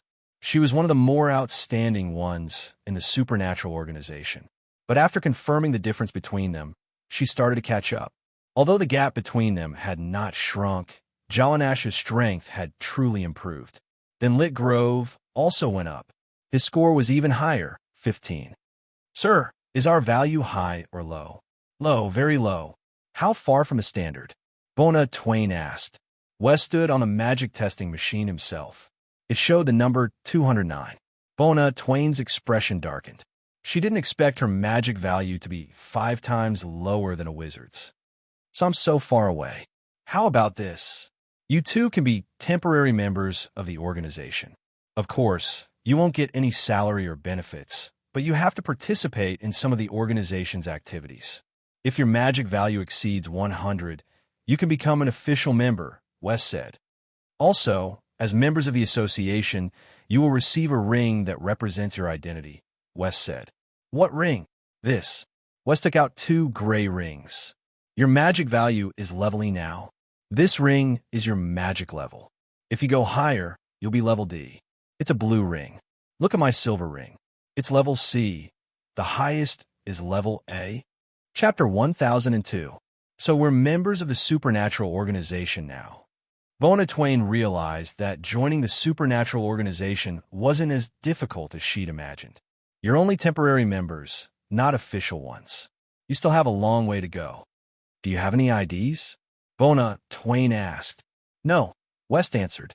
"Then if we meet a member that we've never met before, we won't be able to recognize him, right? There are only about 20 people in the organization. How can we not recognize him? You can just recognize everyone in the organization. Are the members at the headquarters?" "No, our president isn't back yet." "Yeah, where's the president?" "He's still fighting," West said. "You'll see him when he comes back. The president is strong, right?" "Our president is a demon," West said. "You can offend anyone in the organization, but if you offend the president, you'll die a horrible death. The last person who offended him was stuffed into a meat grinder." West's words made Bona Twain and Lit Grove shudder involuntarily. Stuffed someone into a meat grinder? In their minds, they were already imagining how terrifying this president would be.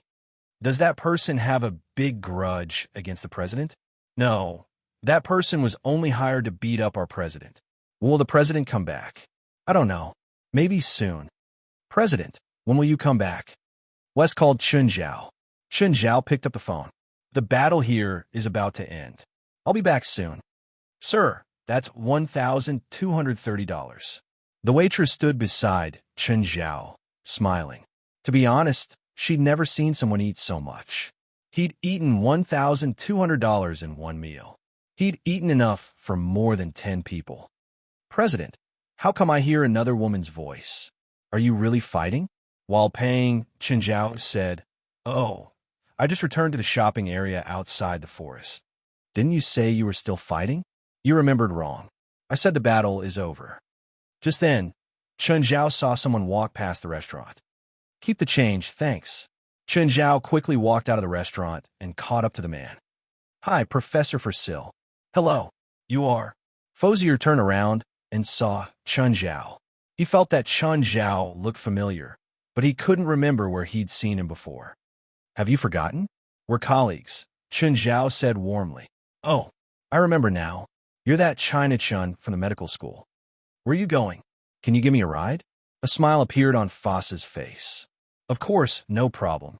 Chun Zhao got into Fosier's car, but he realized that there was someone else in the car. Chun Zhao wasn't sure if it was a person or a corpse. This was because the man's neck had been severed, and, judging from the cut, it was probably done by Gaia's greatsword. However, the flesh on the neck was wriggling around the incision, as if it was sticking together on its own. He's badly hurt. Should we take him to the hospital? Chun Zhao asked. I was going to take him to the hospital. Fosier glanced at Chun Zhao and thought, this China guy is an idiot. He didn't even notice such an unusual situation. Fosier's car left Sandra National Park, but it was clearly not heading toward the city. Professor Fosier, I don't think we're going back to the city. Where are we going? I'm taking you to a good place, but I want to go back. You'll miss home even more later. Fosier picked up his gun and pointed it at Chun Zhao as he drove. Professor Fosier, let's talk. Don't shoot. I won't go back. Chun Zhao looked at the professor helplessly. Just then, Dog, who was lying in the back seat, woke up. The first thing Dog did was to touch his neck and move it around. It feels good to be alive. Dog exhaled. Who is he? An idiot who walked into a trap, Professor Fosier said. I think I'm involved in something. If I tell you now that I can pretend that nothing happened and I didn't see anything, will you let me go? Do you think that's possible? Chun Zhao took out his wallet. Here's my cash and credit cards. Take whatever you want. Don't hurt me, okay? Professor Forsyth and Dog both smiled meaningfully. Just then, Chun Zhao's phone rang. Pick it up, but you better think carefully. Don't say anything, Professor Fosier threatened. Chun Zhao picked it up. Hello, Feilai. Chun, when are you coming back? I might be late tonight. What's up? Would you believe me if I told you that I've been kidnapped? Just then, Professor Fosier pointed the gun at Chun Zhao's head, a warning in his eyes. Feilai laughed, as if she'd heard the funniest joke in the world. Darling, are you kidding me? I'm serious. Put it on speakerphone. Mr. Kidnapper, you've kidnapped Chun. Please treat him gently. Chun has a bad temper, so don't point a gun at him. He hates it the most. Also, you have to prepare enough dinner. Chun doesn't like to go hungry, and he eats a lot. Chun Zhao turned on the speaker as Feilai said, Mr. Kidnapper, you kidnapped Chun. Please treat him gently. Madam, I'll take good care of your man. Even Fosier couldn't tell if the woman was joking or serious. Okay, good luck. Goodbye, Feilai said. Chun, come back soon. I don't like sleeping alone. I'll try my best. After hanging up, Chun Zhao turned around and asked, How far are we from our destination? Do you think you still have a chance to escape? No, I didn't think that. Chun Zhao shook his head. I didn't think about escaping. I swear by God. I hope not. Fosier drove the car onto the desert road. Okay, let's get off. There's nothing here. Why did you bring me here? There's nothing on the surface, Dog said. He led the way. After walking for more than 10 minutes, he stopped, as if trying to figure out where he was. Then, Dog walked to a withered tree, moved away a stone next to it, and found a pull ring on the ground. With a clang, a narrow tunnel entrance was pulled open. Chapter 1003. What's the Wi-Fi password here? Chun Zhao asked as he walked in the tunnel. Both Fossil and Dog's faces darkened. China. Chun, you still don't seem to understand your situation. I know, Chun Zhao said. I'm being kidnapped. If you know, then why aren't you afraid? If I tell you that I'm scared, will you let me go? No. So I'll take it easy? Chun Zhao shrugged. Don't take my phone. If I wanted to tell someone, I would have done it long ago. I wouldn't wait until now. Fossil's face darkened. He felt that he had to teach Chun Zhao a lesson. Dog, teach him a lesson. At Fossil's command, Dog reached out to grab Chun Zhao's neck. However, even when the dog grabbed Chun Zhao's neck, he didn't move at all. You're not healed yet. Are you sure you want to fight me? Chun Zhao pulled Dog's hand away. Dog wanted to resist, but he realized that his strength was so insignificant before Chun Zhao. Dog, what's wrong? Is his strength? Dog's expression was very ugly. Chun Zhao sniffed the dog's body. I smell Potion X. And you, Professor Forsyll, you smell Potion X too. You know Drug X? I don't just know. I've dealt with many weapons before. There used to be an underground lab like this about 100 kilometers away from here. I destroyed it. Chun Zhao grinned. Fossil and Dog's expressions darkened. Fossil raised the gun, pointed it at Chun Zhao's head, and pulled the trigger. Bang! Chun Zhao's head tilted back slightly. There was a clear mark on his forehead, but he wasn't hurt at all. No matter how many times, it still hurts to be shot in the head. Who exactly are you? Even a shot in the head couldn't hurt him? The two finally realized that they were in big trouble. Chun Zhao took out his phone. He'd found it in Sandro National Park. Chun Zhao opened the recorded video on his phone and played it for Professor Fossier. Professor Fossier, you don't seem to know, but Lit Grove is my student. I hate this guy, but I don't like others interfering with my education. Do you understand? China Chun, I didn't mean it. He's already been rescued, and he's unharmed. How about we pretend this never happened? I think I've said that before. Chun Zhao smiled at the professor. Since you don't plan on letting me go, I won't leave either. Oh, I was serious when I swore to God. I never thought of running away. Professor Foss looked at the dog. The dog received Professor Foss's gaze and secretly pressed a button on the remote control with its hand that was hidden behind its back. At this moment, a loud roar came from the depths of the tunnel. A huge monster rushed out from the depths of the tunnel. It was this monster again. Chun Zhao had seen it before in the underground lab. This was also Dog's killer move, directly releasing the giant monster in the laboratory. Dog knew how terrifying this monster was. It was definitely the scariest creature on land. The monster was already before them. Foss and Dog exchanged glances. As soon as the monster killed Chun Zhao, they would find a chance to escape. A bronze sword appeared in Chun Zhao's hand. The moment the monster charged over, the bronze sword swept up. The bronze sword swept upwards, and as the green blade swept past, the giant monster was split into two. Foss and Dog both gaped at Chun Zhao in shock. Do you have anything new here? I've already seen this in the lab. Foss and Dog were already confused. This thing was their trump card, but it was instantly killed by Chun Zhao. What was the point of fighting? Moreover, the underground lab was empty. There were only 2 failed products here. Now that one failed product was instantly killed, what could the remaining one do? Oh, you have a self-destruct device here, right? Chun Zhao asked. Don't tell me you don't. I know you do. The two fell silent. They knew that they'd caused big trouble. You're not going to talk?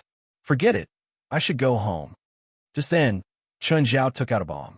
He'd taken it out of the warehouse when he'd fought the mother. Foss and Dog were both shocked.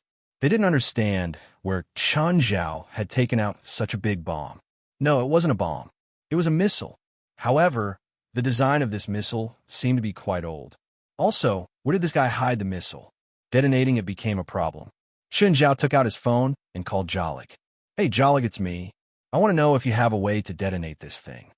President, is this the old missile from the underground base last time? Jolig looked at the connected image. Yes, Chun Zhao answered. Direct physical attack. Hit the needle at the head of the missile, and you can detonate it directly. No shit, Chun Zhao said, rolling his eyes. I use it to bomb things, not to kill myself. Is there a way to make it detonate on time? That's complicated, Jolig said. You need to open the cover on the missile. Chun Zhao forcefully pulled off the cover. There's a complicated circuit board inside. Then, break the 2 wires on the top left and connect them together to make a simple circuit. Okay, then run. President, you have 30 seconds. Wait, didn't you say it's complicated? I said it's complicated. Also, you have 20 seconds. Fuck. Chun Zhao grabbed Foss and Dog and ran out of the tunnel. Boom. Before Chun Zhao could run 500 meters, the missile exploded. Foss and Dog were also turned to dust in the violent explosion. Chun Zhao had wanted to keep 2 of them alive, but it was to no avail. Both of them had been strengthened by Agent X, but they still couldn't withstand such a terrifying explosion. Moreover, they weren't in an open space, but a tunnel. The impact they faced was many times stronger than in an open space. Fuck, Jolig, you're dead when I get back. President, you're really not dead. You really did want to kill me. Chun Zhao patted the dust off his body and pushed the rocks off him. Come get me. I'll send you the location, Chun Zhao said. The car he'd been in wasn't spared either. It sank into the ground. Chapter 1004. By the time he got home, it was already midnight. Even though Chun Zhao tried to be careful, he still woke Fei Lai up. Chun, you're back. Yeah. Chun Zhao caressed Fei Lai. He didn't want to wake her up. Ever since she got pregnant, Fei Lai's sleep quality had obviously decreased. Most of the time, a small sound would wake her up. Fei Lai moved her head to Chun Zhao's arm and fell asleep on his shoulder. After Fei Lai fell asleep, Chun Zhao gently moved her head to the pillow. After all, his arm wasn't comfortable. In the morning, Chun Zhao woke up early, which was rare. He prepared breakfast for Fei Lai. Then he sat in the middle of the lake and started practicing. Clatter, clatter. Just then, Jerlin's voice sounded. Chun Zhao opened his eyes and saw that Jerlin had actually gone into the water early in the morning. The temperature wasn't high right now. It was less than 10 degrees. Chun Zhao hurriedly went into the water and carried Jerlin to the top of the internal alchemy, using his own body heat to warm her up. Baby, don't play in the water in the morning. Xiao Xiao, don't be scared. Jerlin patted her chest. Her face was slightly red. She was still full of energy. However, Jerlin was still too young. She wasn't even half a year old. She was much healthier than other kids her age, but Chun Zhao still didn't want her to be too reckless. She didn't know what was important, but Chun Zhao couldn't just ignore her. Nevertheless, Jerlin's body was really good. She could already swim from the shore to the center of a lake by herself. Of course, she went with the flow most of the time. Because the waterfall next to the house kept falling, the water kept flowing out. Little Jerlin relied more on her own buoyancy instead of swimming. If she had to swim to the shore, she wouldn't be able to. Of course, she didn't worry about not being able to reach the shore at home. Apart from King Kong, all the other animals in the house could swim. Many of them were night owls and would be noisy at night. So, no matter if Jerlin went in during the day or at night, Chun Zhao didn't have to worry about anything happening. After Fei Lai finished breakfast, she also swam over. At the same temperature, Chun Zhao wasn't worried about anything happening to her. However, when Fei Lai approached the center of the lake, he still went into the water and brought her to the top of the internal alchemy. The family of 3 and the baby in Fei Lai's stomach enjoyed the cool morning breeze. The inner elixir kept releasing spirit chi. This was the inner elixir that Old Turtle had refined for thousands of years. Its spiritual chi was so abundant that it was even purer and thousands of times more vast than Chun Zhao's own magic power. Whether it was young Jerlin or Fei Lai, it was good for them to have more contact with the inner core. While the family was enjoying the morning view of the lake, a car stopped in front of their house. Honey, it's Steven's car. What is this old man doing here so early in the morning? So annoying. Chun Zhao swam to the shore and wiped his head. Steven walked over with a smile. Steven, what are you doing here instead of shooting a new movie? They haven't even turned on yet. Steven rolled his eyes. I really envy that family. They can enjoy such a good time. Give me some breakfast. Chun Zhao brought a Chinese breakfast to Steven. What are you doing here today? James wants to shoot a promotional video and wants to borrow your place, Steven said. Why didn't he tell me himself? My face is big, Steven said. What promotional video? It's Baroness Zola's clothing brand. She hired James to shoot a promotional video. Fine. When is it shooting? Since it was Zola's business, Chen Zhao couldn't reject. Even if he didn't count his relationship with Rasfa, Zola was quite close to him. Tomorrow. Sure. Tell James to contact me for the details. Just then, Fei Lai returned to the shore with young Jerlin. Fei Lai returned to her room and changed before greeting Stephen. Stephen, are you eating lunch here? Of course, unless Chun chases me away. Chen Zhao looked at Stephen with a dark expression. Fei Lai was just being polite. You should say that I'm busy and won't disturb you. Fuck, I don't care. Anyway, I'm staying for lunch, Stephen said. Fantas, go and bring my things in. What things? Stephen didn't come empty-handed today. Fantas brought in a few big boxes. Chen Zhao picked up a box. It contained a large packaged lobster. Chen Zhao switched to another box. It contained a white truffle that weighed around 500 grams. These were all high-end ingredients. For example, the white truffle in Chen Zhao's hands was worth at least $10,000. Don't eat the lobster, Fei Lai. Anything else is fine. This is French foie gras. I don't need to explain its nutritional value. You know it better than me. Are you sure it won't lose its flavor with this packaging? It's all vacuum-packed, so it won't lose its flavor. It's also produced within 36 hours. The supplier is a West Coast company. Is this company famous? Chen Zhao asked curiously. West Coast is the most famous company for high-end ingredients in North America, Stephen said. Stephen said the West Coast company doesn't sell in large quantities. They only buy and sell all kinds of high-grade ingredients in limited quantities. Now, there's one more item on their list of ingredients, your wine. They have a supply? Of course they have their own channels. They're also asking about the source of the nameless wine. You're not here to lobby for them, are you? They did ask me, but I'm not planning to lobby for them. How do they know you know the source of the wine? I usually provide the nameless wine and purple brew at parties. After a while, they guess that I know the source. You're really not here to lobby for them? Of course. How much can they pay me? A few $100,000? And it's a few million. I can get hundreds of millions of dollars for any endorsement. Why would they want me to be their lobbyist? Fine. Chen Zhao didn't doubt Stephen's influence and appeal at all. Stephen's name alone was worth a fortune. As far as Chen Zhao knew, Stephen's endorsement fee for a top-tier luxury car was $120 million for 3 years. That luxury car brand had to provide Stephen with 3 luxury cars of that brand every year, all of which were worth millions or even tens of millions of dollars. Stephen just didn't take many endorsements. He only took this one.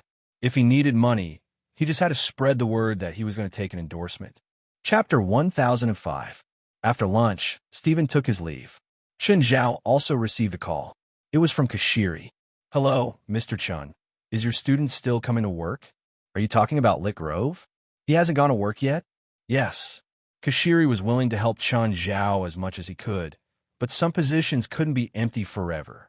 However, some positions couldn't be left empty all the time. Someone had to be arranged to fill them. I'll let him know and have him go to work. After hanging up, Chen Zhao called Lit Grove. Lit, I heard you're back. Mr. Chun. Lit Grove's tone faltered. Then he revealed a hint of arrogance. What's up? Have you forgotten your job? Hearing that, Little Grove was infuriated. Mr. Chun, I'll repeat myself. I won't be a Moor guard anymore. Not now and not in the future. Are you sure? I'm not afraid of you, Lit Grove said. Fine. I hope you won't regret it. Chen Zhao hung up. Actually, Lit Grove was a bit flustered at the moment. After all, Chen Zhao had something on him. After some thought, Lit Grove decided to talk to Bona Twain first. Ms. Bona. Yes. I've told you before about the university teacher. He's coming to find trouble with me again. Do you have any ideas? Where is he now? Bona Twain asked. Ms. Bona, what do you plan to do? Teach him a lesson, of course, so that he won't dare to cause trouble for you again. He's very good at fighting. Don't forget that we're spiritualists, Bona Twain said. We also have the supernatural organization behind us. But he still has something on me. It's fine. I'll put a curse on him, and he won't dare to cause trouble for you again. Fine. What should I do? Ask him out for a meeting. Leave the rest to me. Mr. Chun, I want to meet with you. Meet with me? Meet with what? Didn't you say you weren't going to obey my orders? I don't think we have anything to talk about. I just want to talk to you about this. Chen Zhao didn't know what Lit Grove was planning. Was he going to find a few more people to beat him up? He shouldn't be that stupid, right? After all, he had already been cheated once because of this. Chen Zhao didn't believe that he would be stupid enough to screw himself over a second time. What do you want to talk? You choose the place. Then let's do it at Shallow Water Park, Chen Zhao said calmly. Chen Zhao also wanted to see what Lit Grove was planning. If he really wanted to do something stupid again, it would be easier for him to make a move. There were not many people in Shallow Water Beach Park, so it was convenient for him to do it himself. Sure, Shallow Water Beach Park, Lit Grove agreed readily. Ritter Grove secretly rejoiced. He'd been worried that Chen Zhao would find a crowded place and not fight in front of everyone. He didn't expect Chen Zhao to choose such a remote place. In the afternoon, Chen Zhao drove to Shallow Water Park. America's infrastructure was very complete. For example, there were more than 100 open parks in Los Angeles alone. As a result, most parks were uninhabited. People would only go to a few well-known parks. Shallow Water Beach Park was a remote place with few people coming and going. When Chen Zhao arrived at Shallow Water Park, he saw a few hoodlums in the distance. Ignoring them, Chen Zhao found a place to sit down. However, just because Chen Zhao ignored them didn't mean that they would ignore him. Chen Zhao hadn't even warmed up when the gangsters came to him. "Hey, Yellow Monkey, do you know where this is?" Chen Zhao lifted his eyelids and looked at the gangsters before him. "Shallow Water Park. Of course. I'm telling you that this is Crocodile Gang's territory." Secluded parks would generally become a gathering place for hooligans and scoundrels. This also caused some tourists who'd planned to come here to relax to not come anymore. It could be said that these secluded parks were the hotbeds of gangs. They would often do some illegal transactions here. Some might even commit some vicious crimes. For example, right now, they had their eyes on Chen Zhao. "Oh," Chen Zhao replied nonchalantly. "Looks like I need to teach you manners." The gangsters were already rubbing their palms, wanting to teach Chen Zhao a memorable lesson. Just then, Lit Grove and Bona Twain came in from outside. "What are you afraid of? What's there to be afraid of?" Bona Twain looked at Lit Grove in annoyance. Bona Twain was very disdainful of Lit Grove's cowardice and hesitation. "You should have the pride of spiritualist. He's just a regular person. You might be able to beat him right now." "I heard that guy crippled a professional boxer," Lit Grove said. Bona Twain froze. Then she said, "Don't worry. We're spiritualists. We don't rely on our fists." At this moment, the two of them stopped in their tracks. They saw a few people in front. There, Lit Grove saw Chen Zhao surrounded by a few hoodlums. "Huh, looks like someone's already one step ahead of us. I hope those gangsters can teach that guy a lesson." Bona Twain had the mentality of watching a show and did not mind if things got out of hand. If those gangsters could teach Chen Zhao a lesson, then they wouldn't have to do anything. Judging from Chen Zhao's clothes, they were clearly worth a few $1,000s. "Your clothes are nice." A gangster reached out to pull Chen Zhao's clothes. Chen Zhao pushed the gangster away and stood up. "Don't touch my clothes. You can't afford it." "Can't afford it? We're not going to pay. Are you going to take it off yourself, or do we help you?" "Take out your wallet. Your pants are nice too. Take them off."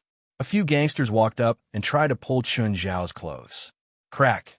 Chen Zhao had already broken a hoodlum's arm and slapped him in the face. "I told you, don't touch my clothes. Bastard, how dare you fight back? Beat him up." Chen Zhao lifted a foot, and the gangster flew several meters away. He clutched his stomach and couldn't stand up anymore. Then he threw an uppercut. The gangster in front of him spat out blood and fell to the ground. His chin had been smashed. The other gangsters couldn't escape their fate either. With a left punch and a right kick, more than 10 gangsters were all beaten to the ground by Chen Zhao. Crack! Chen Zhao stepped on the leg of a gangster beside him. Accompanied by the gangsters' pained cries, the scene became chaotic. Chapter 1006. "You don't want to, right?" "Ah!" Screams filled the air. Not far away, Lit Grove and Bona Twain gulped. "Is that guy really a university professor? Why do I feel like he's even more brutal than those gangs?" Can you handle him?" "No problem." Bona Twain couldn't back down now either. The gangsters in front had all been stripped by Chen Zhao. "Take out all the money you have on you." I only have $10. You want to rob me with just $10? The gangsters wanted to cry, but had no tears. Why did they ask for trouble? They were beaten up badly and stripped naked. In the end, even their money was stolen. Let's go up, Bona Twain said. Lit Grove plucked up his courage and followed Bona Twain forward. Seeing the two, Chun Zhao glanced at Bona Twain. Is she your girlfriend? Why did you bring her here? I'm not his girlfriend. I'm his teacher. Chun Zhao studied Bona Twain. Did you graduate from university? Why do I feel like you're younger than him? Cut the crap. He and I are here to lay our cards on the table. You know about him? Chun Zhao asked. I know, Bona Twain said. His business is my business now. Oh, so you're saying that you're going to look at the morgue in his place? Who said that? I'm not going to look at the morgue. He won't either. Everyone has to be responsible for their own actions, just like those gangsters, Chun Zhao said indifferently. If you keep bothering Lit, I won't go easy on you. Oh, how will you go easy on me? Bona Twain chanted a spell silently. Weaken. A beam of light shot toward Chun Zhao, but it disappeared when it landed on Chun Zhao. Chun Zhao suddenly grabbed Bona Twain's neck and lifted her into the air. So you're a little witch. An evil smile appeared on Chun Zhao's face. No wonder you're so brave. Bona Twain's neck was grabbed by Chun Zhao. She waved her hands to grab Chun Zhao's arm, but nothing happened. Her magic did not work. Let go of her. Seeing how cruel Chun Zhao was, Lit Grove immediately went up to kick him. Chun Zhao lifted his leg and kicked Lit Grove's stomach. Ritter Grove flew out and crashed heavily into the tree behind him. Light Grove kept vomiting blood from his mouth. Chun Zhao casually tossed Bona Twain onto the ground. Bona Twain was panting heavily. She felt like she was about to suffocate. Chun Zhao squatted before Bona Twain. Little witch, you're so weak, but you dared to provoke others. Aren't you too daring? Chun Zhao saw the wallet fall out of Bona Twain's pocket. He picked it up. There was a student card inside. Chun Zhao took it and looked at it. Bona Twain, so you're a freshman. A smile appeared on Chun Zhao's face. Since you came prepared, I can't disappoint you. I'll treat you in my own way. Bona Twain and Lit Grove were extremely afraid of Chun Zhao. This guy was too scary. They weren't on the same level at all. Chun Zhao tossed them into the trunk. They were terrified. They didn't know what they would face or how Chun Zhao would deal with them. What do we do now? What do we do? That guy will kill us, right? It's okay. Don't panic. We can ask HQ for help, Bona Twain said in the dark. She hurriedly took out her phone and called West. Hey, Bona, what's up? Mr. West, we've been kidnapped. Come and save us. Are you kidding? No, it's true. Lit and I have been kidnapped. We're locked in the trunk of a car. We don't know where they're taking us. Who's the guy? A university professor. He's so scary. He's Lit's teacher. He has a grudge against Lit, so I wanted to speak up for him, but he attacked us. You can't beat him. We can't. Come and save us. Bona Twain was only a little girl. She'd never experienced something like this. Wait, don't hang up. Wes called Jolig over. Jolig took the phone. Bona, don't panic. Send me your location. I'll track you. Okay, I've already found your location. You're heading out of the city. We'll go and save you immediately. Bona Twain heaved a sigh of relief when she heard Jolig's words. It's okay. The association has already sent people to save us. We'll be fine. Just then, they felt the car stop. Then the trunk was opened, and Chun Zhao dragged the two out. They looked around. They were at the foot of a mountain in a forest. Well, where is this? I'll kill you and bury you in the mountain. Chun Zhao smiled at them. The two almost peed their pants. Lit Grove looked at Chun Zhao in terror. Mr. Chun, I was wrong. I'm sorry. Please let me go. Fine, I was just joking. I won't kill you. After all, you're still kids.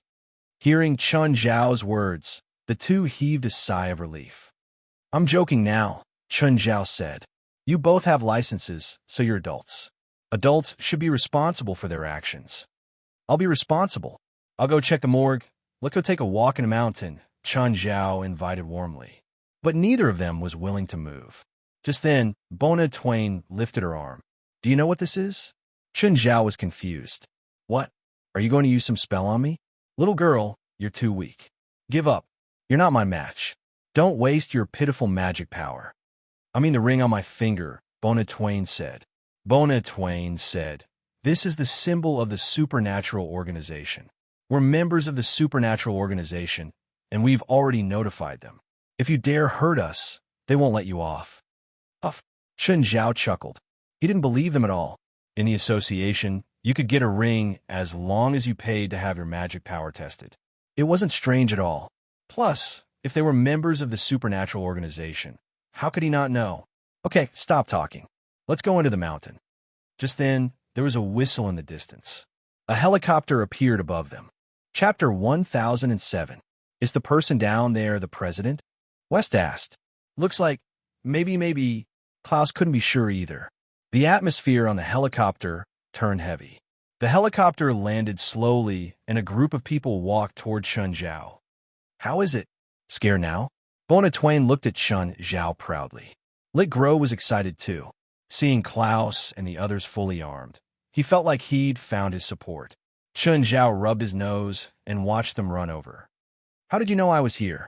Wes glanced at Lit Grove and Bona Twain. President? Lit Grove and Bona Twain's expressions froze instantly. Before the pride and happiness could fade from their faces, they heard Wes's words and felt like they'd been struck by lightning. President? He's the president of the supernatural organization? At that moment, the two felt like the sky had collapsed.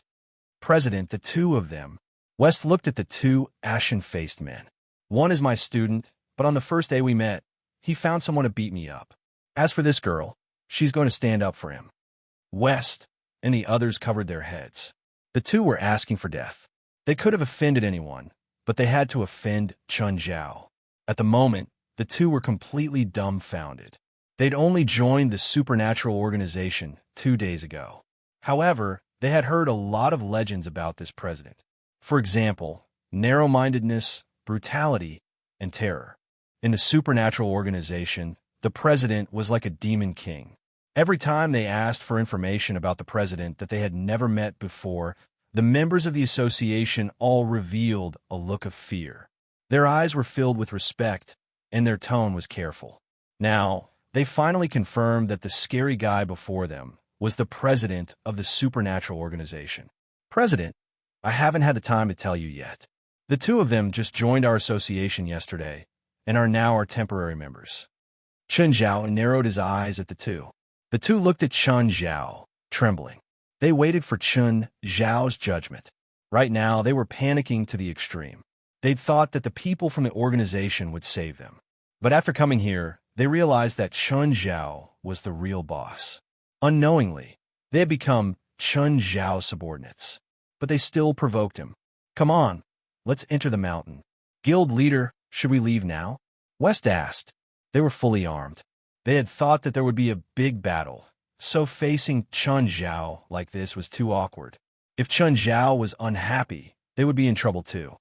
Before you came, you treated me as an enemy, right? No, absolutely not.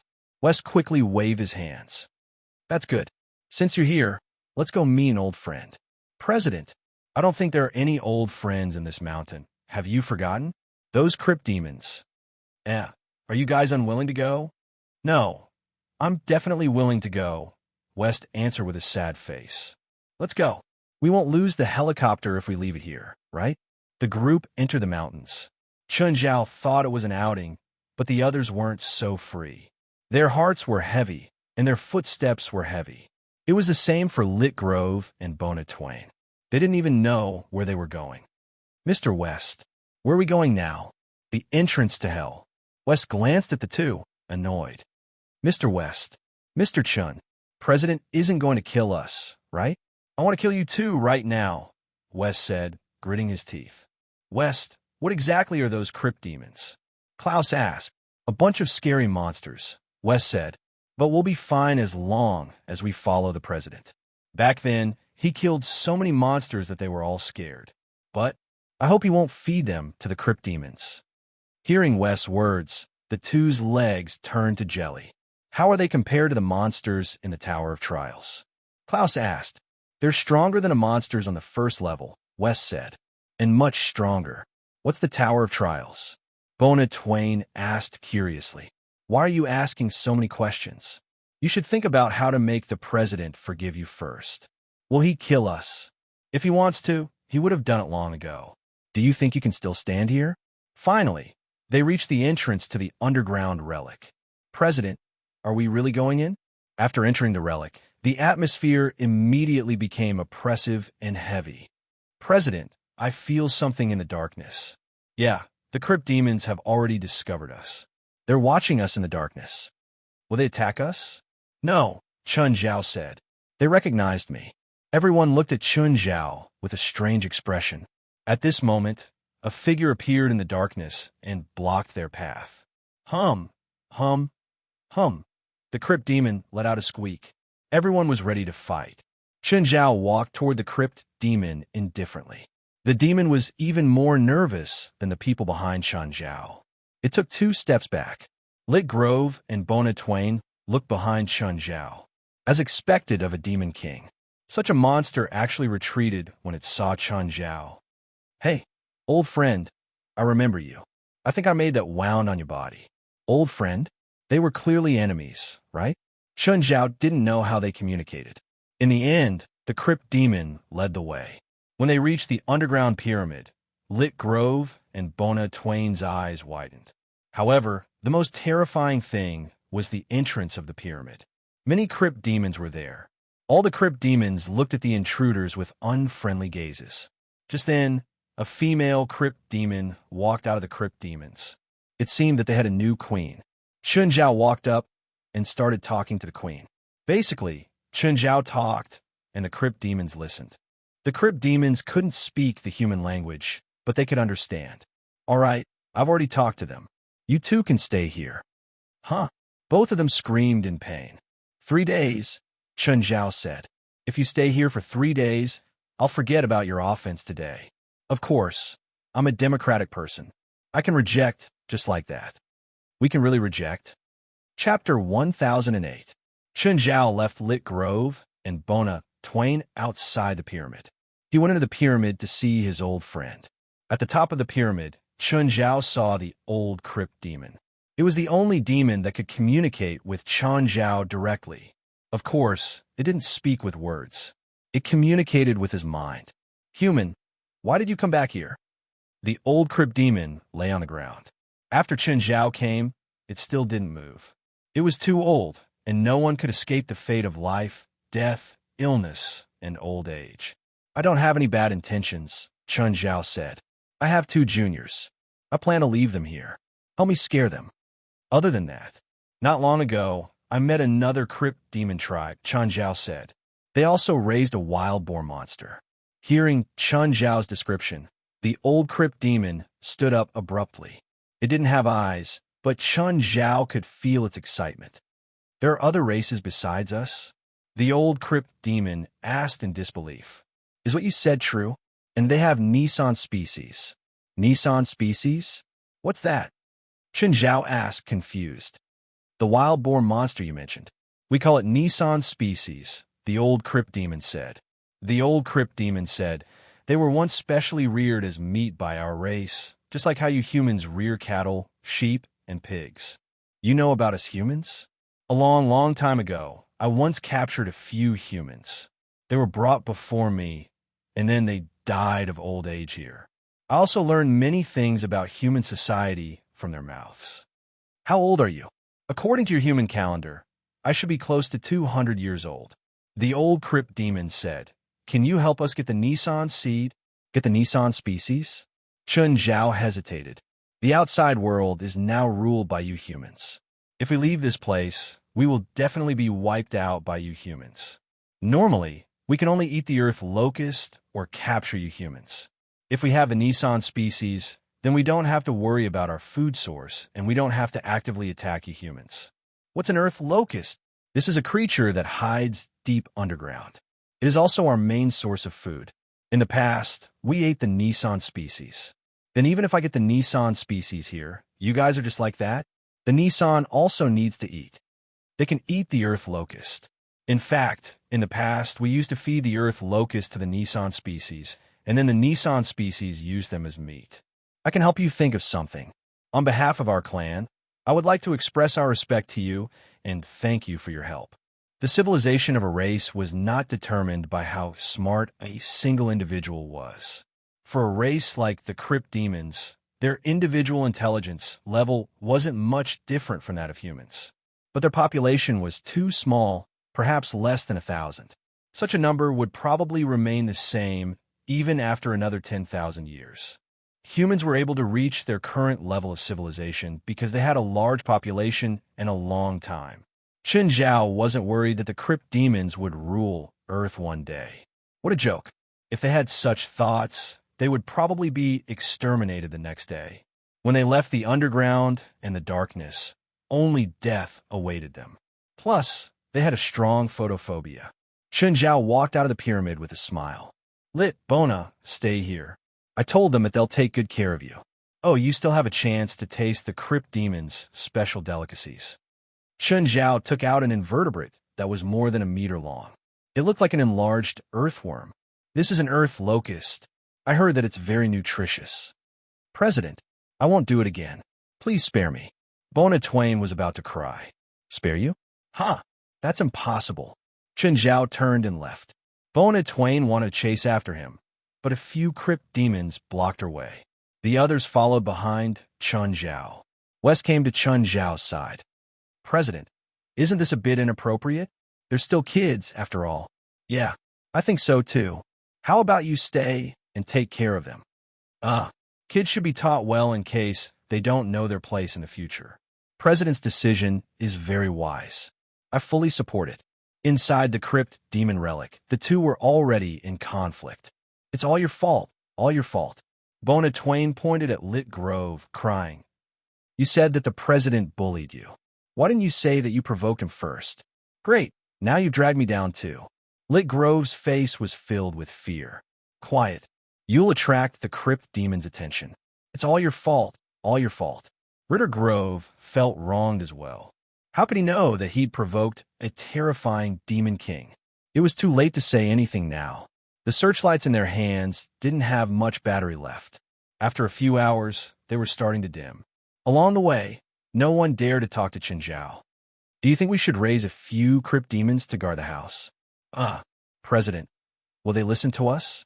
What if they go crazy and kill ordinary people? Whatever, I'm just asking. At the foot of the mountain, they left in a helicopter. On the other hand, Chen Zhao drove back. Lapel, there's a party tonight. Dress up nicely. Hyson, I'm not free tonight, Lapel said. She knew the nature of Hyson's party. She didn't want to dress up and send herself to the tiger's mouth. If she fell into the trap, her life would be over. Lapel, I'm not discussing with you. You have to come tonight. There are many important guests at the party. Don't you want to be in the entertainment industry? If you catch the eye of one or two of them, it's not impossible for you to get a role on the big screen. Many agents use this to trick young and ignorant women. Many women were tricked by this every year. But Lapel knew very well what level Hyson was at. He was just a second-rate model agent. How could he know any big shots? What kind of high-end party could he attend? Stop joking. There were only a few people in Hollywood who could decide their own roles. Chapter 1009. Hyson, I really don't have time, and I have an interview tomorrow. I need to be in my best condition, Lepore said. Hyson's tone suddenly turned unpleasant. Lepore, are you sure you want to refuse my request? Lepore's expression was a little ugly.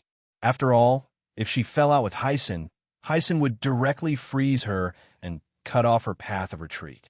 Then, her life would become very difficult. After all, Hyson had arranged all of her jobs. If Hyson didn't arrange a job for her, Lepore would have nothing to eat in 10 days. Hyson, I really can't go. Then forget it. Hyson's tone became cold. Lepore knew that the situation was not good. If she fell out with Hyson, she would have to change an agent. But she was the weaker party. Changing an agent meant that she would have to start all over again. If she was a famous model or artist, many agencies would be willing to sign her. But for an unknown model like Lepore, there were too many beautiful women in Los Angeles who could replace her. Even if she jumped down from the tallest building in Los Angeles, she wouldn't be on the entertainment news. She would most likely be on the social news. Moreover, she was not in the best stage of development. The best stage of development for a model was was between 13 and 16 years old. The golden age for a model was between 20 and 25 years old, which was even shorter than the professional lifespan of an athlete. Lepore had been a model since she was a teenager, and she was now 22 years old. If she had to start all over again, her career would probably be greatly affected. After all, other modeling agencies would rather sign new models who were younger and had more development potential than sign older models like Lapar, who had no reputation at all. Wait, I'll go. Send me the address. Lepore had no choice but to compromise. That's a good girl. You're not young anymore. You should find a way out for yourself. Lepore was indignant, but she had no other choice. However, if she went alone, she would definitely be sending herself into a tiger's mouth.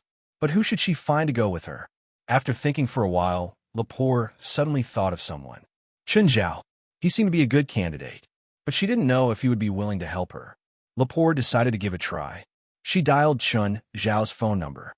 Hello, teacher, I'm Raphael. What is it? Are you going to pay me back? No. Raphael curled his lips. Does this guy only remember that I owe him money? Then what is it? Teacher, I have a party and I need a male companion. Not interested. Go find a boy yourself. There should be many boys in school who would be willing to be your partner. Chun Zhao rejected her decisively. In America, which was a country that advocated freedom, teacher-student relationships were taboo. Even if both parties were adults, a teacher-student relationship was not allowed. This was because the United States had a rule called the taboo of power.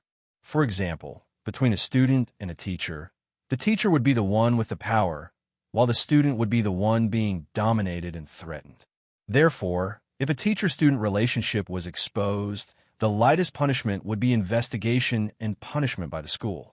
If it was more serious, the school might even prosecute them. Chun Zhao didn't want to lose his reputation just to get bored. Teacher, I really need help. I have to go to that party, but it's not safe for me to go alone. What party? Chun Zhao frowned. A party organized by my manager, Raphael said. In other words, I only need to protect you from being harassed by those people. Yes, Raphael answered. Okay, where are you now? Chun Zhao thought about it. Since Raphael really needed help, he had to help as a teacher. I'm at home. After saying goodbye to Fei Lai, Chun Zhao left. Chun Zhao drove to Raphael's house. Raphael's house was a small villa in a high-end neighborhood. The monthly rent was probably a few $1,000s. A while later, Raphael came out. Seeing Chun Zhao's car, his face turned purple.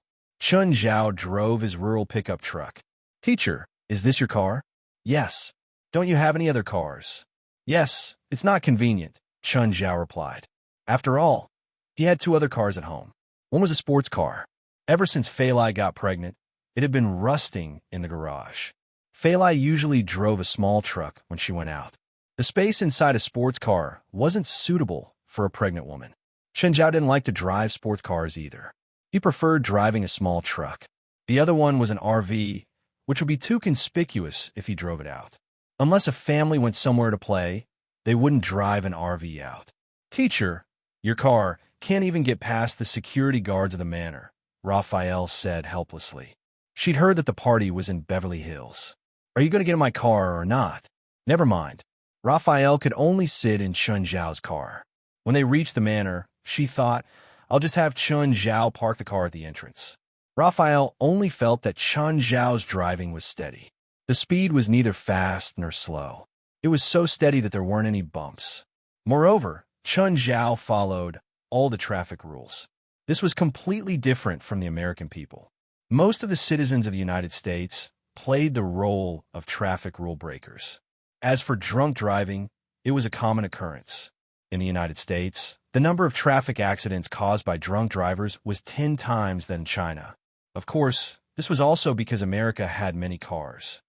Teacher, you must be a boring person. Why do you say that? I can see your personality from the way you drive.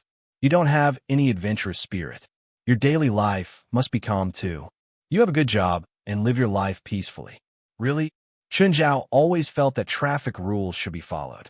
In accidents caused by breaking traffic rules, it wasn't the person who was hurt the most. It was the other person. Chun Zhao didn't think that he was good at driving. Even if he drove 100 kilometers and crashed into a wall, he might not be hurt. But if he crashed into someone or another car, it was almost murder. A while later, the two arrived at Beverly Hills. "What's the address?" Chen Zhao asked. Raphael gave him the address. "Here." Chapter 10:10. "Park the car here," Lepore said. "You can't drive in with your car. How about we bet $100? I could drive in. Here's $100. Lepore didn't even think before betting with Chen Zhao. Chen Zhao drove the car to the gate. The servant checking invitations at the door saw Chen Zhao's car and immediately moved aside, letting Chen Zhao in. Chen Zhao turned his head and glanced at Lepore. "Thank you for the $100. Lepore was a bit surprised. Is the management here so lax? Chen Zhao would come here once or twice a month. Everyone here knew him, especially when the housekeeper of the Dell family was Mary. Lepore realized that Chen Zhao was very familiar with the place. Usually, when guests came to parties, they would park their cars by the aisle. However, Chen Zhao went straight to the garage. Moreover, he could find the garage precisely in such a large manner. "Teacher, you've been here before?" "Yes, get out." As soon as Chen Zhao got out, Mary appeared in the garage. "Hi, darling."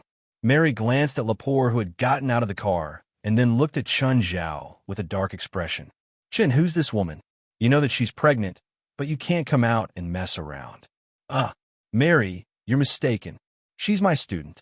Apart from that, we have nothing to do with each other." "Really?" "Really." Chen Zhao shrugged. "I'm here to accompany her to the party." "Oh, keep an eye on her later. If anyone harasses her, kick them out." "Okay, I'm not here anymore. I still have a lot of things to do." With that, Mary turned and left. Lepore looked at Chen Zhao. "Who is she?" "She's Mary, the housekeeper here." No wonder Chen Zhao was so familiar with the place. He knew the housekeeper, Lepore thought. Lepore arrived at the manor. Looking at the size, she couldn't help but click her tongue. The size of the manor was unimaginably large. Just the swimming pool alone was bigger than the apartment she was renting, not to mention the rest. "The owner is very rich, right?" "A major shareholder of CAA, Chen Zhao said. Lepore was shocked. A major shareholder of CAA was one of the most powerful people in Hollywood.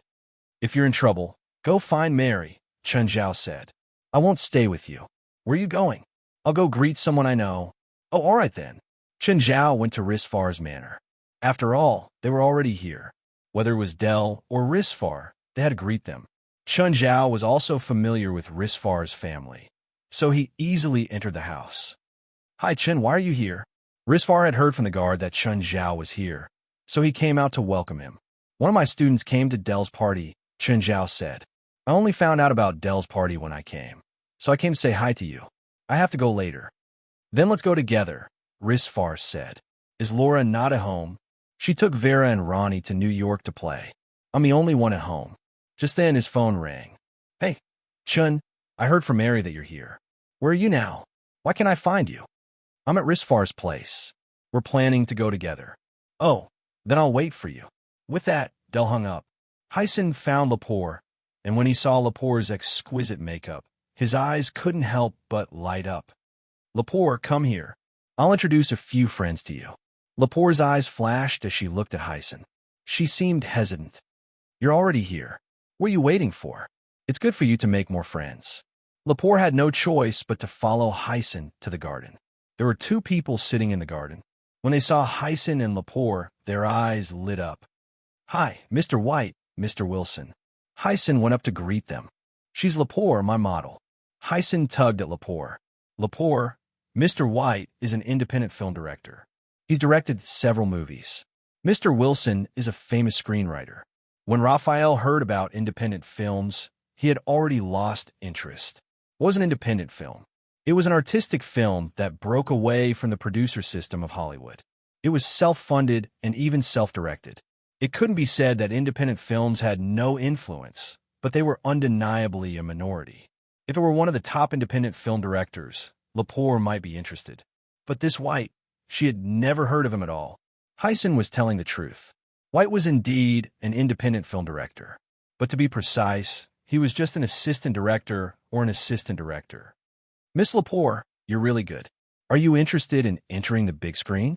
If you are, I can help you choose a few good roles. Lepore, haven't you always wanted to be in a movie? What are you waiting for? Hurry up and thank Mr. White. Thank you, Mr. White. Miss Lepore, I can also tailor a movie script for you. Why don't we discuss it in depth? White and Wilson took turns to throw sugar-coated bullets at her. Lepore smiled insincerely. She always had an unapproachable attitude. She didn't accept or reject. She offered to give a role and a tailor-made script the first time they met. What did she have to do? It was impossible. Miss Lepore, I've provided scripts to many famous directors. For example, I'm one of the co-writers for Sea Patrol. Many scenes were written by me. Wilson took the initiative to elevate his status. The so-called co-writer was actually a small scriptwriter in the editing team, or even just an assistant scriptwriter. But now, anyone who was even a little bit related to Stephen would become superior. And the two of them often used this to deceive some inexperienced girls. Thank you, Mr. White. Thank you, Mr. Wilson. I still have something to do. I'll leave first. Lepore was sure that the two wanted to trick her. Seeing that Lepore was about to leave, the two's expressions changed. They turned to look at Hyson. Hyson immediately stopped Lepore. Lepore, what are you doing? I asked you to come here to introduce people to you. Is this your attitude? Hyson, I know what you're up to, Lepore said coldly. Chapter 10:11. Lepore turned around and left. Hyson had made it clear. People with different principles could not make plans together. However, Hyson was not willing to be stood up by Lepore. It was a real loss. Lepore stopped. Hyson grabbed Lepore again. Do you want to stay in the modeling circle or not? This was the killer move he used to threaten his models. Hyson couldn't ban Lepore. But for models like Raphael, who was old and had nothing outstanding, it was very likely that he would stay on the runway for a few more years and leave the modeling circle when he was 24, 25. If a model had been in the industry for 3 years and still wasn't famous, then she might not have the chance to become famous again. Nowadays, all the famous models, without exception, were either 18 or 19 years old or had become famous when they were 18 or 19. Raphael tried to shake it off, but failed. Let go. Hyson tightened his grip. Lepore, you have to agree today. I don't want to talk nonsense with you. Let go. Lepore, do you want to stay in a modeling circle or not? I want to terminate the contract. Terminate the contract? If you want to terminate the contract before the contract expires, you have to pay $200,000. Can you afford it? Just then, a voice came. Let go of me. Mary rushed over. Hyson and Lepore were both shocked. Hyson let go of Lepore's hand. What are you doing? Mary shouted. Who are you? It's none of your business. Hyson looked at Mary, who was wearing a servant's clothes, with disdain. Now, get out of the manor, or I'll throw you out. I was invited here by the owner. Who do you think you are? You won't leave? Don't regret it. Mary looked at Hyson angrily. How dare a servant be so presumptuous? Hyson did not take Mary seriously at all. Lepore, you'd better be sensible. Let's go. Mary pulled Lepore away. You'll regret it, Hyson shouted behind Lepore. Lepore followed Mary, but her heart was heavy. She knew that her career would be very difficult. Ms. Mary, where are we going? Find someone who can help you vent your anger, Mary said. Mary led Bob into the drawing room. Mr. Dell, come here. Dell's eyes lit up when he saw Raphael beside Mary. Mary, the girl beside you is so beautiful. Do you want to introduce her to me? Miss Lepore was brought here by Chun. She's his student. Are you sure you want to know her? Forget it. What's the matter? Miss Lepore was bullied just now. Who dares to mess around in my manor? Dell frowned. Mary was a little surprised. This young man was the owner of this manor? From their tone, it seemed that this man was very familiar with his teacher. It's my agent. He wants me to sell my body. What do you do? Model. Aren't you Chin's student? I'm studying at UCLA. Modeling is my part-time job. Dell nodded. What's your agent's name? Hyson. Hyson? I don't know him. How did he get my party invitation? Just then, Chun Zhao and Risfar walked in. Chin, you're here. Dell glanced behind Lepore. Lepore turned around and saw Chun Zhao walking over. Lepore, how come you're here? Aren't you going to get to know the guests? Chun, you're such a terrible teacher, Mary said directly. Your student was bullied. Lepore, what happened? Lowering her head, Lepore told Chun Zhao the whole story. Chun, I had someone throw the three guys in the sea to feed the sharks, Risfar said. Lepore looked at Risfar. Who is this guy? Judging from his tone, he sounded like a mafia boss. There's no need. Chun Zhao waved his hand. Don't always think about using violence. The three of them were still in the garden. At this moment, a tall woman walked over. Hey, don't you have a girlfriend? The three's eyes lit up when they saw the woman. Hi, how should I address you? Hyson asked. I'm Merlin. The beauty introduced herself. The three also introduced themselves, exaggerating their professions and identities as usual. How about we go somewhere else to drink? Merlin asked in a teasing tone. Hyson and the other two didn't suspect anything. They only felt that the woman was truly sexy. Where are we going? Somewhere where there's wine and no one will disturb us, Merlin said. The three of them impatiently followed behind Merlin. Merlin turned left and right. Hyson looked around hesitantly. Merlin, you've been here before? Yes. Smiling, Merlin said, let's go to the wine cellar. No one will disturb us there. Hyson, White, and Wilson immediately felt their bodies heat up. The lock of the wine cellar seemed to be broken. The three followed Merlin into the wine cellar. The wine cellar was filled with the aroma of wine. The racks were filled with all kinds of famous wines. The three of them were attracted by the wine. They realized that many of the wines were expensive and famous. Hyson picked up a bottle of wine and sucked in a breath of cold air. This is Saint Brandy. This bottle alone costs $200,000. Merlin looked at Hyson. Throw it over and let me have a look. Hyson threw the bottle to Merlin. Merlin purposely missed it. The wine bottle fell to the ground and shattered with a clang. Oh no, let's go. We can't stay here. What are you afraid of? There's so much wine here. Even the owner won't be able to find us. Don't you want to play a game here? The three of them felt a little horny. Merlin pointed at a bottle on a rack. Open that bottle. We have a lot of time to play. Open a few more bottles, Merlin said. Let's party to our heart's content. The three of them were a little slow in thinking. They enjoyed the wine to their heart's content. I'll go get some food. Wait for me here. I'll be back soon. Merlin licked his lips. Okay, come back quickly. After leaving the wine cellar, Merlin kept her head down and covered her face with her hair. She had to avoid the surveillance camera above her head in case the police found her. Merlin went to a living room on the third floor. Chun Zhao and the others were inside. Mr. Risfar, it's done. Chapter 10-12. Lepore had seen everything happen the whole time. If it were her, she wouldn't spend $200,000, no matter how big of a grudge she had. But the others in the room seemed to take it for granted. Chun Zhao was the one who'd come up with the idea. When Lepore looked at Chun Zhao, she was a little afraid. The wine in the cellar was at least tens of thousands of dollars, and the most was at least hundreds of thousands. Lepore knew very well that the three of them were dead for sure. Merlin had left without hesitation. She couldn't afford to offend anyone in the room. Everyone in the room was a man-eating beast. Are you satisfied now that I helped you vent your anger? Chun Zhao asked. Lepore lowered her head. After a while, she said, Hyson has my contract. Leave it to me, Del said. Mary, call the police. The three were still in a daze. Hyson asked, why isn't Merlin back yet? The door to the cellar opened, and a group of police officers walked in. They saw the broken pieces of wine bottles on the ground, and the strong smell of alcohol permeated the air. Mr. Policeman, it's them. They came in here to steal and deliberately destroy the wine storage here. Wait, what are you doing? What are you doing? What happened? The three immediately resisted, but the police didn't care. They handcuffed them right away. Just then, Del led the way to the three. Lepore followed behind him.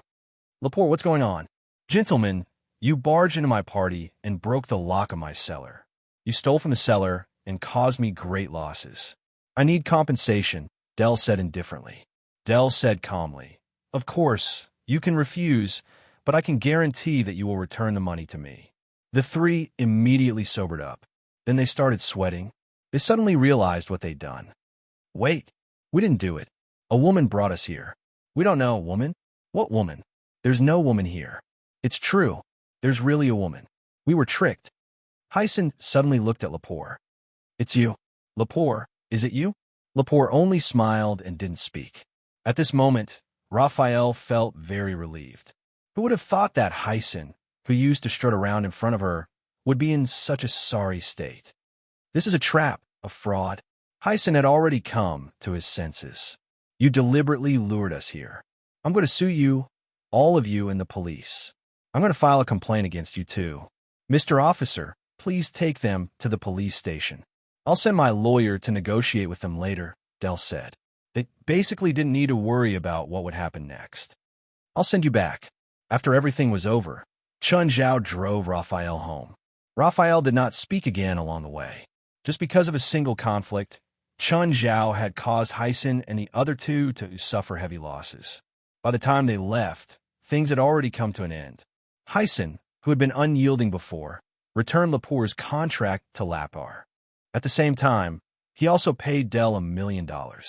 This made Raphael see Chun Zhao, his teacher, in a new light. It also made her afraid of Chun Zhao. His teacher was far more dangerous than Hyson. When he had money, he would definitely return it as soon as possible. He definitely couldn't be offended. Raphael secretly made up her mind. We're here. Get out. Thank you, teacher. Exhausted, Raphael returned home. However, she was filled with confusion about her future. She was free now, but she didn't have any background. Without an agency or manager, she couldn't even get a job. Of course, she could find a job on her own. But as a model, not to mention whether she was qualified for the job, she couldn't allocate her time. The next day, Raphael seemed to be unaffected by anything. After dressing up carefully, she went out. Baroness Clubhouse was the most high-end clubhouse in Los Angeles. Just the area alone was comparable to a community park. The architectural style was similar to that of medieval Europe, but with a modern aesthetic. Even the celebrities in Hollywood flocked to it. However, Raphael was stopped at the door. Please take out your work pass. Sorry, I'm here for an interview. Oh, take this temporary pass and go in from there. The slogan in America was equality for all. But in this country, it was the most unequal society in the world. People were divided into the rich and the poor. The hidden class system was very obvious. The rich were the nobles here, and the poor were nothing here. For example, in Baroness Clubhouse, you couldn't even walk through the front door. Of course, Raphael wasn't the kind of person who wouldn't walk through the front door. Having been a model for so many years, she knew very well that the status of a model was not as glamorous as it seemed. When Raphael entered the clubhouse for the interview, there were already about 100 models there. A 1/10 acceptance rate was higher than expected. Raphael thought to herself, for some companies, the acceptance rate might be 1/20th or even 1/30th. The interview was very fast. The average time for each model was about 3 minutes. And it wasn't just one interviewer. When Raphael entered the interview room, there was a man and a woman sitting inside. The two from Raphael were two of the three main designers of the Baroness, Triss and Cooper. Many stars flocked to their clothes, but they couldn't get them. Good figure, but it's a pity that the clothes don't match. This year's popular lipstick is dark pink. Your fashion sense is too low. 22 years old. The upper age limit is also 22 years old, Triss said. Also, are you in college? Yes. Will your studies be affected? Or will your runway show and rehearsals be affected? Cooper asked. I have my teacher's approval and got his signature. I will focus on modeling, Raphael said seriously. If a student wanted to do other part-time jobs, he or she needed the teacher's approval. Otherwise, they wouldn't be allowed to work. Raphael took out her part-time application and placed it in front of Triss and Cooper. It was stamped by the school and signed by the teacher. Take a few steps. Average, Triss commented. And there's no agency. Sorry, Miss Raphael, you don't meet the requirements of our company. Please. Chapter 10:13. What a waste of time. Cooper pursed his lips. Is our Baroness brand really that cheap? Anyone dares to come here for an interview. Lepore had already turned to leave. Hearing Cooper's words, she hurried and left as if she was escaping. Just then, Cooper flipped to the application that Lepore had left on his desk and saw the signature. Cooper's expression froze. Chinjiao. Cooper was no stranger to this signature, nor was he unfamiliar with this name. Triss, look. This signature. This is Mr. Chen's signature. That girl is Mr. Chen's student. Cooper's face paled. Cooper and Triss rushed out of the house and looked for Raphael. That girl was Chun Zhao's student. She was probably here because Chun Zhao had asked her to come. It would be fine if Cooper had only brushed her off. But if Chun Zhao heard what he said at the end, he wouldn't be able to control himself. What would the consequences be? Cooper remembered clearly the missing Brighton. From that day onwards, Brighton had never appeared again. It was as if he had evaporated. Cooper, Triss, and Nat were all in awe of Chun Zhao. Now, Cooper had made Chun Zhao's student leave in anger. The consequences would be severe. There, ignoring how many pairs of eyes were watching, the two chased after Lepore. Miss Lepore, please wait. Lepore stopped and turned around, confused. Is there anything else? I was just joking with you. You're hired. I don't like joking. Lepore felt that the two were teasing her. She was about to leave. Trish hurriedly pulled Lapal back. Miss Lapal, I'm serious. I'm serious. Please stay. Lepore frowned and looked at the two in confusion. What was wrong with them? Why did their attitudes change so much? Why? I don't have a management company or background. You said that my runway skills are mediocre. No, you are very good, very good. Our Baroness needs a model like you. As long as you are willing, you could become a regular model for our brand. Plus, you will definitely be included in our Baroness annual magazine. Lepole was even more confused. What was going on between the two of them? He definitely did not have that much influence. Moreover, he knew his own abilities. If there was something special about her, she wouldn't have been so unknown after being in the modeling industry for so many years. Are you serious? Yes, we are serious. I want to read the contract first. Of course, no problem. 20 minutes later, Raphael finished reading the contract. Shock was written all over her face. This contract was already considered the best treatment for a sign model. Her salary was 3 times higher than before, $3,000 a show. Moreover, there were all kinds of benefits and basic salary. Raphael didn't understand why he could get such a salary. Miss Laper, if there's no problem, we can sign the contract now. Raphael nodded and signed his name. Raphael, the offensive words we said just now, can you not let Mr. Chen know? Raphael was stunned. You know my teacher? How funny. How can we not know each other? Mr. Chun is friends with our boss, Cooper said in a roundabout way. Raphael didn't expect Chun Zhao to have so many connections. Moreover, it seemed that these two top fashion designers were very afraid of being stale. The interview was very enjoyable. I don't know what Mr. Cooper is talking about. Cooper heaved a sigh of relief. Miss Raphael, our company will be shooting a promotional video tomorrow. Remember to come early. Of course, no problem. Helis was the third person to pass the first level of the Tower of Trials. Before her, only Gaia and Norma had passed the first level. Moreover, she had also passed the first level perfectly and obtained a SSS score. Payne and Eric looked at Helis enviously. Ever since she'd obtained the Death Mist in Sandra National Park, Helis' abilities had improved by leaps and bounds. Helis, from now on, you're an official member of the association, Chun Zhao said. You'll be treated like an official member. Chun Zhao looked at Payne and Eric. You two work hard too. Don't lose to the girls. The two wanted to cry. Was the first level so easy to pass? Most people in the association didn't pass. Then Chun Zhao turned to West and the others. You guys have to work hard too. Didn't you realize that apart from me, everyone who passed the first level is a girl? Gaia, Norma, and Helis. Chun Zhao's words didn't just put pressure on Helis. The other girls were also under pressure. Patya, Alice, Jalanash, and Giselle were all very upset. Especially Jalanash. She used to be the strongest person in the association. But now, she wasn't even in the rankings. It was fine if she was weaker than Chun Zhao. But now, even newbies were stronger than her. She was very unhappy. If you're unhappy, then work harder. Patya was a support type. She definitely couldn't pass the first level alone. So, Chun Zhao wouldn't force her. Alice was a magic library. Battle magic wasn't her strong suit either. All the pressure was on Jalanash and Giselle. Guild leader, I would like to ask you to take me to the 4th floor, Helis stated her request. 4th level? Why? You can't survive on the 4th level with your strength, because there are skeleton mages on the 4th level. They also use black magic and necromancy. They're the abilities I need to learn the most. I hope to learn magic from them, Helis said. Sure, but I'm not sure if I can take you to the 4th level, Chun Zhao said. One person going in was a different level of difficulty. 2 people going in was another level of difficulty. Get ready. I'll take you there the next time you can go in. I could go in now, Helis said. I didn't go to the 2nd level just now. Instead, I saved the 1st level. Okay, then let's go in now and start from the 2nd level. As soon as Chun Zhao and Helis entered the 2nd level, monsters started appearing. Chapter 10:14.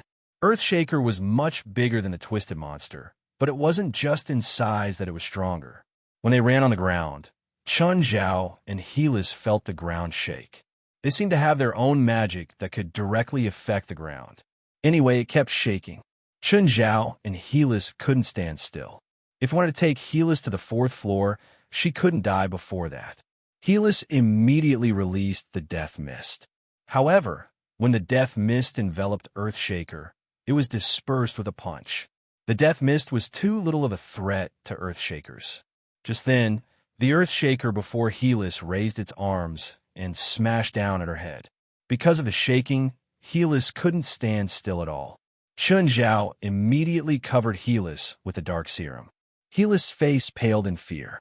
She knew she wouldn't die, but the thrilling feeling made her heart jump. The monsters on the 2nd floor were too strong. They couldn't be compared to the 1st floor at all. She didn't know how Chun Zhao had passed. Of course, she even doubted if Chun Zhao could take her through the 2nd floor. Chun Zhao also had a hard time. The shaking made it hard for him to stand still, which affected his fighting ability. Chun Zhao kicked off and flew into the air. He stepped on the shoulder of an Earthshaker and stomped hard. The Earthshaker was stomped to the ground.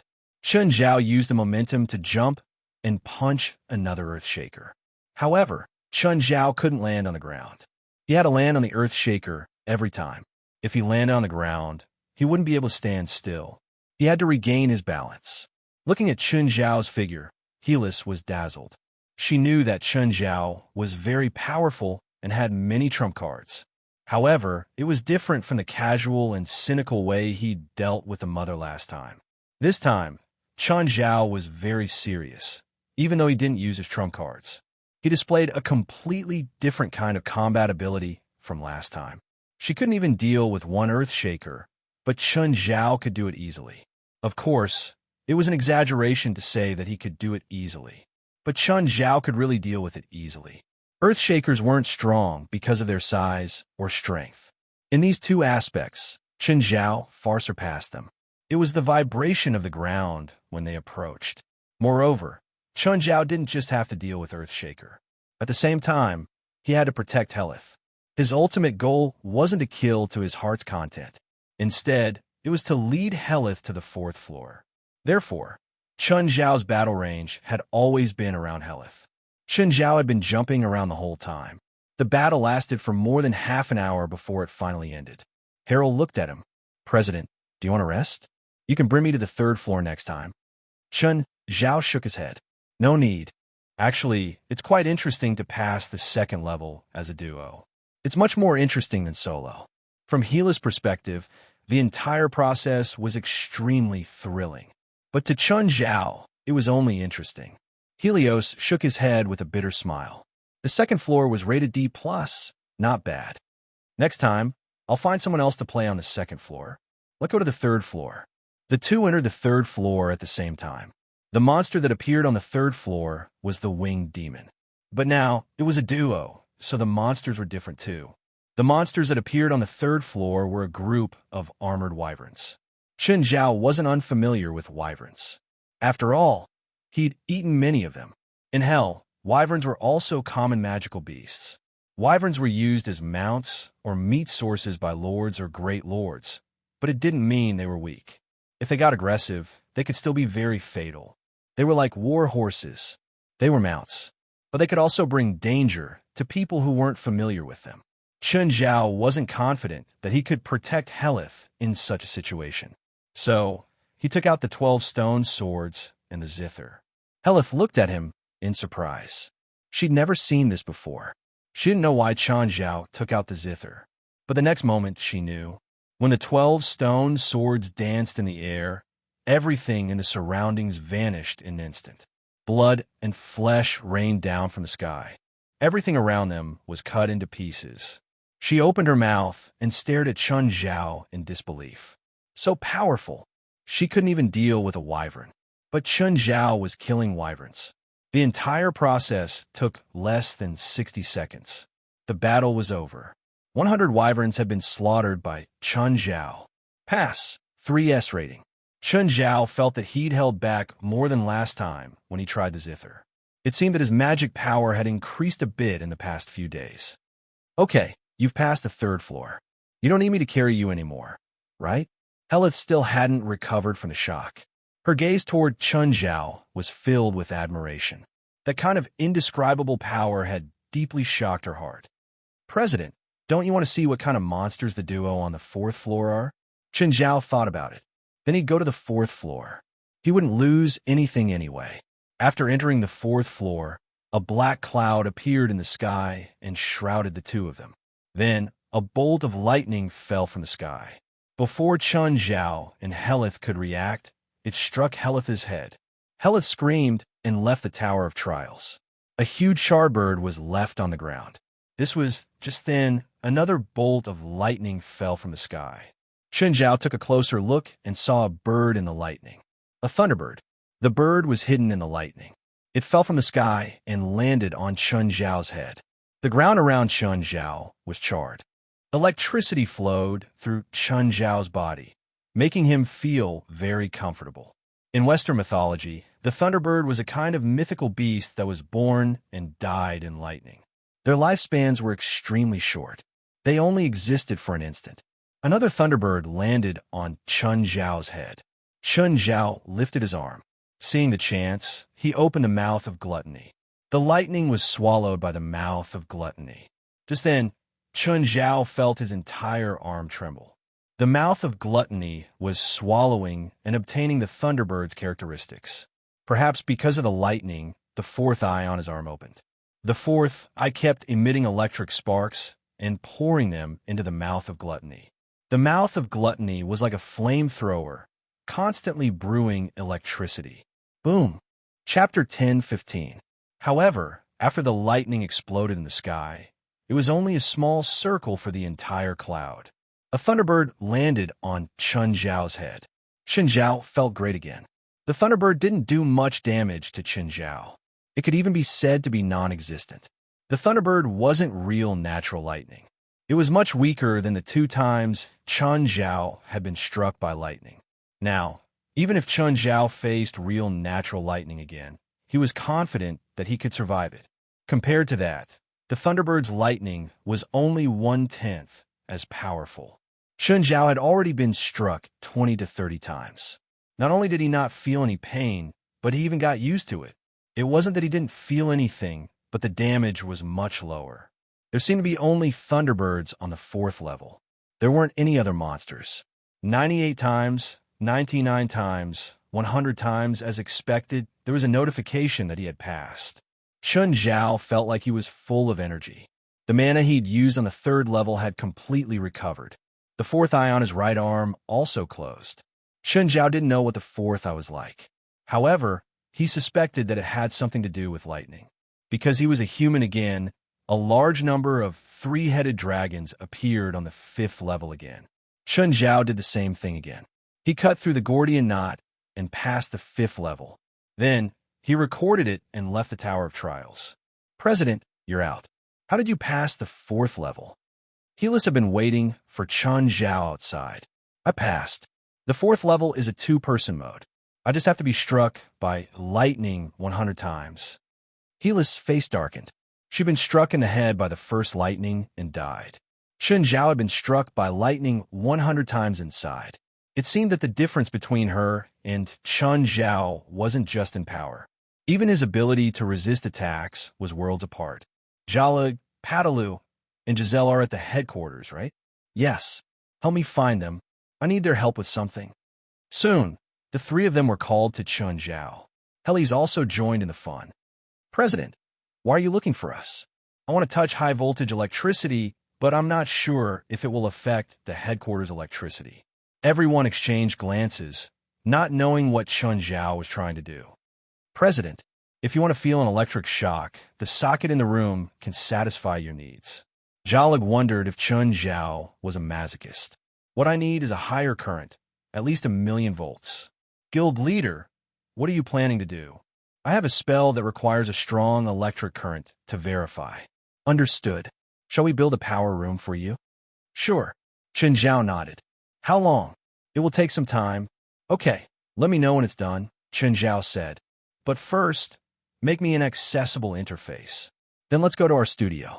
The three brought Chun Zhao to the studio. It was a bit messy. Many parts were scattered all over the place. Guild leader, hold on to these 2 electric pliers. However, these electric pliers are connected to batteries, so they can only provide a limited amount of power and voltage. At most, they can provide up to 300,000 volts for 10 minutes. Sure, turn on the switch. Chun Zhao grabbed the electric pliers. Zhalig knew that Chun Zhao was strong. The electricity shouldn't be able to hurt him. The moment Zhalig turned on the switch, electricity surged into Chun Zhao's body. Chun Zhao realized that the 4th eye had opened. The mana he'd used in the Tower of Trials was also recovering. However, the recovery was very weak. It wasn't as fast as his automatic recovery. It seemed that his guess was right. The 4th eye had opened because of the Thunderbird. It could absorb electricity and recover mana. Earlier, in the Tower of Trials, the Thunderbird had kept attacking Chun Zhao. The 4th eye had absorbed it and converted it into mana for Chun Zhao. However, the amount of electricity that could be converted into mana was too low. Everyone in the studio saw that the electric pliers in Chun Zhao's hands had turned red, but Chun Zhao seemed like nothing had happened. Chun Zhao tossed the pliers down and clapped his hands. Too low. I can't feel anything. Everyone was speechless. Chun Zhao couldn't feel anything from the voltage that could electrocute someone. Since the 4th eye was related to lightning, he'd call it the Eye of the Thunder. However, the Eye of the Thunder was a bit useless. Unless Chun Zhao encountered an enemy with a lightning element, or he was fighting in a thunderstorm. Otherwise, it wouldn't be very useful. Or he could carry a generator with him. But Chun Zhao couldn't really carry a super generator with him. When he was tired and used up all his mana, he could turn on the generator to charge himself. So, the Eye of the Thunder was indeed invincible under certain circumstances. However, it could not generate electricity on its own, nor could it provide magic power. Chun Zhao's power hadn't increased. What had increased was Chun Zhao's diversity. Hurry up and finish the power room. Just then, Gaia entered the room. Chun, I heard that you just brought helis to the 4th floor. You don't want to go too, do you? It's meaningless to you. No, I'm not interested in the 4th floor. If I want to go, I'll rely on my own abilities, Gaia said. I'm more interested in the monster Earthshaker that appeared in the duo on the 2nd floor. Really? Me too. Compared to the monsters before and after, Earthshaker is more interesting. It's more useful for actual combat training. You think so too? Gaia said. I think so too. Earthshaker can be understood as a more complicated terrain. Chun Zhao had to admit that Gaia and Gaia had the same thoughts. Then when can we go play on the 2nd floor together? No problem. I'm also interested in Earthshaker.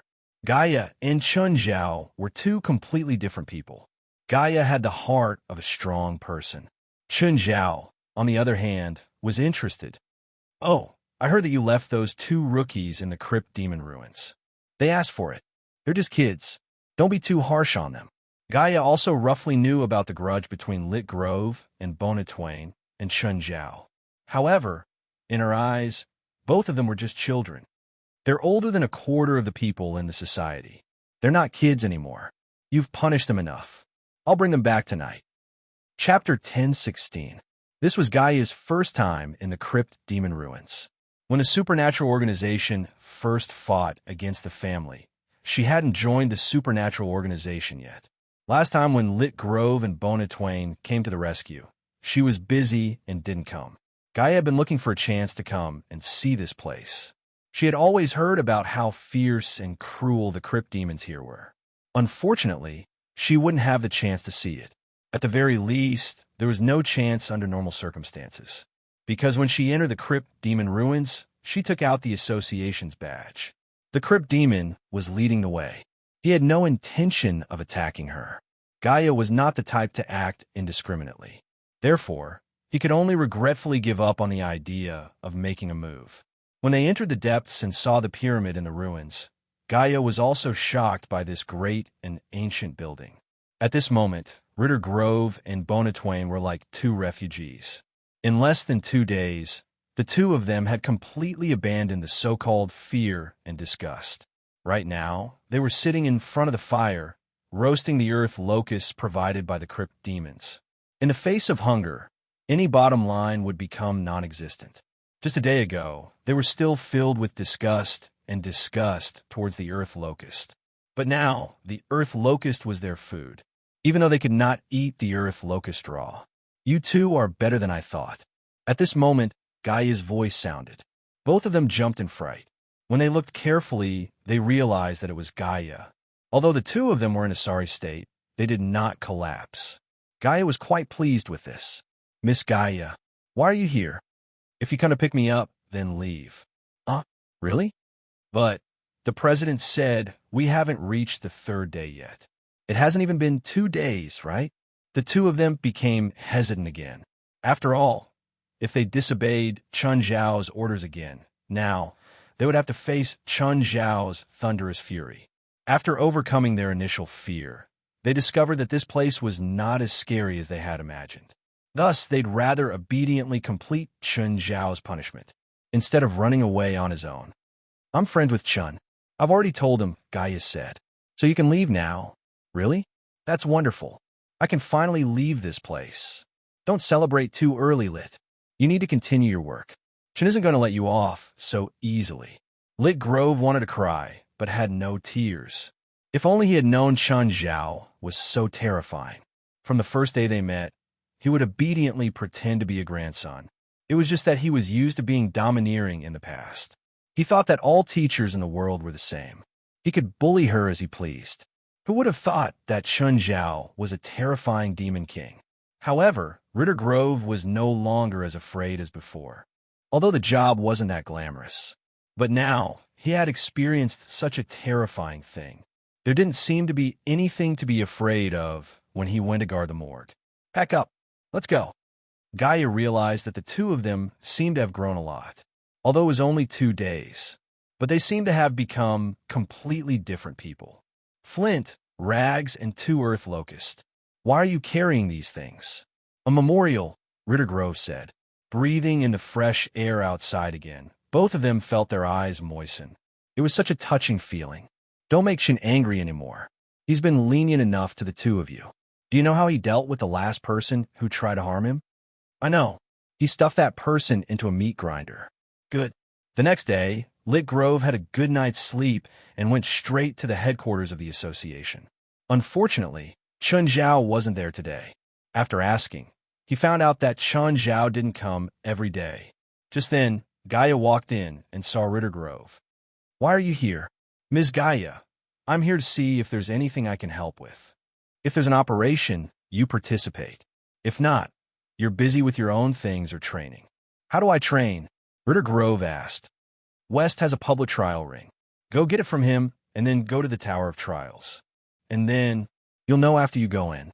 Just then, Helly's walked in. She'd heard that Ritter Grove had offended Chun Zhao, so she was very unhappy with him. If he wasn't Chun Zhao's student, he would have been torn into pieces. Even if Chun Zhao didn't do anything, she wouldn't let him go. Helly's, you're here. How about we go to the 2nd level together? Sorry, Gaia. I have to keep the 4th level file. Also, I just came out, so I can't go in for a while. Okay, I'll go find Norma. Ever since Norma passed the 1st level, she had no progress on the 2nd. She was already very lucky on the 1st level. Her Eye of Nightmare was useless on the 2nd. Ritter Grove got a ring and went to the Tower of Trials. He'd heard the other members mention the Tower of Trials a few times before. However, he didn't know what exactly it was. Every time they'd talked about it vaguely. He didn't know what was inside either. Just then, Gaia and Norma walked over. Ms. Gaia, Ms. Norma. Why are you standing here? Since he got the ring, put it on and press it against the stone door. Ritter Grove pressed his palm against the door according to Gaia's instructions. Instantly, Ritter Grove whispered in front of the two of them. How about we bet how long he stays in there? Norma said, 30 seconds, $100. I bet 15 seconds. Gaia looked at the time. Very quickly, 30 seconds passed. Ritter Grove still hadn't come out. 45 seconds later, Lit Grove came out. However, from the looks of it, he was quite frightened. Not bad, kid. You can actually stay in there for 45 seconds. How did you do it? I'm not dead. I'm not dead. What happened just now? Was it an illusion? It's real, but the Tower of Trials doesn't kill people. At least, you won't be killed as long as you have the ring, Gaia said. Gaia said, you still haven't answered my question. How did you last 45 seconds? I dodged the first wave of attacks, Ritter Grove said. Oh, how did you do that?